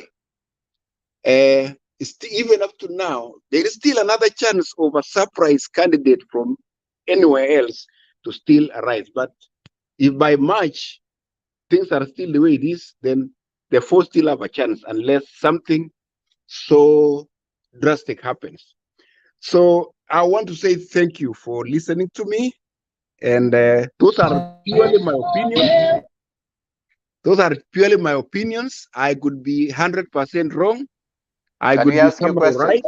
But can we ask you questions? All or right. You're not ready for questions. I'm ready for questions. I have a question also for him. Nelson, you can't ask questions with that music, man. All right. Let's go. Nelson. Yes, Nelson, I'm heading to work. Okay. Yes, mute, because you can't ask questions with that music. Now, Kiptum. Yeah. I have my questions to you that you have said there. Yeah, and I like, first of all, I thank you so much for coming. And if you can mute just a little bit. Thank you for sharing your views with us. That's very good of you for coming. Is it your first time to come on, or this? It's my first time, but a lot of times I follow you guys on Facebook. And I must say you guys are doing a great job. Sharing ideas, sharing opinions is healthy. All we need to do to chunge to emotions. Let's just be sober. At the end of the day, we need a great country, right? Yeah. Let me ask you questions. Kuna some sweeping statements umesema hapo, ningependa uweze kujibu. What makes you think that Ruto is the smartest of all of them? That is number one. Number two, other than the political parties amendment bill that is right now in Parliament, there's no any other that can significantly affect the direction of elections, because the political parties amendment bill is going to align the coalition partners. Actually, it is not bringing anything new. It's only trying to formalize what is going on right now. For example, the way the political parties agree on whether it's going to be anchored on a law. Right now we have a loosely engagement in terms of coalition. They post them, but the betrayals that have always happened thereof is because there's no law. Not that they can't operate right now and they can't go to elections as they are, but it's just trying to clear up the processes that have been there in Kenya, where you find coalition partners disagree, and then when they disagree, we end up with the drama that you saw in this parliament, where you find we are people in Jubilee, and we are crying, we are championing the interest of UDA out there, or we came in via NASA, then we disagreed. Now in the process, you find there's that complications of engagement in Parliament. So you find Aisha Juma is in ODM, but when she's in parliament, her name is in ODM. But when she's out, she's UDA. There are people who are in Jubilee, but when they're out, they're in UDA. So that kind of confusion is what this political parties amendment bill is trying to formalize. So other than that, the budget statement, that's just a statement. It can't change anything. It's something that they're trying to do because they were given a challenge. They were told, Kabogo is the one who made that statement. He said that you guys can come, 165 of you go to parliament and make a change to that thing, so that thing happens in this. I mean, whatever it is that you want to change, mwezi wa tisa, can happen right now. So it's more of a political gesture, but it can't change anything. When do we have budgets? When are budgets done? So the only implementation, when everything has been done and the budget has been made by the executive, it comes, and then that budget is looked at and how the distribution of resources it's done. Other than that wouldn't change anything much. So the only significant document that is being awaited for right now is the political parties amendment bill. So the question that I'm asking is, you're saying there's so many things that might determine which political party or which presidential candidate is likely to win. I don't know how that, you haven't given me a link. Another thing, I don't know what measure you are using to say that Mudavadi, you're even counting Mudavadi, you're counting Kalonzo. I mean, you know the way of political formation and organization in Kenya. Political formation and organization in Kenya is that such that you have to have a certain base that is following you, that you are bringing on the table. All right, it has to be a sizable base. Yeah. Now, there has been a lot of shaking in Kalonzo's base. There has been a lot of drama in Mudavadi's base. Nelson, please, if you can mute, because there's feedback. Thank you. There's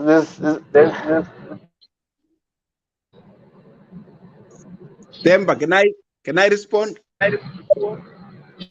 No, hold on. It's Nelson. I don't know why he's muting and unmuting, because it is causing feedback. Nelson, wait.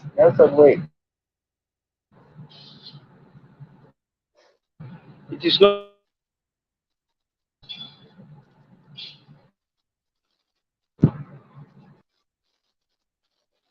Nimeweke hapo backbench kwanza. So when you say there has been a little of eating up into Mudavadi's base. There has been a lot of eating up in Kalonzo's base. The only two people that you can say have some sense of bases as Ruto and Raila. So you can respond to those ones probably as we move on, so that we try to understand you with your hypothesis, because I know you are being, even when you say that Ruto is the smartest of them all, you haven't given any backup. What makes you think? Maybe before you respond, maybe you hear this statement. Just mute a little bit. What would make you think that that Ruto is smart? Ruto, first of all, woke up and said, UDA, if you must join me, you must quit your parties and join UDA. Over time, that statement has been caught up. Raila from wait, Kiptum. Raila from the word go said, I'm going to look for partners. So he didn't start like Ruto. He started like, I'm going to look for partners. So Ruto, a few months, he has discovered that this thing of saying UDA is costing him. So where Raila was smart earlier, Ruto is becoming smarter later. He's realizing that. So what kind of smartness is there when you're waking up to the idea that this thing is actually hurting me? If I don't change right now, what he's doing right now, in my view, is playing catch up. In his speech on Sunday is when he started saying, we are looking now for partners. You know, partners has been an Azimio statement that has been used all the time, that Raila is not going to look for followers. He's going to look for partners. Now, Ruto yesterday, on Sunday said, I'm looking for partners who can work with us. So if you're calling someone smart who is doing catch up, then I'm wondering what is the basis of saying he's a smart politician. Now, karibu. Okay, asante sana. Well, your question was so long, but I will try to put it as short as I can get. It is not one. There are many questions. So. Yeah, but I will answer all of them. Number one, if you are trying to pin Ruto based on what he said or what he normally said every morning, every afternoon, and every evening, we will not get the right answer. Politics being politics, and the fact that we are airing our opinions, just opinions, not facts. We can equate politics to a soccer game. I am sure you are watching. I hope you are watching AFCON, which I'm betting for Gambia. My Senegal and Guinea team are gone. So it can be an offense or a defense. So ever since the handshake, you will realize that the handshake team has been on the receiving end. Like William Ruto's team has been bombarding them with strategies after strategy, and they just rush to like which one? Name one. Name one. Well, it's more than 100, man. It's too many. Name one. Just name one. Okay. Well, after the earthquake, there was a state-out meeting, right? So that's just one, okay? So anyway, let me go back to the main message. And there are so many. No. Name one. Name one strategy. They say there are 100. Name one. Now, well, if I name each one of them, I do not have time. We just need one only. You haven't named one. Okay. Did you hear of anything called lifestyle audit?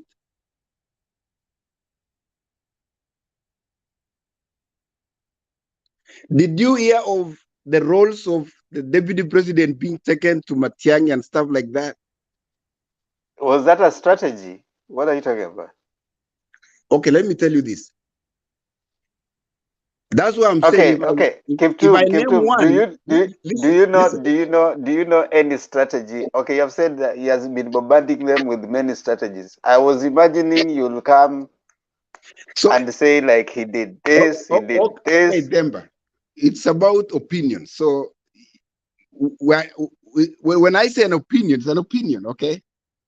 And let's not go to that light. So let's finish there, okay? Anyway. No. I want you to. Hold on. I want you to. Hold on, Kiptum. Just mute a little bit. Okay. Now, Kiptum, you will help us. You will help us understand you by when you come and say that DP Ruto has been bombarding these people with one strategy after another. For example, the first strategy that he did A, B, C, D. You will help us understand you as a strategy, bombarding them as a strategy. In my view, the two you have mentioned, he was caught off guard. Number one, I can give you as soon as he was caught off guard, Ruto, this is now, he said it's our opinion, word has it in the wire that actually during nominations for Jubilee, he controlled the people who are going to go to parliament. Okay. Right? So that one was strategy number one. But is that for William Ruto, right? Wait. Ngoja, I give you now. Just mute kidogo, I give you. So when the first nomination for Jubilee was bungled, and then he took control of the Jubilee nomination in 2016 before 2017 before elections. What happened? He put his people inside, but now alionekana mbali. So what did Uhuru do? Strategy number one, ikaanza sasa to clip him. The first one, what did they do? Kukakuwa na nini? Handshake. So Uhuru akakuwa na power wapi? Parliament. So strategy ya kuchange vitu kwa parliament ikafanya nini? Kakatika. Haya, strategy ya pili akaambua ikakuwa sasa ni nini? Huyu jamaa bado kuna watu watatumia huku ndani. So the next thing ni kufanya nini? Inaitwa nini? Inaitwa executive order number 1. Ile ilipatia Matiang'i nini? Powers. Akakatwa powers. But you see, after that he was caught off guard. Kutoka hapo Ruto amekuwa akitapatapa tu, hajui ni nini, mpaka ameita bishop waende waongeleshe Uhuru, wakuje, akatuma hawa vibaraka wake akina anaitwa nani, Murkomen, akina Sudi, waende wapige kelele kwa mtandao, mpaka kuna evidence ya Murkomen akilia akisema hata kama ni nini alikufanyia tuambie, akilia. You know that, you have seen that. Sudi mpaka akakuja akasema kama nikukosea nilikosea, akaenda akaita mpaka bishops. So this guy has been outwitted. Ruto was outwitted. So whatever he's doing out of desperation. He has played now a victim. He's coming to you, to people saying that unajua nimeteswa, sasa nihurumieni, nipatieni kitu kwa sababu nimeteswa kwa miaka 8. So unajua ninateswa hapa. Sasa is like someone and his wife anachapanga wife, lakini the wife anamwambia nihurumieni, ninachapwa kwa hii marriage, lakini hataki kutoka, anakaa tu hapo. Unajua mnihurumie. Alafu sisi tunakuja tunamwambia kweli wewe uko na roho ngumu. Wewe umejaribu. Wewe ndio mwanaume. Umejaribu. Umekaa hiyo miaka yote 8. Umejaribu. Now that is what you call strategy. Now give us a strategy you think now amewaweza. Yeah. So first of all, I must thank you for the moment I can't say you have interrupted me, but I can say you interjected. All your explanation about whatever you say, desperation or anything, well, you have actually explained or expounded Ruto's strategy. Because when the other side was doing all this to Ruto, the ultimate goal was he resigns. In fact, there was a time a letter of Jaramogi Oginga Odinga was being circulated, and even Orengo was telling him, hey man, Jaramogi was courageous enough and he resigned. What are you still doing? Resign. But look, he became bold enough and say, man, that was Jaramogi, this is William Ruto. So let's take that as a strategy. So let's go back to what I was saying. Let's go back to your question. No, what is so strategic about that? Refusing to resign. What is so strategic about that? Yeah, I would like you to expound on that. Huh? Expound on that as a strategy. At what end? Like, what does it gain him? You don't play their game. You play your game. So what they wanted him to do, he didn't give it to it. He just did it his way. Which is okay, fine.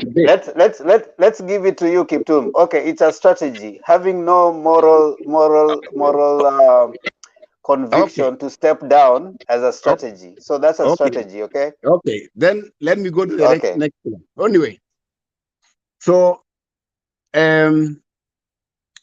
you You say, I remember about politics.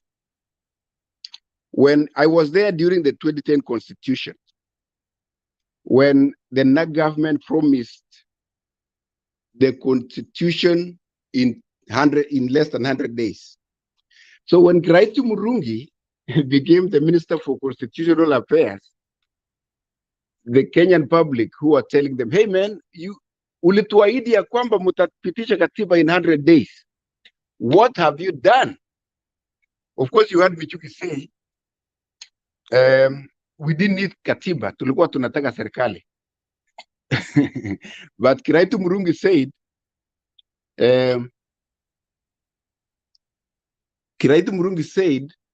we promised 100 days, and we didn't promise 100 consecutive days. We can do one this year, another one next year. But as long as by the end of 5 years, we will have done 100 days. So what am I trying to say? A politician can change their statement depending on what they want to tell you. So if you want to pin down Ruto for his statements that he says daily, every statement that the politicians makes is very situational. It just covers maybe that morning or that afternoon or that evening. That is why every Kenyan politician, if you want to pin him or her down for what they said last year or this year, you will not get it right. Okay, back to the smartness of Ruto. I was hearing the interview of Malala. No, wait. I won't let you pass. Are you therefore suggesting the inconsistencies of Ruto is another strategy? So that's strategy number 2. No, that I'm not. We are dealt with strategy. I'm answering the second question. So are you saying now from your second question, you're saying therefore I should not count on what Ruto says? No, whatever I was saying about Graiti Murungi. No, hold on. Keep to listen. You are talking about that in reference to Ruto. So you are suggesting, therefore, what I can deduce from your statement is that we should not take Ruto for what he says. No, I'm saying take whatever I've said to my next point. You ready? Okay. All right. So there is this lady called Sonora. She was interviewing Malala about the earthquake. And Malala was giving her political journey that he started as, and he said clearly that he only does one position for one term. He said he started as an MCA, one term. And then there was another position for one term. He is the senator for one term, and he's going to be the speaker for one term. So he's saying he's a rising politician. So how he does Speaker? Is he going to be a speaker? No, can you hear what I said? I said in his interview with that lady, Malala said he started with being an MCA for one term. And then there was another position, I don't know which one, he did for one term. He is a senator, he said he's going for one term. And he's going to go for governorship. He's going to go for governorship. So he said he's going for, he's that guy who does things fast.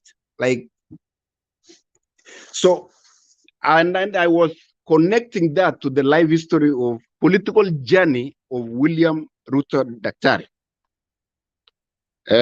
He has never lost an election since 1997. He was able to dethrone a very powerful man called Chesire. 1997, a very powerful man. I was there personally. And then he became the kingpin of the Kalenjin nation against the wishes of Moi. And he was the spokesman of ODM during Raila's time. And then he is the deputy president. So what am I trying to say? Somebody to go through such a thing needs some measure of strategy and astuteness and calculativeness. To gentlemen, you need to give that to Ruto. He knows his game and he gets his way. Whether it's by luck or strategy, he gets it. Okay, let me talk about the political parties bill. To me, as a Kenyan, as a patriot like you, this is a product of impunity. As an election worker in the state that I live, there should never be any law changes during an election year. That was not the question, Kiptum. The question was... I'm going to the question. Go to the question. Let me just take it because there are other people waiting. They want to speak. So I want to take you straight to the question. Let me finish this point. Let me finish my thought, please. As an election worker since 2008, clearly, as a patriot of Kenya, we should never be changing laws at such a time. And the old constitution of Kenya. There's nothing wrong. Kiptum, there's nothing wrong in changing election at this time. What is wrong with that? Mr. Themba, I think we are airing opinions. So let me finish my line of thought, and then you can. You're not saying constitutionally what is wrong with that. I'm about to say. So, it is difficult to separate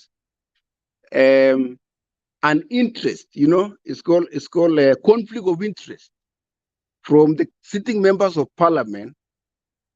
If you tell the sitting members of parliament to pass a law that they are going to use for an election, they are going to disadvantage the aspirants who have never fought before. So there is a direct conflict of interest. So for you and me, the learned who have been exposed, it will be the best interest of our nation if we put a clause in our laws, be it in legislation or our constitution, whereby the sitting members of parliament, especially within the last 12 months of the election, there should be no changes of the law. So this is a product of impunity. Impunity is worse than corruption. And I think as Kenyan patriots, that is where we need to do. So I hope my prayer is this political parties bill do not pass. It is not political hygiene for you mentioned Aisha Juma, you mentioned all these politicians who are in ODM, others in UDA. That is not a good political hygiene. So I think as I told you, I'm a Kenyan voter. I'm going to write a petition after these elections so that there is no changing of election rules during the election year. In any case,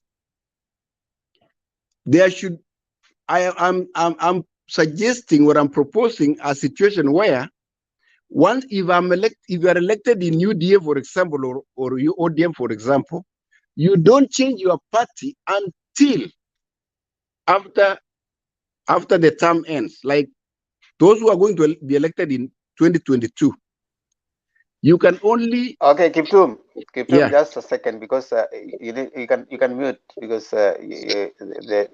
we can allow other people to kuchangia mjadala. Now you are right about political hygiene, making the political hygiene, but you see, there's no way in the constitution where it says that people should not change it right now. It is the same politician who have been in parliament all through up to right now. They do know that. When people are exercising democratic space that the constitution accords them, we allow them to do that, unless it's a law that says that, okay, you should not change it within this time. What you do, you don't come that now you're saying that we should not change within this time. No, they should wait, Kiptum.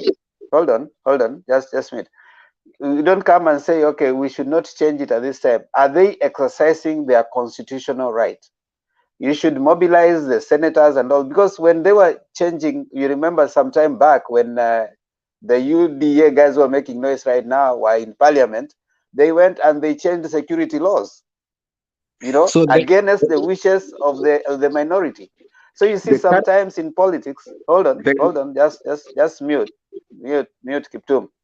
If you remember the security laws, when Akina Kipchumba Murkomen was part of the majority, and they went and they changed those laws, it was nice. What is good for the goose is good for the gander. So when you are changing laws to punish someone else, now you are getting punished with the same. Now you come out and start saying that this should not happen like this. Now, one thing I want to say, yes, we need political hygiene in our political parties. And that is what this bill is trying to cure. Yeah, it might have come this late, but your constitution is saying that. If you don't like it, you get it out of the constitution. Wait, Kiptum. I got to correct you. My point. You No, let me see, finish something. all right. Wait. Just hold on. Yeah, but Number you know two, you're going a dangerous route, you know? No. Wait. Listen, I know what I'm saying. the current bill as it is has 4 very serious and constitutional flaws.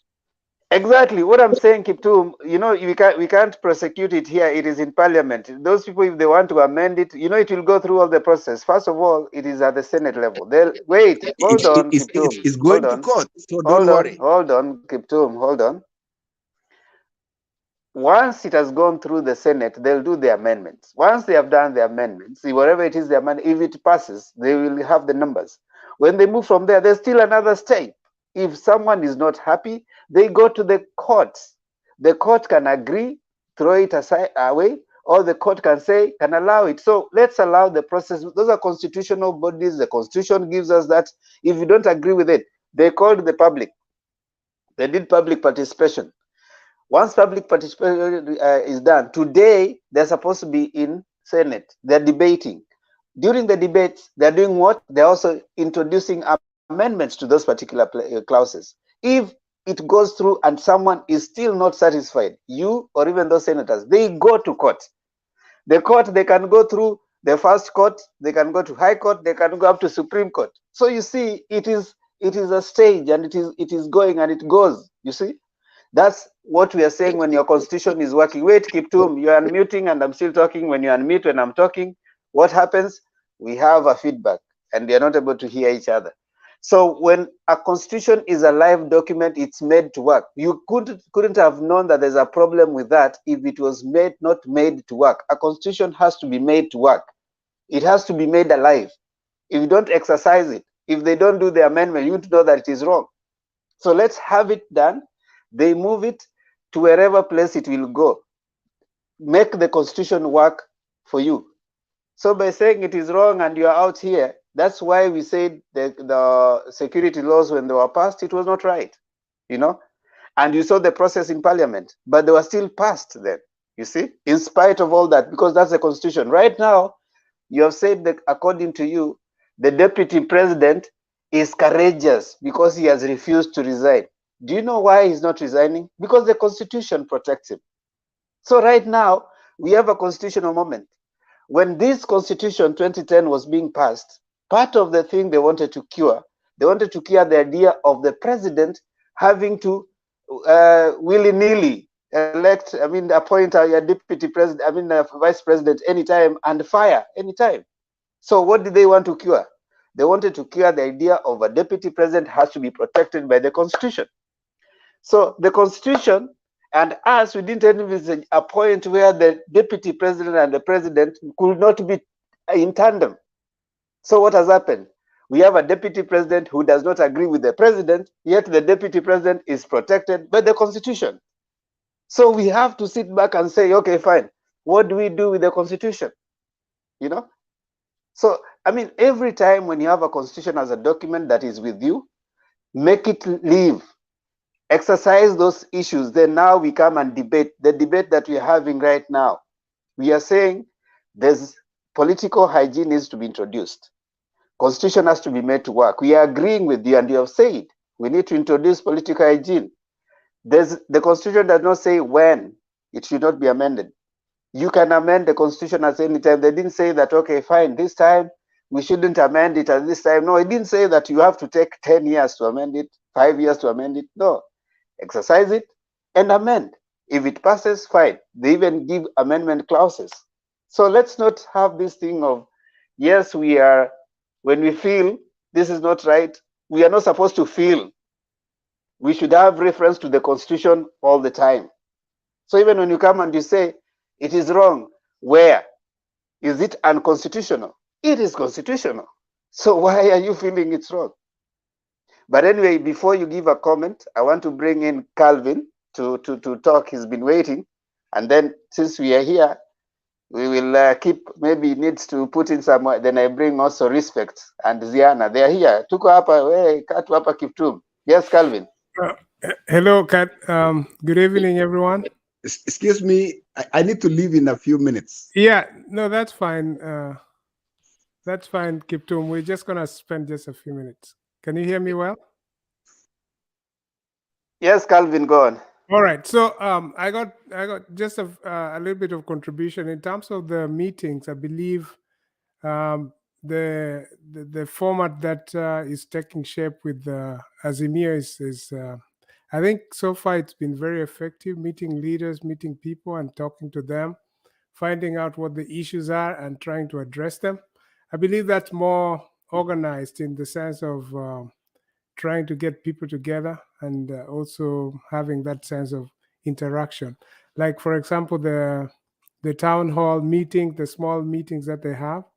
I think that's a great strategy in terms of getting to know and getting feedback directly from the electorate, which is a great thing.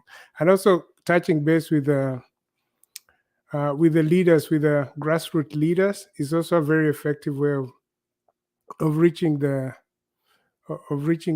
constituents, the people who are likely to vote. On the other hand, the impending meeting that's going to come, a joint rally between UDA, Ford Kenya, and ANC, is something that we're going to have to wait and see, because I know perhaps they've been having some conversations in the background, but we're yet to see how it's going to pan out. I believe it's going to be interesting, but that's something to watch. So I think I also, maybe that's just a little bit of what I will contribute right away, but I have a few questions that I would like to ask Kiptum. If that's in order, Kiptum, I have two questions to ask. The first one is, you mentioned the issue of not talking about a thief or not talking about issues of integrity. And at the same time, you claim that, there's the sense of patriotism. So, I mean, to you, what does it mean? Like, what does patriotism mean to you? And secondly, what is the place of integrity in terms of leadership? Credibility of a leader. Should it be somebody who is credible or somebody who has court cases hanging around his neck? And then finally, there's this issue of you talking about setting a petition or having to petition the current bill that's being debated upon. What are your real? What do you find offending in that bill currently? Because you've talked about having a political hygiene, and then now when you get the political parties bill, because your leaders are opposing it, are you just merely opposing it because that's where the wave is? What kind of principle do you have? Like, what informs you? What makes you feel that you should oppose it? Are you just doing it for the sake of it, or you have principles behind it? So those are some of the questions that I would like you to ask. To answer, if you could. Okay, but do you want me to answer? Yeah, you can answer quickly. Yeah, I'll answer in less than 30 seconds. Because I know you might want to leave, so just answer before I bring George Gakure. I might be talking. Anyway, so number one, the current political parties bill is, as Mr. Temba said, and I want us to respect that, is work in progress. Did you hear what I said? It is work in progress. The current political parties bill is work in progress. It still has a lot of way to go, even and including the courts. So that is not a law right now, and chances of it becoming null and void, just like the BBI, is very, very high. So let's not talk about that. Number two, impunity. I do understand that. I do understand the premise. The premise of my question was something that's still in progress. You're already anticipating, having a petition about something that you do not even know. It's not even progressed to that point, and yet you're saying you're gonna petition it. So what informs you? I was just simply asking you what makes you feel that you need to petition it or to oppose it. Is there a principle behind it, or you just doing it because you want to do it, because you're opposing it? So what's patriotism about it? What's the patriotism about it? Just opposing something for the sake of it. Excuse me, I think you are mixing two issues. As Temba said, the current bill is still in progress, so we let it happen. So the aspect of me giving a petition is the next parliament is how is the issue of not making changes to our law within 12 months of the elections, just like in the old constitution, whereby the sitting parliament do not make laws for that period, for that term. They make laws. So it's a future, it's an anticipation. So let's not dwell about that. Go to the next one, please. Yeah, that's good. So the next one is impunity is worse than corruption. So do not quote the political charges and call them cases all over. And let me emphasize this way. So impunity is the worst. It just eats generations. And I think if there is anything that should perplex each one of us as Kenyan citizens, is the presence of impunity in our country. The fact that our vote doesn't count, the fact that there is extreme poverty, unemployment, everything that the opportunities that our youth are not getting. So I think as we continue debating this during this political season, I hope one day, one time, this forum, we will come back and reason as Kenyans and be really, really patriotic and say something above our emotions. So I'm not saying this because I come from the same tribe with Ruta. But the thing is, he's been scoring despite the myriad of obstacles he has been put before. And let me dare say that Raila Odinga has lost his credibility of the first. Yes, is from his former reform agenda.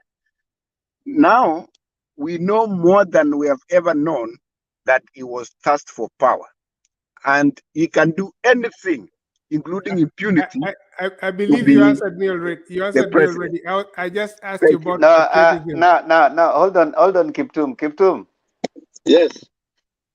You would say the same. I mean, I wonder why you are saying Raila Odinga. You'd say the same of Ruto. Ruto, I don't know why you are not contrasting the two leaders. You just started by saying Ruto is a strategist. He has stayed on.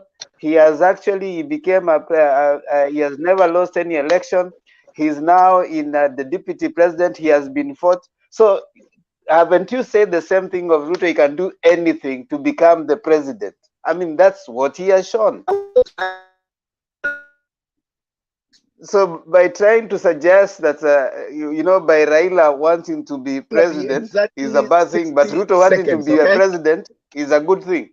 Dr. William Ruto has the wisdom of Nelson Mandela, the Martin Luther King, and the vision of biblical Nehemiah. What are you talking about, Kiptum? We can't hear what you're saying. Oh, I've started driving. All right, fine. You come back next time, and then we can hear you better because we are struggling to get what you're saying. All But right, you see, continue. I can be listening now. Thank you. okay, mute. But you see, what I think maybe George Gakura here, who is also a UDA member. I mean, you listen to Kiptum what he tried saying. I mean, he has said that Ruto is struggling and is fighting. Has refused to resign. He was told to resign. He's not resigning because he wants to be the president. What is wrong if Raila wants to be president? Why is it selfish for Raila to want to be president, but it is not selfish for Ruto to want to be president? I mean, why is even Kalonzo vying right now? Because he wants to be president. Why is Mudavadi trying to even join the UDA and all? It's because he wants to be president. So why is it wrong for one person and it is okay for the other person? Why is it not selfish for Ruto, who is actually right now, according to UDA members, is the most strategist, the best politician with the best strategy in Kenya, who has refused to in spite of claiming that his position has been given to Matiang'i, he has made noise about it, but he has refused to resign. He was elected in Jubilee Party. He's been in Jubilee as a deputy president. He's not championing Jubilee. He's been championing UDA while being on another party. He has refused to resign. He wants to be president. What is not selfish about that? Now, Judge Gakure, I want to give you some time to speak into that, maybe as you give us your other ideas. Karibu.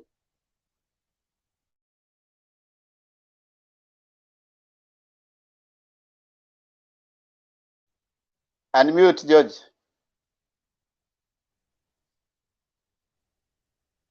Unmute? Is it fine? Yeah, you're good now. Continue. Okay, nitaanza na hiyo issue ya Kiptum. I think every person in Kenya, as long as amequalify kuwa zile vipimo za kuwa president, akona right kuvai for presidential seat. That's number one. Everybody, Raila has a right as other Kenyans. In fact, everybody has a right. Ruto has a right. Mudavadi the same. All those guys. Mimi naweza sema, what we Kenyans need is people to sell their policy to Kenyans. What they can do to Kenyans, what they can do to the economy, what they can do to the corruption issues, which is eating our money. Even if we take loans from China, people come and pocket the money. So I think everybody has a right. What we should do is to interrogate the guys, what they are saying to us. Is it something which can be implemented? So to me, as Mr. Kiptum, who is my UDA partner, to me, I could say everybody has equal chances to vie for that big seat. That's number one. Number two ni issue, ndaongelea kuhusu issue ya Mudavadi and Wetangula. Na leo tuko earthquake in Nakuru. To me, what I think about Mudavadi and Wetangula, they might not have a very big impact in Western because of, the supporters of other MPs who are now running away from them. But Mudavadi can use this chance. Sometimes something happens, but you don't know the other way around. It can turn to be maybe good. Because he will have a chance to be sold. Kuna watu, they need backup. That's what I feel for Mudavadi. Because you remember when he was NASA, he was very energetic in campaign. We hope maybe he might revive himself, but not in Western, but other places. Another thing is, we hope he hata kuja na conditions where he says, you have to support me. Because in this politics, it's what you are bringing on the table. What you are bringing on the table is what matters, because it's about 50+1. But I hope he will be given the running mate, and I hope he will not come with condition with his Malala. We hope he will come and wait to be told what to do, because you cannot. This is politics. You have to see what are you bringing on the table. Yeah, people, you have to be asked now. What are you bringing? So that's another issue. There is another issue I forgot yesterday about Central. There is this issue of BBI. BBI stuff about the money, one man, one shillings. Maybe it might affect us one way or the other if we do not pass this stuff they brought in. If hatutapitisha hii bunge, the bill ambayo inakuja 35%. You know now, there is the way I watched Junet, and I tell you that is what they will use to campaign. That William Ruto refused to back up BBI, and you know even Uhuru is annoyed because of that stuff. Which for me, what I know about, okay, that one can affect one way or the other because now they have a campaigning tool to say, now you see this guy hataki tulete pesa kwenyu mashinani. You have the big number, your population is high, but you are not equal in terms of revenue sharing. So that might maybe affect us somehow, but some percentage. That one I forgot to say yesterday. And that's why I think Ruto is bringing the 35% bill. You know, it's strategically, so maybe it might affect us in the Central. And that's why they want to sneak back the bill to try to cover up. Because to me, usually I like talking the truth, because that some people will say this guy does not want to bring money to us. So it might be small percent. Maybe people advised him, can you pass this? Okay, I listened to Kabogo saying, can you guys, instead of waiting, you pass this issue, the 35%. But I remember even Ruto has been constant saying, we don't need to do BBI referendum stuff, but we can pass this in parliament. It's only that he never initiated that to parliament to be done. So that is the issue I forgot to say yesterday. It might not be good to us because, as you did, they might take that to campaign in Central, and that's what it will be used by Kirewek MPs. And okay, even Azimio, you heard even Junet saying that stuff. So my take is that for now. So today we are in Nakuru. We will see how it will go with Mudavadi and our guy Wetangula.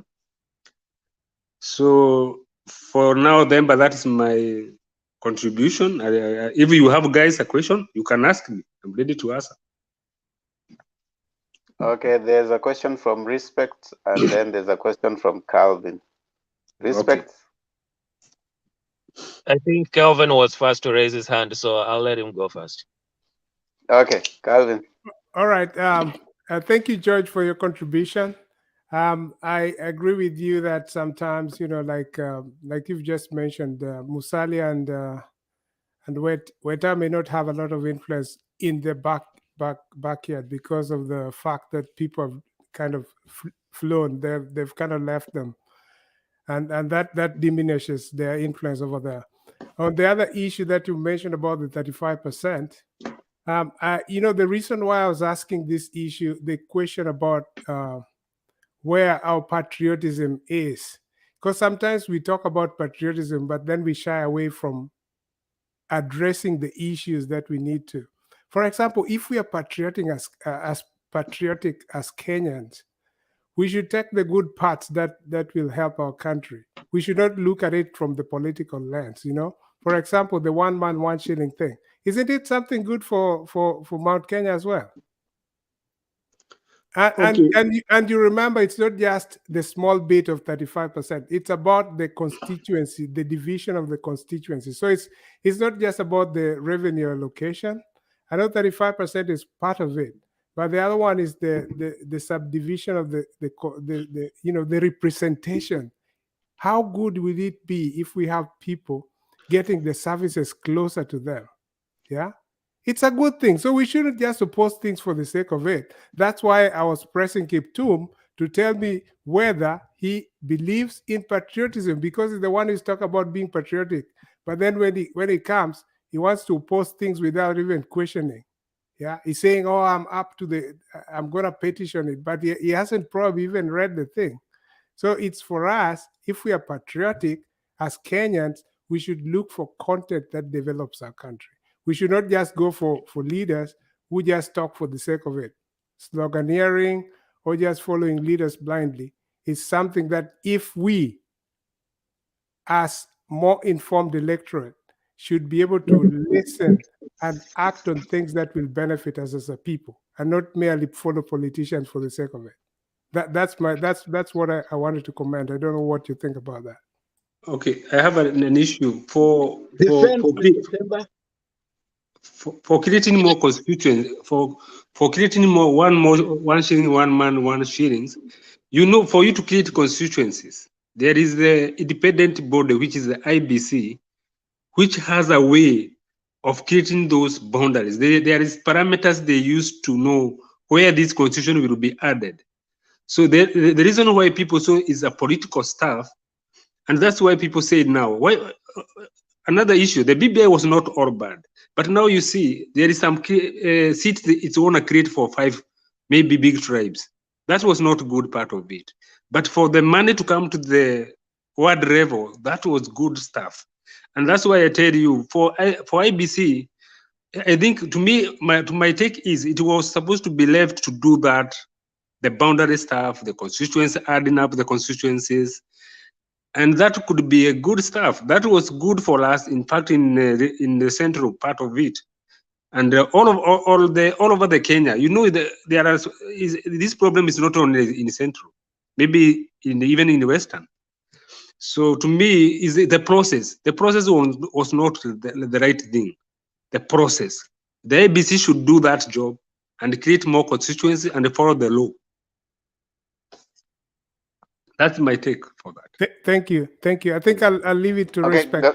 Gakure, you have said Yes, sir. something there that I wanted to come in and say.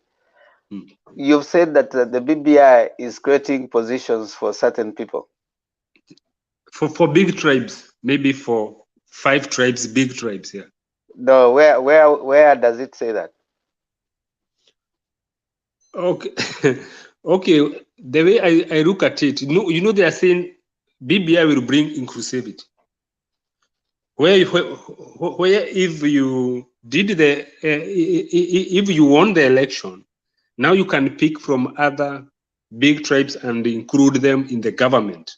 That's what No, people. what I want you to qualify is what you're saying, that it is creating positions for big tribes. Is there any statement like that in that BBI? Okay, there is nothing, but it's not there. It is not there. Yeah. So that was a creation, isn't it? Yeah.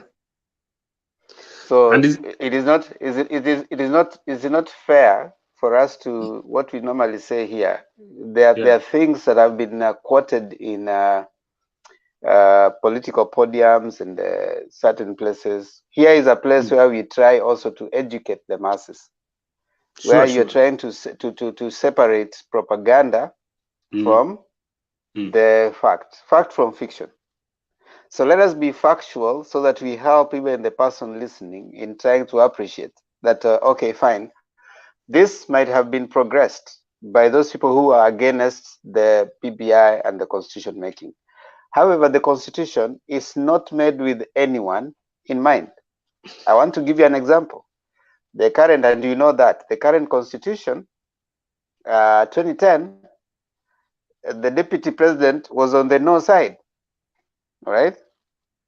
But when the constitution passed, because there's nobody's name that comes written in that paper, that it is big tribes that are going to go there. There's nowhere written big tribes that are going to be in power. Because the constitution, there's nowhere where the election is saying that big tribes are the one who are going to be in power. Okay? The constitution acknowledges that there's only one process of electing our leaders is through voting. And the person who gets the majority is the one who is going to be in power, right? So these are the things that all big tribes are going to do this. Those are just but the propaganda, material to come and try to demonize a document. Now, once that has passed, we need to be fair to people when you are saying that we are creating this, like they said in those rallies when they are trying to go against the constitution. They are saying that, this is only 5 people are going to create positions for 5 people. There's nothing like that. It's a good political rhetoric, but it is not factual, because that constitution, the deputy president himself is holding a position that he didn't vote for. He voted no. He led the no campaign, but he is a deputy president courtesy of that constitution. So that's a lie. So I would want for you, because I find you and your argument rather very, very, very sober. As much as we want to say, okay, fine, there are things about the constitution that were, I mean, the BBI, the bill, that were not, especially the courts say that the process was one in question. However, there's so many things about it that were actually good to even those, and that is what is going, like you say, is going to hurt you the most, because you threw the baby with the bathwater instead of throwing the bathwater and remaining with the baby, if you know what I mean. Should have thrown the bathwater, you remain with the baby, but you threw the baby the bathwater, and that is now where you guys are really struggling to recover. And you want to make what you're calling a policy statement, which cannot change much. Budget policy statement doesn't change much. It's the same thing you guys were saying. There's nothing that makes the president not give 35% right now, even without a policy statement, because the constitution right now says 15% and above. So above can be 35%. You don't need any parliamentary policy statement. That is just a political process. Then there was a question from Respect before, probably respond, so that you respond to both of them. Okay. Okay. Yeah, mine was a little bit of different, actually, Gekure. One was, I think you and Kiptum and probably other people who have come before us, they've mentioned the earthquake. And I think it's being broadcast as a positive thing. So I'm just wondering what when you hear the word earthquake, or when you think of the word earthquake, what comes to mind? Is an earthquake a positive thing? What does it do for people? And how does Davadi or Uda spin that to be a positive thing when we know that when you think of an earthquake, and I think there's this kind of a spin whereby we are saying, oh, look, everybody is talking about the earthquake everywhere. You know, it's in the news and it's made the news and people are saying this. But yeah, of course, when there's an earthquake anywhere in the country, people will be talking about it. Now, when the news media is carrying that forward, do you think that that is a positive? Are they talking about it in a positive? And I want you to think about the same way. Think about UDA and think about what is going forward right now. Is it being carried forth in a positive way, even though you are proud that it's out there in the media and everybody is talking about it? So think about that in your answer. And then the second one is, when you think about UDA and what the deputy president has been saying, that he does not want other parties he's not going to have any commitment to work with other parties. He's been saying that for a long while, and I think that is a strategy. If anything, Kiptum should have mentioned that as a strategy. But then here he comes and he says, I can work with these people and I can work with this party, but I can't work with certain parties in a certain region. One being the area where he comes from, and then Central. So is that a strategy of a smart leader? Is that something that, and even the change, do you think he's changed his mind now? Like, is he backtracking on that, or what is going on? Okay, let me answer the questions. Okay, for you, Demba, I would say, for constitution, you remember there was the deputy president and the deputy prime minister and the prime minister.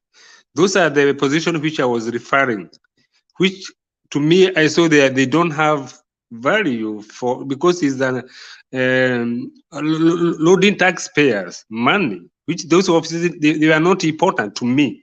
That's why I tell you, the BBI was maybe 3/4 good. Yeah. Okay, for the question of Mr. Respect, the issue of earthquake came from the original Mudavadi. He is the one who came with that earthquake. To me, the earthquake was to merge with the UDA, to him. And I think the way he takes earthquake is that he knew people's, they never expected he can join Ruto. So that is earthquake to who? To Mudavadi. Okay, as the way he has come with his earthquake to UDA, I can say it's not, to me, he might bring something very, maybe small percentage, which is to UDA is added advantage. You know, even if you get small percentage, you know, with kind of Mudavadi, it's a value to your party. So to me, for me, I don't see a big earthquake, because we predicted here. We did predict that stuff here. We discussed that before here about the chances of Mudavadi going to Azimio or joining to UDA. And the other thing is that, there's another question you asked about. Okay, not working with other parties. Okay, yeah, that one I want to tell you now. That one I can say my friend Ruto, he has been not systematic in his things, and I think what he's doing, he's recalculating. He sees, building UDA is not enough, because his mission was to build a big party, get more MPs, governors, to be able, senators, to be able to do things in the parliament. But for our politics in Kenya, you know, we have very high standard of 50+1. You cannot ignore, if I can bring to Azimio maybe 500,000 votes. That's a big margin. It can bring a good percentage to you. So to me, he has not been constant, systematic. That's why he changed the goalpost and said, no, now we can be, because you cannot say Kionjole's party TSP and this one for Wetangula. You say this is a small party and this and Wetangula is a big party. So there I can say he's not systematic. And he saw now the calculation was, I cannot win this stuff. I need people to back me up. But I don't know why when it comes to Central, these small parties are not maybe important. And we will see as we go on whether maybe he might embrace them. Yeah. I hope I have answered. Yes, Gakure, you've done justice to the questions. Yeah.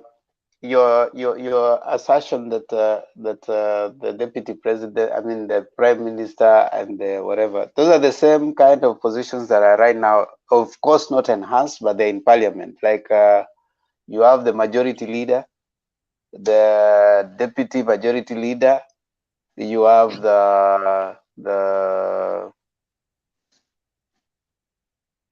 whips. You see what they're doing right now in parliament. We don't have in our Kenyan parliament, there's majority and minority. So there's no, the opposition is not enhanced, right?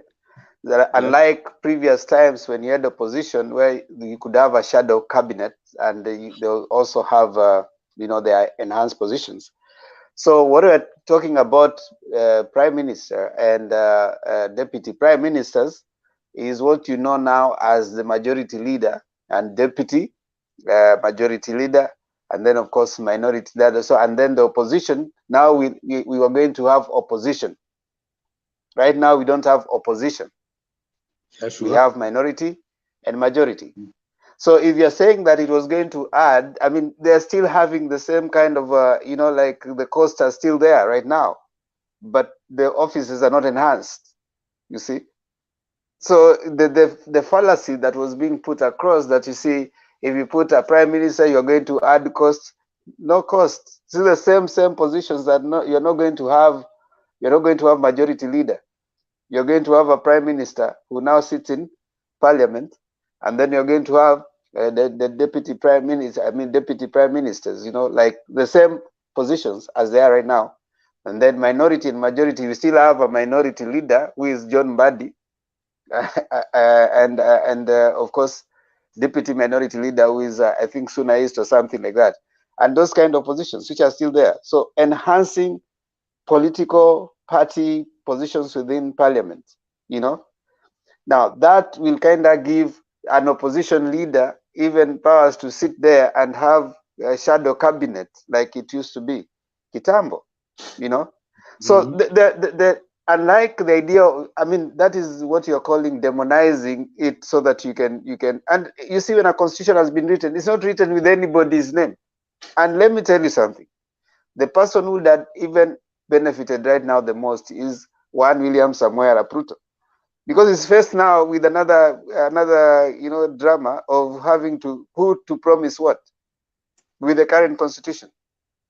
The only one position he can promise anyone right now is the deputy president.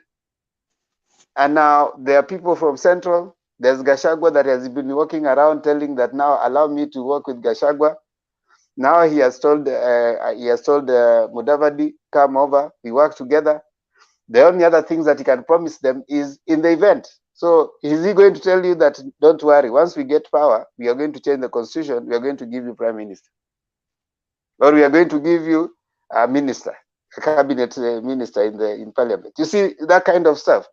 So it's still going to be taking us back to what Kiptum was saying. Actually, Kiptum said it well here. Don't believe Ruto, whatever he says, because if you try to believe everything he says, then you will be lost, because he's a politician like others. Which I think is a dangerous statement to make, especially when you're trying to sell your leader. You know, you don't come and say that Ruto says this today, don't believe him because he's just a politician. You know, that's a very dangerous thing. You want a leader who is consistent. So maybe we start taking our closing remarks. We start with Calvin, and then we come to George, then we go up, then the other. So Calvin, as you make your statement, you also make your closing statement. Yes. So I think I would have liked to ask, or maybe just a comment. I think one of the things that we kind of realize that it's in displays the inconsistencies in some of the promises, or even some of the political stance that some of the leaders are taking. One time they say, oh, we don't support coalitions. The next minute, if they think the thing is backfiring, they go back, they flip-flop. So one time is for coalition, no coalition. Another time there's, need for coalition. One time, oh, this economic model doesn't work. Another time it's working. So, we need to decide. We need to make up our mind. Leadership requires people who are principled. Once you know something is good, go for it. But don't just oppose for the sake of it. So for me, I mean, my closing remarks is that for us to be patriotic as good Kenyans, we can only develop our country by focusing on the things that can make us improve our economy, for things that can make us be cohesive as a people, and for positive things that can propel our countries forward. We don't need to look into so much of this partisan politics that always divide us. Let's look for things that add value to us, and let's look for things that bring us closer together. If it's something that's good, whether it's brought from the opposition or whether it's brought from the government, we need to support it. If it's something bad, like corruption, we need to oppose it. We need to talk about it. We need to highlight them. We need to shun it. We should not be afraid of calling what is bad, bad. But when something is good, we need to embrace it, and we need to cherish it. So I think we, as Kenyans, also have a responsibility. When we go back to the villages, we need to charter our own paths. We need to inform the MCAs or be participative in the meetings that they have, so that we can develop our communities, because it's our responsibility. We shouldn't just say, oh, the politicians, and worship them as though they're people who we have to behold. We have to play our part as a people, and then that's how we can start turning things around. But this idea of just waiting for politicians to do for us things or give us handouts, I don't think it doesn't work anymore. We are in the 21st century, and we need to wake up.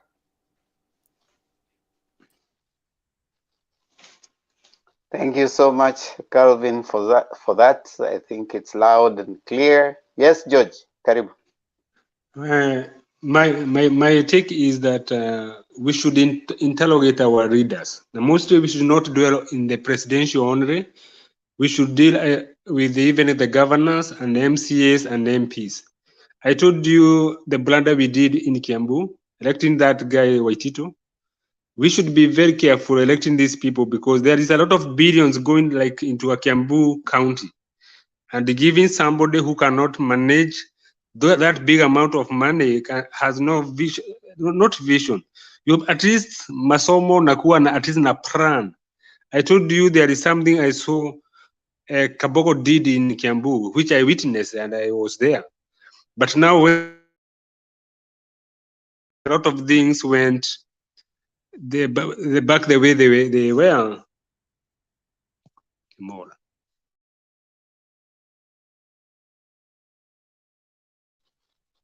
Gakura, are you there?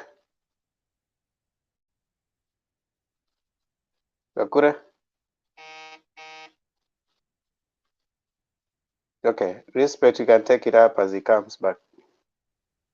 Yeah, mine is to just back up Calvin there and Gakure. I think those are all good, important points.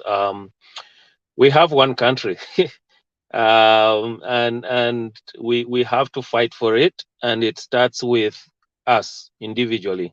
The thing that I live in Canada, so the thing that I do most of the time when I go back to visit is try to encourage people to be independent, right?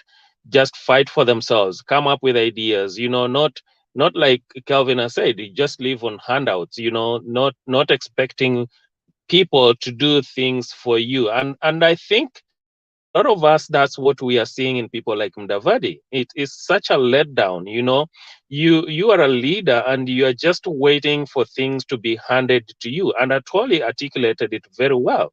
You are always waiting for someone to come and hold your hand. And if they don't do, if nobody shows up, then the world is against you. Everybody is against you. And you don't look inside yourself and say, what is it that I'm doing that is not propelling me forward? What can I do from within myself so that I can make myself better and the people around me better?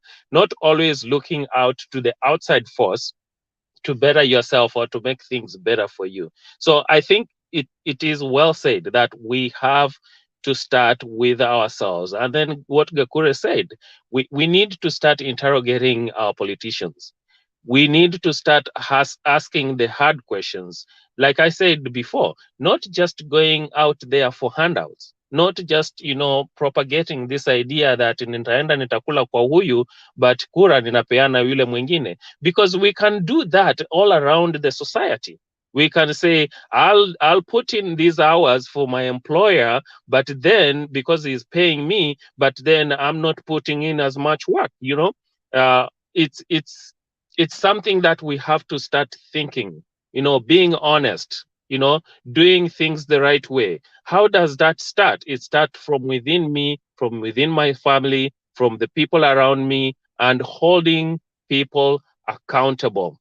Even when we say tupigie Raila kura, but don't care about, anybody else, we need to start going that way. What are you doing for my family? What kind of plans, policies, things that you're putting in place that are going to make things better for me? Not handouts, but making the environment better for me to grow, my family to grow, so that I can have a better life for myself.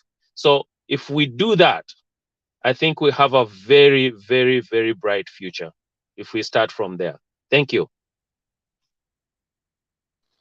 Thank you so much. Respect. Gakure, you are finishing. Kindly, if you can finish before I bring Ziana.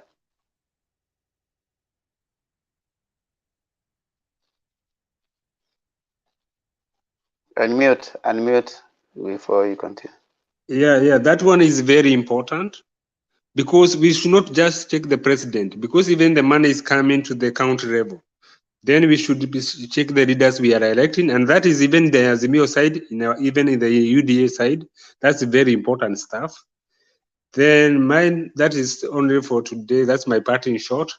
For the handout, I will not talk anything about that. We will open another debate. That one is for another day. So mine, thank you for the debate.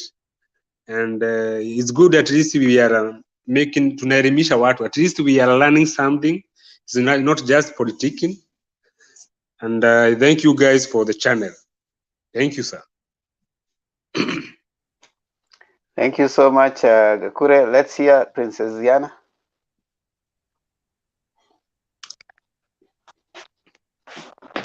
Mimi King'eng'e sikijui, kwa hivyo mtaniwia radhi. Acha zako. Unataka kutusumbua tu hapa. Nishakusikia Ziana, unadanganya. King'eng'e sikijui, mtaniwia radhi. Haya basi. Nashukuru sana Themba, Respect, George, Calvin. Nimesikia zote ambazo mmesema, mnaelimisha Wakenya. Sisi wote ni Wakenya. Kwa hivyo tunafaa kujua ya kwamba hatuna nchi nyingine ila nchi ya Kenya. Kile ambacho ninaomba Wakenya wenzangu, kwamba tumezoea kula pesa nyakati za kupiga kura. Ukiwa utakula hiyo pesa, yule ambaye unampigia kura atachukua ya kwamba amekununua. Yeye atachukua ya kwamba umempigia kura, amekununua.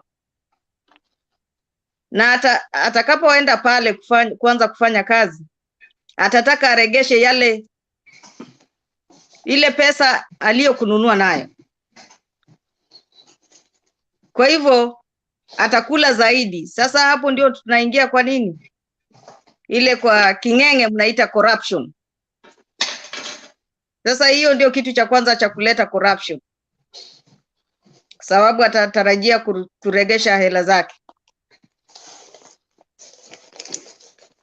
Kama wale akina Themba, sijui kama Calvin na George wanaishi nchi za nje kama nchi za Amerikani. Wao ambao wanaishi huko wanajua ya kwamba nyakati za kura ni wewe mwananchi ndio unapeana pesa zako, sio yule ambaye unaenda kumwajiri akupe pesa. Ni wewe unapeana pesa zako badala ya yule anayekuajiri. Sasa wewe unamwajiri lakini unampa pesa tena, ili akifika pale asiende akasema ya kwamba pesa, aanze kutumia zile pesa vibaya. Na hata ile pesa umempatia anakuwa accountable for, kwa sababu inaangaliwa ameitumia kivipi. Kwa hivyo mimi nawaomba tu wa Kenya, ukabila nafikiria tutakuwa tumeondoa kabisa. Kama corruption tutakuwa tumeondoa, kwa sababu mtu wowote ambaye atakuwa ameingia pale atatuongoza, hata utaangalia ni kabila gani. Na ninafurahia generation ya sasa hivi, kwa sababu intermarriage imefanyika sana. Hiyo ndio kile kinafanya Kenya saizi hata ukitaka kwenda kumpiga mwingine, utampiga kivipi? Na labda ni ndugu yako, mtoto wako. Hiyo ndio furaha ile ninaona Kenya. Lakini naona pia tunaanza kujua vile kupiga kura. Kwa maoni yangu ya kila wakati ninasema tuwe na umoja, undugu na upendo. Upendo inafunika yote, kwa sababu tukiwa tunapendana hapa, sitajua George ni kabila gani, hata sitamuuliza George wewe ni kabila gani. Nikikutana na yeye njiani, sijui George uko upande gani ya Marekani, nikutane na wewe hapo njiani. Niko Seattle. Oho, nikikutana na wewe hapo Seattle, nikuulize George watoka wapi? Uniambie mimi natoka Kenya. Nitafurahia sana. Nitakwambia oh, Mkenya mwenzangu nimekupata hapa. Sitakuuliza kabila gani. Kwa hivyo mimi nashukuru tuwe tu na umoja na undugu na amani na upendo, ili Kenya yetu tuiendeleshe mbele, na tuchukue kura. Kura ndio yule kila mmoja wetu anayetaka, hata kama unataka Ruto, hata kama unataka Raila, ukichukua kura ndipo utamchagua. Na tena ukichukua kura na usiende kupiga kura, wewe ndio utachagua yule mbaya. Na tuangalie wale tunawachagua kutoka MP, kutoka MCA, hata sio MP, MCA, MP, senator, mpaka governor. Mpaka sasa ndio tufikie kwa urais. Ninawashukuru nyote kwa kuwa nasi hapa na kutuelimisha, na kurudishia Themba uendelee na kikao.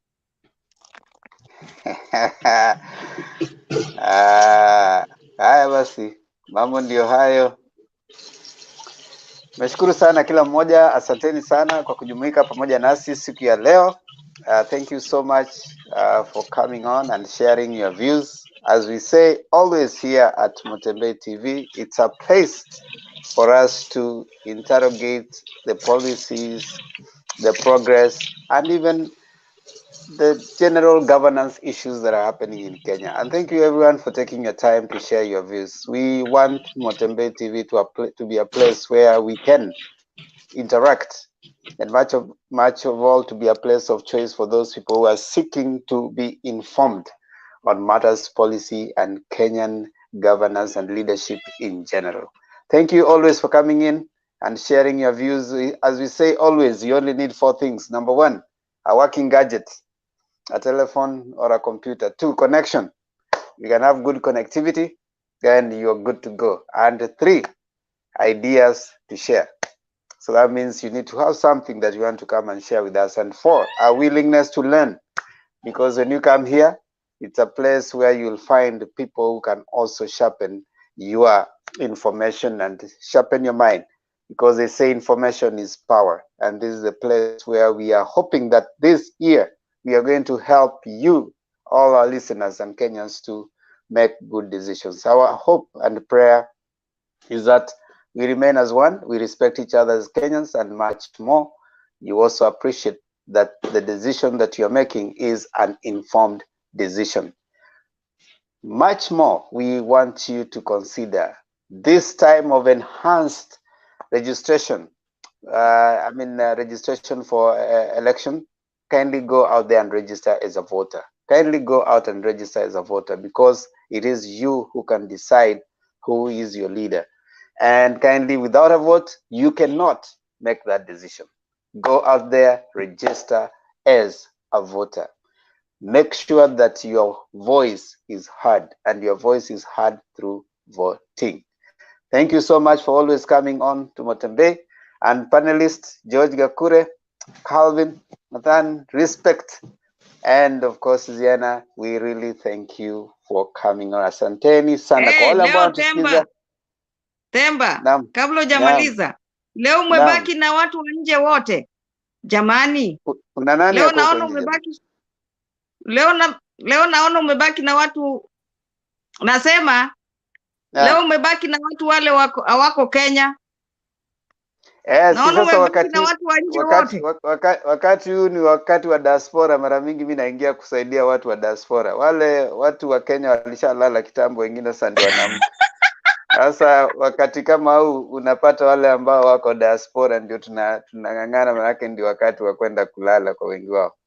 Asanteni sana Haya, Mr. Jackson, sawa. Aluman, Munyiri, asanteni sana kwa kuja. Munyiri, sasa umeamka kuja tukusema ti useless. Yaani hatuwezi amka uwe na hata some people are very negative in their lives. Sometimes just wake up and have a nice thing, hata salimia watu. And I can see it's a picture of a lady. How can a lady be so negative?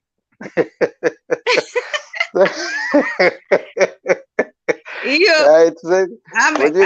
ameweka labda sio mwanamke, labda ameweka ya mkewe. Ni mtu hata ameamuka huko Facebook, ameamuka na kuja anasema useless. How can you? And it is in the morning in Kenya. It's morning in Kenya. Amuka, sometimes just say God bless you people. We may have differences of opinion, but just wake up with a positive mind. This life has too many negativity. You cannot afford to always be negative. Just be positive. Thank you so much everyone. Steve, umekuja lakini tunaenda. Naona wewe wacha niongee kidogo. Sasa useme nini Steve, na sisi tunataka kwenda haya, respect na Ziana, mtamruhusu aseme kidogo alafu twende. Haya, zungumze, tutamsikia. Hii ndio mara haki ndio kwa nimefika kwa hii station. Mimi unajua hakuna captain, kila mtu najua, wote nawajua. Mimi ni mmoja wenu wa Mtembei, lakini sasa kwa nini tuko kwa shida? Kwa hivyo tunajua every time we are going this inaitwa hii kupiga kura inakuwa ni siasa. Kenya kwa nini hatuwezi fanya siasa kidogo? Kwa sasa mimi yani tunatetemeka. Unasikia tuko na watu huko Rift Valley, tuko na watu wapi? Mimi niko UK, lakini kwa nini mimi nataka swali moja. Amwezi, unajua huku hatujui siasa. UK unaenda una vote, unaenda home. Kwa nini Kenya siasa ni kampeni, hamna kitu ya kufanya? Sawa, itaanza na wewe. Hiyo yangu tu, nimenyamaza. Na kuelezea itaanza na wewe kuhubiri amani. Inaanza na wewe kuhubiri amani.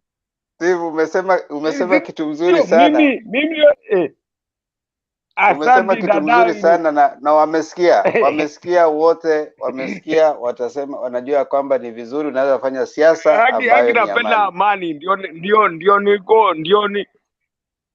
na mimi ndio haki. Nikiamka asubuhi mjue, na tamwambia wale wako Kenya mjue hivi, those of us who live abroad, akili zetu ziko huku lakini mwili. Kwa hivyo please keep peace. Okay. Lakini nakuja kuvote na asante Steve. Okay. Tumekusikiza.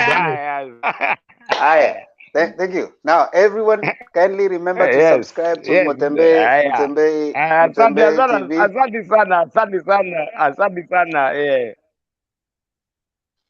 Okay. Kindly remember to subscribe to Motembei TV, and also as you subscribe to Motembei TV, I also have my channel Temba Ondiege TV. You can go there also and unisubscribe na upige like na ushare so that na ubonyeze kengele. Steve, umesikia hiyo? Hata napotea. Respect tafadhali enda pale Temba Ondiege. Let me put it there so that muione. Nishafika huko. Umeshafika Yeah, lakini bado sijafanya chochote. Nitarudi tena. Rudi huko ufanye jambo. Subscribe alafu pitishia wengine. So yes, alafu bonyeze kengele. Kama kawaida tunamaliza na maombi. Mungu, nguvu yetu.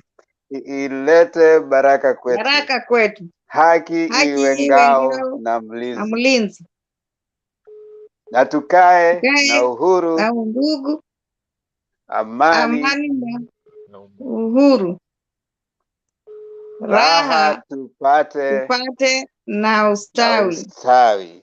Asanteni, Mungu awabariki, tuonane tena majaliwa, inshallah. Majaliwa. All right.